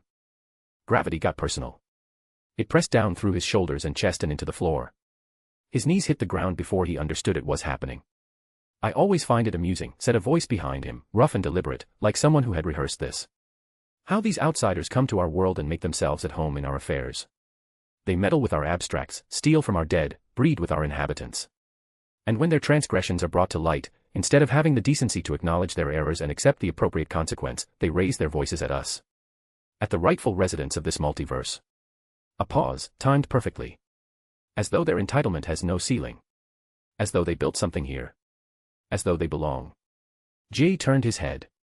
Oblivion stood at the edge of the gallery directly opposing the living tribunal, wrapped in shadow that moved wrong, less like darkness and more like the space before light existed. He was the guardian of the multiverse's outer edges, the force that stood between existence and the void beyond it. Jay had understood the weight of that once. Had respected it. Now he watched Oblivion survey the court, survey Love standing small and frightened next to Bonk's unmoving body, and whatever respect remained died quietly. Jay was quiet for one beat. You know what's funny, he said. The accent always stays the same. You don't belong here. You're disrupting the natural order. You should be grateful for the correction. Doesn't matter if it's a pub landlord in Surrey or the literal primordial void having a tantrum because someone touched his sister's things. The speech is always the same. Same self-righteous bollocks dressed up in cosmic language. Same small-minded bigotry wearing a bigger hat. You're a racist, Oblivion. A garden-variety xenophobic cunt who's mad that the help fucked someone outside the approved list. Oblivion's head turned toward him, slow and deliberate. Watch your tongue, outsider. I have been watching it for months, Jay said, and it keeps saying things that apparently need saying, so I've given up managing it. Here's what it's saying now, you're a xenophobic piece of shit hiding behind cosmic procedure, and every being in this gallery knows it. You don't give a single fuck about balance or order or protecting the multiverse. You want your sister back so you can go back to being her favorite big brother, and you're willing to murder a 5-year-old to make it happen. That's what this is. That's all this has ever been. The gallery went so quiet Jay could hear his own heartbeat. The living tribunal's gavel handle touched the floor. The sound wasn't loud but it didn't need to be. It reached every corner, silenced every voice. Now we begin. We are gathered here, the living tribunal said, to adjudicate the case of the being known as Love. He gestured toward the boy, toward Jay's son, 5 years old and trying with shaking hands to work the golden chains off his father's wrists. It has been brought to this court's attention that this child is an anomaly, born from the combined genetic material of the harbinger of the ninth cosmos and the mutant shaman. He exists outside the parameters of established cosmic law due to an outsider's influence. Don't mince your words, tribunal. Oblivion's voice cut across the proceedings. His throne floated forward, and the shadow came with him. This child, he said, and the word came out sharp enough to cut, is an abomination. Formed from the stolen essence of the most exceptional humans this multiverse will ever produce. That alone would be crime enough. He let it sit a moment. But compounding this, the creature was being raised by the outsider. And worse still, raised alongside the woman who willingly debased herself by accepting an outsider into her bed as if the boundaries of our multiverse were an inconvenience. The veins in Jay's neck stood out like cables. You motherfucker. He stopped trying to melt the chains and pushed everything outward at once. The sphere of golden restraints groaned. New chains erupted to replace what he was destroying. The whole construction tightened around him until drawing a full breath required concentration. He didn't stop pushing. Jay's voice came out strangled. You're really going to stand there? You absolute fucking coward, and slander a woman who has more courage in her little finger than you've shown in your entire parasitic existence, while simultaneously condemning a child for the crime of being born. That's your argument. That's the hill you're dying on. Love went still. He stood with his hands at his sides, the reaching forgotten. He didn't understand all of the words, but he understood the tone. He'd understood that tone since before he had language for it. His face went very still, very careful, the way it did when he was trying not to cry. Chapter 321, by 1. The gallery had gone absolutely silent. Jay could see beings in those infinite tears. Some watching with satisfaction, some with an indifference somehow worse, and a handful staring at the floor like guilt looked when it couldn't find its voice. Oblivion kept going. I propose we dispense with the theater over this mud of a crossbreed that should never have drawn breath. An existential erasure, for the abomination, for his outsider father who infected this multiverse like a plague, and for the thief who calls herself his mother, would resolve this efficiently and spare everyone further embarrassment. Let us clean the board and correct the anomaly. The sound Jay made wasn't words. I'm going to fucking kill you. He said it quietly. He said it clearly. I don't care if it takes me 1,000 years. I don't care if I have to burn through every power I have and die doing it. When I get free, I'm going to kill you, you bigoted sack of sentient excrement. I'm going to unmake you. I'm going to erase you so thoroughly that the void you came from won't remember you existed. That's not a threat. That's a fucking promise. Blood vessels burst in his eyes. Iron flooded his mouth. He reached for the tether. Reached for the space stone threaded through it, tried to punch a fold in space just big enough to send Love home and get him out of this kangaroo court. The suppression field crushed the attempt before it formed. He hit the chains with everything he had, every power in his arsenal converging on the same point, and for a moment the assembled cosmic entities would discuss later in lowered voices, the chains actually began to give. Not much. Not enough. But they gave, hairline fractures spreading through links that were not supposed to fracture. More chains came. He was still trying when the voice came from across the court. Stop this nonsense. The voice was cultured and tired of watching the same tragedy on repeat. The Queen of Never stood from her seat in the gallery's upper tiers, her eyes on Oblivion. Oblivion. She left his name in the air a moment. Don't imagine we're blind to the actual objective here. We all see the Death Stone. We all understand what restoring your sister's authority would mean for the balance you claim to be protecting. Return to the arrangement that suited you before a mortal and an outsider between them disrupted it. She tilted her head. You're not subtle. Whispers spread through the gallery. I am pursuing cosmic law, Oblivion said. You are pursuing your agenda while wearing cosmic law as a coat, the Queen said. There's a difference. Infinity's voice moved through the court like a tide. Those who stand with Oblivion's position will speak their reasoning plainly. This court deserves that much. A beat of silence. Then the powers that be rose from their seat, adjusting the layered robes that seemed to exist in several dimensions simultaneously. The child's potential already rivals the harbingers at baseline, not to mention the mutant shaman's powers are added in there, the powers that be said. He has additionally begun drawing from magical disciplines that fall within domains that are mine to govern. He has been studying with the Sorcerer Supreme. The combination of those genetics and that training threatens my position as the singular authority on mystical force in this multiverse. He's an unchecked and unpredictable variable that should not exist. How fitting, said a voice like algorithmic precision given sound. The natural order of things, which manifested in this court as living geometry, turned a pattern of calculating light toward the powers that be. That a power which defines itself as singular, more whimsical and logicless, should panic at the emergence of competition. I don't panic, the powers that be said. I act preventatively. You act protectively, the natural order corrected. The distinction matters, particularly when the thing you're protecting against is a sinless child. Several beings nearby shifted away from the powers that be. Master Order turned in his seat toward Lord Chaos, opposite him. He'd been carrying this difficult partnership longer than most forces had existed and the disapproval showed. Explain yourself, Master Order said. These are strangers. Outsiders even. Why would you align yourself against this court's natural interest? What is your interest in the child's survival? Lord Chaos, who had been rearranging his own appearance for the last several minutes in deliberate mockery of the court's formality, grinned. Because, she said, and the grin spread, outsiders are my absolute favorite thing. You want to know the last time something genuinely interesting happened in this court? He gestured broadly at Jay wrapped in his chains bleeding quietly on the floor. This right here. He walks through and suddenly there are variables. Actual variables. Not the pretend ones we generate to keep things interesting, but genuine unknowns. She leaned back on her throne. And now there's a child with those genetics who might one day do things none of us have calculated. I'm not letting you erase that. You would preserve an abomination for entertainment, Master Order said. Abso-fucking-lutely, Lord Chaos beamed. You are impossible, Master Order said. You're welcome, Lord Chaos replied. Chaos did what chaos does. It started with 2 voices, then 4, then the entire gallery erupted. Ancient grudges that had been accumulating since before the concept of record-keeping existed came boiling up through the proceedings. The elders of the universe, who had opinions about everything and the lifespan to have developed them thoroughly, began airing grievances from the second cosmos. The abstracts stopped speaking to each other and started speaking at each other, embodiments and primordial forces and gods and things that had no clean category all contributing to a noise that climbed and climbed. The child is a resource misallocation at cosmic scale, Sire Hate said, louder now. Oh, sit down, you party pooper, Mistress Love called from 3 tiers up. The structural precedent alone. Master Order began. Is fascinating. Lord Chaos finished, clapping once. This entire proceeding is a transparent grab for the Death Stone and everyone here knows it, the Queen of Nevers said. You would defend them, Oblivion said. Your attachment to outsiders has always been a liability. And your attachment to your sister's authority has always been the actual agenda behind every position you have ever taken in this court. Shall we keep going? The in-betweener said something that was simultaneously an argument for both sides and therefore satisfied no one.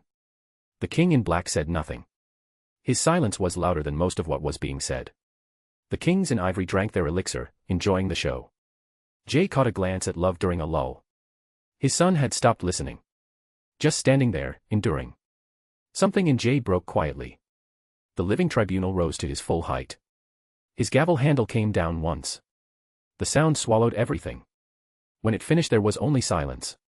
The gallery turned forward. Let us begin the formal vote, the living tribunal said. Those in opposition to the motion for erasure. Eternity raised his hand, galaxy spinning steadily in his chest. The Queen of Nevers followed. Infinity raised hers, her contained expanse contracting slightly. The natural order of things indicated opposition through a shift in the angles of its patterns. Lord Chaos raised both hands and then one extra that materialized specifically for the occasion. Mistress Love glowed brighter.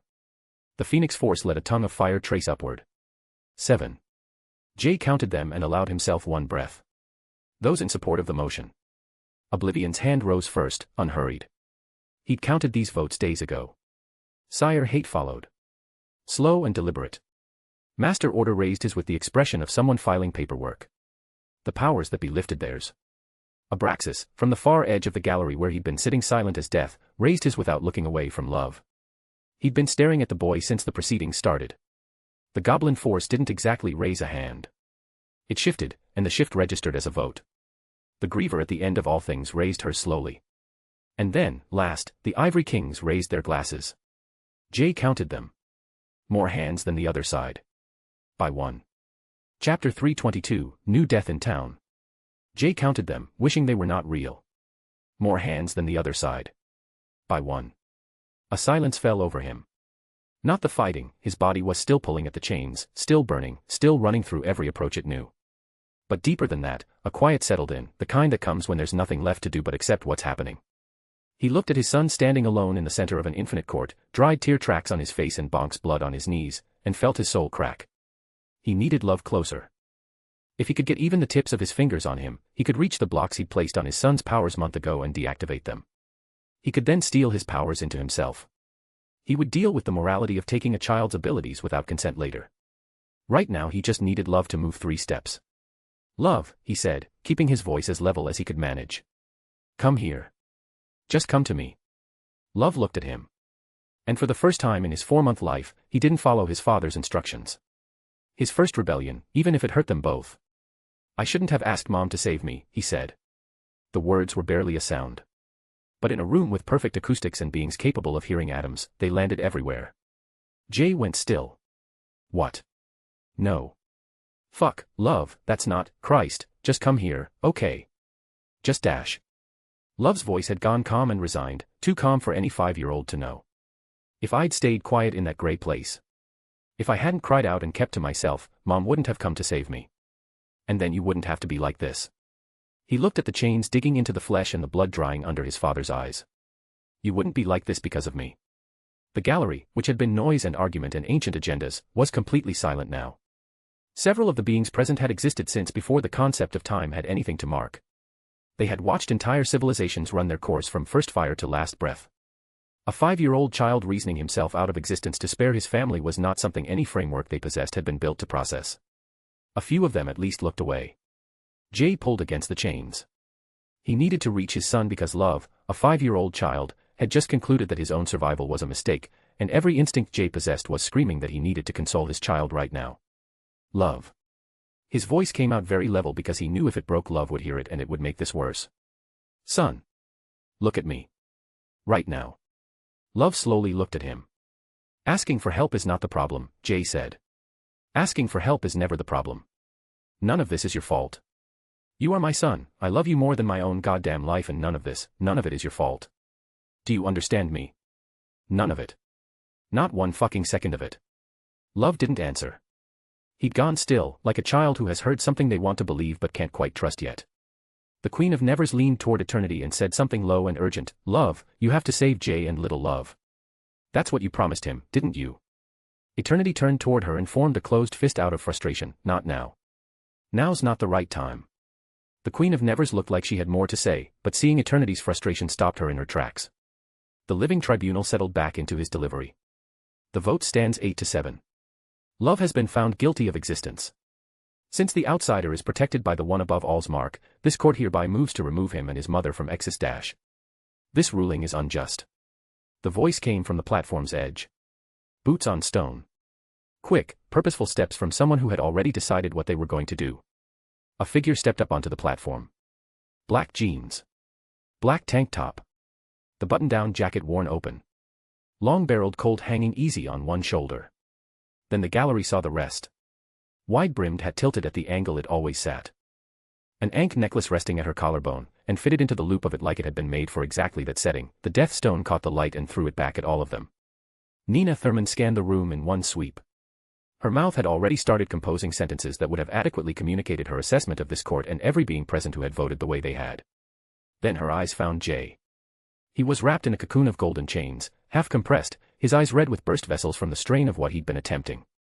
She could read the exhaustion in his jaw the way she'd learned to read it over years, the look he got when he pushed well past reasonable and had no intention of stopping.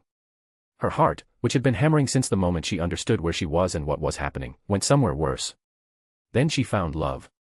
Her son was standing next to Bonk. Poor Dino was mortally injured in trying to save his friend. She then studied Love and her heart stopped from dread as she saw the face he was making. She knew that face the way she knew her own hands. The brightness was gone. The joy, the wonder, even the fear and angst, every emotion a child could face was gone, and what remained were empty eyes staring at her in disbelief. Nina dropped off the platform and walked toward them. Golden chains descended to meet her, the same restraints that had taken Jay, snapping toward her wrists and ankles with the full authority of the tribunal's power behind them. She noticed them for a moment and just swatted them out of the air. The gallery gasped. Old certainties crumbled. The living tribunal's 3 faces shifted a fraction. Oblivion went still, realizing their plans had failed and now they'd have to start from scratch. Nina walked to Love and put her arms around him. Felt him relax against her, just a little. That unwinding that only happened when both his parents were in the room. She held on and didn't let go. Mom, I'm sorry, if... he said, very quietly, against her shoulder. Just that. Just the word. Sure, I've got you, she said. I've got you, baby. She held him for a moment. Then she crouched next to Bonk. The small dinosaur's breathing was shallow, too slow. His scales had gone gray at the edges, that gray that meant blood loss, shock, vital damage. She'd seen it before. She knew what it looked like when something was dying. She put her hand on Bonk's side, just above where his heart would be. The death stone pulsed once as the ankh at her throat grew warm. Bonk's eyes opened. He made a small questioning sound at her, like a creature who had been somewhere far away and wasn't entirely sure how it got back. You're okay, she said quietly. You're going to be okay. Love's eyes went wide. Bonk. Bonk, you're. The small dinosaur turned his head toward Love and chirped, recognizing someone he loved. Love made a sound that was half laugh, half sob, and buried his face in Bonk's neck. She held him for a moment, and if her eyes were bright, none of the assembled cosmic entities made the mistake of commenting on it. Look who finally joined us. Oblivion's smoothness had returned. Saved us the trouble of finding you. We were going to deal with you anyway. Dumb. Jay's voice was rough at the edges. Please. Take him and run. You need to get him out of here right now. Please, Dom, just. Nina raised the Colt. Purple light ran along the barrel and stock in lines that pulsed at irregular rhythms. The shot she fired didn't go toward Oblivion or the tribunal or anyone who had voted against her son. It went into the chains wrapped around Jay. The golden link suddenly unwound, peeling back and dissolving. Where the energy touched Jay, it didn't damage him. Instead, it undid the damage already done. She watched the color come back into his face, the burst vessels in his eyes clear and the exhaustion from burning himself out reverse itself until he looked like himself again. He stared at her. She let the corner of her mouth do what it did when she needed him to understand that she was here now and things were going to be alright. That she'd burned this entire fucking dimension down before she let anyone touch their son. Jay's throat worked. Dumb. Then she turned to the living tribunal. This ruling is unjust. The murmur that followed was shock. In the dimension of manifestations, in the court of the living tribunal, that phrase did not get spoken. It wasn't just controversial. It simply wasn't a phrase that existed in this context. The living tribunal regarded her. On what grounds do you accuse me of such? Chapter 323, You're Missing Death. The living tribunal regarded her. On what grounds do you accuse me of such? Nina reached up and lifted the ankh from her collarbone. Held it out where all of them could see it, held the death stone up where it caught the light and split it back across the room. You're missing an abstract, a very important vote, she said. You're missing Death himself. She let it land. Then she let go of whatever she had been holding back since she walked in.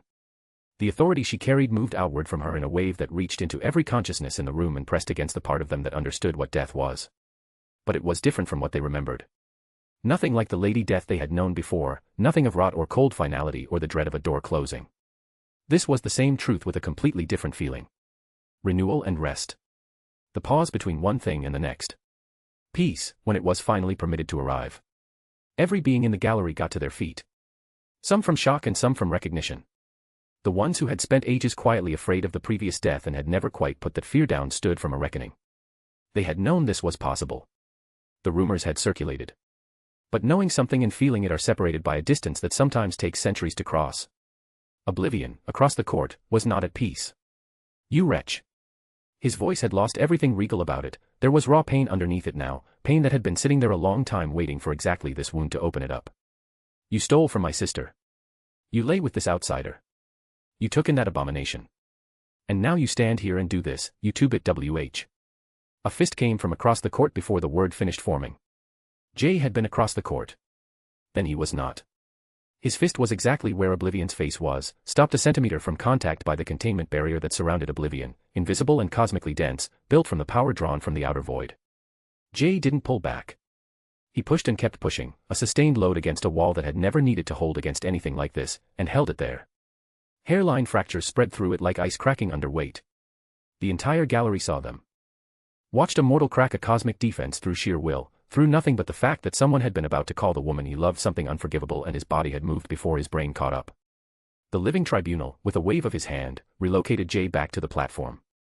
The cracks in Oblivion's barrier stayed where they were, glowing faintly, visible proof that a mortal had just done something that wasn't supposed to be possible. Neither of them acknowledged it. Everyone else did. Maintain, the tribunal said, and it was directed at Oblivion alone, the speech appropriate to one of your standing. The living tribunal called the gallery back to order. Then all three of his faces turned inward for a moment of consideration that was not a short moment. When he came back from it, his ruling was delivered without ceremony. Nina Thurman is, for all current purposes, the death entity of the Marvel multiverse. Her vote is therefore required for this court to function with any legitimacy. He looked at her. How do you vote? Domino looked at the entities that had voted for her son's erasure. Sire hate, dripping with malevolence that she could feel from here. Master order, sitting in his perfect stillness. The powers that be, with her many arms and her fear of being replaced. Abraxas. The Goblin Force. The Griever. The Ivory Kings and last of all that bastard Oblivion. She took a breath. Right, she said. First of all, each and every one of you sanctimonious fucks that voted to erase my child can get individually and thoroughly fucked with something sharp and rusty, and I will be making time in my schedule to address that personally and thoroughly, because I am death now and have an eternity to make you regret this shit. Mistress Love covered her mouth, and Lord Chaos made a sound like a gleeful bark and said, loudly enough for several tears to hear, holy shit, I fucking love her. Second, Domino said. No. Obviously fucking no. Obviously, I vote against the existential erasure of my 5-year-old son, you absolute collection of retards. The gallery erupted. The wave that rolled through the gallery was nothing like the arguing that had come before it. Mistress Love started clapping. Lord Chaos leaned toward his neighbor, rubbing his hands together with audible delight. Several beings who had maintained careful neutrality throughout discovered they were smiling. Even the warmth coming off the Phoenix Force increased noticeably. Jay exhaled for what felt like the first time since the chains had taken him. The living tribunal stood. When the tribunal stood, it was not a theatrical gesture. It rearranged the architecture of the room, everything else becoming secondary to those 3 faces at full height, 3 expressions of cosmic justice looking down at a court that had just produced a tie. The vote stands at a tie. 8-8. He looked out over the gallery, over the court, over all of it. An alternative resolution to this matter is therefore required. Eternity descended from his throne. He came down slow, his vast form filling the space around the platform the way morning fills a room, the living embodiment of time and everything contained in it moving without hurry because he had never once been late, was already present everywhere. He took apart the foundation of the trial methodically, thoroughly, like someone who had been paying careful attention and had strong feelings about what had been built here. This trial was a farce. Not loud. Not performed. Just put down in the room like a stone being set on a table. A mechanism. He let it sit.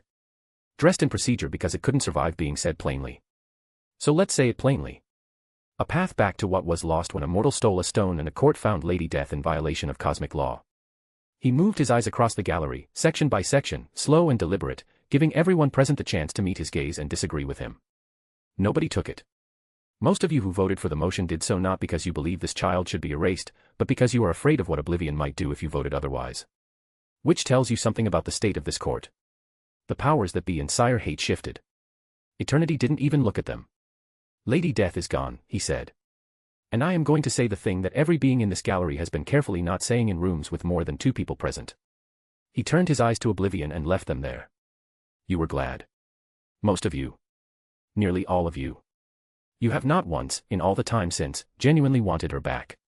His voice didn't rise. Didn't need to. Except the ones whose reasons have nothing to do with the multiverse and everything to do with personal grudges. Oblivion said nothing. The shadow around him had pulled in tight. Nobody in the gallery was looking at him directly. Several of them had found the floor interesting. Several more had discovered interest in the middle distance. 1 or 2 were looking at Oblivion with expressions they were working to keep neutral, and not quite succeeding. Eternity let the silence run. But, eternity continued, and several beings leaned forward because a cosmic entity saying but after a monologue like that was either going to resolve everything or make it much worse, the vote has been cast, and it has landed where it has landed. Which means we do what is done when a cosmic determination arrives at a tie. He glanced at Domino briefly, a quick and deliberate glance, and held it just long enough for the 2 people paying close attention to catch what it communicated. Then, slowly, in the way that large and ancient things do things slowly when they have already made up their minds, he smiled. Since the proceedings have arrived here, he said, his voice reaching every corner of impossible space without any apparent effort, we'll have to settle this the old way. The gallery leaned forward as one. I propose trial by combat. The sound that rose from the tears was immediate and unanimous, thousands of beings who have spent eons adjudicating and maintaining and watching and containing, finally getting something they hadn't known they were desperate for. After all of it, all the careful grinding gears of cosmic order, the things that filled this gallery were, underneath every title and every abstraction and every ancient responsibility, exactly what they had always been. They wanted to see what happened next. Chapter 324, Time for Talk is Over. The declaration hit the dimension of manifestations like a front-page headline nobody saw coming. Trial by combat. For 1 full second, the gallery held its breath, then it lost its mind entirely. Sound erupted from every tier at once with a roar that had no single source, born from beings that had watched civilizations fold and rise and fold again across a billion years, and underneath all their cosmic titles and ancient responsibilities, they had never stopped wanting to watch 2 sides actually throw punches. Abstract forces and primordial entities, the oldest things in the multiverse, slammed whatever they had against the floor of infinite space and moved with the energy of a crowd that had just been told the main event was on. Love pressed both hands over his ears while Bonk, recovered enough to sit upright, leaned against him and made a low sound that landed somewhere between distress and fascination, probably both. Jay looked at Domino, and Domino looked at Jay. Huh? Jay asked in surprise. Yep, Domino said. Oblivion rose from his throne and let the noise build to its peak before raising one hand with the gesture of a being that had been practicing patience since before patience needed a word. This, he said, is a mockery. His voice cut through the noise with the particular ease of something that predated sound itself. The gallery quieted, not completely, but enough. You preside over cosmic law, Oblivion continued as he turned to the living tribunal, authority that derives from its legitimacy, from the principle that judgment here is measured, fair and above the appetites of the gallery, and now you propose to reduce that to a brawl. He paused and let those words sit before continuing, before creation was, I was. I am the void, and you would have me watch while the nothing is judged equal to the everything. In what framework of cosmic justice does that comparison hold? The living tribunal regarded him with all three faces looking at Oblivion at the same time, an experience very few beings in any multiverse had the constitution to sustain for long. Equity weighed the argument while necessity evaluated what the situation required, and vengeance had already formed its own view, which wasn't sympathetic. It is genuinely surprising to hear such concern for the image of this proceeding from the entity that brought this motion, the living tribunal said with measured precision. The Queen of Nevers has already identified on the record that it was a mechanism for personal agenda rather than cosmic law. One beat passed, precise and deliberate, before he continued, your concern for legitimacy would carry more weight had it arrived before you attempted to use my court to erase a child. Oblivion went very still. The question of equal standing has an answer, and it is present in this courtroom, the tribunal continued while his gaze swept across the assembled entities. Nina Thurman currently governs death, which is an abstract of equivalent standing to any entity in this gallery, and her participation in a trial is not just a courtesy but a right. He looked across the court with finality and added, the motion stands. The gallery erupted again. Oblivion's shadow pulled tighter as his gaze moved from the tribunal and landed on Jay with the contempt of something that had been waiting to say it since Jay cracked the containment barrier with his fist. The outsider, he said with venom in every syllable, parasite who remains what you have always been, a state of affairs that would please me no end if not for the fact that you continue to exist at all. Eternity's declaration changes nothing fundamental about what you are. Oblivion. Eternity's voice wasn't loud and didn't need to be as he descended from his position in the air, slow and enormous, while the galaxies in his chest rearranged themselves and reality adjusted around him the way the universe has always accommodated the others in it. Jay and his family, Eternity said with warmth threading through every word, the specific warmth of a universe looking at something it's pleased with, they were, they are, and they will always be under my protection, which has been true longer than this court has been in session. He looked at Oblivion, and the warmth went out of his voice to leave something clear and old and unargued as he added, where creation ends, I do not, and neither do those I have chosen. As my queens and my successors, they carry the rights of our station, the same rights. The gallery made a sound that wasn't a roar but something more deliberate, the sound of a room full of beings recalibrating what they thought they knew. Even the living tribunal's three faces shifted, just slightly, which on anything less than a cosmic abstraction of judgment would have read as surprise. Jay stared at Eternity before looking at the Queen of Nevers, who was watching him from her seat with an expression that was steady and patient and carried something that might have been apology or might have been the look of someone who has chosen the right moment to show you something important and is choosing it now. She nodded once before speaking just to him, saying, we chose well, love. We always knew we would. That was never part of the wish, Jay said with his voice coming out considerably flatter than he intended. Eternity looked at him while the galaxies in his chest did something that, in a being composed of nearly the entire universe, was the equivalent of a fond smile. Jay, Eternity said with the patient delivery of something that has been waiting a while to say this, who do you think has been protecting Domino since before you arrived? Every time she jumped into danger, every improbable survival, every situation where the odds said she should not have walked away yet she walked away regardless, every bullet that missed by a margin that defied logic, every fight she should have lost and didn't, I have been protecting her from the moment your wish was made, yes, but also retroactively, back through every moment of her life that needed protecting, because that is what it means to be under my protection, and time is, after all, something I encompass. Domino had gone very quiet. Jay looked at her and saw her staring at Eternity with an expression he had never seen on her face before, not in any fight or in any crisis, not even in any of the moments they'd been through together. She looked like someone who has spent their entire life explaining away miracles as sheer luck and has just been told, with full cosmic authority, that every impossible survival, every defied death, every moment she should have died and didn't, wasn't entirely hers but borrowed, gifted actually. Her jaw had gone tight and her hands were shaking, those same hands that had stayed steady through every fight they'd ever been in together. Your powers, all this time, Jay said slowly while trying to process what he was hearing, the luck, all that impossible luck. My luck, Domino said with her voice steady but something in it fractured around the edges, always been mine. Earned every goddamn impossible second of it with blood and training and choices that nearly killed me, except apparently I had a cosmic cosigner and nobody thought to mention it. That's not a gift but a secret, and I don't like secrets kept from me. Supplemented, Eternity said gently, not replaced. Your skill is yours, your will is yours, even your courage is yours, and your power was never a lie. I simply ensured that courage had the opportunity to matter. She took one breath that didn't quite steady, then another before responding, right. Okay. We are absolutely going to have words about that, long words about consent, about what counts as protection and what counts as control, about the difference between keeping someone safe and keeping someone in the dark. Later though, much later, because right now I've got a fight to get through. I look forward to that conversation, Eternity said, and he sounded like he genuinely meant it. Jay's hand found hers, though she didn't pull away, she didn't grip back either since she was somewhere else, processing something he couldn't follow her into. The living tribunal's gavel handle touched the floor, and the sound pulled the noise back to something workable. Trial by combat is sanctioned, the tribunal said with absolute authority, though the terms require detail. The participants will be established, the scope of permitted abilities will be determined, and the gallery will maintain order until those terms are set, or I will determine the terms unilaterally, and Northwest One in this court wants that. The gallery maintained order. Jay looked at Love, who had stopped trying to track all the moving parts and was now watching his father specifically, waiting to take his cues from him. He looked at Domino. As long as I get to bash that bastard's skull in, I genuinely don't care about the rest of the details, he said. Han, Domino said. I'm being sincere. I know, and that's why I'm saying Han. Oblivion turned to the wider court and spread his hands with something that almost passed for generosity while declaring, all weapons and powers are legal for use. I think even the tribunal's gallery can agree on that much since this is, after all, what you have all been waiting for. He raised one hand, and the scythe came from across dimensions, from across the void between this court and the plateau on Vormir where a battle had recently been concluded, materializing in his grip with the ease of something returning home. The gallery recognized it instantly as the weapon he had given to Thanos, the weapon that should still be on Vormir unless Thanos was no longer able to hold it. Oblivion looked at it briefly and noted without visible distress that Thanos had failed, though the scythe was here, and that was what mattered now. We agree to call upon our allies, he continued as his voice broadened to address the full gallery, all those willing.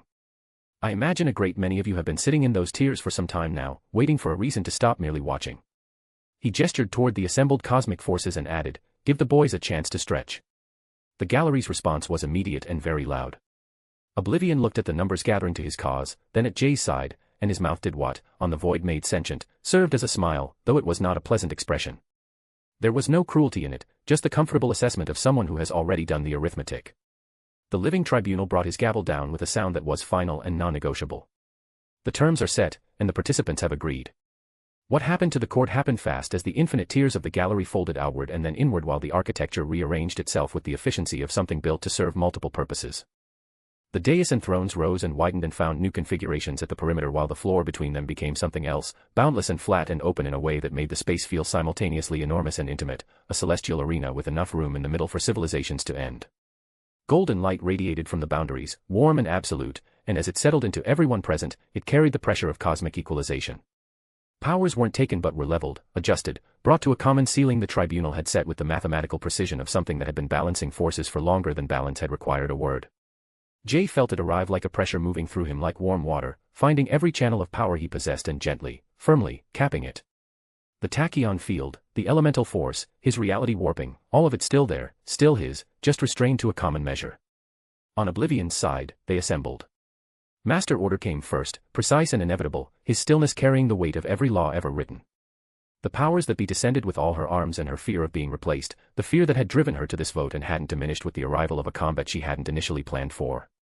Sire Hate moved into position with the slow deliberateness of something that had been looking forward to hurting someone for some time while the goblin force shifted and settled at the flank like bad weather finding its shape. Abraxas took his position without looking away from Love, his interest unchanged from the moment the boy had arrived, and the Griever stood with the patience of something that cleared away civilizations, which this one had been marked for clearing. The Beyonders materialized from the edge of everything, cold and calculating, having voted for erasure out of curiosity about what a disrupted timeline would produce, and combat was simply the next variable to observe. Jay's eyes went wide when he saw them, the Beyonders, the things that had murdered the living tribunal in other timelines, reality killers who existed outside multiversal law, all on Oblivion's side.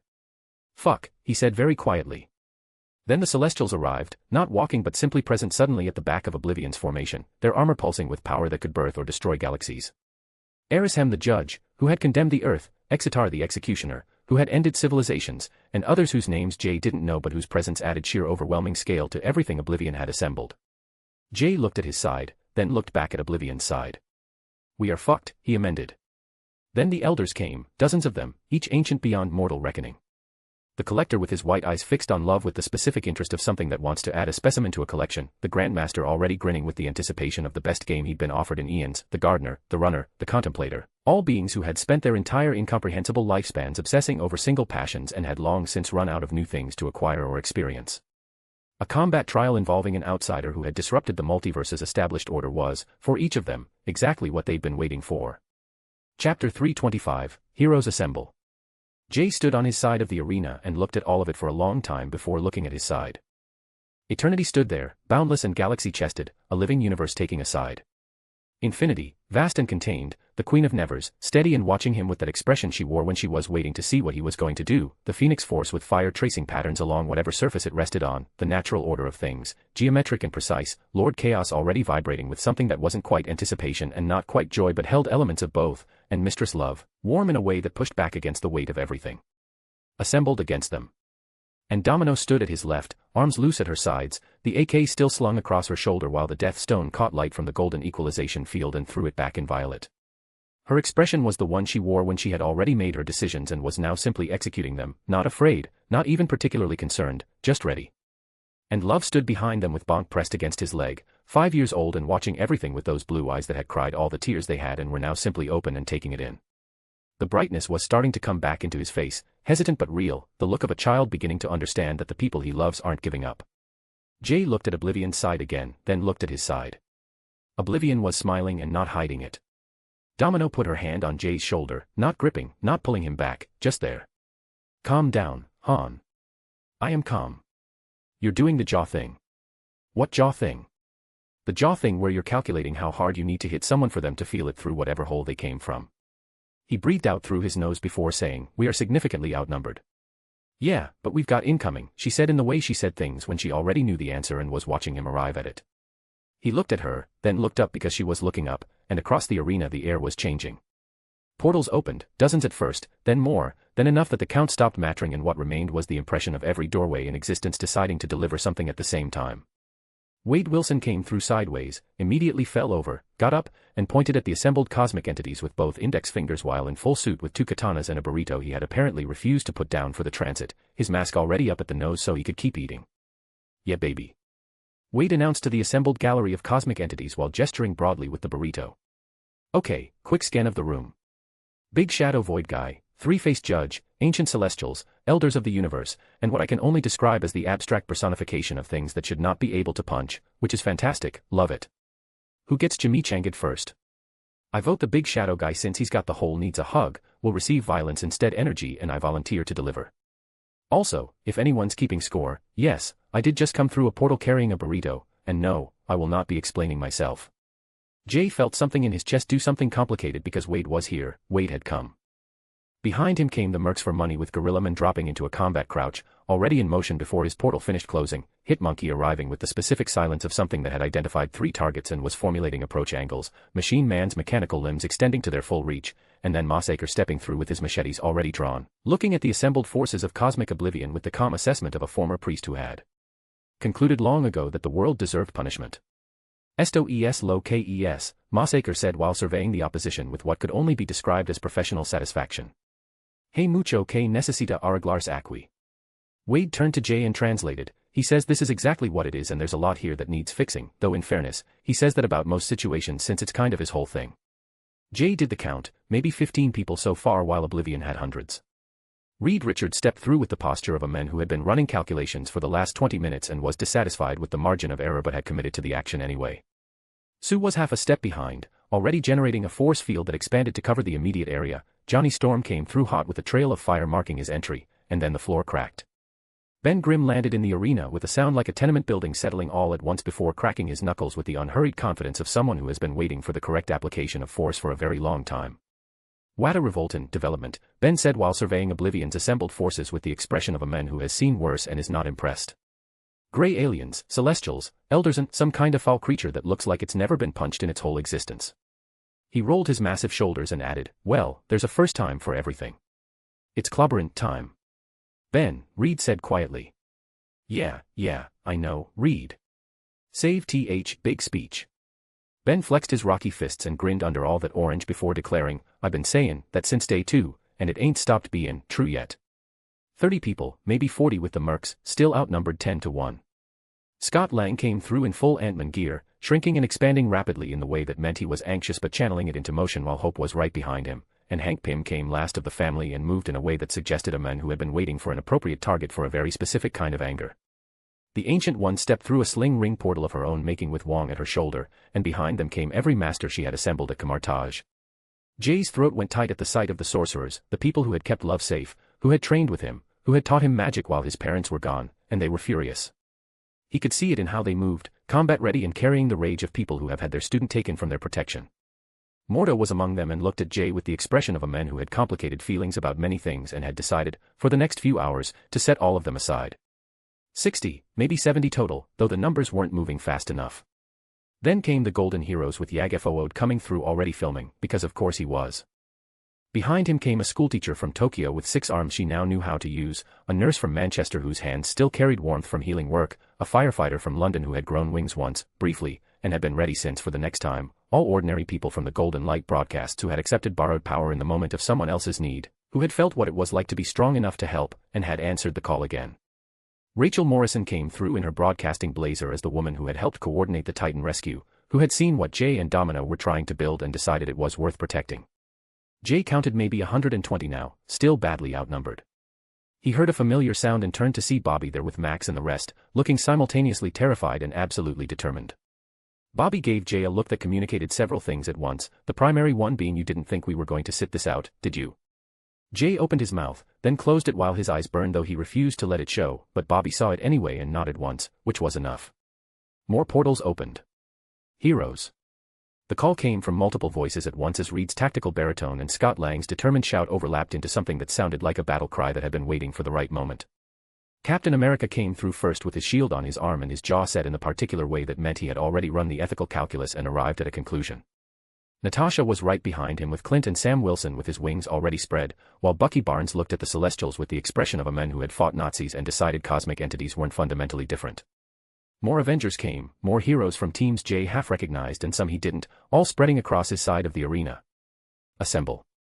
The sound they made wasn't the roar of the cosmic gallery but something different, smaller and less abstract and considerably more deliberate, the sound of boots on impossible ground, shields settling, people who had come because they were asked to and because the thing being asked of them was worth coming for. Jay stood in the middle of it with maybe 200 people total against Oblivion's thousands, and he felt something he hadn't expected, which was hope. Then the ground rumbled, not the combat-ready kind but the old kind, coming from deep inside things and moving upward through everything, the kind that meant something fundamental was participating. Green light and gold light together with the specific glow of life that predated civilization, 10,000 growing seasons compressed into one moment. Gia came, not fully, not physically, not in the way that would have required negotiations about what happened when an Earth goddess materially entered the dimension of manifestations, but her presence was there, immense and green and ancient, the kind of old that doesn't need to announce itself because it is in the ground underfoot and the air and the pulse of everything that has ever grown. She was with them the way she had always been with every human who had ever planted a seed or protected a child, quietly and without condition, and she had chosen this side because the boy they were defending was 5 years old and loved dinosaurs and had been told he didn't deserve to exist. Gia, who had watched every human child since the first one drew breath, had opinions about that. Jay felt it in the soles of his feet and took a slow breath before letting it out. He looked at Love and saw the brightness coming back into his son's face, hesitant but real, the specific brightness of a child who has been told through actions rather than words that he is worth this. He looked at Domino, and she was already looking at him. "Right, so Fury actually showed up," Jay said. "Yep. Reed Richards is standing in this arena, and the Fantastic Four are here. With the Avengers, yeah. Even JJJ is here. I'm going to need a minute to let my brain catch up to that." "Later," she said, and the corner of her mouth did the thing. Across the arena, Oblivion regarded the assembled humans and heroes and ordinary people with the expression of something genuinely trying to determine whether it was watching courage or absurdity before landing, reluctantly, on both at the same time. Wade was already doing something inadvisable with his burrito. The living tribunal rose to his full height. The golden equalization field settled into everything and everyone in the arena with the finality of a starting gun. "The trial by combat is sanctioned," the tribunal said while his voice reached into every consciousness present and left no room for ambiguity. "Let it be understood that the outcome binds all parties to the verdict, and what is decided here will not be subject to revision." He looked at both sides with all three of his faces, at both sides, simultaneously. "Begin." Chapter 326, Can you not see they're having a moment? The word begin had barely finished traveling when the arena stopped being a place where things were decided and became a place where things were settled. There was no clear front or flank. It was everything, everywhere, at once. Wade carved a path through 3 elders of the universe, screaming at considerable volume, the collector. More like the hoarder with abandonment issues. Grandmaster. I've seen better game shows on public access. And you, whatever the fuck your name is, you look like someone's grandpa who got lost at Comic-Con. Ben Grimm drove his fist through an adaptive celestial defense plate and discovering, apparently to his own satisfaction, that it cracked. The Ancient One moving through the chaos without wasted motion, her hands already weaving the next spell before the first one landed.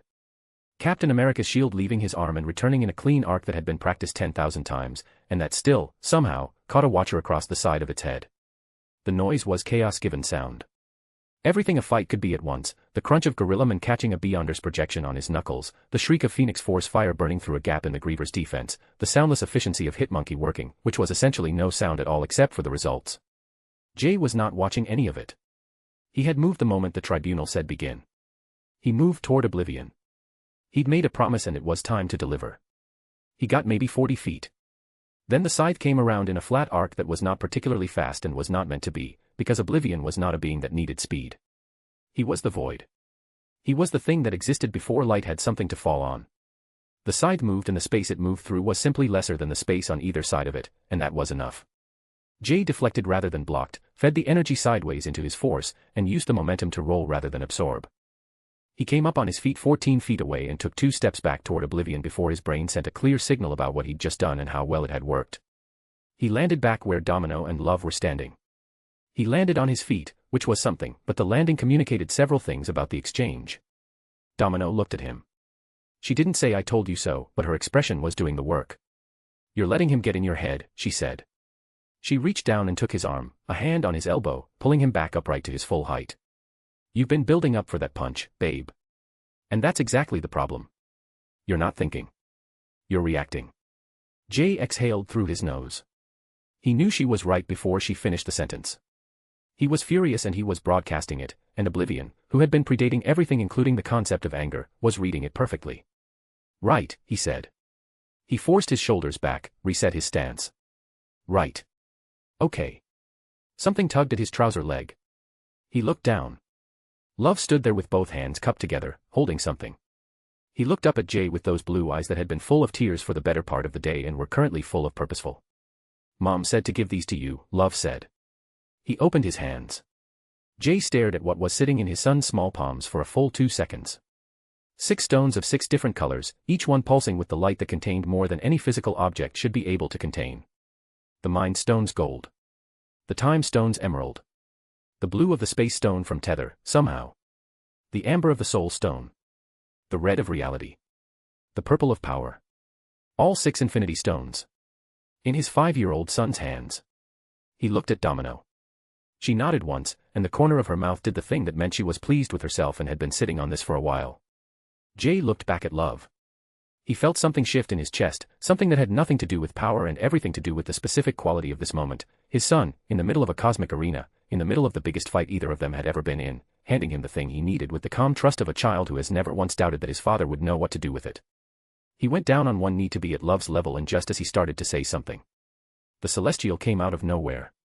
Essen, or one like him, gigantic and moving with the seismic deliberateness that had ended civilizations by landing on them.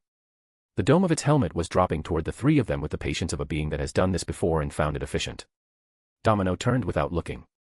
The Colt came up and the Death Stone along the barrel pulsed violet, and the shot she fired was not a bullet so much as a statement of cosmic intent. It hit the Celestial's dome dead center and the energy didn't damage it so much as unmake the argument for its existence in that location.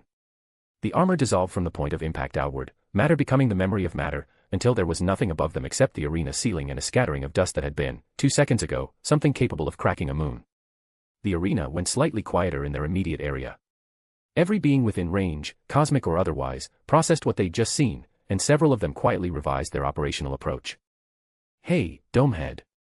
Domino's voice carried the flat authority of someone who has killed things much larger than herself before and found it unremarkable. She was already reholstering the Colt, not looking at where the Celestial used to be. Can you not see they're having a moment? That's going to be a core memory for my kid. The next one of you that interrupts their father-son moment is going to find out what happens when death stops being patient. The area around them remained clear. Jay looked at Domino. There was a lot in that look. Then he looked at Love, who was watching his mother with the expression of someone who has always known their parent was exceptional and has just received additional confirmation. Your mum really is something, isn't she? Jay said. Love nodded. He had the look of a child who has been told this before and is now witnessing the proof firsthand and finding it considerably more impressive than the telling. That's why we love her, Jay said. Isn't it? Another nod. Yes, I understand, and I will remember this. Jay put his hand on his son's shoulder. The arena roared around them, heroes and cosmic entities and things without category doing what they were here to do, and in the middle of it the three of them had this one quiet beat. I'm sorry, Love, Jay said. He kept his voice level and clear, because Love deserved to hear this properly, not through the filter of battlefield noise. I should have been strong enough to stop them from taking you. I put you in danger by not preparing better, by not anticipating this. That's on me. He paused. And I'm even more sorry for what I'm about to undo. I put those locks on your abilities because I wanted to give you time to be a kid before the universe started making demands. But this isn't the time for that anymore. This is the time for you to be exactly what you are. He reached forward, both hands, and let the power theft work in reverse.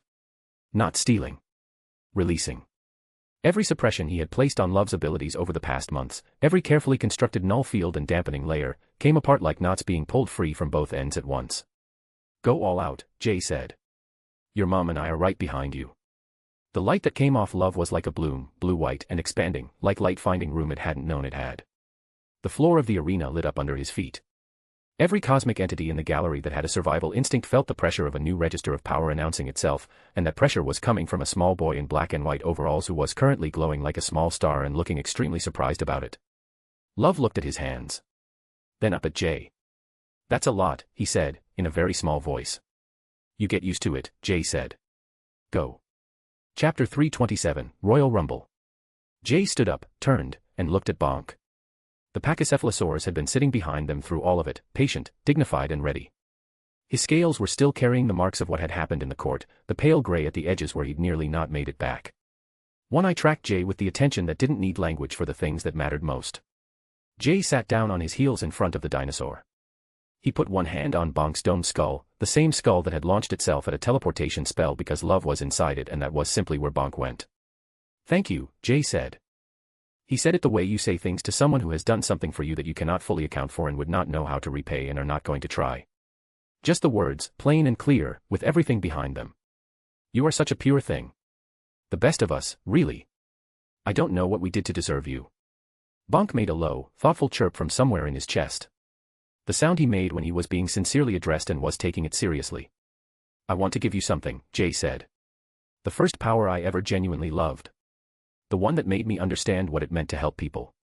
I've been carrying it since almost the beginning and I've never given it to anyone, because it felt too important to let go. But you. He pressed his hand flat against Bonk's side. You're the only one who should have it. You've always been about protecting Love. Now you'll have the means to do it properly. Tommy's healing aura moved from Jay to Bonk the way warmth spreads into cold metal, finding its new home and settling. Bonk's scales, gray at the edges and damaged through the middle, began to glow green, deep and vivid, the color of something growing rather than something burning. The damage closed. The pallor left. By the time Jay lifted his hand, Bonk was looking at him with both eyes fully open and carrying an expression that was, in its own way, very much the same thing Jay had just said to him. Now, Jay said. Would you do me a favor and look after Love out there? Bonk's dome came down against Jay's forehead in a gesture communicating yes, absolutely, this is already what I was going to do. Then he turned and went, green light trailing from his steps, moving with purpose, a creature that had just been reminded it was capable and had places to be. Jay watched him go. Across the arena, Bonk found the section of the fight where Cyclops had taken a hit from three sides at once and was currently on the ground with his visor cracked, the optic blast that was his entire offensive capability now leaking uncontrolled into the arena floor and the X-Men around him in various states of concern.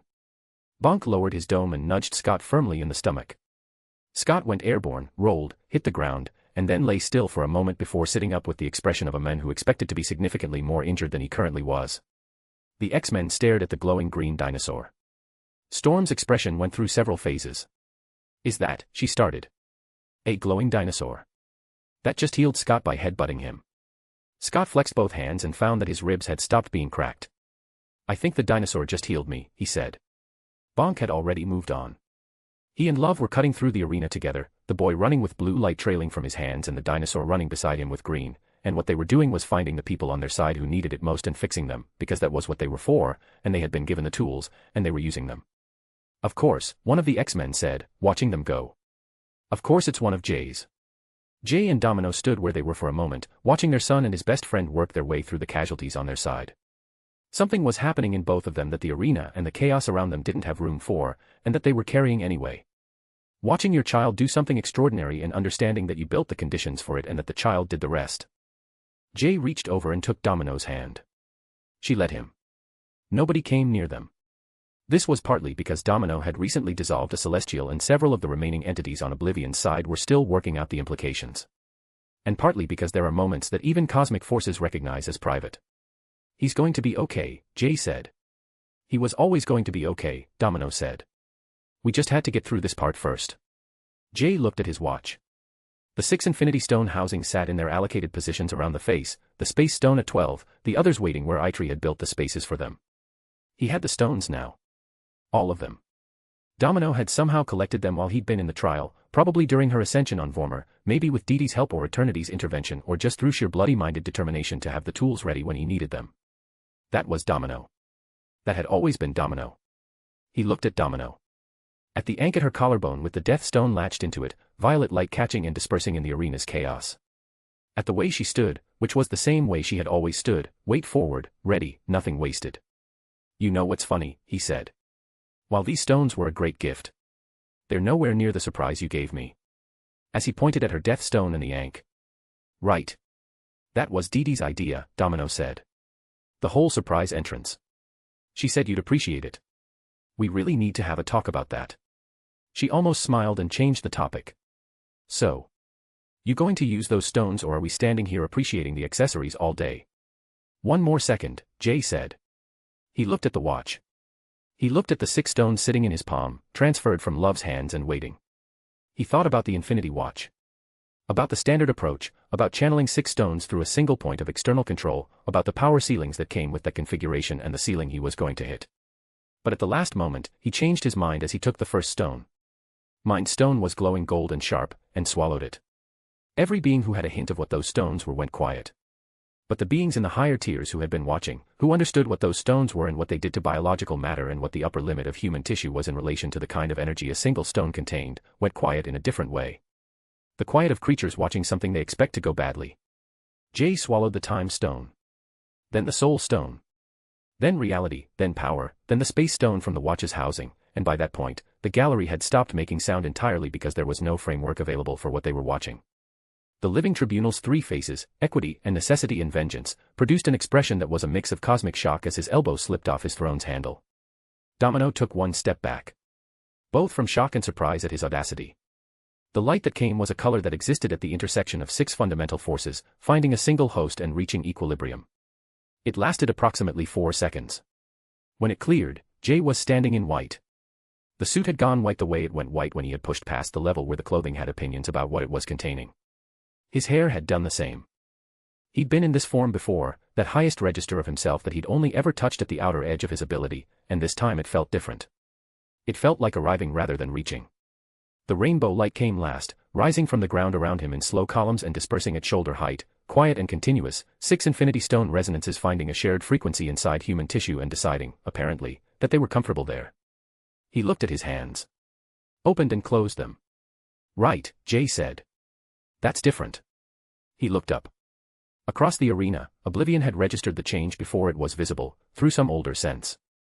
The sense of something that has been the largest thing in every room it has occupied for the entirety of its existence suddenly noticing that the room has changed.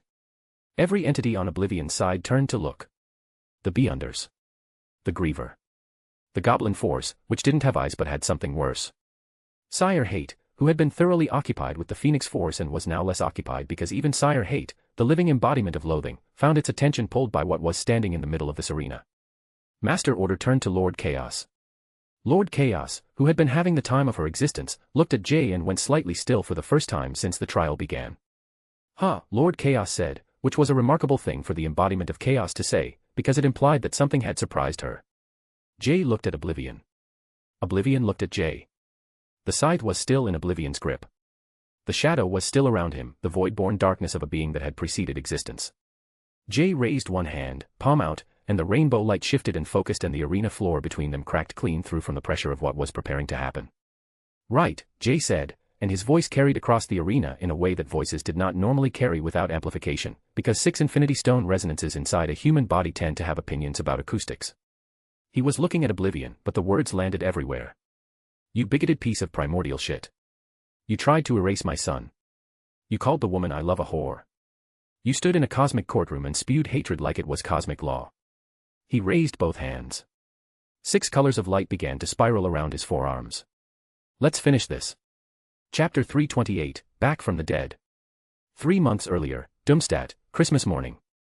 The castle was still standing.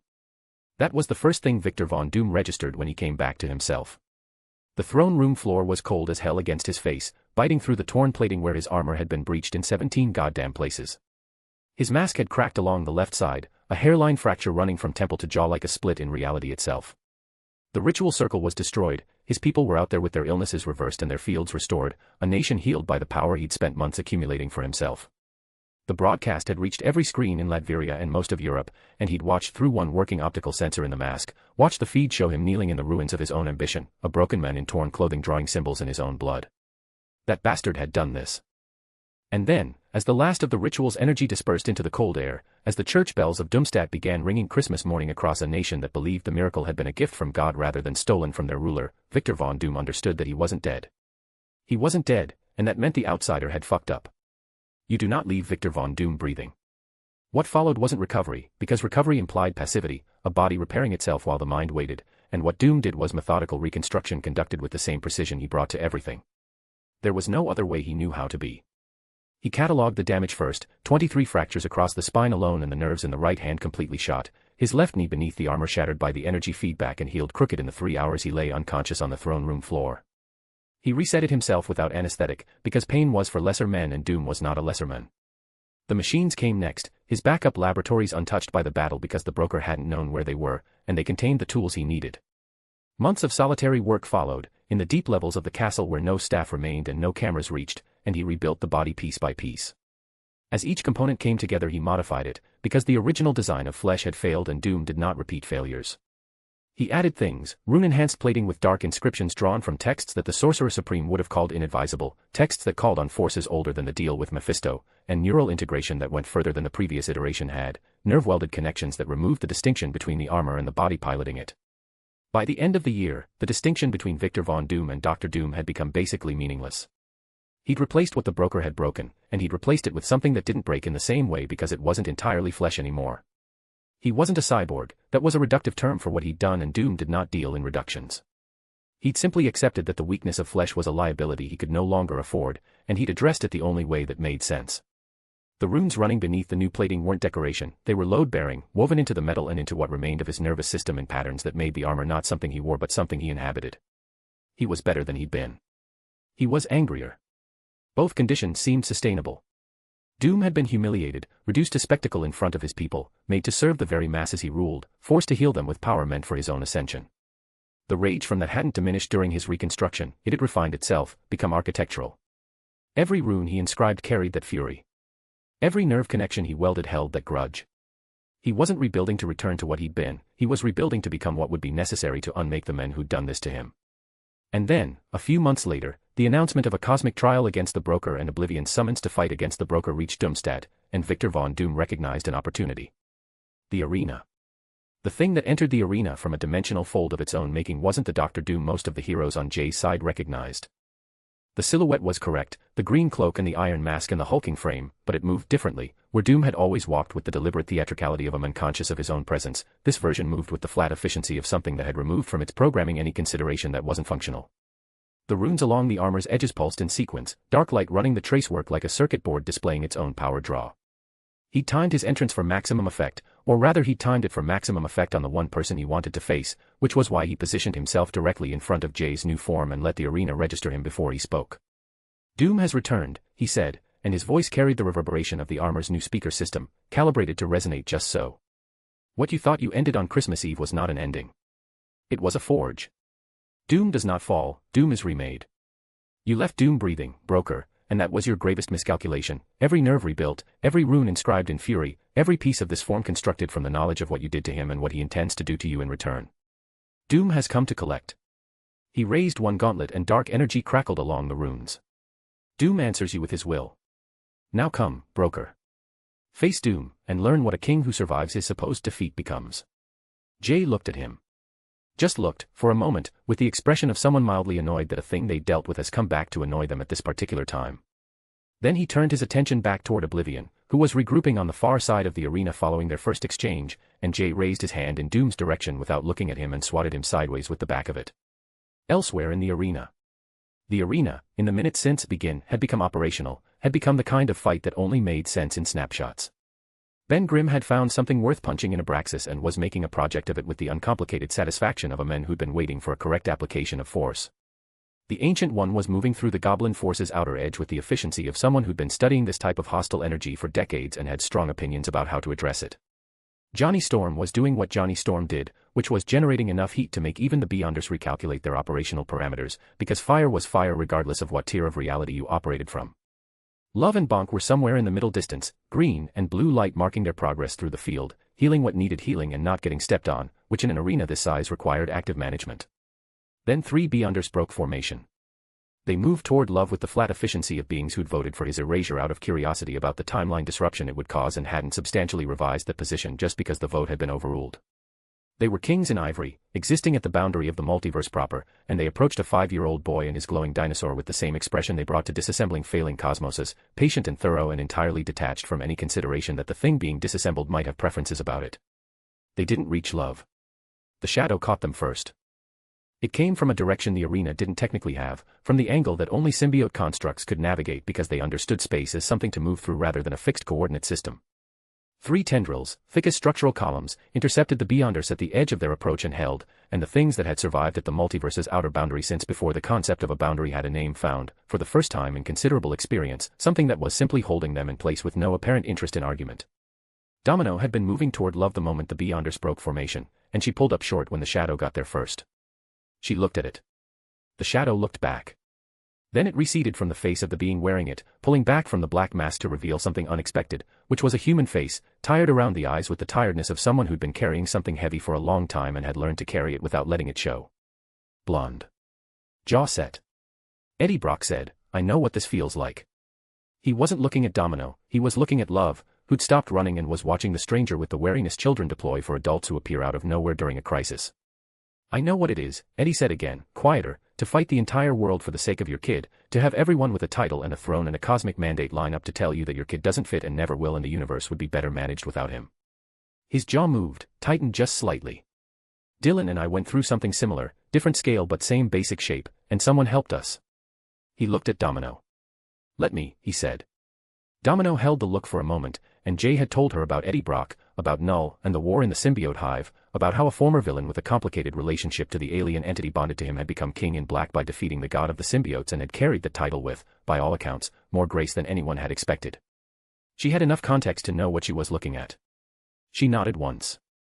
Eddie let the hundreds of symbiote army ranging from the lowest foot soldier to symbiotic dragon and symbiotic celestials under his command out properly. What came from him was more controlled than that, the king in black exercising his authority over the symbiote hive, calling from the suit not combat extensions but something more useful, dozens of tendrils of symbiote biomass, each one finding the nearest injured or exhausted ally and making contact. Wade Wilson's suit suddenly had a black underlayer that moved like it had its own ideas about where threats were coming from, his reflexes hitting a different ceiling. Massacre's machetes acquired an edge that cut through energy constructs with a consistency that hadn't been there before. Clint Barton felt the symbiote touch his quiver and looked down to see arrows reforming, black-edged and tracking-capable, replenishing faster than he could fire them. He pulled one, tested the weight, and his face did something that was half grin, half disbelief. "Okay, that's new," he said to no one in particular. Natasha Romanoff's movements acquired a half-second predictive buffer that read incoming attacks before they landed, the symbiote intelligence processing threat vectors faster than unaided human nervous systems could manage. She felt at the moment it touched her, the slight pressure of something else analyzing the battlefield through her senses, and she didn't fight it because she was too busy using it to dodge what would have been a killing blow from a Griever construct. Every weakened or under-equipped fighter on Jay's side who the symbiote could reach found themselves, suddenly, better equipped and augmented. "Told you there was more than one way to do a blackface legally," Wade announced, looking at his updated suit with visible appreciation, and he held up his sword and the symbiote coating caught the arena light and held it. This is like getting an upgrade mid-game from the DLC boss who decided you're okay actually. I love this guy. Eddie, right? You and me, we should start a podcast. 2 guys, 1 symbiote hive mind. I'll pitch it to Netflix. We'll make millions. Metaphorically. Or literally. I'm flexible on the capitalism. We're not friends, Wilson, Eddie said, from somewhere in the middle of holding 3 Beyonders in place with the patient application of something that predated their comprehension. See, that's exactly what a friend would say, Wade replied. Also, can your GUI do my taxes? Because if it can process threat vectors it can probably process a 1099 and I've been putting that shit off. Chapter 329, Ask Me in 5 Minutes. The fight between Jay and Oblivion wasn't the most spectacular thing happening in the arena. It wasn't the largest, or the loudest, or the most visually immediate, and Ben Grimm was currently doing something to Abraxas that qualified as spectacular on most measures. The Phoenix Force and Sire Hate were engaged in a contest that was rewriting the light spectrum in their immediate area, and Wade Wilson was running a monologue about the relative merits of cosmic entities as opponents while deploying his venom-augmented katanas in ways that the symbiote was clearly enjoying more than he expected. But the fight between Jay and Oblivion was the one that everything else in the arena was, in some sense, oriented around, the way a room's furniture orients around the center. They were level in power, the equalization field had done its work, and Jay's absorption of the 6 Infinity Stones had been calibrated into that same field, brought to the common ceiling rather than exceeding it. What separated them wasn't power. It was everything else. Oblivion had been fighting since before fighting was a concept that required a word, and he understood momentum at the level of something that had watched momentum work in every possible permutation across more conflicts than any record-keeping system in the multiverse had attempted to track. When Jay pressed, he redirected, and when Jay pulled back, he was already moving into the space Jay had vacated. The scythe wasn't his only weapon, it was his most visible one, and the void itself was his weapon, the pressure of non-existence that he could direct with precision because he was its origin point. It didn't press against Jay's defenses so much as find the gaps between them and occupy them. Jay knew he wasn't going to win this by outfighting a being that had been at this since before the universe had physics. So he stopped trying to outfight him. The tachyon field he dropped entirely, which wasn't what you did when you were trying to hit something faster than it could react, but it freed the processing capacity he'd been using to maintain it. He redirected that into his reality warping, not the blunt application he'd been using to counter Oblivion's void pressure but something more targeted, and he stopped contesting the space Oblivion occupied and started contesting the rules of the space between them. The scythe came in flat and Jay let it pass through the space where his torso had been, which was now not where his torso was because he'd rewritten the local geometry rather than moving through it. Oblivion's follow-through carried him half a step too far in a direction that no longer corresponded to where Jay's momentum was going, and in that gap, that fraction of a second where the oldest thing in creation was recalculating, Jay hit him. Not with power. With the elbow, the hard point of the joint, at the angle that produced maximum kinetic transfer into a target that wasn't expecting an elbow. It was, by any measure, an insufficient weapon to be deploying against the primordial void made sentient. It connected, and the crack of impact moved through the arena like a bell, and every being present felt it. Oblivion staggered. Not much. Enough. Jay took his next step. Around them, the fight continued, heroes and abstracts and things without category doing what they'd been assembled to do, the arena full of light and noise and the chaos that occurs when a very large number of very powerful beings all have somewhere they need to be and something standing between them and it. Love and Bonk were still moving through the field, the green healing light marking their path, and the venom-augmented fighters on Jay's side were holding ground they hadn't been able to hold 20 minutes ago. The Ancient One and Mephisto were having a conversation that appeared to be going poorly for Mephisto. Ben Grimm, for his part, had just discovered that Abraxas had a weak point, which was that nobody had ever punched it directly in the face with the intention of making it feel bad about its life choices. He was correcting that now. What a revoltant development, Ben said, to Abraxas, with genuine warmth, as his fist connected for the 6th time. You know what your problem is, pal. You got all that cosmic power and none of the footwork. Real shame. Let me show you something. He did. Wade's monologue was ongoing and had apparently shifted into a ranking of cosmic entities by punching quality, and he was on Beyonders. 7 out of 10, Wade announced to no one in particular, landing from a backward somersault and driving a venom-edged katana through a Beyonder construct that dissolved on contact. Lots of presence, disappointing follow-through. Reminds me of every boss fight in a game that's building to something better. Next slide. Okay, Griever at the end of all things, what are we giving her? Physically impressive, thematically coherent, personally I respect the commitment to a single bit. Jay didn't hear this. He was busy. The second exchange with Oblivion went longer than the first, for minutes of rebuilt geometry and redirected void pressure and the creative problem-solving that resulted from a man using 6 Infinity Stone resonances not as weapons but as a spatial editor, rewriting the playing field rather than the player. Oblivion was learning, he was good at learning, and he had more data than anything else alive about how opposition worked. He was incorporating Jay's approach in real time with the efficiency of something that had never needed to practice adaptation because it encompassed the concept from which adaptation emerged. But Jay was learning faster because Jay was losing, and nothing accelerates the learning curve like the motivation of trying not to be erased by something that predates existence. Across the arena, between exchanges, they trampled things, not deliberately because the fight was too mobile for deliberate anything, but Oblivion walked through a formation of elders who'd gotten between him and his next position and they scattered. Jay's redirected vector exchanges pushed Griever constructs aside, not because he'd aimed for them but because the geometry he was rewriting was the geometry they were occupying. The battle was happening at all the levels simultaneously, the cosmic fight and the human fight and the everything in between fight all occupying the same impossible space, and the fighters in the middle of all of it were just trying to hold on. Doing all right over there. Domino's voice reached him through a lull in the ambient noise, because she tracked him in a fight the way she tracked everything, by feel and by the pattern his power registered against her Death Stone's awareness. Ask me in 5 minutes, Jay said. You said that 5 minutes ago. Still applies. She was already gone, back into whatever she was dealing with, which from the brief glimpse he caught before Oblivion's next approach was something involving Mephisto that the Lord of Lies was clearly regretting. Jay turned back to the oldest thing in creation and started rewriting the rules of the next 30 feet of space. The fight wasn't over, and it was, if anything, just finding its real shape, the shape that would determine what the multiverse looked like when the Tribunal's verdict finally, eventually, arrived. He wasn't done yet. Neither was Oblivion. Neither, for that matter, was anyone else in the arena. Chapter 330, Settling Old Accounts. Domino watched the field redistribute with the new assets and felt something in her shoulders that had been present since the tribunal said, begin, ease by one notch. She brought up the Colt.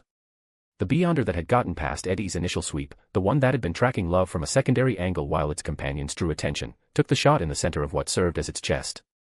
The Death Stone energy in the round rewrote the local physics at the point of impact, and the entity that had been calculating timelines since before this multiverse had timelines discovered that Domino's luck, backed by her Death Stone authority, could locate the one angle from which something outside multiversal law was still vulnerable to consequence.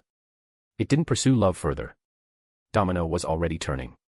2 new presences dropped into the arena from a fold in space that smelled wrong as hell. Mephisto landed with the studied elegance of a being that had been making entrances since before humanity had architecture to make them into. His red coat was immaculate. His expression was the one he wore when he had information that other people didn't and found the asymmetry amusing, and behind him, moving like something that would rather be anywhere else but isn't given a choice, came Selene.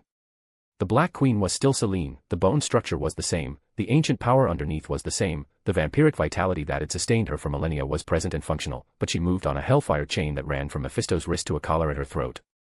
When she moved to the extent that the chain permitted and no further, the way something that's been contained moves when containment has become the main reference point for every action. Mephisto looked around the arena with the appreciation of someone attending a spectacular event they'd managed to get free tickets to, and his yellow eyes went to Jay, to the rainbow light still rising from the arena floor around Jay's position, to the white suit and the energy register of 6 Infinity Stone resonances operating inside human biology. He looked for a long time. Oh, Mephisto said, with the tone of a being who's reigned in hell since before humanity learned to sin and has just found something that still genuinely surprises him. Oh, that is interesting. That is very interesting indeed. The Ancient One had been in the process of a working that required both hands and the majority of her attention, something that was disassembling the goblin force at a structural level. She felt Mephisto's arrival before she saw it, the wrongness of infernal presence registering on her senses the way a bad smell registers on everything else, and she finished the working because the goblin force didn't pause for her to attend to other things, and then she turned. Her expression when she saw Selene was one that the Ancient One didn't typically permit herself, the expression of a teacher who's watched a student be harmed and has had time to form a very clear opinion about who's responsible. She began composing the most comprehensive eradication working she'd ever attempted, and what she was building between her hands was the accumulated precision of centuries of practice directed at a single target. The target was the Black Queen who'd nearly killed Jay twice and had spent their last encounter treating the deaths of innocent people as a logistical matter. Domino had formed her own assessment approximately 2 seconds after Mephisto landed. She pointed the Colt at him and shot him directly in the crotch. The Death Stone round was calibrated just right, not lethal, not even close, just enough to find the exact register of infernal biology that produced the maximum effect in the minimum duration, the kind of shot that communicated a damn clear message about how Domino felt about their last interaction and what her current patient's budget was regarding his presence in an arena where her son was fighting. Mephisto's elegant composure fractured briefly. That, he said, when he'd reconstituted sufficient dignity to produce speech, was deeply uncalled for, Lady Death. I follow my bargains to the letter. I cannot help it if others misinterpret my standing in various arrangements. You were in that pocket dimension, Domino said, when Selene and Jay were fighting. You were there when she had him, and you stood there and called the torture interesting, wanting to steal his soul for your collection. She was already reloading, the death stone's violet running along the barrel in the pattern it produced when she was deciding whether the next shot was going to be more or less precise than the last. I was weak then. I'm done being weak now. Mephisto looked at the Colt, then at the ankh at her throat, the death stone in its setting throwing violet light across the space between them, then at Domino's face, which was carrying the expression of a woman who was currently the governing authority on death in this multiverse and had formed a damn clear position on whether Mephisto's soul was something she was going to spend a lot of time worrying about. His calculation adjusted itself. I am, of course, Mephisto said, with the measured caution of a being recalibrating a situation it had misread, merely here to observe. My involvement in these proceedings is entirely incidental. The external is simply accompanying me, as per the terms of her current arrangement, which I assure you are entirely above board from a contract's perspective. The Ancient One's working completed. It hit Celine not as an attack but as an administrative action, which was somehow worse, and the Ancient One had spent the last 2 minutes not building an offensive spell but a binding one. What it bound was the connection between Celine's accumulated stolen vitality and the body drawing on it, severing the vampiric engine at its load-bearing point. Celine couldn't drain, not here, not while this working held, not from the arena's living participants or the energy around her or from anything else that maintained the pretense of being alive. Celine felt it the moment it landed. You, she said, looking at the Ancient One with the hatred of someone who's just had the foundational mechanic of their existence shut off in a room full of enemies. Yes, the Ancient One said. Me. Mephisto made a sound that was close to discomfort, and the Black Queen, stripped of her primary power source and still on a chain he was holding, wasn't the strategic asset she'd been when he arrived, she was a liability now. The Lord of Lies had survived as long as he had by being very clear-eyed about when assets became liabilities. We'll be going, he said. Not yet, Domino said. Her finger hadn't moved off the trigger. Chapter 331, Brothers to the Rescue. Out at the arena's far edge, between one breath and the next, the equalization field pulsed, the cosmic leveler Oblivion himself had agreed to fight inside, the thing that shaved power down to something survivable for flesh and stone and borrowed time. Fighting Oblivion came with one problem and it was a hell of a problem. He'd been doing this since before time meant anything, not tactics or strategy, just experience stacked so deep that calling him ancient was a joke. Out at the Void's border, fighting things that couldn't enter creation but never stopped trying, he'd learned exactly one thing that mattered right now. How much it took to break the unbreakable. Drawing from reserves older than the equalization field itself, he quit redirecting Jay's attacks and hit Jay with everything. Jay raised his arm with infinity energy blazing, which did him no goddamn good whatsoever. The force hit like a freight train made of the universe's fuck you and Jay flew across the arena, slammed into the far barrier hard enough to crack what shouldn't crack, and when he peeled off he left an impression in the wall along with something wet and red on the stone. His right hand was just gone, torn off at the wrist in a spray of rainbow blood that painted the arena floor in colors that shouldn't exist. He hit ground and rolled while pain caught up half a second later, the kind of pain that makes your vision white out at the edges, and his body screamed at him while rainbow blood came up when he coughed, spattering across the stone in thick wet droplets. 6 infinity stones threaded through human tissue, fused into the architecture of a mortal frame that was never built to hold them, meant his blood cycled through colors as it splashed across the floor in shades that shouldn't exist but did anyway, space blue bleeding into reality red into mind gold, each one a war crime against biology. He pushed himself up with his remaining arm, the stump of his right wrist leaving smears of rainbow across the stone, and took stock of the situation. The arena was packed now with Skrulls appearing in formations under Fury's command, shifting into heroes and throwing powers around while Nova Corps assembled in tight groups while Shi'ar Imperial Guard took the far flank with 47 warriors in armor. Both of them had sized up the situation and picked Oblivion's side. He was an UR divisor, one of 8 abstract entities along the universal axis of power, paired with the living tribunal itself at the summit of the 8th cosmos's cosmic hierarchy. Against that, the math was a boot on a skull and you picked the winning side or you got ground to powder under it. More poured in every minute. Jay coughed again with rainbow blood hitting stone in thick wet splashes and he tried reality warping, tried soul healing, tried time manipulation, tried everything while the void kept eating at the stump where his hand used to be, chewing through reality warping like it was nothing, and at his internal injuries, unraveling whatever he attempted to fix. The stump kept bleeding, rainbow colors dripping between his fingers as he pressed his remaining hand against it. Across the arena, through hundreds of fights happening at once, he felt love but didn't see him, just felt him through the perception the stones gave him that went past any super sight. His son was still out there with Bonk, still moving through casualties and healing the injured, doing the job he'd been given. Then Oblivion moved and the scythe came up, pointing away from Jay and straight at Love. Jay's body moved before his brain finished processing and he pushed off the floor with one arm, full intention of crossing the distance before that scythe finished its arc. He got maybe 2 feet before his legs quit, tendons severed, and rainbow blood fountained from his calves in hot jets that soaked the stone beneath him. The floor caught him and he went down hard. He lay there with his cheek against the stone and his one remaining hand flat on the arena floor, fingers spread in rainbow blood, watching. The stones burned inside him like 6 suns that had decided dying was optional, and none of it mattered because he couldn't stand the fuck up, couldn't move, couldn't do anything but watch that scythe come down at his son. Love watched the scythe coming and something inside him reached outward, not a decision but instinct amplified by his newly unleashed well of powers, broadcasting a call for help from anyone, anywhere and anywhen as he reached the way you reach when it's all you've got left. Inside Love, in the space between fear and reflex, he felt the cold geometry of the scythe's arc and understood it the way animals understand falling, not in language, not in thought, just in the body. He was 5 years old. Bonk pressed hard into his side. He broadcast. Blue light exploded around him. 2 shapes hit the side from behind simultaneously, at the grip, and both hit within a tenth of a second to catch the weapon at the right angle and drive it into the arena floor instead of through a 5-year-old and his dinosaur. The scythe hit stone and Oblivion staggered. Both figures landed clean. Dust cleared in stages and the arena went dead quiet in that way it does when nobody knows how to process what just happened. The first to resolve out of the settling dust was tall and early 20s with blonde hair loose around a face that had a sharp jaw and baby blue eyes, plus a grin that said he was pretty damn satisfied with that entrance. Blue uniform made of unstable molecules, with a big 4 emblem right at its chest, glowing in blue light. The second landed a half step behind him, shorter and darker with brown hair in a bun and strands falling loose, a white streak running crown to chin through hair and beard both. White coat open over bare chest with a dota below, and his eyes had that wariness that said he'd looked at the situation before arriving and understood the variables.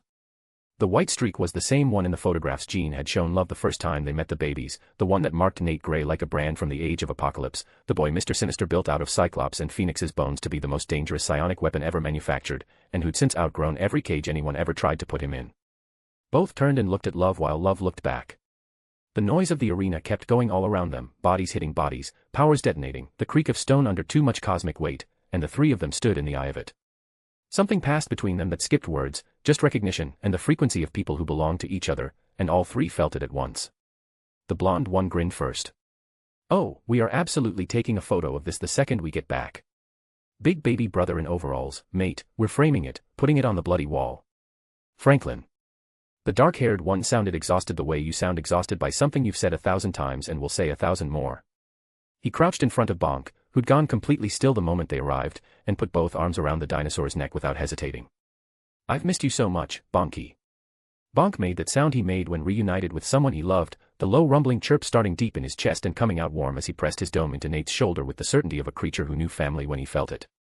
Across the arena the Fantastic Four stopped fighting mid-formation. The X-Men froze mid-movement. The living tribunal, the multiversal arbiter whose 3 faces represented equity, vengeance, and necessity, the being whose authority extended over eternity and oblivion themselves, who'd existed as long as the multiverse and served the one above all, turned all 3 faces toward the arrivals simultaneously. That wasn't something it did for routine events. That was what it did when something happened that it needed all 3 perspectives to measure. Franklin looked across the arena to where his family had been tangled up with Galactus and his heralds, and his expression found the problem with the solution already there. "Right," he said. "Me and Galactus need to have a chat." He raised one hand and the reality around his fingers didn't ripple the way lesser power rippled, it simply agreed with him, the way reality had always agreed with Franklin Richards, the boy who'd once handed a future Galactus an orb containing his own younger self's powers and made the Devourer of Worlds his herald. The most terrifying human in any timeline. The one the living tribunal had noted actually mattered to the multiverse's continued function. "To me. My Galactus." Space folded and through it came something gold and white and vast, moving with slow deliberation like a being that had reconsidered its entire function somewhere between now and Franklin's present. A second Galactus entered the arena. He was the same size, the same basic architecture, but gold where the original ran purple, white running through the plating in patterns that looked like philosophy rather than decoration. The original Galactus, Gallon of the 6th Cosmos, the sole survivor of a dead universe, the entity that had consumed planets since before the Shi'ar built their first warship, carried the weight of something that devoured because devouring was its nature, its sentence, its function. This one carried something different, not warmth exactly but cycle rather than ending. Lifebringer rather than devourer. The same being, rewritten from the inside out by time and Franklin Richards. The original turned toward him like someone seeing their own face wearing the wrong expression. This should not be possible. The Lifebringer regarded its past self with the patience of a version of itself that had already worked through every argument the original was about to make. "I know," it said. "I remember thinking that too. But a future me thought different, so here I am, returning the favor." They went into the arena wall together and the impact registered across every tier. The battle between 2 versions of the same UR-scale entity threw off forces that made the Beyonders, the beings who'd killed the living tribunal itself during the incursion crisis, actually step back. Chapter 332, Don't Fuck Up the Timeline. The Beyonder stepped back. Franklin watched with satisfaction, then he jogged toward Sue Richards across the arena, and when he got close his expression went younger than the rest of him. Mum. His voice caught on it. You look so good. And that's Dad. It's weird seeing you both without the gray. Nate smacked him between the shoulder blades. You're doing it again. I was just saying she looks good, relax. You absolute bellend, stop meddling with the timeline. Franklin had already reached where the Fantastic Four were positioned and Sue had been mid-fight when she turned at a voice she almost but couldn't quite place. She found herself looking at a young man with her husband's build and her coloring, looking at her with an expression she understood before words could form. Around them the arena continued its attrition, bodies down, powers spent, the long ugly math of a fight that had been going too long, and none of it touched the 10 feet of quiet that opened up between them. Hey, Franklin gave up on the sentence and hugged her instead, arms around her shoulders, careful but complete, the hug of someone who'd been waiting to do this for longer than any normal measure of time covered. Sue had fought cosmic entities without flinching and she went still for 1 second. Then her arms came up. Franklin. Not a question. Just the word landing exactly where it needed to. Hey Mum. Reed had turned and his elastic face moved through its stages, calculation, recognition, and then something he was very carefully not letting destabilize him because the trial was still in session and he needed to stay functional. Then he looked at his son's face 20 years older than it should be, and the calculation stopped. It just stopped. Hi Dad. Franklin's voice got smaller. I know it's a lot. It's a lot, Reed agreed. For 3 seconds he held his son while the fight kept going around them, and neither of them moved. Nate had been working his way toward Jean and Scott with the careful movement of someone approaching something they've been rehearsing for a long time, still not sure the rehearsal covered it. Jean's telepathy would have already read the biosignature, almost identical to Cable's, the psionic pattern that Mr. Sinister had engineered out of their combined genetic architecture, the one that lived in the Age of Apocalypse version of them like an echo of a son they'd never had. She would have already known before she saw his face. He stopped in front of them and he found them coming toward him through the chaos. Secrets out, Nate said, and the resignation in it was quiet, the resignation of someone who'd been carrying something a long time and was finally allowed to set it down. He looked at his parents, younger versions of them, versions that didn't know him yet, and his face did something he clearly hadn't planned for. Hey Mum. Hey Dad. Jean's hand went to her mouth. Scott didn't move for a moment, then he stepped forward and put his arms around his son, who was taller than him by 2 inches now, and Nathan held on with both arms. Neither of them said anything.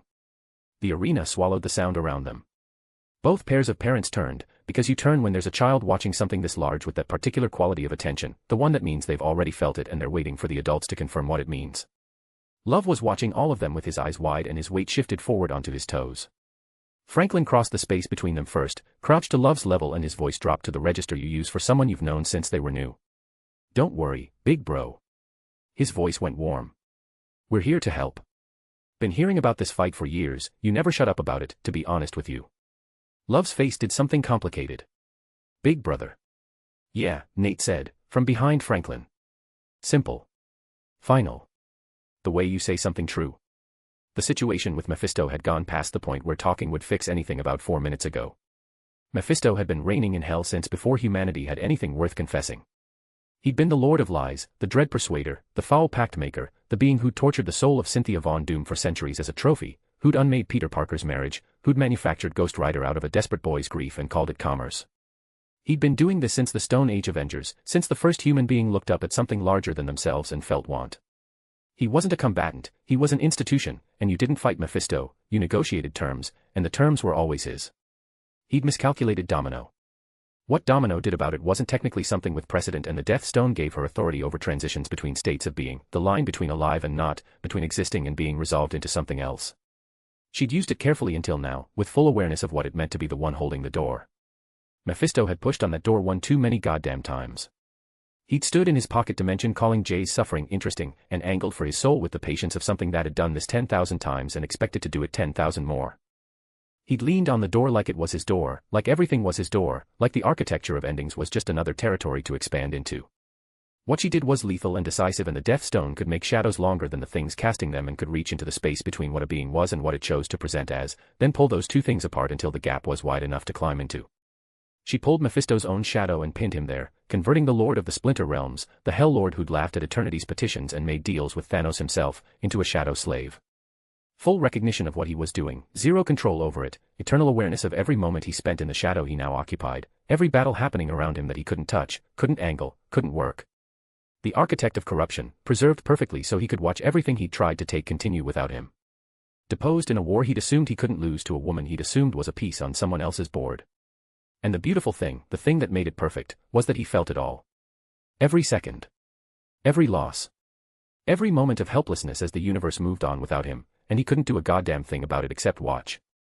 Several beings in the arena saw this happen and several of them quietly reconsidered whether approaching Domino was something they wanted to do in the next several minutes. She turned and Love was already looking at her through the crowd with blue eyes wide, two strange older boys standing beside him with the kind of ease that meant they weren't strangers. She blinked over to his side, put herself between Love and the newcomers, and looked at them the way she looked at everything that appeared near her son, with the attention of someone who'd recently become the person in charge of death in this multiverse and was fully prepared to use that authority on anything that gave her a reason. Then she actually looked at their faces. The brown-haired one had a white streak that matched the one in Nathan Gray's hair from the photographs Jean had shown her when Love first met the babies.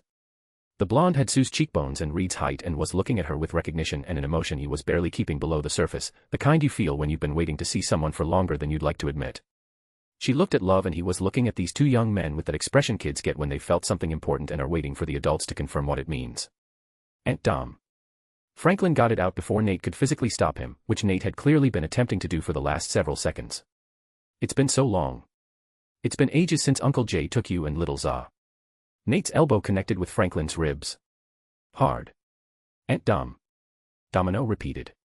For once in your life, Nate said, with the precision of someone who'd given up on hoping and moved on to damage control, shut your mouth. Chapter 333, The First Vacancy. Domino looked at Love and he looked back at her with eyes carrying that brightness that showed up when something confirmed what he'd already felt. Both young men hugged her before she'd fully processed deciding to allow it, familiar comfort reaching into the space she usually kept clear for good reasons. She didn't pull back. Franklin detached first and was already moving back toward his parents, working up a full exaggerated grievance as he went. Promise me something, Aunt Dom, promise me you won't let little Nate bully little me when he gets older. I'm trying to break the cycle of trauma over here, I am genuinely suffering. One more word, Nate said. Franklin kept walking. He was grinning. Jay wasn't processing anymore. The stones had burned through that part of him sometime between watching Love nearly get cut in half and finding his hand torn off and bleeding rainbow across the arena floor, and what was left wasn't tactical, wasn't strategy, it was just forward and red and the kind of angry that doesn't think, it just acts. He moved toward the powers that be with one hand out, the stump of his right wrist still dripping rainbow. She was one of the 8 Artivisors, the abstract entity that held dominion over everything magical and strange in the 8th cosmos, the generative force above the Vishanti, above the goddess of witchcraft, above every principality that had ever loaned its name to a sorcerer's lips. She was triple goddess architecture made into consciousness, maiden, mother, crone, the 3 faces of the thing that had governed magic since before Agamotto drew his first breath. The Avatar Compact, the détente with the natural order of things, the entire structure of how magic moved through the multiverse, that was her domain, that was what she was. She'd been watching the whole fight from that patient cosmic remove that you artivisors were like armor and the outsider was finally cracked open and she wasn't going to waste it. But she'd miscalculated one thing and so had Jay, and Jay's miscalculation ran hot. He drove his fist through her swollen belly, one hand, no technique, just through, and he felt it give, felt the resistance and then the wet tearing as flesh that wasn't quite flesh parted around his arm up to the elbow. The detonation of her magic was immediate and total with force walls that didn't bruise, they erased, tried to unmake him at the atomic level. Jay pulled up Kim Il-sung's power of supernatural disruption, enhanced now inside his infinity form, mid-stride and walked through the first one like it was steam. The disruption didn't block her power or redirect it just made her power's relationship with Jay cease to be a conversation worth having. She threw the next wall harder, panic creeping into the edges of her cosmic presence. He walked through that one too, his remaining fist clenched and dripping with her essence. She came at him with everything she had dominion over, rewrote the geometry of the space between them, fractured the ground into versions of itself, pulled on forces that had been managing the rules of magic across every timeline before Jay's great-grandparents were born, before his species learned to make fire, before anything. He stayed in front of her and he didn't stop. When she crested he was already inside it, when she gathered he broke her concentration before she could release, drove his fist into her again, and he didn't overpower her, he just refused to let her breathe, kept the distance at 0, made recovery structurally impossible. Personal. Relentless. Mean in the way that grief makes men mean when they've run out of places to put it and they've decided someone's going to pay for what they've lost. She tried to retreat, tried to put space between them, tried to do anything, and he followed her like death itself, like something that had stopped being a man and started being a consequence. She made one mistake, one moment where the focus slipped, where she looked toward the arena's edge like maybe there was help coming, like maybe this wasn't how it ended for her. Jay didn't hesitate and he reached into the duality and inverted her, not destruction but something that sat below destruction on the list of things worth fearing. He took the whimsy, the wonder, the magic and mystery and chaos that were her substance, the triple goddess, the generative force, the thing that every sorcerer in every timeline had ever reached toward when they needed something larger than themselves, and turned them inside out. Stripped them clean. Hollowed her out like gutting a fish. The maiden, the mother, and the crone, all three faces of the abstract that had outlasted the seventh cosmos, emptied in a single motion while she was still aware enough to feel it happening, to understand what was being done to her, to know that she was being unmade by something that used to be human and was now something else entirely. What was left standing in her outline was cold and frictionless with no wonder, no chaos, no dominion over magic or anything that breathed or dreamed. Calculation running in the dark. An empty shell where a goddess used to be. Two entities of pure science and natural order now existed where the multiverse had only ever made room for one and the natural order of things had an identical twin, and the axis of power had a structural fracture running through it. The correction came fast. Something coalesced in the arena without announcement, an intelligence without a body, pressing itself into temporary form because the imbalance demanded a corrective and the multiverse hadn't yet decided it was allowed to fail. It didn't deliberate, it identified the weaker of the two scientific abstracts, the freshly made one, the one that had no history and no compact and no roots in the eighth cosmos's architecture. It absorbed it. Clean. Final. The way load-bearing structures handle the thing that doesn't belong. Where the arena had contained the powers that be, the abstract entity responsible for all magic and the strange, the being above the Vishanti, above the Sorcerer Supreme, the one axis of the artificers that had no intermediary because she and the natural order of things hated each other too completely for one, there was now nothing. Just empty space and the fading echo of what used to be a goddess, unmade by a man who'd lost his son and his hand and his patience all in the same fight.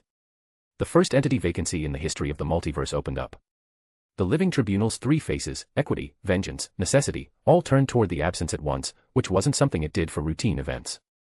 Every being in the arena registered it differently and the ones with real power felt their own foundations run a quiet check on themselves, the way load-bearing walls run a check when something changes in the earth. The lesser beings just went still, bodies ahead of their minds, the way animals go still when something structural shifts beneath them. The throne of magic and mystery sat empty and every magic user in the multiverse had just lost the entity that held domain over their connection to the strange, had lost the abstract that had breathed authority into every spell since Agamotto named the first path. Every sorcerer in every reality had just become something slightly smaller without knowing it yet. No announcements or grand ceremony. Just a silence that pressed against every surface in the arena like it had weight, and every set of eyes in the building pointed at the same absence, and nobody moved toward it, because everyone understood without being told that the first being to move toward it would be telling every other being in the multiverse exactly who they were. And Jay stood there with his remaining fist clenched and rainbow blood dripping from the stump of his right wrist, breathing hard, and he didn't give a single fuck about cosmic balance or multiversal consequences or any of it, because his son was safe and the bitch who'd sided with Oblivion was gone, and that was good enough for now. Chapter 334, The Power of Love. The cosmic arena was a mess of necrotic energy and divine wrath, and right in the middle of it Peter Parker was realizing that friendly neighborhood meant jack shit when your neighborhood was currently a multiversal battlefield getting its ass kicked. Get back. He fired a web grenade that exploded into reinforced polymers, pinning a Nova Corps soldier to floating debris. Man, I really miss Rhino. At least he just charged straight and you could plan for that. He was losing and every muscle screamed it, dodged energy blasts from actual gods and cosmic weapons from things that looked like geometry textbooks having seizures, but he kept his ground because somewhere behind him, tucked in a pocket of safety he'd carved out with webs and prayer, was Jay's kid. Peter Parker had a lot of flaws but backing down when a kid was on the line wasn't one of them. Ghost Spider, left. Gwen Stacy vaulted over him, kicked a drawer square in the jaw and the thing's head snapped back with a crack that sounded wet and final. I see them. But Pete, we're losing ground. Way too many. I know, just keep. The battlefield went silent. Screams cut off mid-scream, explosions stopped exploding, steel stopped clashing. Air pressure dropped and Peter's ears popped, sinuses screamed as a wave of malevolent force slammed into them both like a truck made of pure spite. Peter tumbled through air, corrected mid-spin because spider sense was good for something, landed in a crouch his knees immediately regretted and looked up. Oh no. Mistress Love was on the ground and the cosmic abstract they'd been counting on, the unkillable fundamental force, was clutching a wound-bleeding pink starlight. Her form flickered like a dying light bulb. Standing over her was something that made Peter's spider sense jump from danger to maybe just lie down and accept death. Sire Hate. Towering figure wreathed in gray and red energy and the air around him was hostile, not metaphorically but actual air particles seemed pissed about existing near him. Pathetic. His voice sounded like tectonic plates grinding together while filing for divorce. You rely on affection. On connection. Let me show you the only truth this universe knows. Sire Hate raised one hand and energy gathered there like concentrated hate, photons committing suicide rather than be near it. Move. Peter shoved Gwen aside, took the glancing blow himself because that's what heroes did, and wow, okay, that hurt like hell. Didn't just hurt his body, hurt his mind, and sudden irrational anger flooded through him, the kind where you wanted to punch walls and scream at traffic and blame everyone for everything. He shook it off, barely. We can't beat him. Gwen landed beside him, voice tight. Pete, he just took down a cosmic abstract. She's literally made of love and he just... What do we do? Peter looked at Gwen, then at Mistress Love bleeding starlight and finally at the giant radiating hate so pure it had physical mass. A desperate, stupid idea formed, the kind that either saved the day or got you killed, and Peter had built a career on not knowing which until too late. Gwen. He grabbed her hand. This is it. The classic trope. What are you? Just trust me. Peter struck the most dramatic pose he could while bleeding from 3 places and pointed at Sire Hate like calling him out for a playground fight. You can't win, ugly. You forgot something. The one force in the universe stronger than hate. He squeezed Gwen's hand, pulled her closer with his hand around her waist. The power of love. Even under her mask, Gwen had just turned fire truck red. Pete, what? Sire Hate paused, actually paused as the entire battlefield went quiet. From the floor, Mistress Love coughed and pink ichor splattered across arena stone. She looked up at Peter with complete bewilderment. Who? She wheezed, glowing blood on her lips. Who in the name of the one above all told you that, naive child? Peter blinked. Ah, movies. Every song ever written.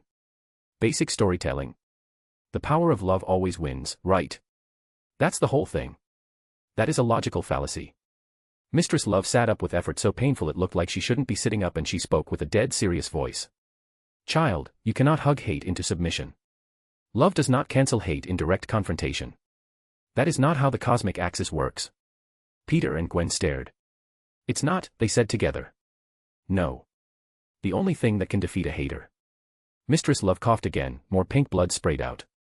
Is a bigger hater. Peter's brain tried to process that and short-circuited. I'm sorry, what? To destroy hate, you need someone whose capacity for pettiness, spite, and sheer loathing eclipses the entity itself. She trembled, form flickering worse. Someone who hates so purely, so completely, that even the embodiment of hatred looks at them and thinks, wow, that's excessive. But alas. She looked up at Sire Hate with resignation. He is the embodiment. There is no bigger hater in the multiverse. Correct, Sire Hate boomed, and his voice carried satisfaction. And now that we've established I'm unbeatable, you can perish quietly. The entity moved, 1 second over Mistress Love and the next second in front of Peter, and he snatched Spider-Man by the collar, lifted him like he weighed nothing. Hey, Peter choked out, feet kicking uselessly. Can we maybe talk? I know a great Thai place. Silence. Sire Hate threw him with a casual flick and Peter was airborne, flying across the arena with railgun force. Wind tore at his mask and Spider-Sense screamed about the celestial he was about to hit, about the impact that would turn him into paste. This is it, Peter thought as everything went slow motion. Gonna end up as a stain on a space god's boot. Sorry, Uncle Ben. Sorry, Aunt May. Really tried. Tell Gwen I. Thwump. He didn't hit the celestial. Hit something else, something firm and muscular that caught him mid-flight, like catching a football. A familiar smell hit Peter first, cheap cigars and expensive cologne, the kind that cost too much and smelled like overcompensation. Gotcha, you wall-crawling menace. Peter's eyes snapped open. Hovering in midair, held bridal style by a man in red and white with a high collar that had opinions about fashion. Square jaw that could cut glass. Flat top haircut from the 60s that was now just stubborn refusal to change. Mustache vibrating with barely contained authority and rage. Peter's brain short-circuited. J. Jonah. Jonah Jameson, the same newspaper publisher who yelled at him about photos, but this was Super Jameson from the Manhattan Sentinel crisis, looked like someone took Omni-Man, aged him to middle management, fed him 5 espressos and a personal vendetta. Hovering beside him, in a small red cape fluttering, was a pit bull. Bat. Peter's voice went up an octave. Don't call my dog, Spider. Only I can call him. Jameson's eyes flashed golden, power radiating in waves that made the air shimmer. He looked past Peter at the celestial looming over them and sneered. Bat. Jameson's voice boomed like a drill sergeant who'd found God and decided God needed discipline. You remember those tin cans in New York? The ones that interrupted my smoke break. The pit bull's eyes narrowed with canine focus. This guy. Jameson pointed at the Celestial with the dismissive gesture usually reserved for terrible interns. Just a bigger, uglier mailbox. Get him. Woof. Bat's bark didn't sound like a dog, sounded like a jet engine starting up, if the jet was also angry and had teeth. The bulldog launched forward like a furry golden missile with anger management issues, bypassed Peter and Jameson entirely, blur of muscle and excessive drool and that little red cape flapping like a war banner. Hit the Celestial's ankle going full speed.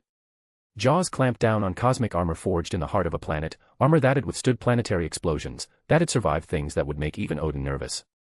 Crunch. The armor cracked.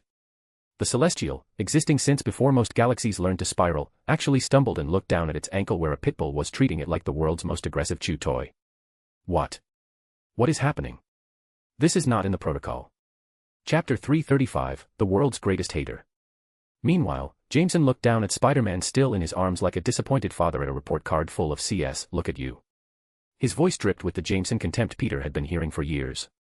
Beaten up. Costume torn. Pathetic form. I knew I couldn't trust you to handle even a burglary properly. What do you even do all day, bug? Besides waste the city's money and my time. Jonah, Peter said, surprised to find warmth in his chest that wasn't internal bleeding. You came. What are you doing here? Don't tell me you actually came for me. His voice got softer. Underneath all the bluster and yelling in the editorials about how I'm a menace, there really is love in there, isn't there? Jameson's face went through several colors, red, purple, maybe ultraviolet, colors that probably had names Peter didn't know. Love. Jameson's voice could have shattered glass. Love. He dropped Peter. Just opened his arms and let him fall. Ack. Peter plummeted 20 feet, flailing like a cat that miscalculated a jump, until a web line snagged his chest. Gwen caught him, swung him to relatively safe landing on floating debris. I don't love you, you masked menace. Jameson screamed from above, veins popping in his forehead that looked medically concerning. I have a patent on hating you. I will invest 40 years of editorial rage into your existence. I have spent decades perfecting my contempt. If anyone's going to destroy you, it's me. Not some knockoff abstract concept in a skirt who thinks he's special because he's got a fancy title. Sire Hate, who'd been ignoring them, turned toward the shouting and gray and red energy pulsed with irritation. Who, Sire Hate rumbled like an avalanche with personal grievances, is this mortal? His voice is irritating. Jameson slowly turned in air, deliberate and theatrical.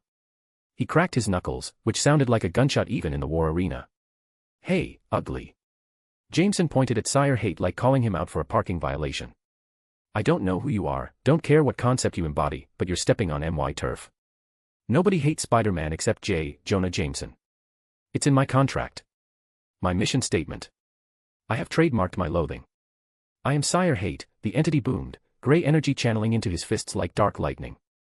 I am the void between stars. I am the bile in creation's throat. I am the... I don't care. Jameson roared over him, cutting off what was probably an impressive speech. He launched forward. What followed wasn't a fight, it was violence set to the soundtrack of 40 years of pent-up editorial rage, high blood pressure, and missed deadlines. Jameson hit Sire Hate's chest with a flying tackle that would have made pro wrestlers weep, and the impact created a shockwave that rippled across the arena, sound like a nuclear warhead going off inside a bell. Boom.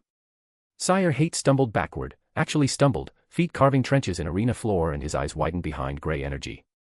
This power, where does it come from? Pain. Grief. Did someone kill your loved ones? Did I destroy your homeworld passing by? IT comes from deadlines.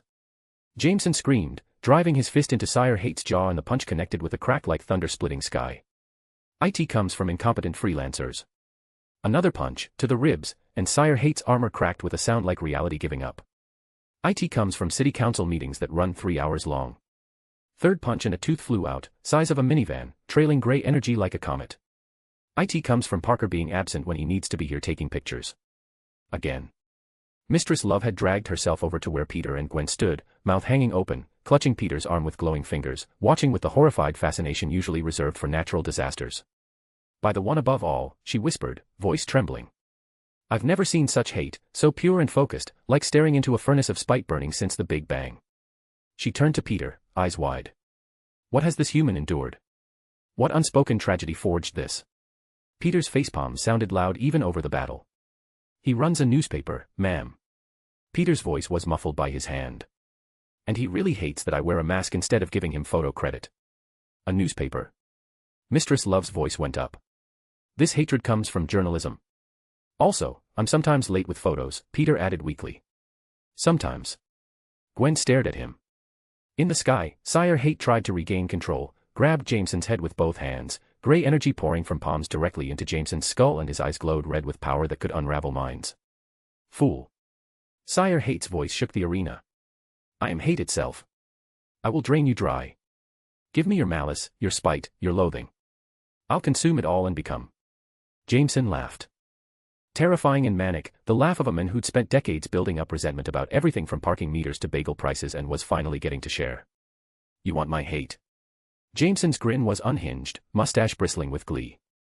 Take it. Take the ulcers. Take the antacids I eat like candy. Take every HOA meeting where they argued about nonsense for 4 hours. Motherfucker, do me a favor and take my wife. Sire Hate's eyes widened and his grip on Jameson's head loosened. Take the fact that the bagel place ran out of schmear this morning. Jameson was shouting, really getting into it. Take the printer that jams every Tuesday. Take the fact that Parker brought me 15 blurry photos last week and had the audacity to ask for a raise. Sire Hate began convulsing, gray energy leaked from his eyes, his mouth, pouring out like he was overflowing. Too much, too petty.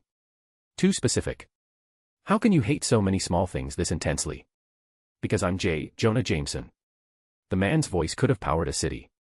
I've perfected the art of being angry about everything. You think you're hate? I've been hating things since I was born. I bet you don't even have opinions about traffic patterns. The entity was shaking now, gray energy crackling off in uncontrolled bursts. The volume, the specificity, this isn't cosmic hatred, this is human pettiness condensed into 40 years of newspaper deadlines. Jameson grabbed Sire Hate by the collar, pulled him close. You're a menace to the universe. And I want pictures. He delivered a final double-fisted hammer blow to Sire Hate's head. Crack boom. The sound was reality-breaking, just a little, just enough to make a point. Sire Hate collapsed like a puppet with cut strings and his form began dissolving into harmless gray mist, dissipating on arena breeze, cosmic energy unraveling into nothing. Silence fell. Jameson floated down, landed in front of Peter and Gwen, feet touched arena floor with a soft thump and he straightened his tie, somehow wearing it over his supersuit because even cosmic power couldn't make Jameson dress casually. He looked at his fist, then at the rapidly dissolving god, back at his fist. Jameson's mustache twitched with satisfaction. Not a true hater, just an amateur. Sad. Bat flew back over, carrying celestial armor in his mouth like a prize frisbee and his tail wagged so hard his entire back half wiggled. Little Red Cape fluttered heroically. Jameson patted the dog's head with genuine affection. Good boy, Bat. Who's a good boy? You are. Yes you are. You're a better reporter than Parker ever was, and you can't even use a camera. Sire Hate's voice came one last time as he faded, weak and defeated. I dubbed thee the biggest hater.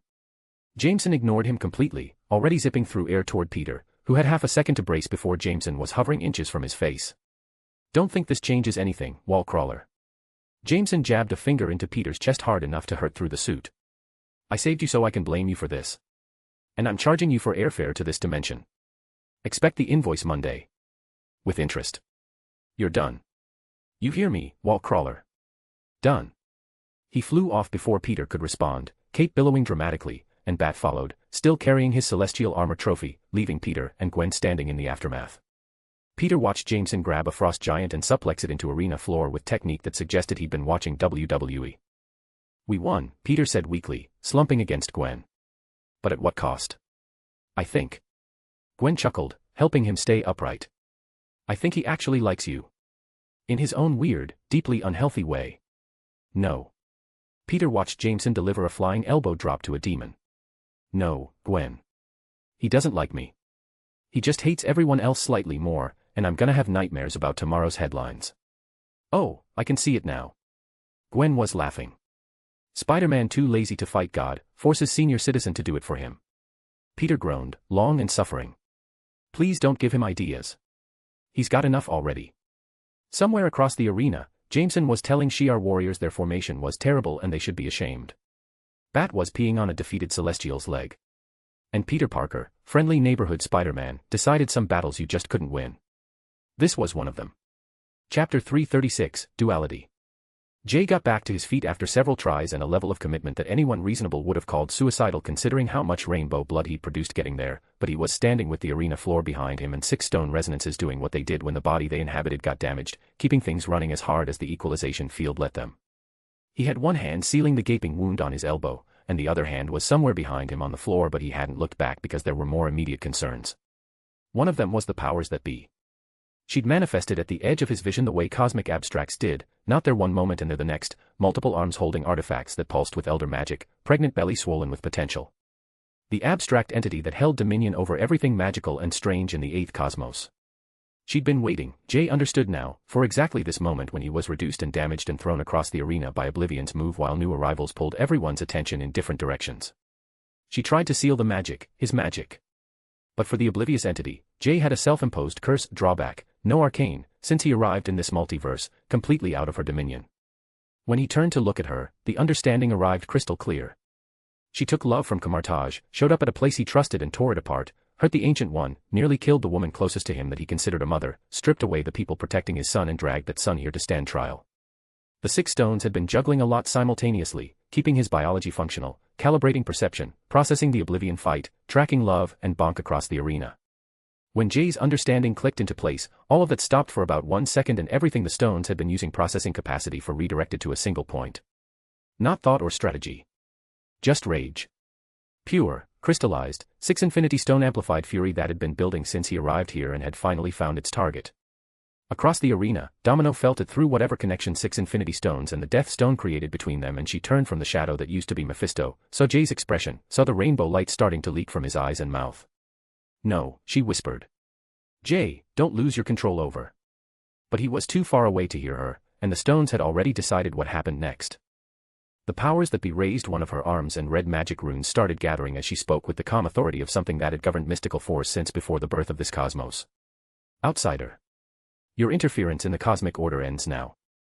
Oblivion will see you flayed, Anne. Jay hit her in the stomach with a right hook.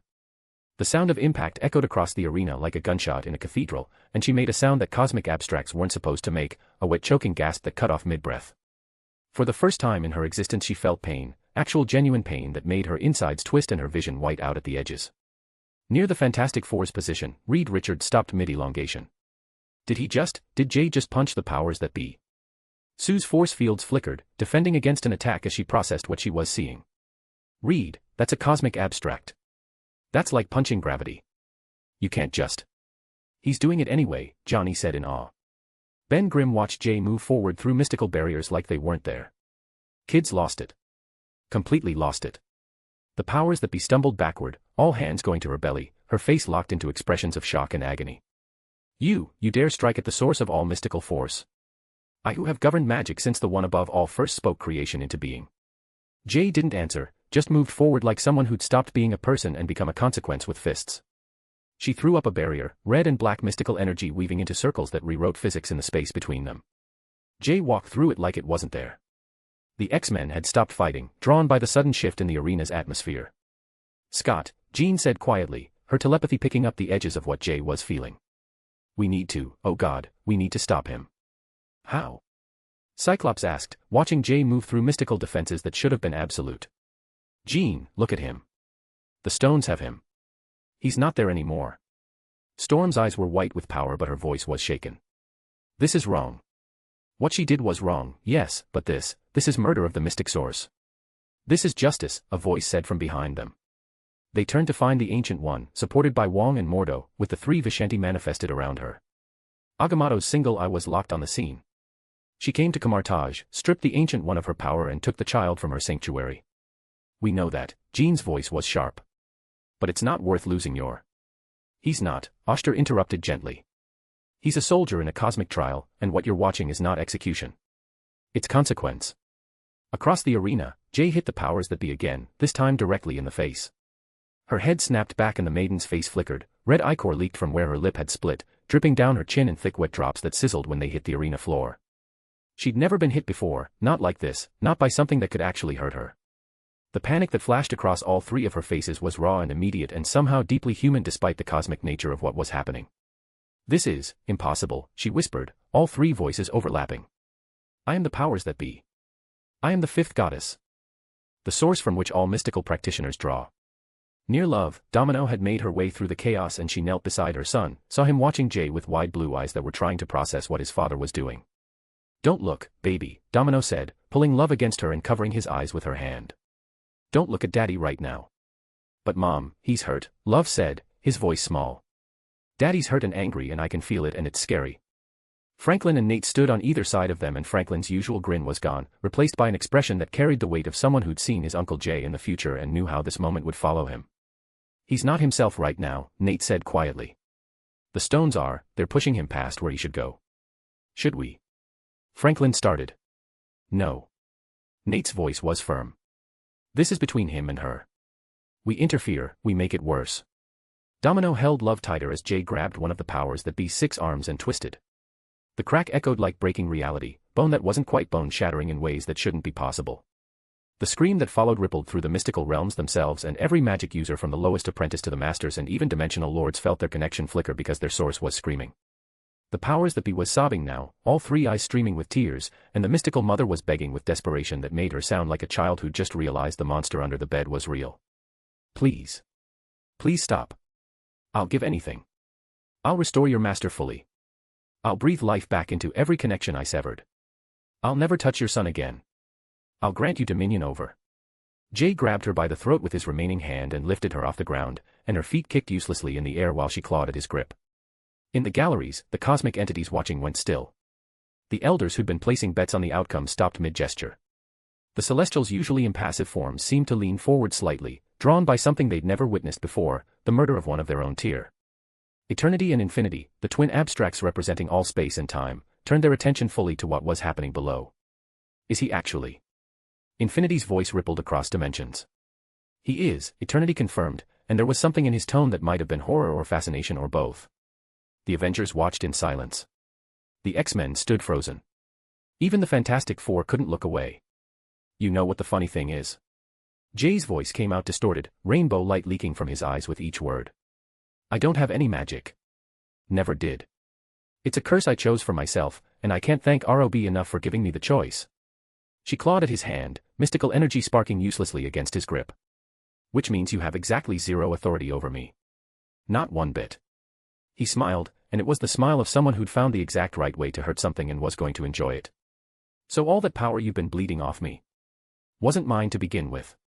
And all that authority you think you have doesn't apply." "No," she whispered, all 3 faces speaking in perfect unison now, and there was real terror in it.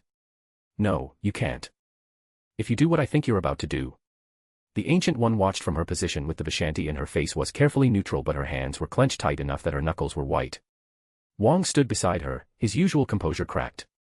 "Master, is this right? What he's doing?" "I don't know," the Ancient One admitted quietly. "But it's what she brought on herself when she violated Sanctuary. The mystical realm needs its governing force, the powers that be said," her voice is breaking with desperation. "Without me there's no balance, no compact with natural order. Magic and science will collapse into." Jay activated his most strange power, duality. Chapter 337, First Abstract Murder. The yin and yang symbol appeared on her neck, and the inversion hit like a hammer to glass.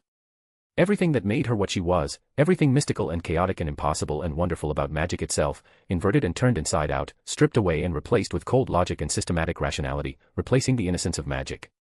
The transformation was slow enough that she felt every second of it, felt the mystery draining out of her like blood from a cut throat, felt wonder dying and being replaced with equations and certainty.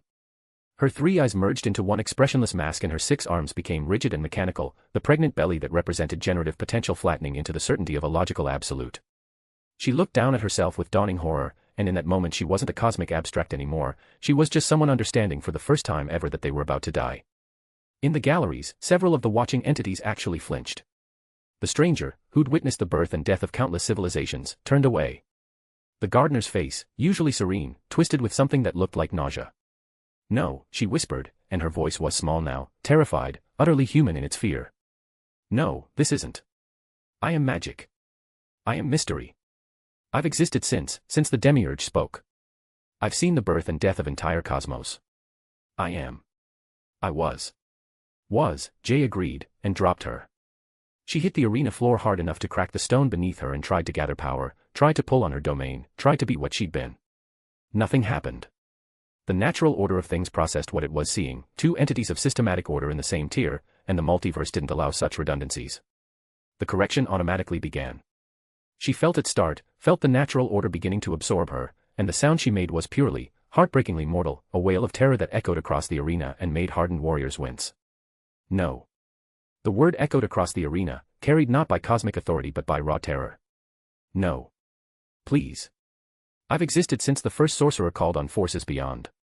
I've guided magic for eons. I've seen universes born and die. I can't just. I'm not ready to. Please.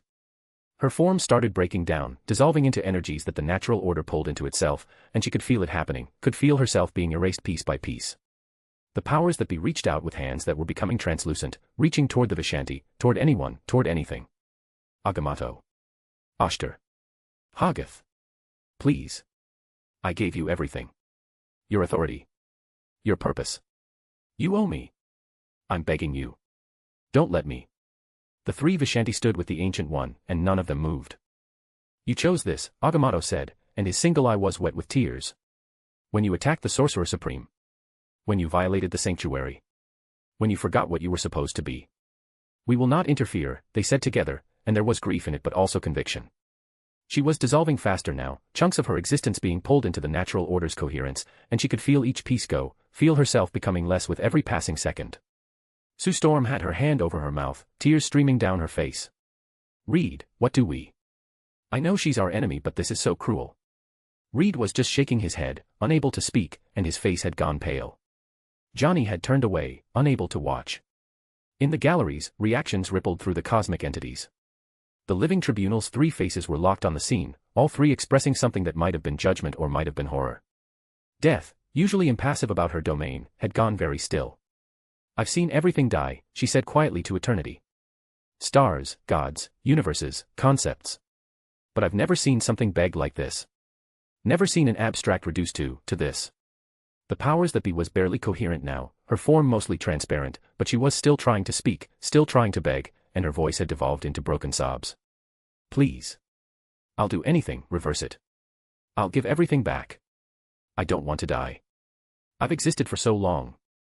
I've seen so much. I don't want it to end, not like this, not alone, not abandoned, please someone, anyone. I don't want to. I'm scared. I'm so scared, please. Her voice was getting smaller, fading, becoming nothing, and the sound of it was the sound of something ancient and powerful learning what helplessness felt like in its final moments. Storm's weather powers were flickering erratically, lightning crackling around her as her emotions destabilized. This is not justice. This is cruelty. This is consequence, the Ancient One said from behind them, her voice carrying across the arena with unexpected force. This is what happens when power forgets wisdom and authority forgets mercy. She stepped forward, supported by Wong, her eyes fixed on the powers that be's dissolving form. You came to my sanctuary, the Ancient One said, her voice clear and cold. You stripped me of my connection to the mystical. You nearly killed me. You took a child under my protection. You violated every principle the mystical realm is supposed to uphold. Her voice softened, just slightly. And now you're learning what I learned when you left me powerless on the floor of Kamartaj. That even cosmic abstracts can feel fear. Can feel helpless. Can be hurt. The powers that be's voice was barely a whisper now, fading like smoke on wind. I'm sorry. I'm so sorry. I was wrong, please. I'm sorry. I know, the Ancient One said quietly. But a simple apology doesn't undo what you did. And Jay, the poor boy, is past hearing apologies. The last of the powers that be dissolved with a sound like wind through broken glass, and her final words were barely audible, more feeling than sound, the desperate plea of something that had existed since the dawn of magic and was learning what it meant to end. I don't want to go. I don't, please, someone. I'm scared. Then silence. The first entity vacancy in the history of the multiverse opened up. The ripple went through every consciousness in the arena, not a shockwave or a pulse but more like a sound stopping that you hadn't realized you'd been hearing until it wasn't there anymore. In the galleries, the reaction was immediate and visceral. Several of the elders actually stepped back from the edge, as if distance would protect them from what they'd just witnessed. The in-betweener, who'd always existed in states of opposition, looked physically ill. That was. He started, then stopped, unable to finish. Murder, the champion said bluntly, and his voice carried none of his usual bravado. That was straight-up fucking murder. Cold and calculated and cruel as hell. That was a message, the Grandmaster corrected quietly. To oblivion. To all of us. That human down there just showed us what happens when you fuck with his kid. Agamotto collapsed to his knees, the eye of Agamotto going dark. She's gone. By the one above all, she's just gone. Oster's wings folded around herself, a gesture of mourning. The compact is broken. The balance between mystical and natural there is no balance now. Hagatha's ancient form seemed to age further. Every spell, every working, every mystical force in the multiverse just became lesser. Hollow. Without her to give them weight. Every sorcerer in every reality felt it, their connection to magic didn't break, but it became like trying to breathe air with less oxygen, still there, still usable, but fundamentally diminished. The Ancient One placed a hand on Agamotto's shoulder. Do you think you made the right choice? We don't know, Agamotto looked up at her. She was corrupt, yes. She'd strayed, yes. But we just watched our patron be erased while she begged for her life. You chose principle over hierarchy, the Ancient One said. That's what she should have done. That's what she should have done when she attacked me. Her voice was gentle but firm. Sometimes the right choice still hurts. Across the arena, reactions rippled through everyone present. Tony Stark's faceplate was up, his expression unreadable. Jarvis, did we just witness a cosmic execution? That would be an accurate assessment, sir, Jarvis replied quietly. And a particularly brutal one at that. Natasha's voice was flat. I've seen a lot of people die. A lot of them begging. But this. Yeah, Clint said, and he sounded shaken. This was something else. Near Love, Domino was still holding her son, rocking him slightly. Is Daddy okay? Love asked, his voice muffled against her shoulder. No, baby, Domino said honestly. Daddy's not okay right now. Jay stood in the space where the powers that be had been, rainbow blood still dripping from his stump, the 6 stone resonances cycling through colors. He didn't look triumphant, didn't even look satisfied, just looked empty, like he'd burned something out of himself and left a hole where it used to be. The living tribunal's 3 faces turned toward him all at once. Jay didn't look up at the tribunal, he looked across the arena to where Love was being held by Domino, surrounded by Franklin, Nate and Bonk. His son was safe because of something he'd done. For a moment, just a fraction of a second, something human flickered across Jay's face, something that might have been regret or horror or understanding of what he'd just become. Then it was gone, buried under rainbow light and infinity stone influence in the part of him that had decided the powers that be needed to suffer for what she'd done. He lifted his remaining hand and pressed it against his stump, wrapping the powers that be's cloak around it to stop the bleeding. Across the arena, Oblivion had watched everything, had seen Jay create the first cosmic vacancy and recorded existence through a method so brutal that even beings who'd witnessed the heat death of universes were disturbed. His shadow pulled in tighter as he raised the scythe. Jay turned toward him and started walking. Down a hand, leaking light from wounds, arena floor marked with rainbow blood, walking toward the oldest thing in creation with the focus of someone who'd crossed a line and couldn't see it anymore. In the galleries, entities who'd lived since before the concept of fear existed felt something cold settle in their chests. He's going to lose, one of the Celestials observed, its voice carrying across dimensions. Probably, another agreed. But Oblivion's going to remember this fight for the rest of existence. The fight wasn't over. It was finally turning into what it was always going to be. Chapter 338, Final Note. Hey my lovely readers. Honestly, this story made it to the end because of you guys. Every single comment, every bit of love you threw my way, that's what kept me writing when I thought I'd run out of steam. You have no idea how much that meant. Thank you. Just, thank you for sticking with me through this whole wild ride.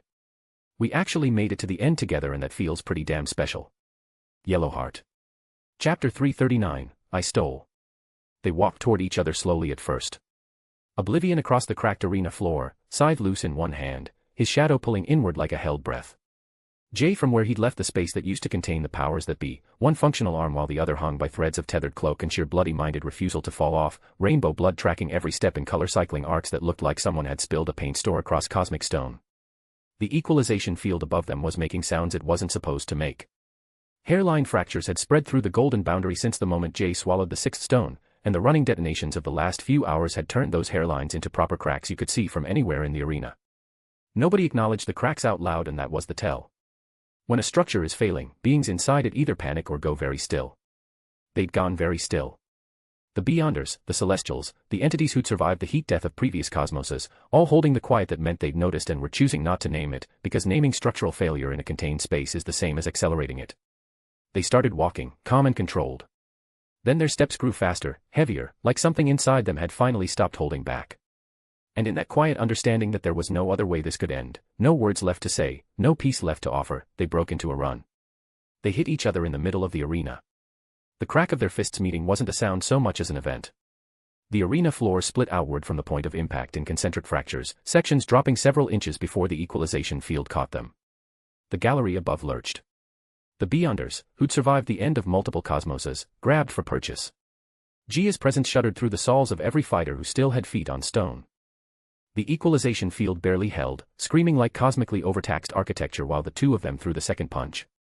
After a few exchanges, it was apparent Jay wasn't winning. That was fine.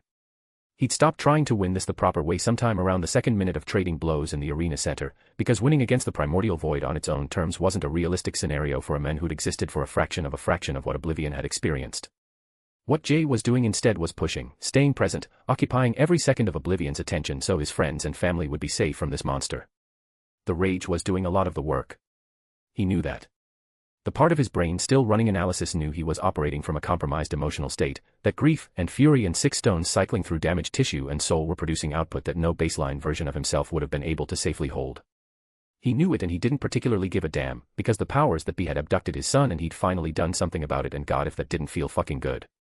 But there was still the thing that had sat behind this entire trial, targeting his family and plotting to erase his son from existence itself, an innocent boy, still standing in front of him with a scythe, and his soul had formed a clear opinion about the situation that no amount of damage was going to revise. Oblivion drove a knee into his ribs that lifted Jay off the ground and deposited him 16 meters to the left. Jay rolled, redistributed the momentum, came up already swinging. His reality warping edited the geometry around his fist on the way in. The punch connected at an angle that shouldn't have existed from Jay's starting position, and the crack of it landing drew a sound from fellow combatants that wasn't quite a cheer and wasn't quite horror but lived somewhere between the two. Oblivion staggered half a step. His void-born darkness flickered at the edges where the impact had disrupted it. Jay pressed forward. He had no intention of giving that half-step back. The problem with the rage was that it was also the solution, and Jay's body had worked that out before his mind caught up.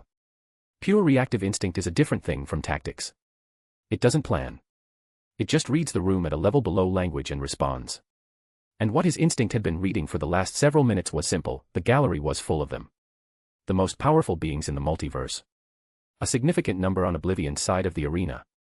Jay's power theft ran hot when he was like this. And the gallery was right there. Oblivion threw him for the third time in 4 minutes, grabbed Jay by the ankle and put him into the arena wall on the far side with the casual efficiency of something that had been doing this since before the wall existed. Jay peeled off the crater he'd made and stayed on the wall for a moment, gravity suggesting things he wasn't obligated to follow, his one remaining hand flat against stone. His eyes tracked sideways. Abraxas, the bomb entity, the antithesis of creation itself, born within eternity's core at the moment of the Big Bang and kept sealed for the length of the eighth cosmos by Galactus's continued existence. The being that had murdered every variant of Galactus across alternate realities just to navigate the multiverse. The entity that had required Reed Richards to destroy and reconstitute the entire multiverse just to put him down, and who'd since been rehabilitated into Eternity's personal warhead, was 5 kilometers to his left, still occupying his position at the flank, still fighting his assigned opponents while watching Love from across the arena with the kind of predatory attention that made Jay's power theft ability start pulling toward him like a compass needle. Jay pushed off the wall. He changed direction mid-flight and the vector shift came so abruptly that Oblivion's follow-up strike landed on empty air. He hit Abraxas with his shoulder and the contact lasted approximately 1 second before Abraxas threw him off, and in that 1 second Jay's power theft did something it had never done at quite this scale. It reached into the architecture of a cosmic abstract's power base and tore. He ripped the detonation principle straight out of Abraxas like yanking a spine through meat. The bomb entity's self-detonation capacity, his reality-eating energy, the power amplification function that Eternity used him as a battery for, all of it came free in one screaming motion with the wet sound of fundamental forces separating from their host, leaving Abraxas's hands unable to produce even sparks where moments before they could have leveled star systems with a flick. Abraxas looked at his hands and the sound that came out of him wasn't cosmic or dignified but raw and animal, the kind of noise something makes when you've reached inside it and pulled out what makes it alive. Then his expression turned to horror as the weight of realization hit him deep in his soul and he collapsed to his knees like a puppet with cut strings, trying to ignite powers that no longer existed inside a suddenly hollow shell. Oblivion had gone very still. His scythe was down at his side, watching Jay in a way he hadn't watched him before, threat assessment revised upward without warning. "What," Oblivion said, with careful precision, "did you just do?" Jay turned back toward him and raised his remaining working hand. The stolen detonation energy came out compressed into a sphere that looked like a dying star eating itself from the inside out, hit Oblivion's void form at the sternum and pushed him back 33 kilometers, which was 3 kilometers more than anything had moved the primordial void in this arena. "What you've always accused me of, you bastard." Jay's voice came out distorted, rainbow light leaking from his mouth. "I stole." They went back to trading blows, and Jay was building now, the stolen power of the bomb entity running through the same channels the Infinity Stones used, power theft integrating it into his biology the way it integrated everything but not without cost. His vision went to static at the edges every time a new power set tried to seat itself inside damaged tissue, jaw clenching against the integration burn that came with each stolen register of energy finding a home inside a body that wasn't architected to hold this much. His fists when they landed started throwing off shockwaves of concussive force that put new cracks in the arena sections every time he connected. After the fourth exchange, the blasts were the size of small supernovae, compressed and contained by the equalization field but hitting Oblivion's void form with enough force that the shadow around him was developing gaps. Oblivion drove the scythe into the arena floor and the recoil threw Jay across the space and into the far boundary with force enough to leave another impression. Jay got up and came back. His expression hadn't changed in the last 3 moves. Chapter 340, The Cosmic Butcher. Across the arena, 5 kilometers into the chaos, the Goblin Force was tangled with Jean Grey, now possessed by Phoenix.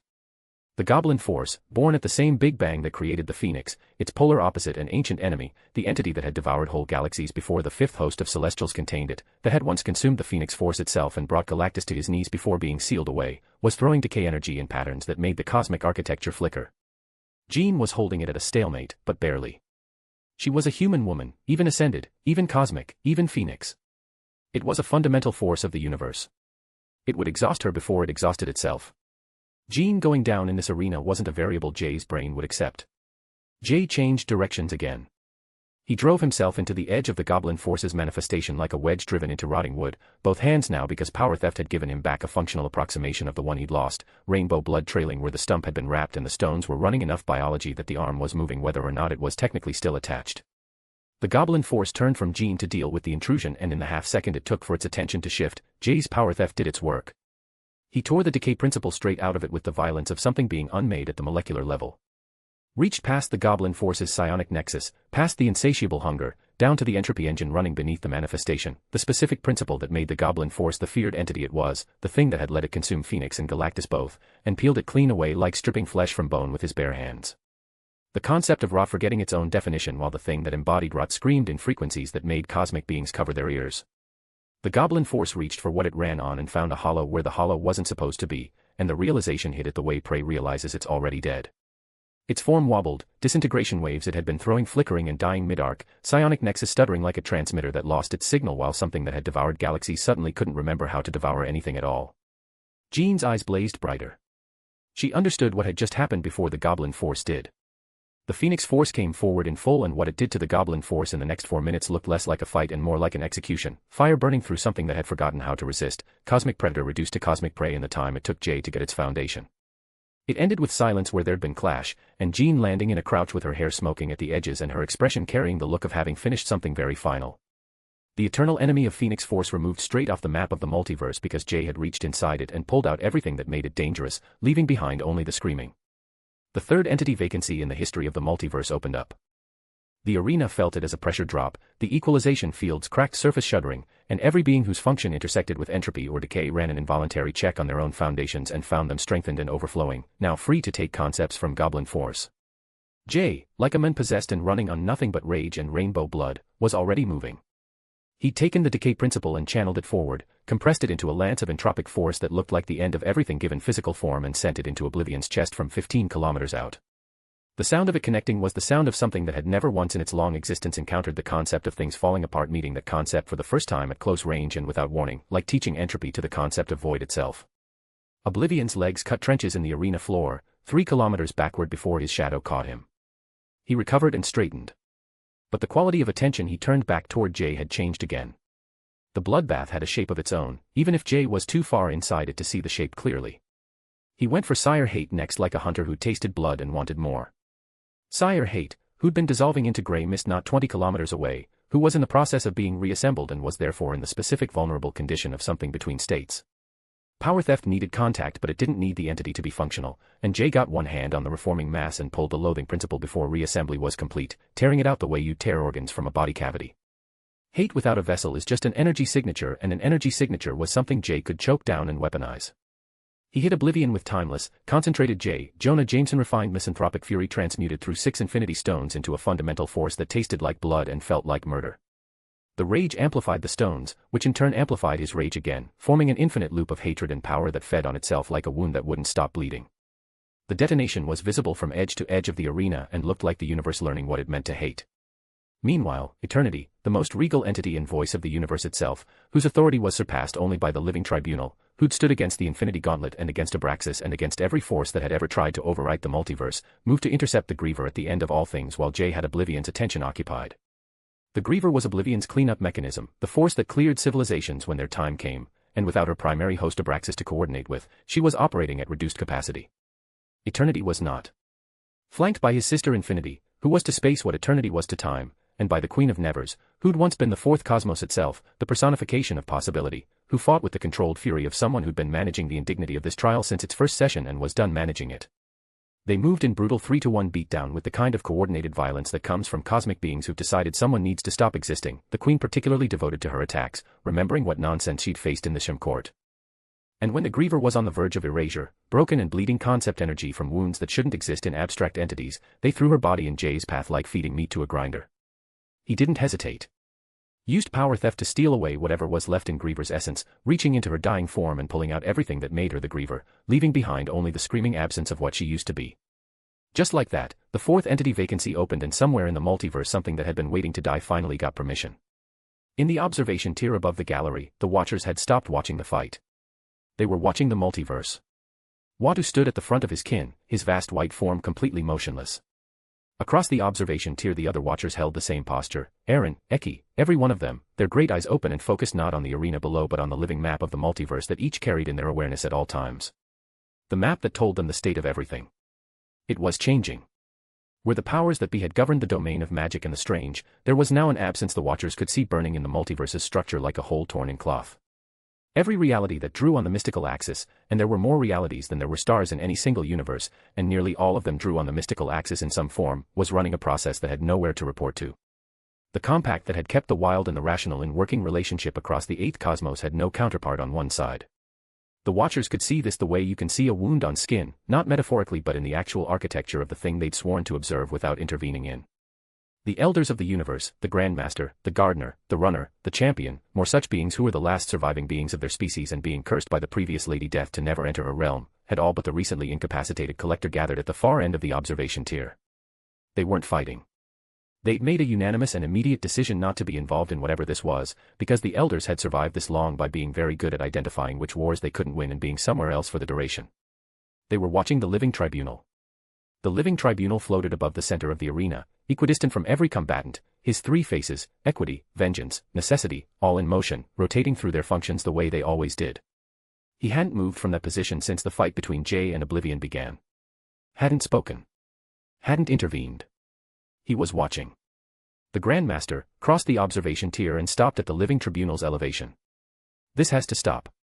His voice had the specific controlled urgency of someone who gambles for a living and has just seen the other player flip the table. You see what's happening. Every entity he removes from the cosmic hierarchy is a load-bearing wall. The multiverse isn't a suggestion, it requires its pillars. He's already removed 4 of the 8 UR-divisors, and that butcher's not finished.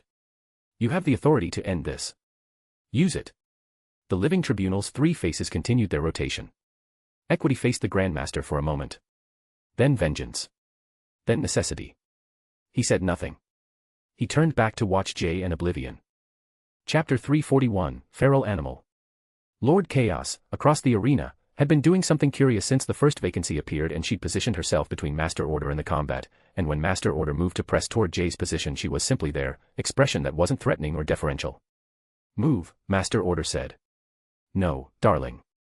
Lord Chaos looked at him with the tired patience of someone who'd explained the same thing many times and had arrived at the point where she was done explaining. I'm not letting this become a funeral for both of us, you stubborn catastrophe. Master Order looked at her, then at the arena, back at her. This is not an appropriate time for your tantrum. I'm aware. I'm doing it anyway. Now be a good boy and sit down. Several beings near them watched in open confusion as the embodiment of chaos kept the embodiment of order from entering the fight, and something in the dynamic between them that had never quite resolved itself came to understanding. Jay, unaware of this forbidden romance building up, was standing in the center of the arena with his one working arm and the other barely bandaged to his left stump and more stolen power in his body than his body was built to hold, staring at Oblivion, who was staring back, and neither of them was breathing particularly normally. Oblivion's form had taken actual damage and chunks of void flesh were missing from his torso, the shadow that composed him showing real discontinuities where Jay had pushed the decay principle through it. His cape had a burning hole in it the size of a fist from the last exchange, void fabric fraying at the edges in a way it wasn't supposed to fray. He looked, for the first time in this fight, like something that had been in a fight. Jay wasn't looking much better and his remaining arm was shaking from the effort of integration. 6 stones plus multiple stolen cosmic power sets plus his own baseline abilities all cycling through the same badly damaged human biology, each new register of energy looking for a home inside a frame that had been built for one man and was currently housing several abstract principles of reality. His vision went to gray at the periphery and rainbow blood had stopped coming in arterial pulses and started coming in a constant seep, which was either better or worse and he decided not to notice that right now. "You killed her," Oblivion said, and contempt was still there in his voice but there was something else now, something raw that had climbed up through the contempt and was sitting on top of it like an open wound. "The powers that be. You killed a member of the cosmic axis and you're standing there like it was a decision worth making. She took my son." Jay's voice came out flat and dead, the kind of flat that meant everything underneath was screaming and the only way to function was to not let any of it out. "She hurt the Ancient One, the one who comes closest to a mother figure who actually loves me. She came to a place I trusted and tore it apart. So yes. I fucking did. You've shattered the balance of this cosmos. The multiverse's magical framework has no governing force. Every sorcerer in every reality is operating in a vacuum, their power source doesn't refill anymore. The compact between mystical and natural order no longer has a counterpart. You've done more damage to the structure of this existence in one mortal day than most threats to the multiverse have managed across entire eras. Quit gaslighting me, you bastard. You're the one who started it." Jay took a step toward Oblivion and rainbow light leaked from his eyes, not controlled or measured but spilling out like something inside him had cracked. "You called this trial. You put my son, an innocent child, in front of every being in this arena and asked them to vote on whether he deserved to exist. You did that knowing what it would take for me to fight through it. So don't stand there and talk to me about balance like you're the victim of my bad decisions." Oblivion was quiet for a moment. "You're an outsider," he said finally, contempt leaking through. "Don't you understand, you parasite? Everything you're touching is breaking." "Yeah. I know." Jay's voice was still flat but there was something underneath it now, something that sounded like a laugh that had forgotten how to be a laugh and turned into something else. "Don't care. Right now, I'm going to finish this and I'm going to enjoy watching you realize you fucked up." He pushed Oblivion back to the boundary in a series of exchanges that didn't have the shape of strategy, just accumulated force finding its direction and accumulated rage finding something to hit. Each punch Jay landed through detonations as the stolen power sets integrated deeper, and by the time they reached the arena's outer edge the compressions were going off at a scale that forced even beings of near-infinite perception to cut their senses back, supernovae force contained in the equalization field's failing architecture like arguments being settled by volume, each one putting a new note in the structural chorus of the field cracking overhead. Oblivion hit the boundary and it nearly gave, pressing inward, the golden equalization field bowing around the impact and he pushed back but Jay drove his fist into the center of Oblivion's chest with everything he had left in the tank and something extra he didn't have but was using anyway. The big bang he released in that moment wasn't just metaphorical, it was a compressed detonation of 6 infinity stone resonances, space, mind, reality, power, time, soul, all 6 cycling through the same badly damaged biology and cosmic tier stolen power sets releasing in a single directed point, and the force of it tore a real chunk out of Oblivion's void substance as pieces of the primordial void simply ceased to be present where they'd been present a moment before. The cape burned and his waist was barely attached to his legs and Oblivion's shadow pulsed wrong, suggesting something inside the void's being had been disrupted at the conceptual level. Jay laughed. It wasn't a nice sound, wasn't the laugh of someone who'd found something funny but the laugh of someone who'd gone past fear and past pain and was running on something that looked like joy from a distance but up close was just more rage with a smile painted on it. "How's that feel?" Jay's voice came out wrong, distorted by the rainbow light bleeding from his mouth. "The thing that's older than everything, getting its ass beat by a human. Must really fucking sting." The arena had gone completely silent, everyone just waiting for the final move and beings that had watched the heat death of previous cosmoses were taking a mutual ceasefire with expressions none of them had worn in memory. The living tribunal's 3 faces were all pointed at the same position, their expression now something he rarely showed, the last time being when he'd nearly died trying to absorb the outsider protege. Oblivion recovered and the experience of fighting the unnamed ones at the multiverse's outer boundary, the things that existed beyond the void itself, had given him a tolerance for this category of damage that Jay hadn't fully accounted for. He came back in with the renewed force and dangerous patience of a border guard that had survived worse and learned from all of it, and the next several minutes weren't going well for Jay. He got hit and he got hit again and he kept getting pushed back. He went down the first time using his forearm to break it, the stone screaming through his biology as the impact transferred, and he got up. He got hit again. He went down the second time onto one knee, arena floor pressing up through his palm, vision going fully gray at the edges before the power stone forced his biology back online and he got up. The third time he went down on his side and lay there for a full 2 seconds and his chest wasn't moving right, something in the left ribs had stopped participating in the usual arrangement. He got up and he was grinning now, blood running down his chin, the kind of grin that didn't mean happy, meant broken. You think, Oblivion said, during a pause where Jay was on one knee with the arena floor pressing up through his palm, that endurance is the same as strength. It isn't. You're a man. You have limits. Every time you stand up from something that should keep you down, you're spending something you can't replace. Eventually, the spending stops. Noted. Jay used the arm that wasn't shaking to push himself upright and stood up again, and the grin was still there, wider now, manic. But here's the thing, you walking existential crisis, I've got a whole lot left to spend and you're the one I'm spending it on. Chapter 342, Unholy Ghost. Oblivion drove him into the floor again. Jay lay there for a moment and he heard the arena go completely silent, heard the fight stop around him. Most importantly, he heard Domino somewhere in his infinite perception, the Death Stone's gentle energy registers distinct from everything else, still moving and working. He heard love. Not through the stone specifically, just through the particular frequency that had existed since the moment his son was born, the connection that had nothing to do with cosmic power and everything to do with the fact that love was his kid, and Jay had learned the specific weight of his footsteps and the particular pitch of his voice and could find him in any noise. Love was okay, moving with Franklin and Nate between casualties, trying to help, Bonk pressed to his side, still working, still doing the job, still being exactly who he was even in the middle of all this. That image was enough.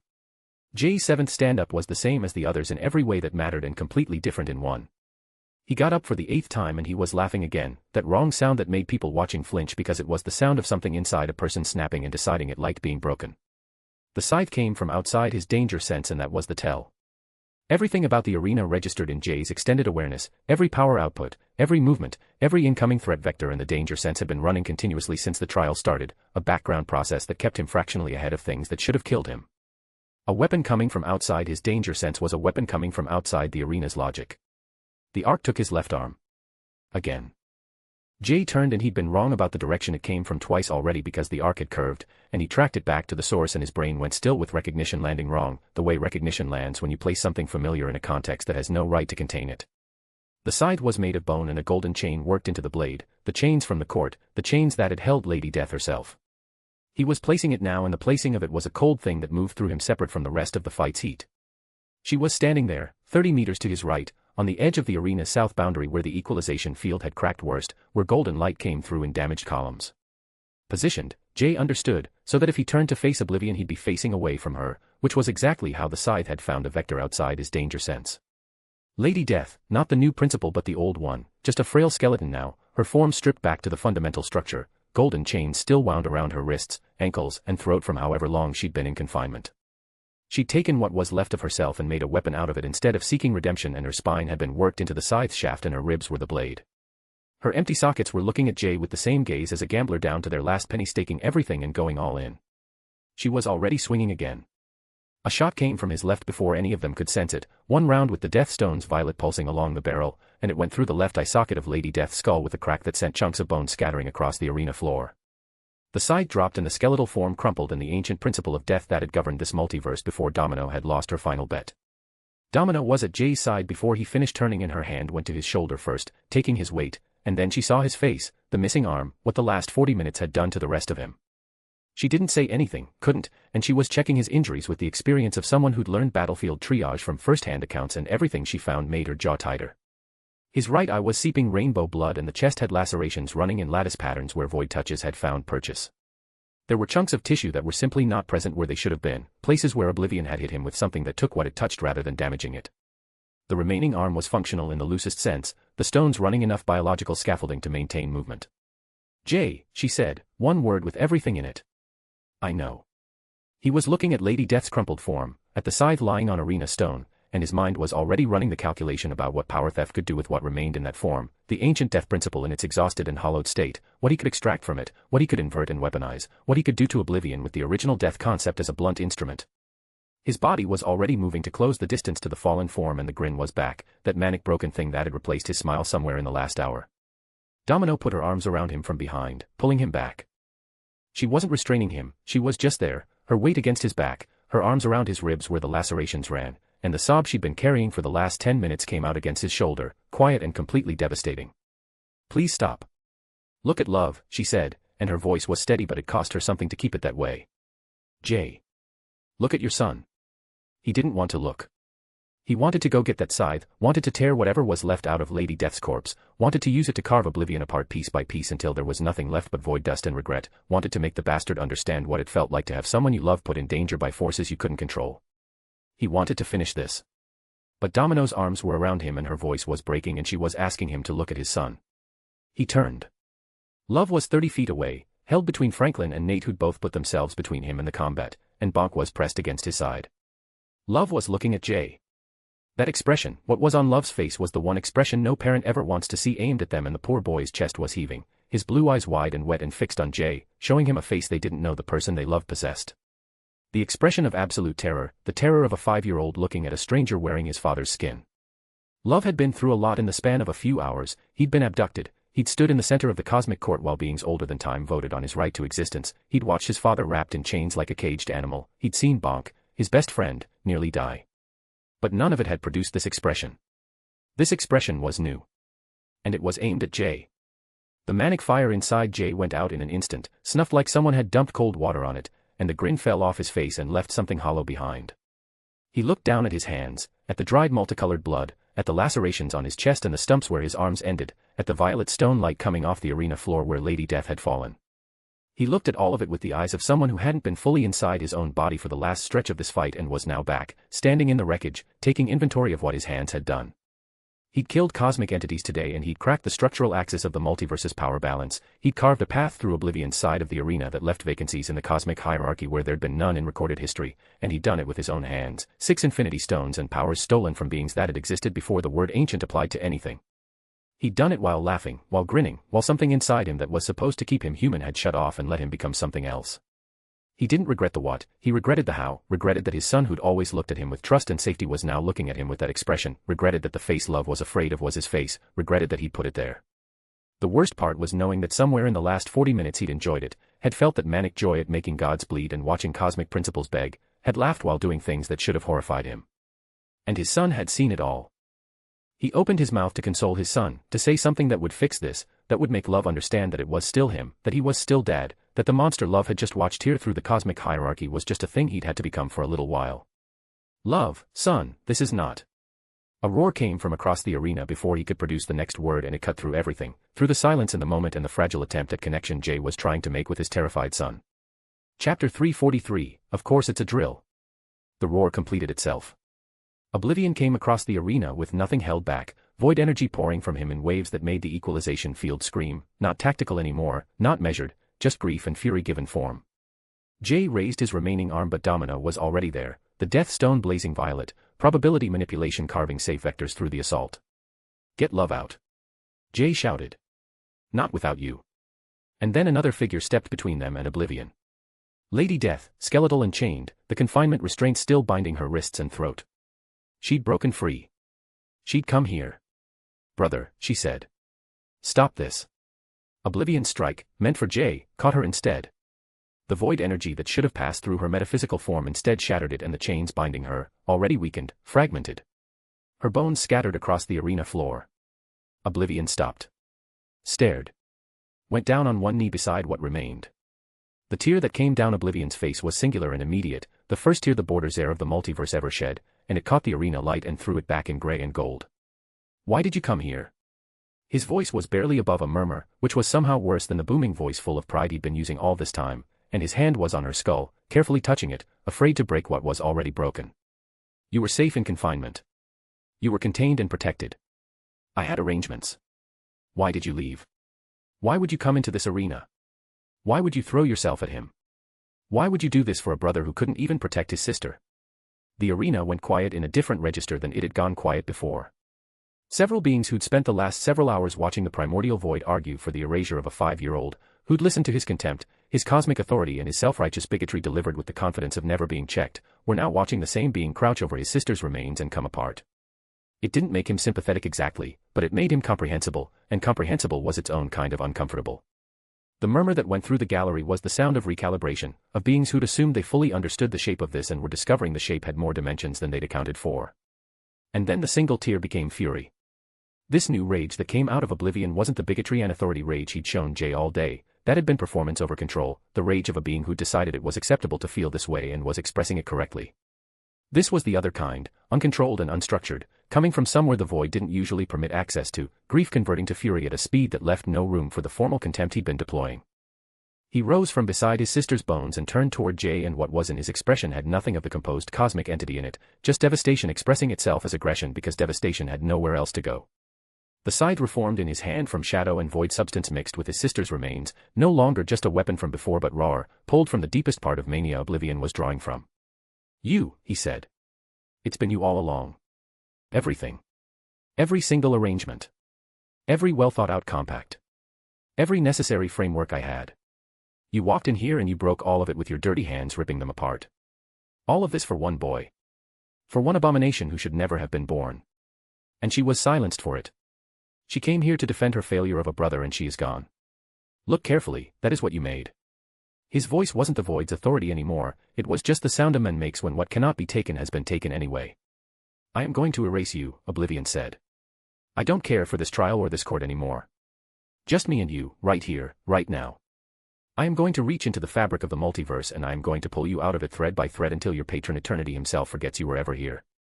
But before that I'm going to take my time with your woman and son. It'll be a show just for you.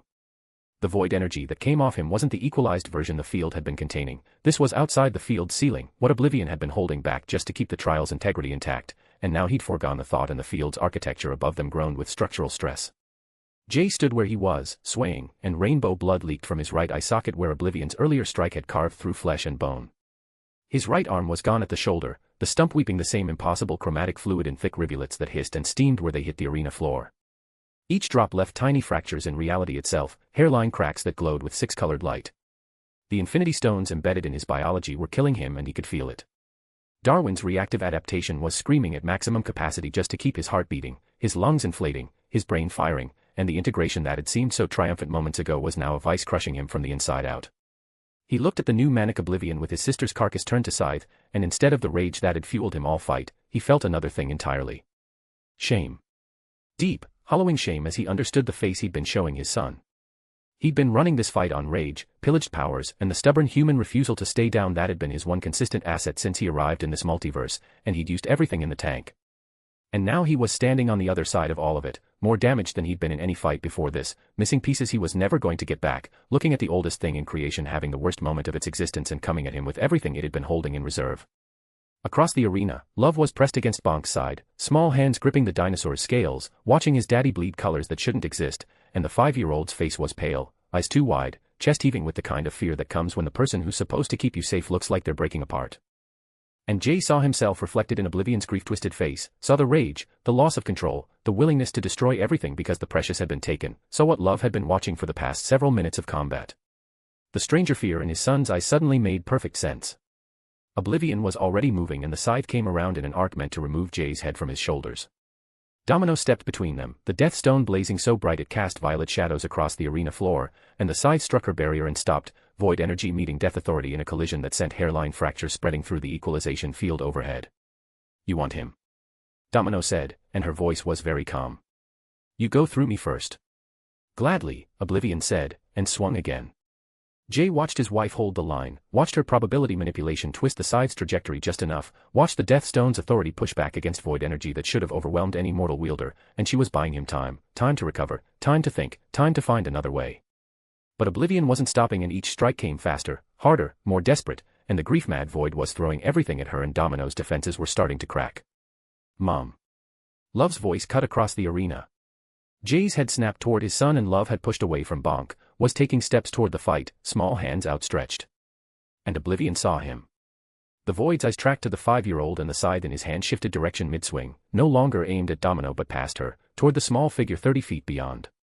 No more delays, Oblivion said. The abomination ends now. Jay was still standing 30 feet away, swaying, and the stones were the only reason he was upright. Darwin's adaptation was screaming. Every cell in his body was voting to shut down. But Love was in Oblivion's sightline now, and Domino was out of position and the scythe was already moving. Jay reached inward, toward the stones, toward the stolen powers, toward anything left in the tank. One more push. That's all he needed. One more. But instead of going back to rage and mania as fuel, he shifted. Not in the arena outwardly but in Jay's head, inside his mindscape, where all his looted powers manifested and integrated, and the enhancement that had come with the Infinity Stones in his biology had changed what that space looked like, had turned the starry sky into a galaxy. In that galaxy all the powers he'd been running today were present as separate things, the stones each an entity of their own governing their aspects in wondrous yet deadly harmony, the stolen authorities of abstract beings, the decay addiction of goblin force, the loathing principle of sire hate, the bomb craze from Abraxas and the Vodesque aspect of the Griever at the end of all things, all of it sitting in its own space inside him because the moment he tried to fuse them like he did with his old powers his own body would explode in a grotesque blast of flesh and energies as warned constantly by his danger sense. He looked at his power theft ability in his mind, the version of himself with ocean-deep eyes and a tattered red cape, and it looked back at him. And then it smiled. Not the cautious, analytical expression it usually wore but a full, wild grin that said, finally. It wasn't that he had 6 stones and 4 stolen powers running in parallel, it was that all of them were running through the same host, barely holding together only because Darwin's reactive adaptation was keeping him alive from all this abuse of his body, and the power theft itself had been watching all of it and cataloging and learning from these new and highly superior powers, but it wasn't one to be left behind. You've been holding back, Jay said to his own reflection in his mindscape. Keeping everything separate because fusion would kill me. Because I was afraid of losing control. The power theft avatar stepped forward, that red cape billowing in non-existent wind. But you know what? Jay's voice echoed through his own mind, and he glanced toward the edge of his mindscape where he could feel his son's presence in the real world, small and scared and watching. My son is out there terrified. Not of Oblivion but me, can you believe that? Because I've been fighting like a monster to protect him from a monster. He looked at the 6 Infinity Stones, each one a burning star of cosmic principle in his mental sky. If I'm going to do this, if I'm going to finish this, I need to do it right. Not as the thing Oblivion says I am but as the thing I choose to be. A father. Protecting his family. One last time. He reached out toward his power theft avatar. Show me what we can be when we stop being afraid. In the final moment, his power theft avatar grasped his hand, and suddenly the separation collapsed, the avatar merged with Jay, flowing into him like liquid starlight, and the mindscape ignited. The 6 Infinity Stones began to spiral inward, not away from each other but toward each other, pulling the stolen cosmic principles with them in a rotation that looked like a drill, Jay whispered, and despite everything, the pain, the blood loss, the dying, he smiled. Of course it's a drill. The fusion began. Light came up from the arena floor around Jay. Prismatic light, not the clean rainbow of the Infinity Stones at rest but raw and organic, the exact chromatic signature of the blood pouring from his wounds, now amplified and weaponized. Red, orange, yellow, green, blue and purple, spiraling together in a helix pattern that punched straight through what remained of the equalization field's structural integrity. The field didn't groan this time, it shattered, pieces of cosmic architecture raining down in geometric fragments that disintegrated before hitting the arena floor. The form that came out of that light wasn't Jay exactly, it was Jay as the sum of everything he'd taken in and held and integrated, the power theft at its full extension expressed outward, and what it looked like from the gallery was in the rough shape of a moon but enormous at the edges without being physically large. His tachyon particles had gone beyond silver, they were incandescent, burning with prismatic light that matched his blood, and his hair streamed behind him in a corona of the same 6-colored radiance. But he was still bleeding, still missing his arm and still mortal at his core despite the cosmic integration running through him. Jay's power theft amplified, unified and whole at last.